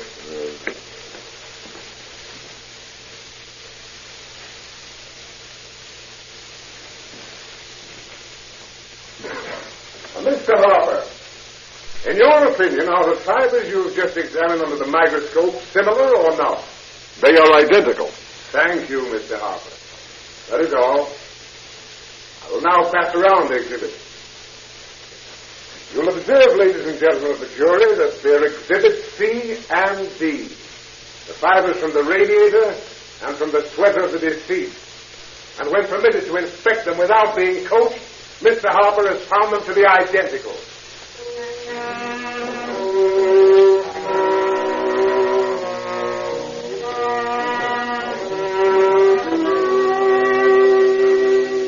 On March 5th, the case of the state versus Thomas Marks is given to the jury, and 2 hours later they return a verdict of guilty on all 3 counts. On March 7th, Marks faces the judge to hear sentence passed on him. Thomas Marks, stand and face the court. Before I pass judgment on you, have you anything to say? Nothing to say. Thomas Marks, the jury has found you guilty of sections 112 and 141 of the California Vehicle Act. While in the act of committing one felony, that of drunk driving, you committed another, hit and run. As a result, the jury has also found you guilty of second-degree murder. I am disappointed with this verdict. I only wish that they had returned a verdict of first-degree murder with no recommendations. It would give me great pleasure to sentence you to hang, for you are no less a murderer than a man who runs amok with a revolver. An automobile in the hands of a man under the influence of alcohol is an instrument of death. The streets and highways of California are lethal paths for our children as well as for us until your type of criminal has been done away with. This verdict of the jury constrains me from giving the sentence I feel you deserve and compels me to pass a much too light judgment on you. That cannot be helped now.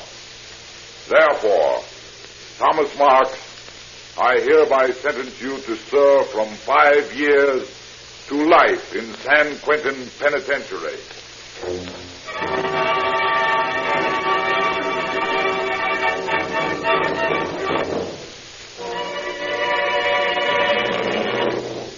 Now, boys and girls, here's the announcement I promised you. How would you like to be junior police officers? Your police department needs you to save lives.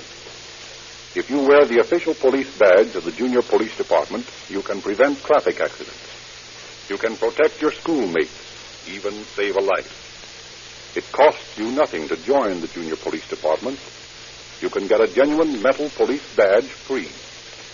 Just go to the nearest independent service station selling Rio Grande cracked gasoline, ask for a junior police department enrollment card, sign and mail it, and you will get your free police badge and official orders by mail. Parents, urge your boys and girls to get a junior police department enrollment card from your Rio Grande cracked gasoline dealer. There is no charge. The police badge is free, and it makes your youngsters think safety first.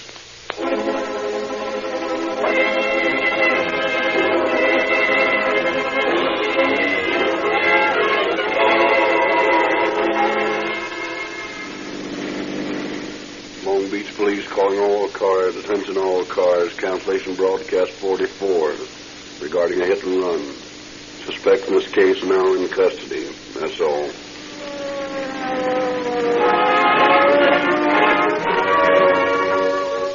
Calling All Cars is based on confidential police files and is written and produced by William N. Robeson. Frederick Stark directs the orchestra. This is Frederick Lindsley saying good night for the Rio Grande Oil Company.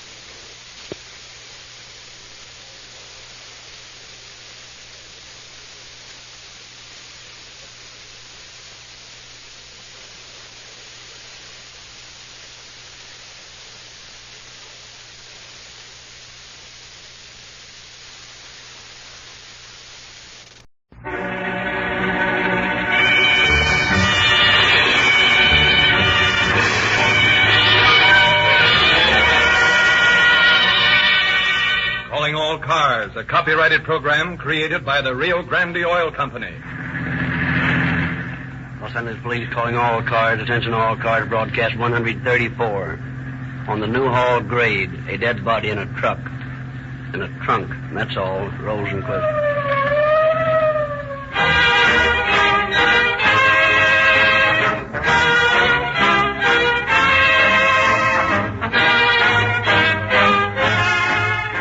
Every shriek of a siren is a living advertisement for Rio Grande cracked gasoline.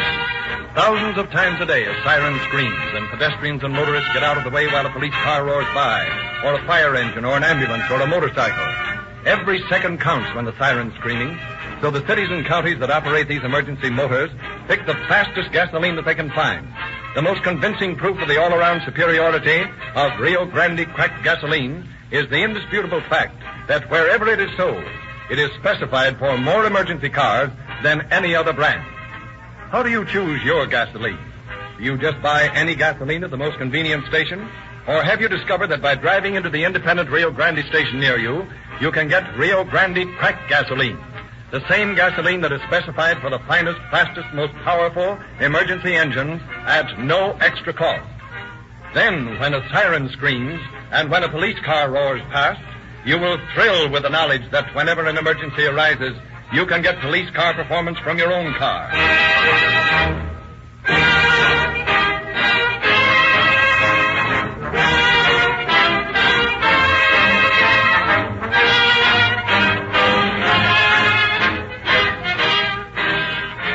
And now it is our pleasure to present Chief James E. Davis of the Los Angeles Police Department.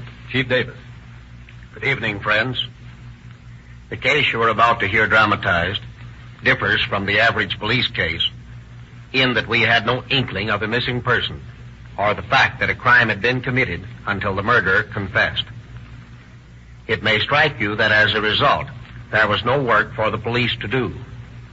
I hope that the story you are about to hear will convey to you how much work there always is for your police to do before they can call even a voluntarily confessed crime closed. Regardless of the emphasis with which a conscience-stricken murderer may confess, there is always a chance for something to go wrong before the case goes to court or while it is being tried.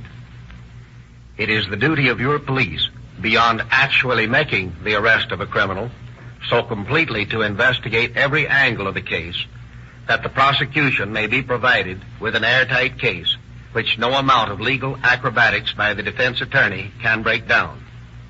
Such was the work done by your police in this amazing affair of the woman with the heart of stone.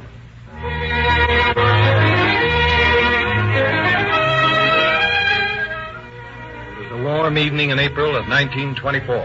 High above the surf-swept beach, an automobile comes to a stop on a lonely promontory on the Santa Monica Palisades. The occupants of the car are Mrs. Margaret Willis and her companion, Bert Webster. Webster flicks off the lights, the better to enjoy the lonely beauty of the ocean. He turns to Mrs. Wallace. Beautiful, isn't it, Margaret? Beautiful. It's terrible, Bert. I can't look at it. You can't look at it? No. Say, what's the matter with you? Bert, don't stay here. Let's go on. I don't want to stay here. Well, I can't figure you out. You're always showing me a picture of an ocean or something and saying, isn't it beautiful? Now, when I ask you the same thing about the real good, you tell me you can't stand to look at it. I can't figure it out. You don't have to figure anything out, Bert. Just please, let's go on. Okay, we're going.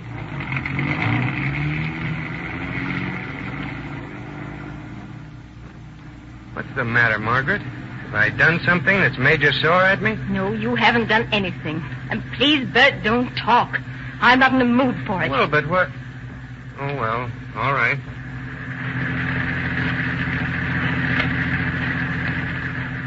Where are we going, Bert? Where do you suppose? Home, of course. You don't want to look at anything. You don't feel in the mood to talk. What else is there to do? I'd like to drive out to San Fernando. Out to San Fernando? Yes. Say, what's got into you?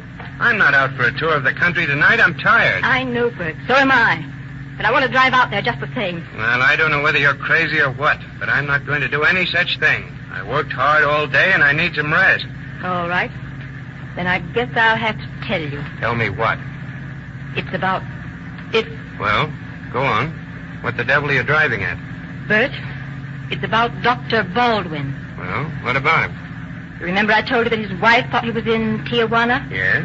Well, he isn't. Well, what of it? Where is he? He's in that trunk back there. Is this your idea of a joke? No, it's a fact. He's in that trunk you helped me to tie on the back of this car.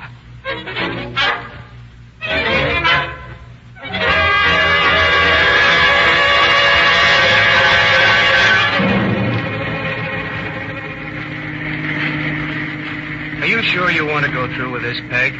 If what you've told me is true, you'd have a good chance of proving yourself innocent if you gave yourself up now before it's too late. Everything I've said is true, Bert. I'm afraid to face the police. It was self-defense.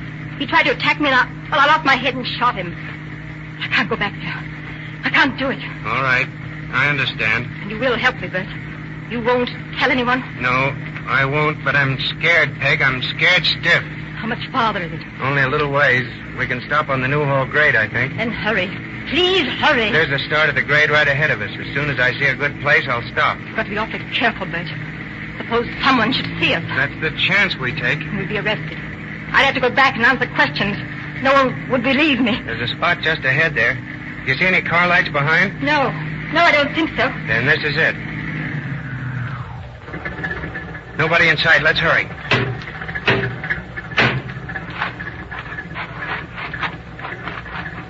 Can you untie the knots all right? I think so. Yeah. Yeah, there they are. Now help me lift the trunk off the rack.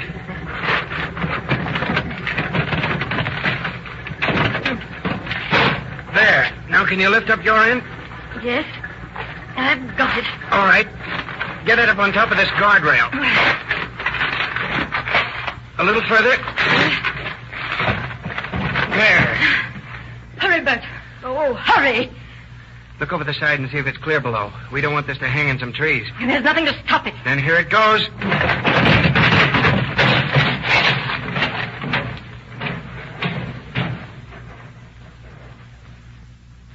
Now, let's get out of here. Bert, what if it can be seen from the road in the daylight? I don't know. Only let's go. I'm going down there and look.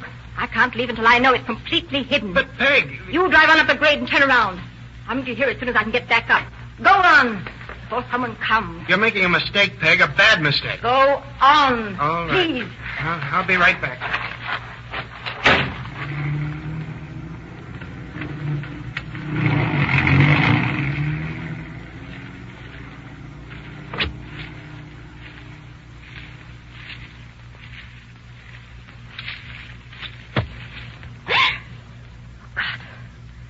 I'll open. I've got to get away.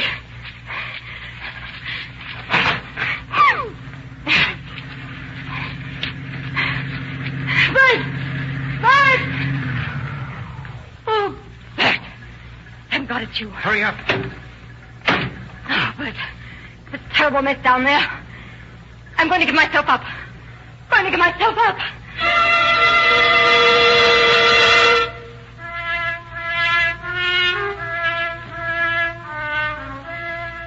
At 7 o'clock the following morning in the office of Detective Lieutenant Paul Stevens of the Los Angeles Homicide Squad.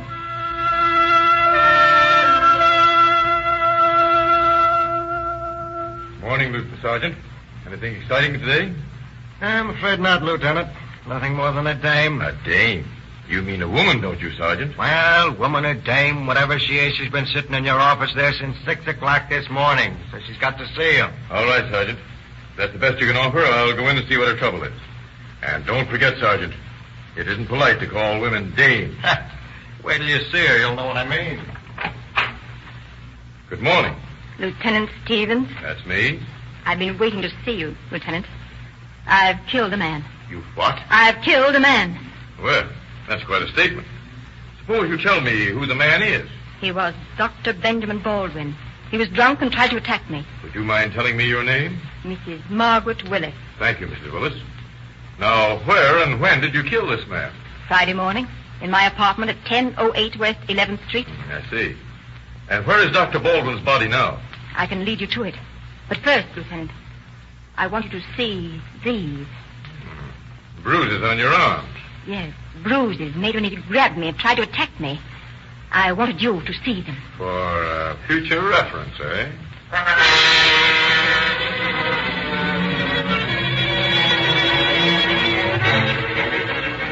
Organizing a party of 7 men, including Inspector Dwight Launchman and Captain John Edwards, both of the Detective Division, Lieutenant Stevens leads the way to a police car and starts the long drive out to the Newhall grade. There's little conversation as the fast car roars along the highway, leaves the city limits, drops mile after mile behind it.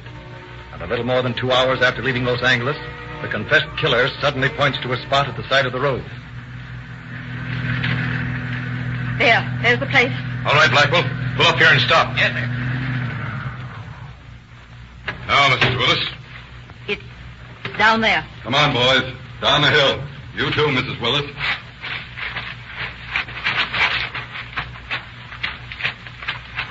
There he is.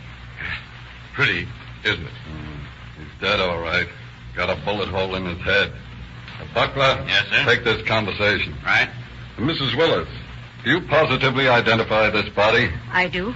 It's Dr. Benjamin Baldwin. Whose trunk is this? Mine. How'd you get the body out here? I brought it out in a car.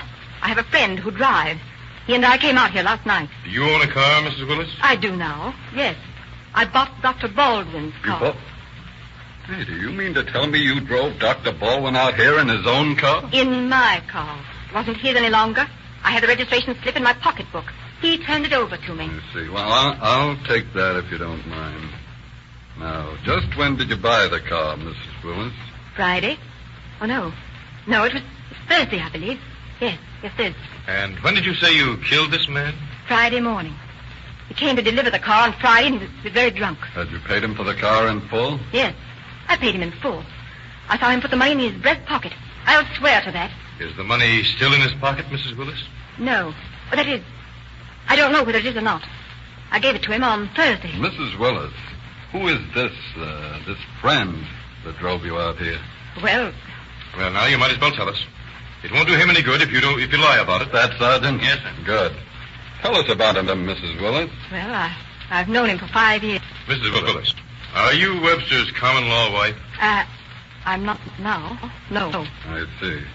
And this Webster helped you put Baldwin's body in this trunk? Certainly not. He knew nothing about it.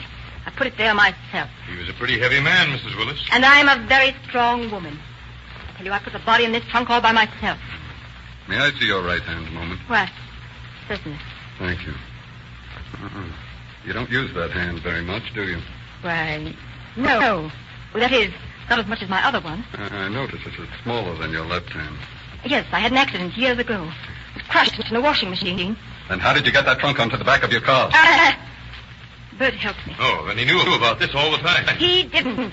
I told him it was filled with old books and files, and I was going to move to a new office I had rented. He didn't know anything about it. Then how do you explain the fact that he helped you to throw this trunk over this cliff? I told him about it. After we got out here. I made him help me. When was this? It was last night, I think. Yes, it was last night. After we had driven out here. And he didn't know anything about the contents of the trunk until you reached this spot? No, he didn't. I'm thinking we'd better get back to town and find this Bert Webster, Stevens. He ought to have a lot of interesting things to tell us.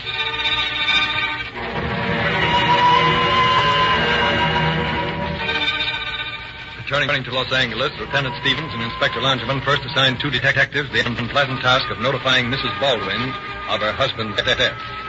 Then instruct another to bring in Webster for questioning. This done, they retired to Langevin's office. Well, Dwight, what do you make of? There's something missing in the picture. That woman's leaving a lot of things out of her answers. Do you suppose this Webster fellow is in on the deal? It looks like it. Somehow, the idea of his driving her out there, helping her get rid of the trunk and all that, and not having something to do with it, it just doesn't jive. I'm mighty anxious to ask him a lot of questions. Yeah, the thing I can't understand is why Mrs. Willis went to all the trouble of getting rid of the body, then walked in and told us about it. Doesn't make sense. I'm not so sure about that, Paul. It makes a lot of sense if you figure things out another way. Shoot. Well, just supposing she meant to pump this doctor off and get rid of him. Well, she goes through with it. Gets him into the trunk, gets this Webster to drive her out in the valley and dumps the trunk. And the trunk inconveniently spills its occupant out on the ground for all the world to see. Then what? Well, being a woman, she hasn't the nerve to put it back in the trunk. So she figures out that a confession will help her self-defense story. Sure, but it still doesn't explain why, if it was self-defense, she went to all the trouble of making it look like a murder. Yeah. The answer is most likely because it was murder. Now we agree. Come in. Captain Edwards is here with that Webster fellow, Lieutenant. Good. Send him in, Sergeant. Yes, sir. We'll probably know a lot more in a minute or so. I hope. Right here, Webster. Come in, Captain. This is Bert Webster, Inspector. Inspector Langevin and Lieutenant Stevens. Glad to know you. Sit down, Mr. Webster. We'll make this as short as possible. I presume you know why you're here, Mr. Webster. I guess I do, all right. I figured you'd be out for me before long. I want you to answer a few questions. And I want you to think very carefully before you answer us. Yes, sir. First of all, what do you know about this? Well, not a whole lot. I guess you already know more than I do. Oh, that's the name I call Mrs. Willis. Sort of a pet name, eh? I guess so. When did you first learn that Mrs. Willis had killed Baldwin? Last night. When last night? Well, I don't know exactly what time it was, but it was when we were driving in from the beach. Did she tell you about it before you drove out to the place where you helped her dispose of it? Yes, sir. She told me about it when I refused to drive her to San Fernando. She said that she'd done it to protect her honor and asked me to help her. Didn't you realize that you were aiding a criminal in the act of committing a crime? It had already been committed. Perhaps the murder had been committed, but it's a crime to help dispose of the body. Don't you know that? Well, yes, sir. I guess I do. You realize you're in a pretty tough spot, don't you, Webster? Yes, sir. Only I didn't have anything to do with the actual killing. Well, that remains to be seen. However, I'm inclined to believe that you're telling the truth. I am, Lieutenant. Honest I am. But until such a time as we can prove it one way or another, I'm afraid we'll have to book you as a material witness. You mean I've got to stay in jail? That's right. And while you're there, if you remember any additional things you think we might be interested in, just tell the guard. He'll let us know about it. They tell me that an honest confession is good for the soul.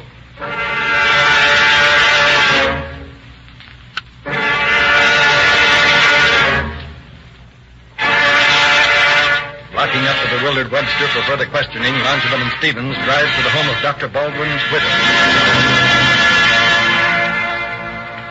Now, Mrs. Baldwin, we realize that this is a terrible experience for you, but under the circumstances, we must ask you some questions. Of course.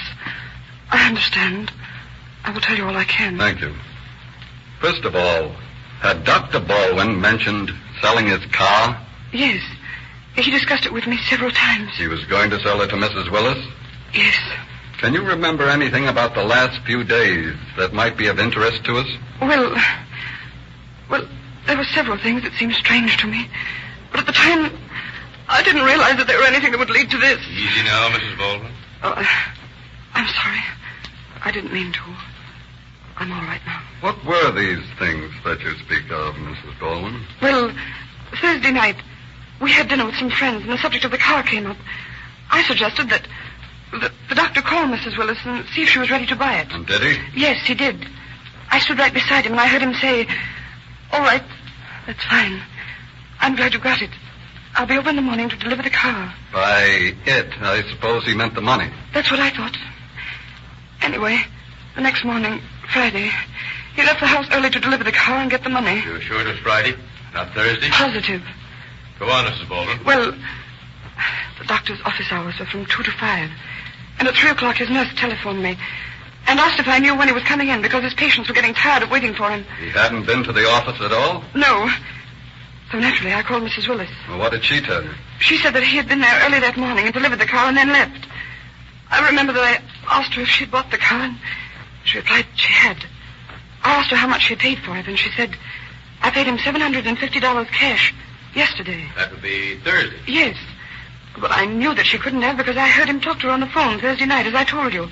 And she hadn't paid him anything for it then. What happened then, Mrs. Baldwin? I asked her why, if she'd bought it the day before, the doctor had driven it home Thursday night. What'd she say to that? Well, that he'd said he needed the car the next day, and she'd let him have it. And, well, then she said something very queer, Lieutenant. What was that, Mrs. Baldwin? Well, she asked me if my husband was a drinking man. And when I said no, she said that it was funny. Because when he delivered the car that morning, he left his grips in it. And that he promised to come back later in the morning and give her another driving lesson. But that he hadn't. And this was in the afternoon? Yes. And then she told me something that just didn't seem possible. She said that she didn't think he was coming back to me. That he mentioned going to Mexico and leaving me. Have you and Dr. Baldwin had any quarrel that might lead him to leave you? Certainly not. We were happy.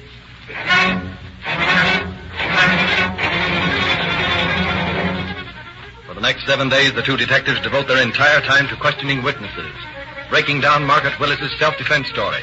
And at the end of this time, they are in possession of these damaging facts. First, Mrs. Willis claims that Baldwin was drunk the day of the murder. A close acquaintance of his swears that he saw and talked to the doctor as late as 10 o'clock on Friday morning, that he had not been drinking. And second, an employee of the Percival Arms apartments informs police that on the morning of the murder, he delivered the trunk empty to the Willis apartment. That when he was about to leave, he saw a man's shoe protruding from a hall closet. That although it looked like there might be a foot in it, he hadn't said anything until he read of the murder in the papers. From several neighbors of Margaret Willis, it is learned that she is a woman of great strength and possesses an insane temper when angry.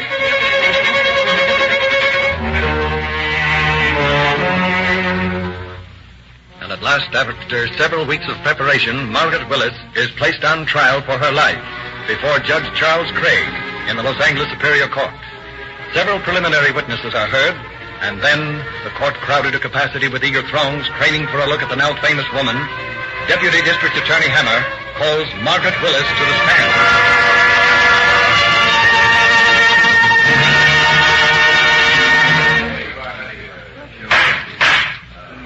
Mrs. Willis, you realize that you're under oath, that you're sworn to tell the truth, the whole truth, and nothing but the truth? I do.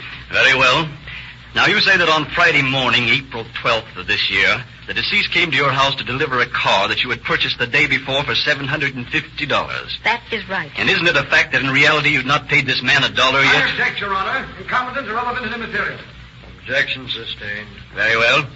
Mrs. Willis, would you mind telling me exactly what took place in your apartment on the morning in question? Just tell me in your own words. Well, Dr. Baldwin brought the car over about 8 o'clock, and he was drunk. I object. Overruled. Proceed, please. He said, "Lord, I love you," this morning. And I asked him if he was drunk, and he said, maybe. Then what happened, Mrs. Willis? Well, he was going to give me a driving lesson, so I went to the closet to get a coat. And suddenly he came up behind me and tried to kiss me. I don't believe that. Continue, please. When he tried to kiss you, what did you do? I tried to get away from him, and he grabbed me. I told him not to be so silly, to go out to the car, that I'd be right out. Did he go? Yes. At least I thought he'd gone. But when I came out of the closet, I found him standing there. He's looking drunker every minute. So what did you do then? I told him to please go, and he started toward me. So I backed into the closet and grabbed the gun that I always kept there. What kind of a gun, Mrs. Willis? A revolver? Is this gun marked People's Exhibit Number 2 the one, Mrs. Willis? Yes, that is the one. Thank you. You may continue. Well, I told him to leave or I'd shoot him. But he didn't. He grabbed me by the arm. With you holding the gun pointed at him? Yes. Why didn't you call for help? There were neighbors all around. Why, I didn't want any notoriety. Yet you'd rather shoot a man than have a little notoriety? I didn't think about that. You didn't think about his wife or his baby either, did you? I object, Your Honor. The question is leading and suggestive. Objection overruled. Mrs. Willis, tell us in your own words just what happened from the point where he grabbed you by the arms to the actual shooting. We struggled a bit, and then I fell down with him still holding me. Suddenly, I guess I got scared because I saw his head right in front of the gun, and I pulled the trigger. Did he die instantly? I guess so. Your Honor, my client doesn't know what she's saying. I can prove that she didn't even fire the shot that killed the deceased. It was her lover, Bert Webster, who killed him. The court will be quiet or I will clear it. Mr. Laws, you've just made a serious accusation. Can you offer evidence to this court confirming it? I can, Your Honor, and I will. I can produce positive proof that Bert Webster was the killer of Dr. Baldwin. And before this trial is over, I will.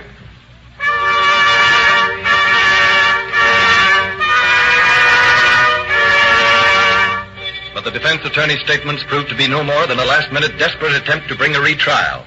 And after reviewing the facts, Judge Crail submits the case to the jury. And in the press room... Yeah, I tell you, she'll get out of it.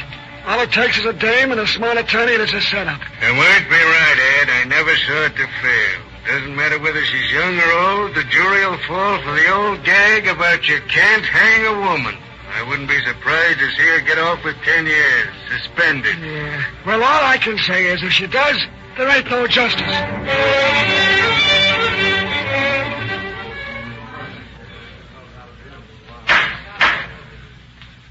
Has the jury reached a verdict? We have, Your Honor. Will the clerk of the court read it, please? We, the jury, find the defendant guilty of murder in the first degree. Is there any reason why this court should not pass sentence at this time? No, Your Honor. Very well. Margaret Willis, stand and face the court. You have been found guilty of murder in the first degree. Therefore, it is the verdict of this court that you shall be confined to the state penitentiary for the duration of your natural life.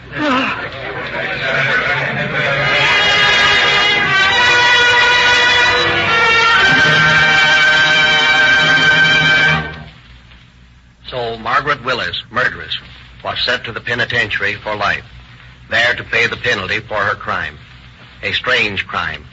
This, inasmuch as it was definitely proved that self-defense was not the reason for the murder. The only other reason was the desire to own Dr. Baldwin's automobile. It seems incredible that anyone, in possession of their full senses, could resort to murder for so small a gain. Yet, such was the fact in this fiction-like case. Thank you, Chief Davis. Photographs of Mrs. Willis' trunk murder case and the complete story of the amazing crime you have just heard are printed in the fascinating Calling All Cars News, a bigger and better publication this month than ever before, with several true detective mysteries, latest radio and movie news, and descriptions of 14 gifts that Rio Grande offers free to every boy and girl. Get your free copy of the news wherever Rio Grande cracked gasoline is sold. This is the same gasoline used by many of the largest law enforcement agencies in the West. Rio Grande cracked gasoline speeds the police cars of many cities and counties to a speedier solution of the crime mysteries that you hear on this program. The same qualities that have caused this gasoline to be chosen to power more emergency cars than any other brand are needed by your car to develop its maximum speed and power. Give your car a chance with Rio Grande Cracked to show you some real police car performance. But when you're enjoying this greater speed and power, be sure that your engine is protected by motor oil that won't break down at high speeds. Rio Grande dealers recommend Sinclair motor oils because they are guaranteed to provide a thinner but tougher film of protection that never breaks down at any speed. You use less oil when you fill your crankcase with Sinclair motor oils, because the wax, jelly, and carbon-forming impurities are already extracted. Sinclair motor oil makes the ideal running mate for Rio Grande cracked gasoline.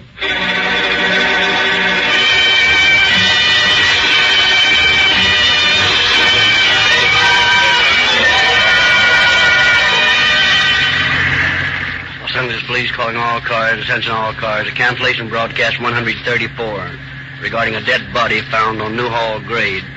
The body has been identified and suspect in this case is now in custody. That's all. Rosenquist.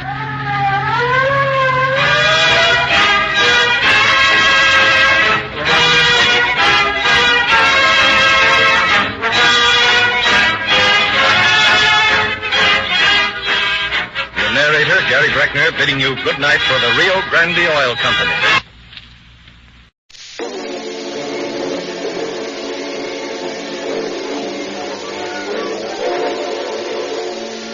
Calling all cars, the copyrighted program created for the Rio Grande Oil Company. Los Angeles Police calling all cars, attention all cars, broadcast 94. Cars in vicinity take notice. Go to the corner of Figaro and Adams at once regarding a bank robbery. That's all. Rose and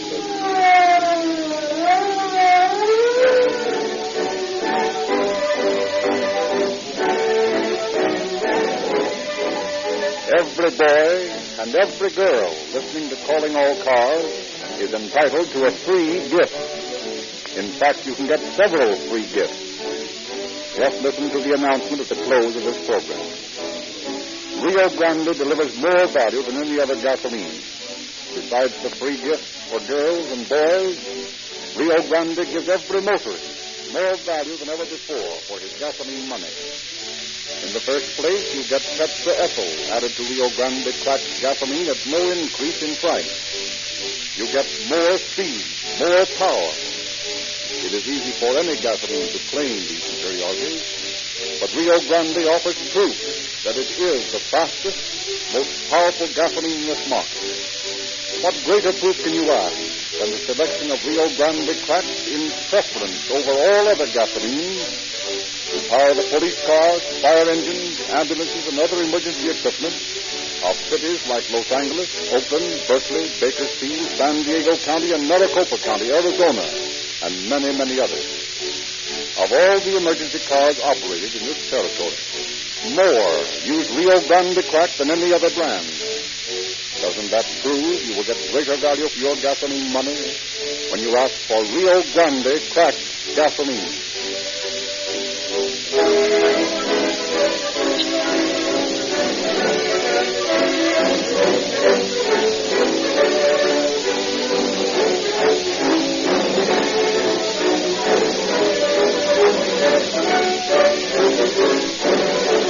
And now it is our pleasure to present Captain H.S. Seeger, commanding the Robbery and Narcotics Squad of the Los Angeles Police Department. Captain Seeger. Good evening, friends.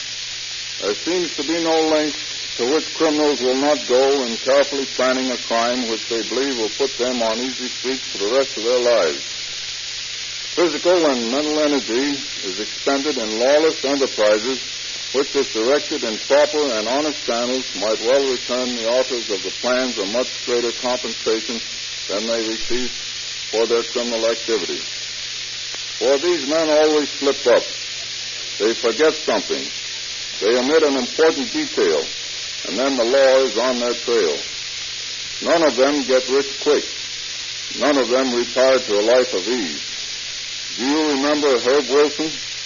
He worked months planning the robbery of a safe in Detroit in which it was reported there reposed $13 million. The plans went through with military precision, but the acetylene gave out in his torch.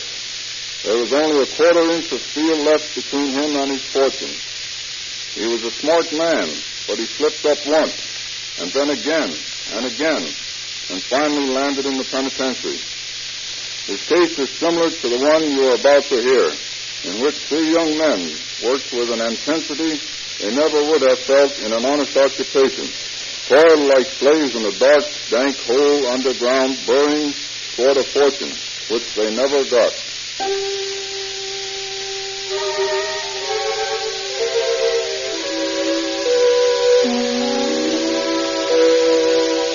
It is a dismal, rainy night in February 1932. In a small, badly furnished apartment, three men sit talking. I wish this rain had let up. I'm getting sick and tired of sitting around doing nothing. You and me both, Jim. If I don't raise some dough pretty soon, there's going to be no happy home for me.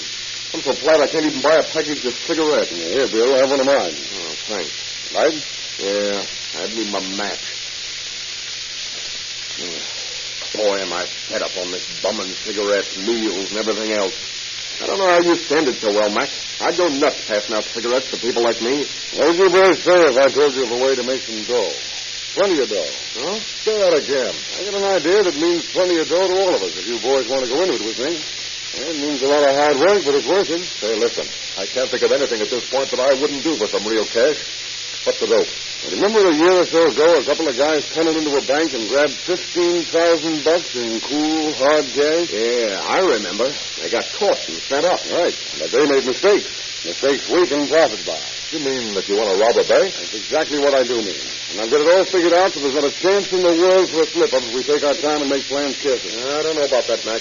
I can send you up for a long, long time for a little thing like bank robbery.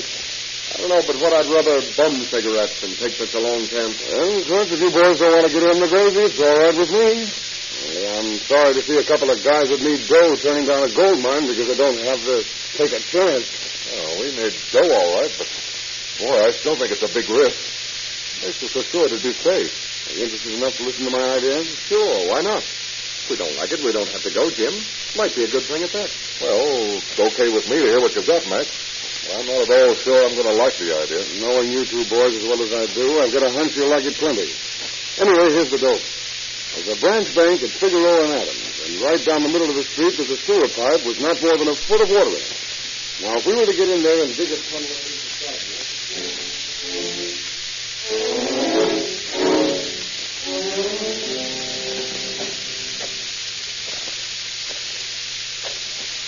so far, so good.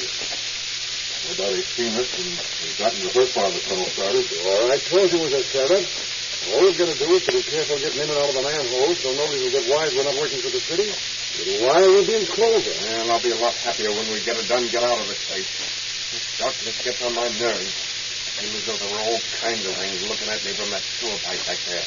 Gives me the creep. Well, you must have been reading about the sewers of Paris in the Sunday supplement, Bill. Yeah, this ain't like them, Bill. It's a nice, clean, 100% American sewer. Yeah? Well, I still don't like it. Reminds me of a graveyard. Only it's worse because it's underground. There's only one thing that's got me worried. My wife. She's getting kind of funny about my telling her I'm looking for a job every night. Told me today that it seemed a queer kind of time to look for a job, yeah? What'd you say to that? Oh, I told her that I had something lined up with the city, and at night was the only time you could see the guy that does the hiring and firing. I don't think she's really suspicious about me, only sometimes I gotta watch myself. Liable to let something slip and mess up the whole work. Yeah. Things like that you gotta watch. Blabbing dames have sent more guys to the camp than I want. All right, you guys, there's no place to get into a battle. Let me get out of here and the job's done and I don't care what you do. Yeah. All right, Mike. I'm sorry I got so Bill. I guess it's just nerves. Yeah, 3 days in this tune's enough to drive anyone past. How long do you figure it'll take us to get there, Mac? Well, it shouldn't be long. We've got along swell so far. If we don't strike any tougher going than this, it'll be only a matter of a week or so. Well, I hope it's not any longer. 7 more days in this rat hole, and I'm liable to go completely nuts. Snap out of it and get to work, will you, Bill? Okay.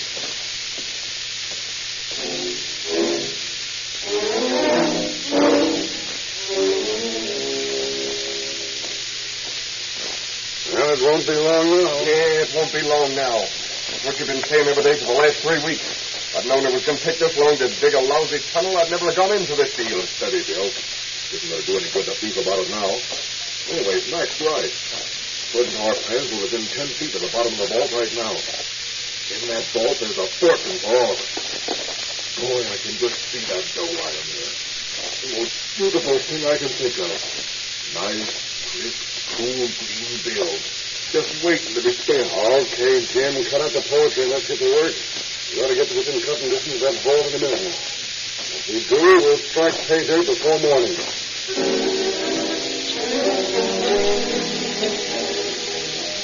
few hours later, William Waters, night watchman for the bank, is making his rounds when he sees a light burning in the office of a finance company next door. In the circle of light thrown from a small desk lamp, he makes out the face of Glenn Brace, manager of the finance company and close friend of his. Deciding to have a late smoke with him, Waters enters the office. Oh, hello, Bill. Yes, I've got a few things that have to be finished, so I'm burning a little midnight oil. Well, if it won't bother you, I'll sit down and have a smoke. Sure, sit down. I'm glad to have your company. It gets pretty dull working nights here. Have a cigarette? Oh, thanks. I'll stick to my pipe. I don't like cigarettes anymore. I can't smoke them. I wish I couldn't. I smoke too many. Hey, listen. There's that noise again. You hear it? Yeah. Sounds like a dripping faucet somewhere. I heard it when I came in, so I checked the faucets in the washroom here. But they were okay. And it stopped, and I didn't hear it again till just now. Hey, listen a minute. Can't seem to tell where it's coming from, can you? First it's one side, then the other. Then all over the place. Maybe they're working on the floor. Well, anyway, it's not in this room. It stopped. Yeah. Oh, well, I'm not going to worry about it. I've got other things to do. I think I'll take a look around outside then. That darn noise has got my goat. I'll be back later if you're still working. All right, Bill. Stop in if there's a light. Good night. I'm probably an overcautious old fool, but it doesn't sound like no dripping faucet to my ears.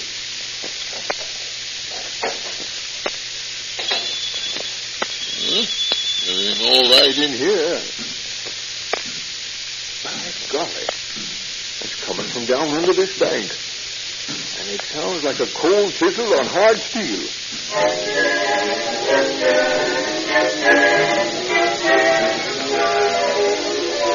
Realizing that every minute counts, Waters leaves the bank, rushes to the nearby call box, and contacts headquarters. Explaining the situation, he asks for all available police and detectives, then returns to the bank and waits, not knowing what to expect and hoping against hope that the reinforcements will arrive in time. And in the man-made tunnel under the bank... Yeah, this thing's making an awful noise, Mac. Isn't there something we can do to muffle it? Who's going to hear it? You couldn't hear anything 5 feet away with all this dirt around us. I hope not. How's it going, Jim? Yeah, not far to go now, Mac. About half a inch will be through the wall. You got the soup ready so we won't waste any time when we get in? Yeah, right here. Once we get in the vault, it won't take us an hour to clean everything up and take it on the land. Yeah, and that won't break my heart. Mine either. I feel like we've been in this hole for 3 years instead of 3 weeks. Max, what's up? Where's that cold air coming from? Yeah. There's a breeze coming down the tunnel. Hey, wait a minute. Somebody twisted a manhole somewhere. Quiet, while I go back and see what's happening. It's a cop. We're cut like a bunch of rats. Shut up, you fool. If it is the bulls, they might not find us in here unless you shout about all over the place. I knew something like this would happen. I should have played my hunch. I should have kept out of this. Well, you're limit to quit beefing. Quiet. Don't smash back along the tunnel. Come on, leave that stuff and get out of here. The law all right, but they haven't found the hole in the pipe yet. You can get out and beat it down the sewer to some other opening and get away before they find this tunnel. Come on, Bill. Let's go. Here's the pipe. Quiet, while I stick my head out and see if the coast's clear. If it is, I'll go first, and you two follow right on my heels. All right, go ahead. Okay. Now follow me and don't make any noise. Hey, here we are. Come on, we'll go this way and try the next manhole we come to. Hey, take it slow, will you? I can't keep up with you. Oh, it's tough. We're leaving. In front of us. We can't stop now to try one of those manholes. We've got to keep going. Where do you suppose this tunnel leads? I don't know, but if this pinch, if we keep going, we'll come out somewhere.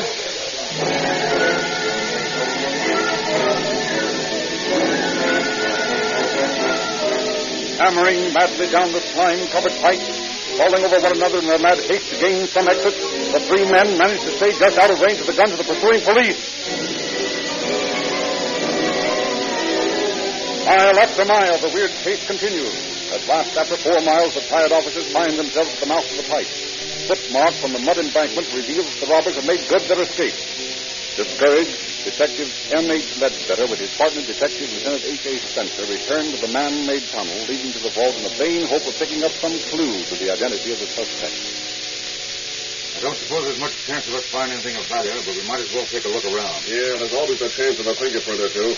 And judging from those birds' hurry, they didn't stop to take any of their tools along with them. Well, here's the opening into the tunnel. I'll go ahead with a flash, and you follow me. Yeah. Say, you gotta be a groundhog to get through here. Well, we're almost there. I can see the end. Here we are.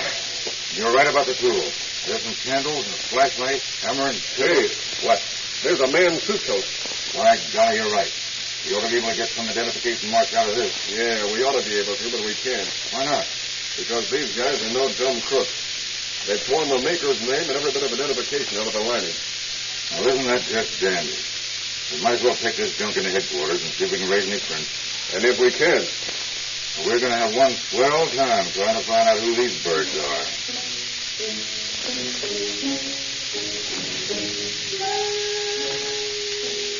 On their way out of the tube, the two detectives discovered a paper sack with bread crusts in it, some discarded flashlight batteries, and a torn sleeve from a man's coat. Adding these to their scanty collection of clues, they returned to headquarters to begin the tedious task of learning the identity of the suspect. At police headquarters, a laundry mark comes to light in the lining of the coat sleeve. A telegram to the makers of the batteries reveals that the discarded batteries had been delivered to a drugstore less than a mile from the scene of the attempted burglary. The wrapper taken from the paper sack bears the name of a bakery that is found to be 1 block away from the drugstore. Armed with these facts, Ledbetter and Spencer scour the neighborhood, inquiring at all cleaning establishments to trace the laundry mark. In a little shop on Estrella Avenue, a branch cleaner recognizes the mark as belonging to one Jim Matson, who lives nearby. Acting on this information, the two detectives arrive at Matson's apartment only to find that he had moved out a month before and left no forwarding address. And in a small apartment less than 2 blocks away... They got wise to us. We're not in the can, are we? Listen, boys, those flatfeet are spending so much time running around in a circle they'd never think of looking for us here. Yeah, it was pretty smart of you, Max, thinking of sticking in this apartment so close to the bank. The cops are probably everywhere but near here. Well, I didn't think so much of the idea, but I'll have to admit, Mac, it seems to be working. 3 days since we got out of that lousy tunnel, and the papers have already forgotten us. Yeah, and within 3 weeks we'll have another bank lined up. Another bank? Sure, you don't think that just because we muffed this job we're going to quit, do you? It only takes one good haul and we're set for life. You know, Max, there's one thing bothering me. How in the devil did the bulls get wise to us? If we could figure that out, we'd be better off the next time. It's just pure luck, Jim. I tell you, there wasn't a chance in the million of finding us. Just one of those things, luck. I wish we had a little of that. Yeah, we wouldn't be laying around this apartment waiting. Hey, listen, if you guys will just have a little patience, we'll be sitting pretty. I spotted a bank over on Jefferson last night that looks like the worst to me. But the man was right in front of it, and the vault's only about 12 feet away from the opening. Well, all we got to do is to sit tight until this mess blows over, then get a closer look at the setup out there and go to work. It's a cinch. Well, say, Jim, what time's Mabel due here? We don't want to be sitting around when she arrives. Oh, that's right. Well, what time is it now? 2:30. Oh, she ought to get home by 3. I guess we better get out. Where will we meet you tonight, Max? Your wife's going to stay here? No, she's going out somewhere for dinner. I told her I was going over to the city office again. All right. Well, let's all get together here about 6. Okay by me. Yeah, me too. And I'll see you boys here at 6 tonight. All right. So long.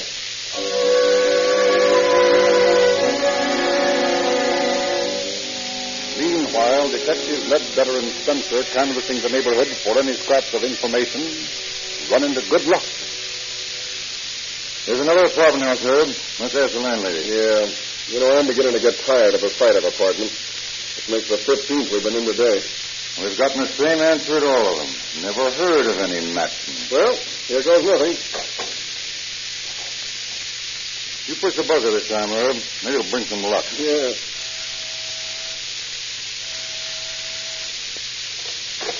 Good afternoon. Good afternoon. We're looking for a man by the name of Matson. Tim Matson. You any tenant here by that name? Matson? No, I don't, but I'll tell you Is there anybody staying here that has a similar name? Well, let me think. I might have moved in about a month ago. Wait a minute. There's a Mr. Jim Watson lives here, and if I remember rightly, he moved in just about that time. Yeah. Yes, it was the day that my son got his job over at the bakery. You Sounds remember? like our man. Right. I wonder if you could tell us a little about this man. Do you know if he works? Why, yes, I think he does. At least he leaves here every night about 9 o'clock, and he takes a sack of lunch with him, and it's He all leaves that... here about 9 at night. Herb begins to look as though we're on the right track. Now, what apartment has he? Number 201. It's on the second floor, right off the stairs. Hey, wait a minute. What do you men want to know all this for? You friends of his? We're detectives, ma'am. Los Angeles Police Department. Detectives? Oh, I might have known this would happen. Just as I was getting back on my feet. Oh, what's he done? This may not be the man we're after, ma'am. But if it is, we want him for a little attempted bank robbery. Robbery? A bank robbery in my house? No, don't get excited, ma'am. We just want to talk to him and make sure. There won't be any trouble. You know if he's in right now? Oh, no. Mr. Watson went out a little while ago, but I... Well, if you don't mind, then we'll go up and take a look at the apartment. Well, I don't know as I should let you... You wouldn't want to prevent us from arresting a thief, would you? Heaven forbid. Well, I guess it's all right. But what if Mr. Watson comes home while you're up there? What's the matter? Just let him come up. Now, don't say a word to him about our being there. In that way, you can help us a lot, ma'am. All right, but I hope I don't have to talk to him. I'm so nervous. I'm sure he'd sense there was something wrong. Have you a key to the apartment? Yes, sir, right here. Thanks. All right, Hal. Let's take a look around up there. And don't forget, ma'am, don't say anything to anyone. I promise you there'll be no disturbance if we can help it. Oh, all right, but I tell you, my nerves are so upset I'll never be the same again. Better take a look in the bathroom and all the closets, sir. Just to be on the safe side. Yeah, right. Nothing here. No. What's going on here, Al? Hey, here's something you might interest in this closet. What is it? A pair of dirty overalls, a flashlight, and a pair of trousers that look a whole lot like the match of that sleeve we found. I guess that settles it, Herb. This is one of the men we're looking for. Now all we have to do is to sit tight till he shows up. Have your gun handy, Hal. This guy might just decide to shoot his way out when he sees us. Well, I feel sorry for him if he does. I have a feeling he'd come out second best.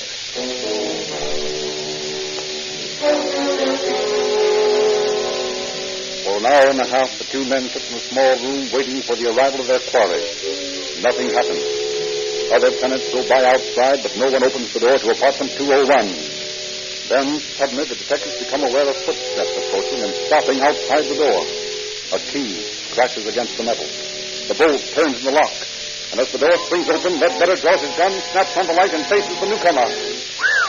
What the? Well, if you're a burglar, it won't do you any good. There's nothing in this room that's valuable. Don't worry, miss. I'm not a burglar. Are you Mrs. Watson? Why, yes, but if you're not a burglar, what are you doing in my room? My name's Ledbetter, Mrs. Watson. Detective Ledbetter of the Los Angeles Police Department. My partner and I are waiting for your husband. My husband? Well, what do you want with him? We just want to ask him a few questions, ma'am.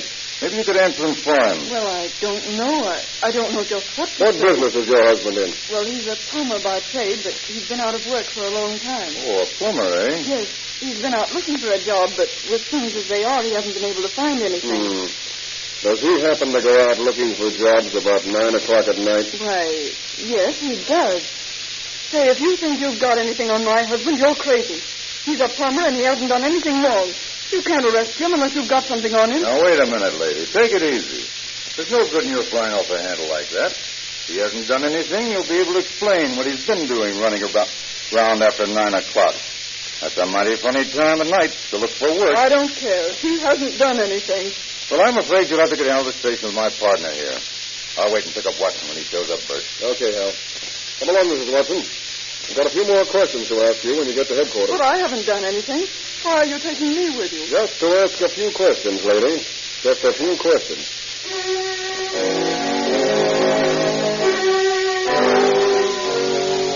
What reasons did your husband give you for going out at that time of night to look for a job? He was looking for work at the city offices.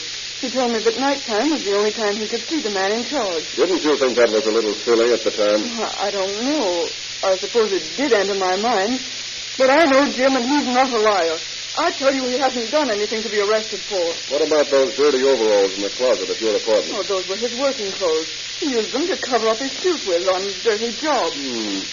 And had he been using them lately? Why, yes, he took them with him at night. To look for a job? That doesn't make much sense, does it, Mrs. Watson? Oh, I don't know. But I won't believe it. Yeah? Lieutenant Ledbetter's out here, sir. He's got Watson and 2 others with him. Oh, good. Show Mrs. Watson out to the matron's office, Burns. Then tell Ledbetter to come in. Yes, sir. This way, man. I'm sure you'll find out that you're wrong, Lieutenant. That remains to be seen, Mrs. Watson. I'll call you as soon as I talk to your husband. Oh, thank you. If I hadn't been in this business as long as I have, I'd almost believe that woman. All right, in here. Well, quite a crowd.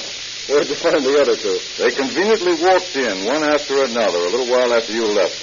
Which one of you is Watson? There's two Watsons, Herb. This is Jim. This is Bill. This one's name is McIntosh. Tom McIntosh. Well, now, isn't that nice?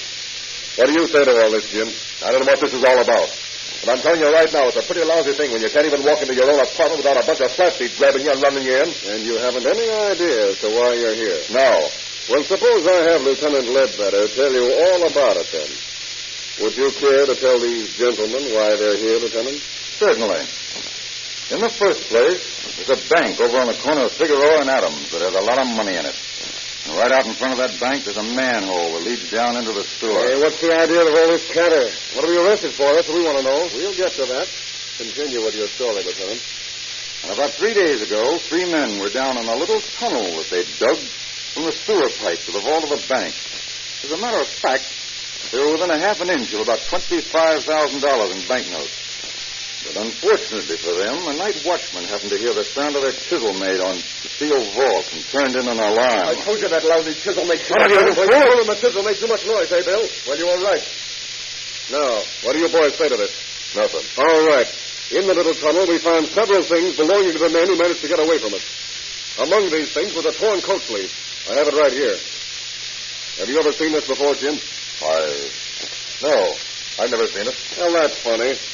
How about these trousers here? Have you ever seen them? Yeah, they're mine. Doesn't it strike you funny that you've never seen the coat sleeve? Yet it's out of a coat that matches these trousers? I knew it. I knew we'd get caught. You said it was perfect. You little screw bitches, I'll knock that mouth of yours off your face. Here, snap out of it. Well, what do you say now, boys? Are you going to tell us about it or not? It'll go a little easier for you if you do. All right. I suppose we might as well. We did it. It was the first job we'd pulled. Whose idea was it? Mac. He said it was perfectly safe. Unfortunately, McIntosh, there's no such thing as a safe crime. You may get away with it for a little while, but in the end you'll get caught. And then it's a tough rap. Listen, I don't know what's going on around here, but I know I'm not going to be rear-ended to jail. These guys are nuts saying I planned the job. Why, I haven't even been with them. I've been going around robbing banks. I haven't known anything about it. The frame-up, that's what it is. That's mighty interesting, Mac, but I'm afraid it's a little too late to be effective.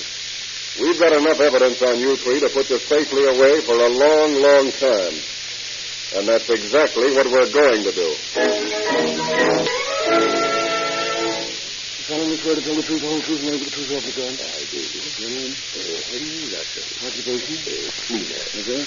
326 in the quarter, Estrella Avenue, Los Angeles. Step over here, please. You're in the cleaning business, Mr. Russell? Yes, sir. In your business, you see lots of people every day. Quite a few. Would you remember a face if you'd seen it more than once? I believe I would, sir. Do you recognize that man sitting over there? The one who's known to the court as James Watson? Yes, sir. I've seen some of his clothes. Do you remember what he told you his name was? Yes, sir. Jim, or rather, Tim Matson. You were sure the name was Matson and not Watson? Yes, sir. Mr. Russell, here's a suit of clothes. You recognize it? Yes, sir. Whose is it? It's Tim Matson. And how are you so sure of this? Because, sir, I've examined the lining, and it has a laundry mark which I use for Mr. Matson's clothes. Then you can be absolutely certain that this suit belongs to Mr. Matson, the man sitting over there? Yes, sir, absolutely. Thank you, Mr. Russell. That'll be all.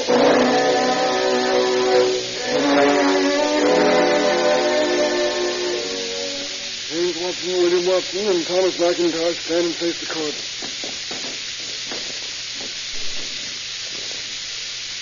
James Watson, William Watson, Thomas McIntosh. Have you anything to say before this court passes sentence on you? Nothing. No. After hearing the testimony offered against you in this case, this court feels that there is no doubt as to your guilt. However, there is one thing that throws a different light on this case. The testimony given during this trial made it apparent that one of you is the man most guilty. That one of you was responsible for the planning of this attempted crime. Therefore, in sentencing you, I feel that I am justified in my decision. James Watson, And William Watson, I sentence you to 6 months in the Los Angeles County Jail to start immediately and run in consecutive days. This is the lightest sentence I'm allowed by law to pass on you. And in doing it, I hope that both of you will think twice before you resort again to crime for a living. Thanks, Your Honor. Thank you, Judge. Thomas McIntosh, I'm not going to be so lenient with you. It is your type of man that instigates just such schemes as this. Therefore, it is the sentence of this court that you be confined in San Quentin Penitentiary for a period of not less than 1 and not more than 10 years.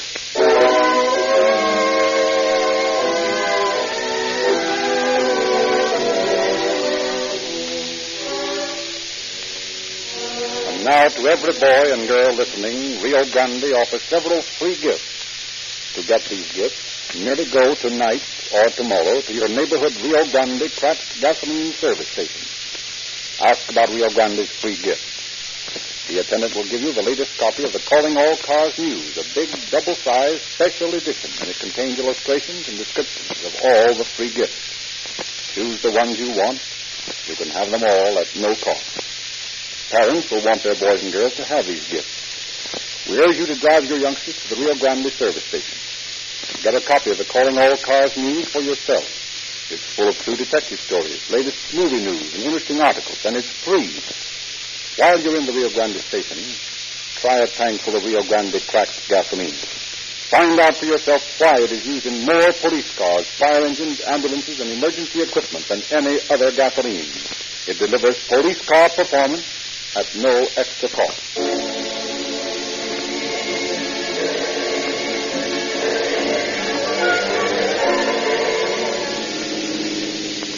Los Angeles Police calling all cars, attention all cars, cancellation broadcast 94. Suspects in this case now in custody. That's all. Roll the clerk.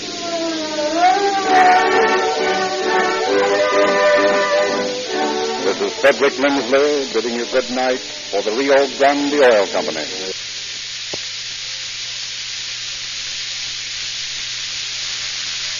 Far out Ventura Boulevard, on the road from San Francisco to Los Angeles, we find the operator of a roadside service station turning on his radio to tune in Calling All Cars. As the tubes are warming up, a police patrol car rolls into the station. Oh, Ed. Hey, fill it up with Rio Grande Cracked Gasoline.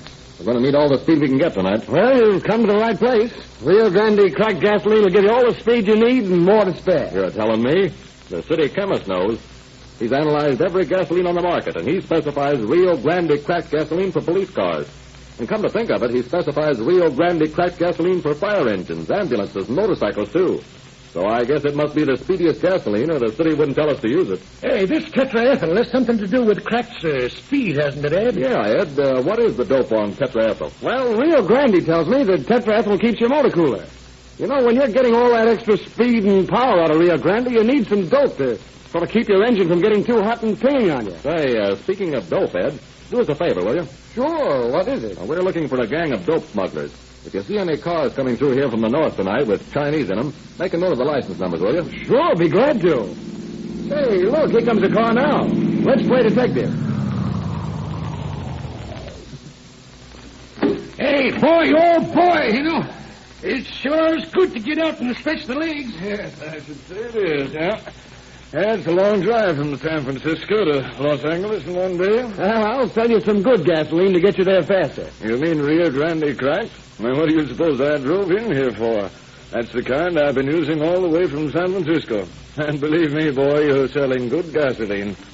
I'm getting better mileage than I ever got before. Say, by the way, what time is it? Time? 8:30. Have you got a radio here? I don't want to miss that Calling All Cars program the Rio Grande people put on.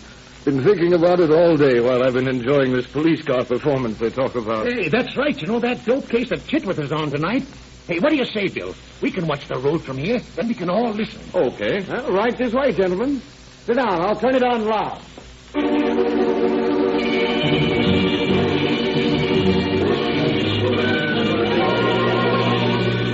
Calling All Cars, the presentation of the Rio Grande Oil Company.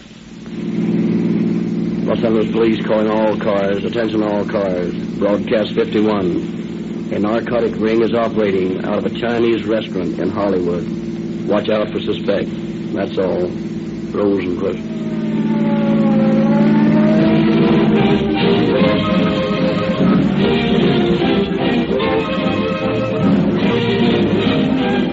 Ladies and gentlemen, it is our great pleasure again to introduce Captain Eddie Chitwood, head of the narcotics squad of the Los Angeles Police Department.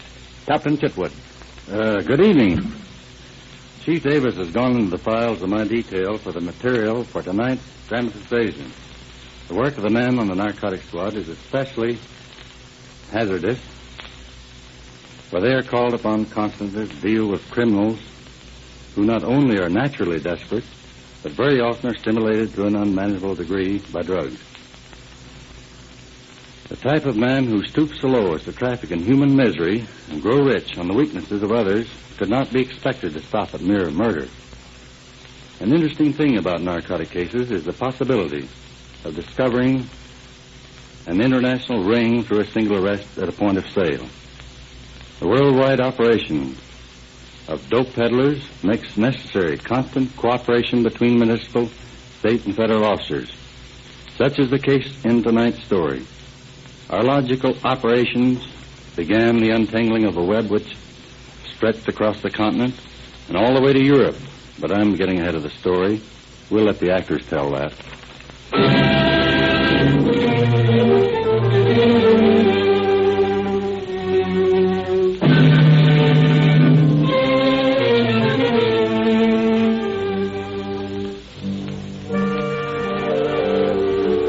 Early last spring, information comes to the narcotic detail of the Los Angeles Police Department that dope is being peddled from a chop suey restaurant in Hollywood to a high-class clientele.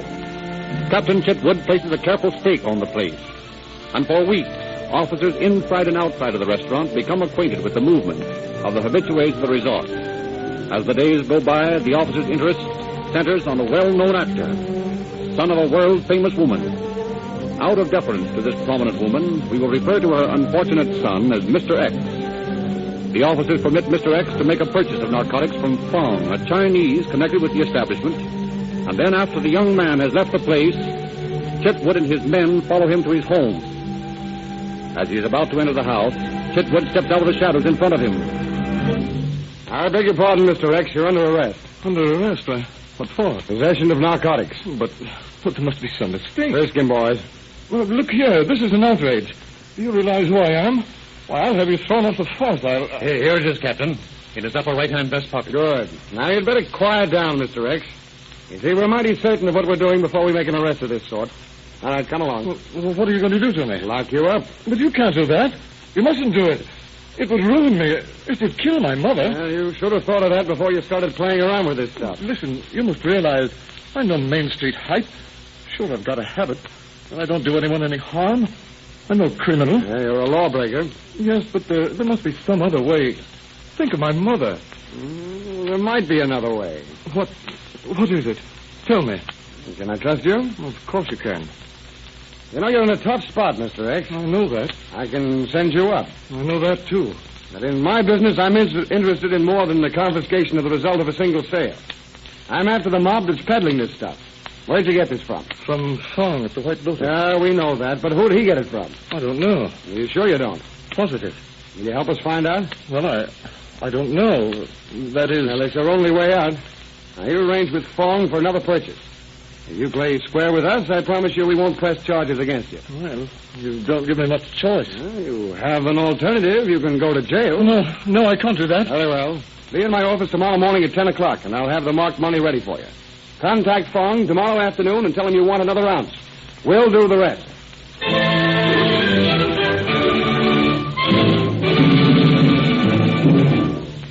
Hello, Fong. How are you today? Oh, very well. And how are you? I'm okay. And maybe you eat now?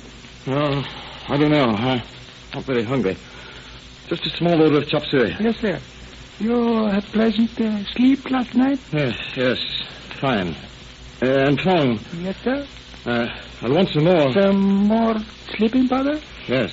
Oh, you have used all you have already? Well, not exactly. But you see, I'm going north for a couple of weeks. I need a supply. Well, I get some more for you. About same amount? Yes, same amount. It will take some time. I must arrange things. Yes, I understand that. But when will you have it? Oh, maybe so tonight. Good. Bring it to my house tonight.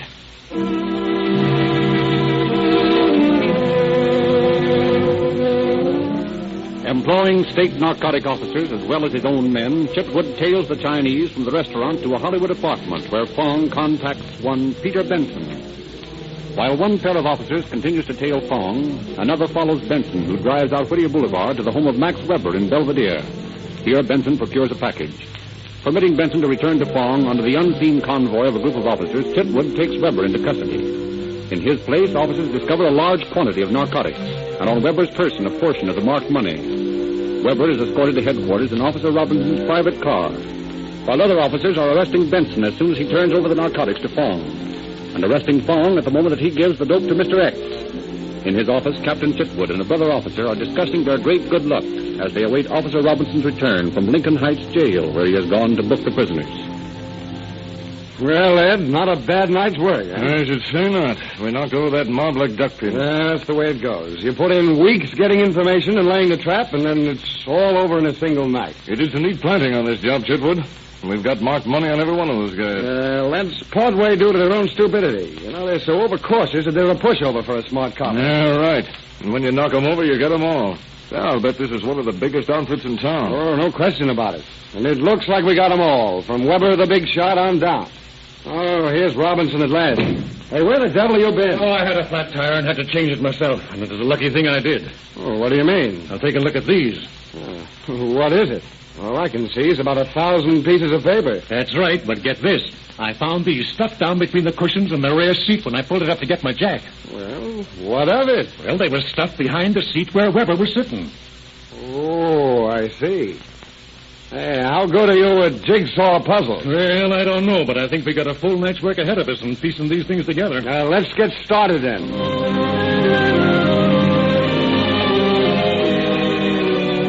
Robinson is right. All night, the officers bend over 1,000 pieces of paper, piecing them together, pasting the bits onto a piece of cardboard. There is no pretty colored design to lead the players in this jigsaw puzzle, only a few scrawled lines of writing. Gray dawn filters through the smoke-filled room, dissipating the electric light's glaring beams before the three officers, their eyes sunken and bloodshot, straighten up from their task. Well, that's finished. Yeah, let me see now. It looks to me like Salvatore Mancuso, 817 Flatbush Avenue, Brooklyn, yeah? Yeah, that's right. Now the question is, who's he? Well, obviously someone connected with Weber's outfit, or Weber wouldn't be in such a hurry to destroy the address. Yes, or maybe Weber's connected with Mancuso's outfit. What do you mean? We may have stumbled onto something bigger than we thought. Ed, have you looked over that stuff Fong sold Mr. X? Yes, why? Where's it come from? It looks like French manufacture to me. That would tally with this address. Did you figure this Mancuso is the big importer? Right. Say, Ed, will you get the blotter with Weber's signature on it? Okay. What are you going to do now? I'm going to turn this over to the Federals. We'll write a note now to Mancuso in Weber's handwriting, introducing a pal. And the pal will be a Federal man? Right.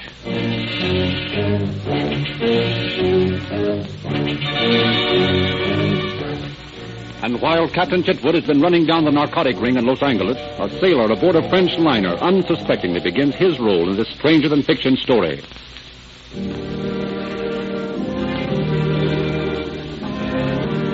The steamship Champlain is one day out of New York City. The early spring crossing has been uneventful. The fogs of the Newfoundland banks lie behind. And now the vessel skims through a lake-like calm, and the temperature soars as she crosses the Gulf Stream. Tomorrow morning, Ambrose Lightship will be passed, and tomorrow evening, Guillaume Rozan, first-class seaman, will once more stand on Broadway, his broad Breton face agape at the light, and his unaccustomed ears dinning with the noise, and his heart beating a little faster with loneliness for his pretty little wife back at Le Havre. But this morning, there is no time for thoughts of Marie, for there is work to be done. And already the third officer has seen him, daydreaming, and is shouting at him. Rodon! Rodon! Allez, on travaille! C'est pas de le dire, moi, cette fin! Allez! Wait, maître, wait! That pig of an officer. One can never please him. Tais-toi, mon vieux. One must work. It is the same anywhere. Peut-être. Très bien. Let us get at this ventilator. All right. I need that can of pen.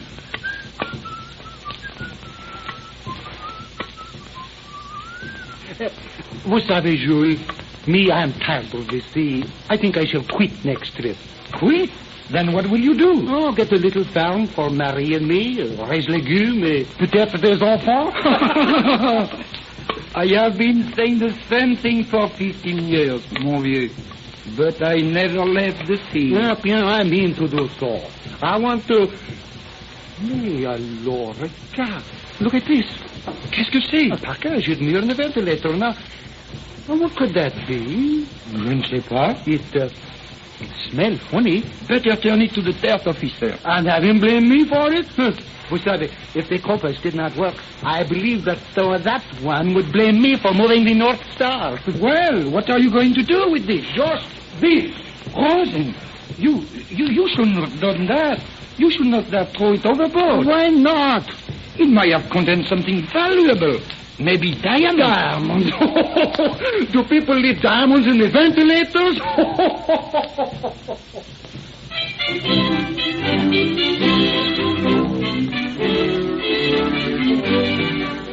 The next afternoon, after the passengers have all left the ship, Guillaume Rozan, dressed in his land clothes, walks down the crew's gangplank. On the pier, he is met by a stranger. Bonjour, monsieur. Êtes-vous Guillaume Rozan? Mais oui, monsieur, pourquoi? Bien, un de vos amis du Havre m'a demandé de vous rencontrer ici. Un ami à moi? Qu'est-ce? Il veut vous surprendre. Venez, nous causerons dans mon automobile. Bien, bien, monsieur. Entrez. All right, Reggie. Sit still and don't let me hear a peep out of here. I'll plug you. Mais qu'est-ce que c'est? Il dit qu'un ami de moi est ici. Ne me tais pas. Je vais Shut up, Frenchie. You cannot fall and talk. You serve the United States, so speak it. What is it that you want? What have I done? I told you once, shut up. Come on, Dominic. Let's get this guy out of here. Right.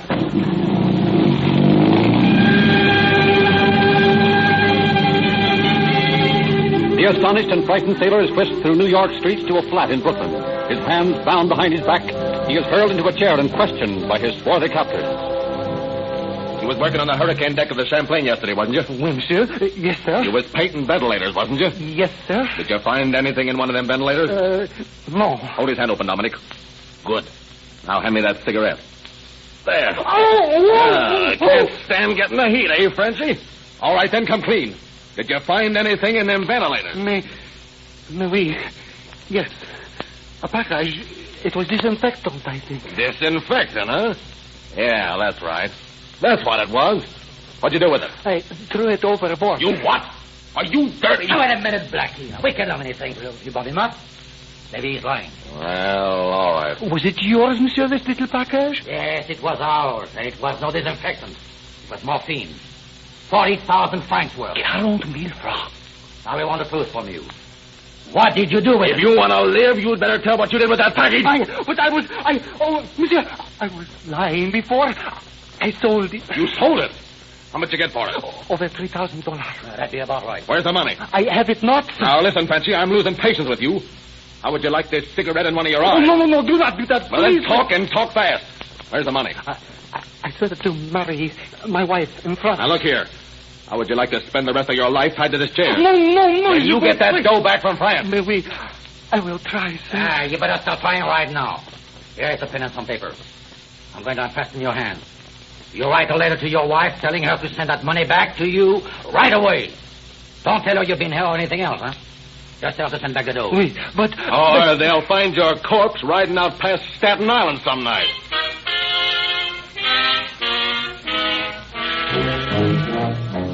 Fearing for his life, unfortunate Guillaume Rozan writes the letter to his wife, demanding her to return the non-existent $3,000. While Rozan's letter is en route to France, a federal officer bearing Chitwood's forged letter of introduction from the head of the Los Angeles narcotic ring calls at the Flatbush Avenue address, which he discovers is the office of the Two Worlds Importing Company. Yes, sir? What can I do for you? I have a letter to Salvatore Mancuso. Is he in? I'm Salvatore Mancuso. Here's the letter. Oh. So you're a friend of Max Weber, huh? Right. Come into the office here where we won't be disturbed. Sit down. Tell me, how is Maxie? Oh, he's fine. Doing lots of business out on the coast. Yeah, Max is a good boy. He tells me in this letter that you want to take over the territory. That's right. My home's up in Scranton. I want to handle your stuff through that district. Well, you ought to do some good business among those coal miners. That's what I figure. How soon do you want to get started? Just as soon as I can. How much merchandise are you prepared to sell me? Any amount. Hey, you don't fool, do you?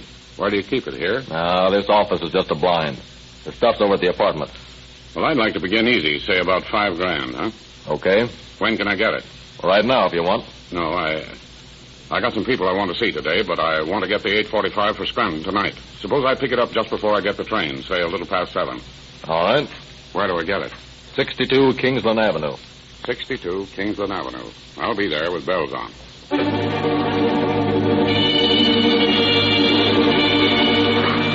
Shortly after 7 o'clock, the federal agent appears at the flat on Kingsland Avenue. Oh, good evening. All set to get your train? Just about. You got the stuff? Yeah. You got the money?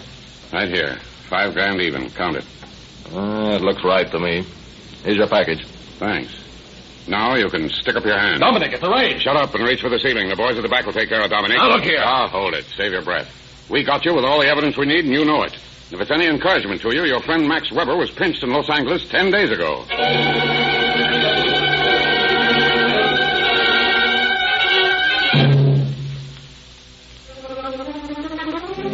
The federal raiders confiscate $75,000 worth of narcotics in Mancuso's flat.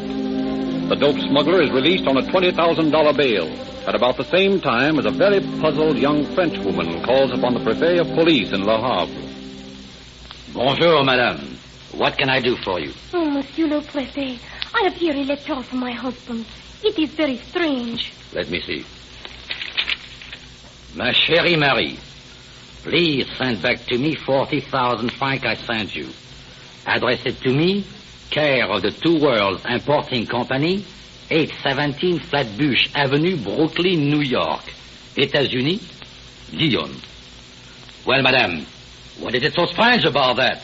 Send him the 40,000 francs and be done with it. But, Monsieur le Préfet, he has not sent me any money. I don't know what he means. He must be in some trouble. Does your husband often get into trouble, madame? Oh, no, not Guillaume. He is a good man. But that America, strange things happen there. Maybe this is one of those, comment dit-on, kidnappings. When does your husband boat get in? Day after tomorrow. Well, if he does not arrive on his boat, then we can be sure he is in danger. But then what will you do? Then we have an international incident on our hands.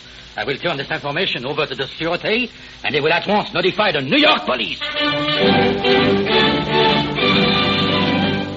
While Marie anxiously awaits the arrival of the steamship Champlain, her suffering husband is being questioned once more by Mancuso. Now, look here, Frenchie. Why haven't we got that money yet? There has not been time. It takes time for a pack boat to cross the ocean. I believe you're lying to me, Frenchie. Mais, monsieur, you saw my letter. You mailed it yourself. Yeah, but how do I know your old lady will send us the dough? I have assured you. That ain't enough. I want the truth from you, Frenchie. Pull off his shoes, Dominic. Okay. Hand me those matches. Now, hold his feet up. Yeah, now, how does this feel, Frenchie? Oh! Yeah, not enough for you? Now, Frenchie, I want the truth. What did you do with that package? I sold it. I tell you, I sent the money to my wife. Oh, lie. Tell me the truth. Mais mon Dieu, arrêtez. Je dis la vérité. Je ne mens pas.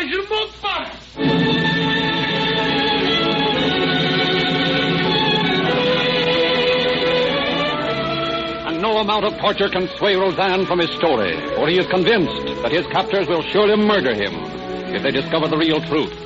A few days later, quite by accident, the federal officer who had arrested Mancuso drops into the office of the inspector of the missing persons detail, just as the inspector is having a laugh.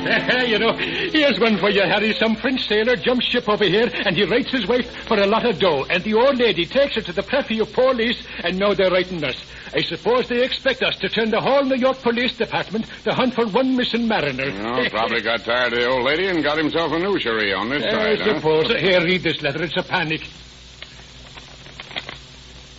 Say, Tim, this looks like something to me. Yeah, how come? Well, this guy, Rosin, asked his wife to send the money to the Two Worlds Importing Company on Flatbush Avenue. Hey, what of that? Plenty. That's the blind that Mancuso used for his narcotic operations. You know, this letter might be a ransom note. That don't look like any ransom note I ever saw. No, but I got a hunch it is. And if it is, I've got Mr. Mancuso right where I want him. If I can pin kidnapping on him, I'll put that baby away for life.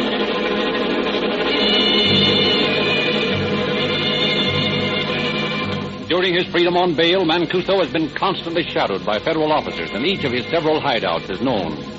Robert Primrose, the federal agent, orders his men to make simultaneous raids early the following morning. Primrose himself leads his men to the Kingsland Avenue flat, from which he had taken Mancuso a few days previously. Everyone posted? Yeah. Here we go, then.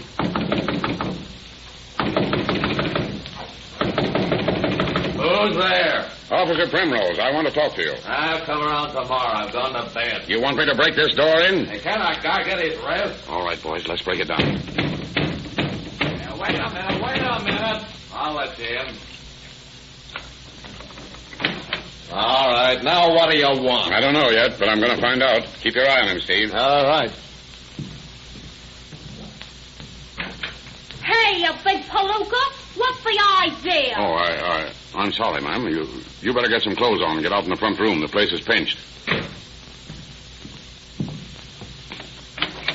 Oh, there you are. Oui, monsieur. Here I am. But who are you? I'm a federal officer. You're Rosin, I suppose. A federal officer. Oh, then I'm free. Free. But how did you ever find me? Your wife took your letter to the police, and they notified us. Ma chère Marie, ma petite mon ange. I knew she would do it. I knew she would. Now, wait a minute. Don't get excited. I've got to cut these ropes for you. Merci bien. Merci. Voyez, monsieur, you know what I do. No, what? I am through with the sea. I go back to Le Havre and take my Marie out on a little farm. I never want to see your États-Unis again. I am going home. And to New York. Some nuts.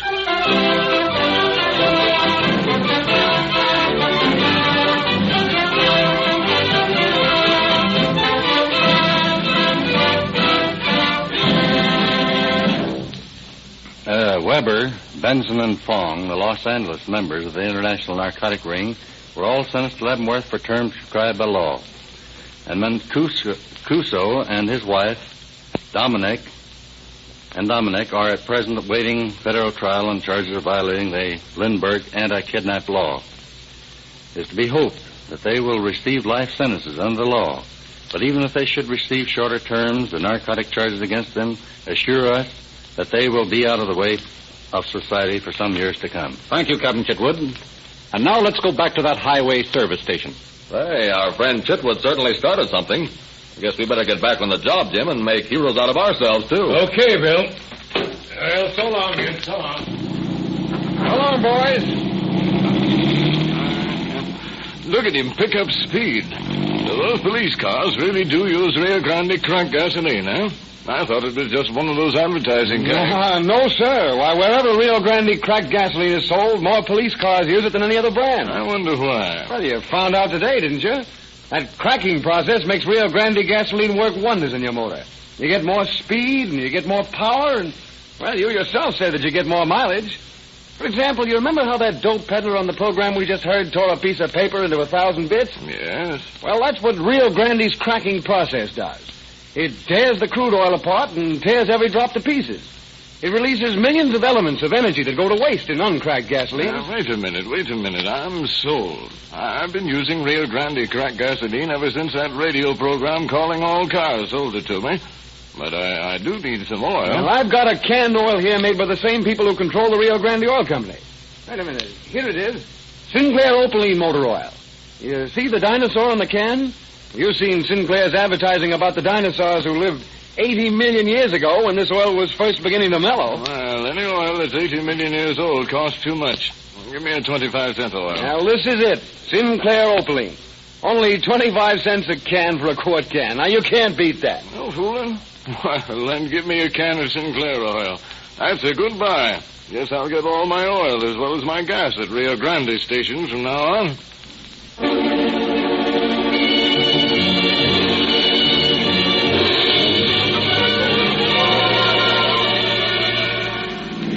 Los Angeles Police calling all cars, attention all cars. Cancellation broadcast 51 regarding a narcotic ring in Hollywood. Suspects in this case are now all in custody. That's all. Rosenquist.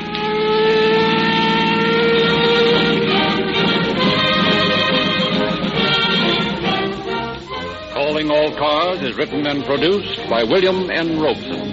This is Frederick Lindsley speaking for the Rio Grande Oil Company.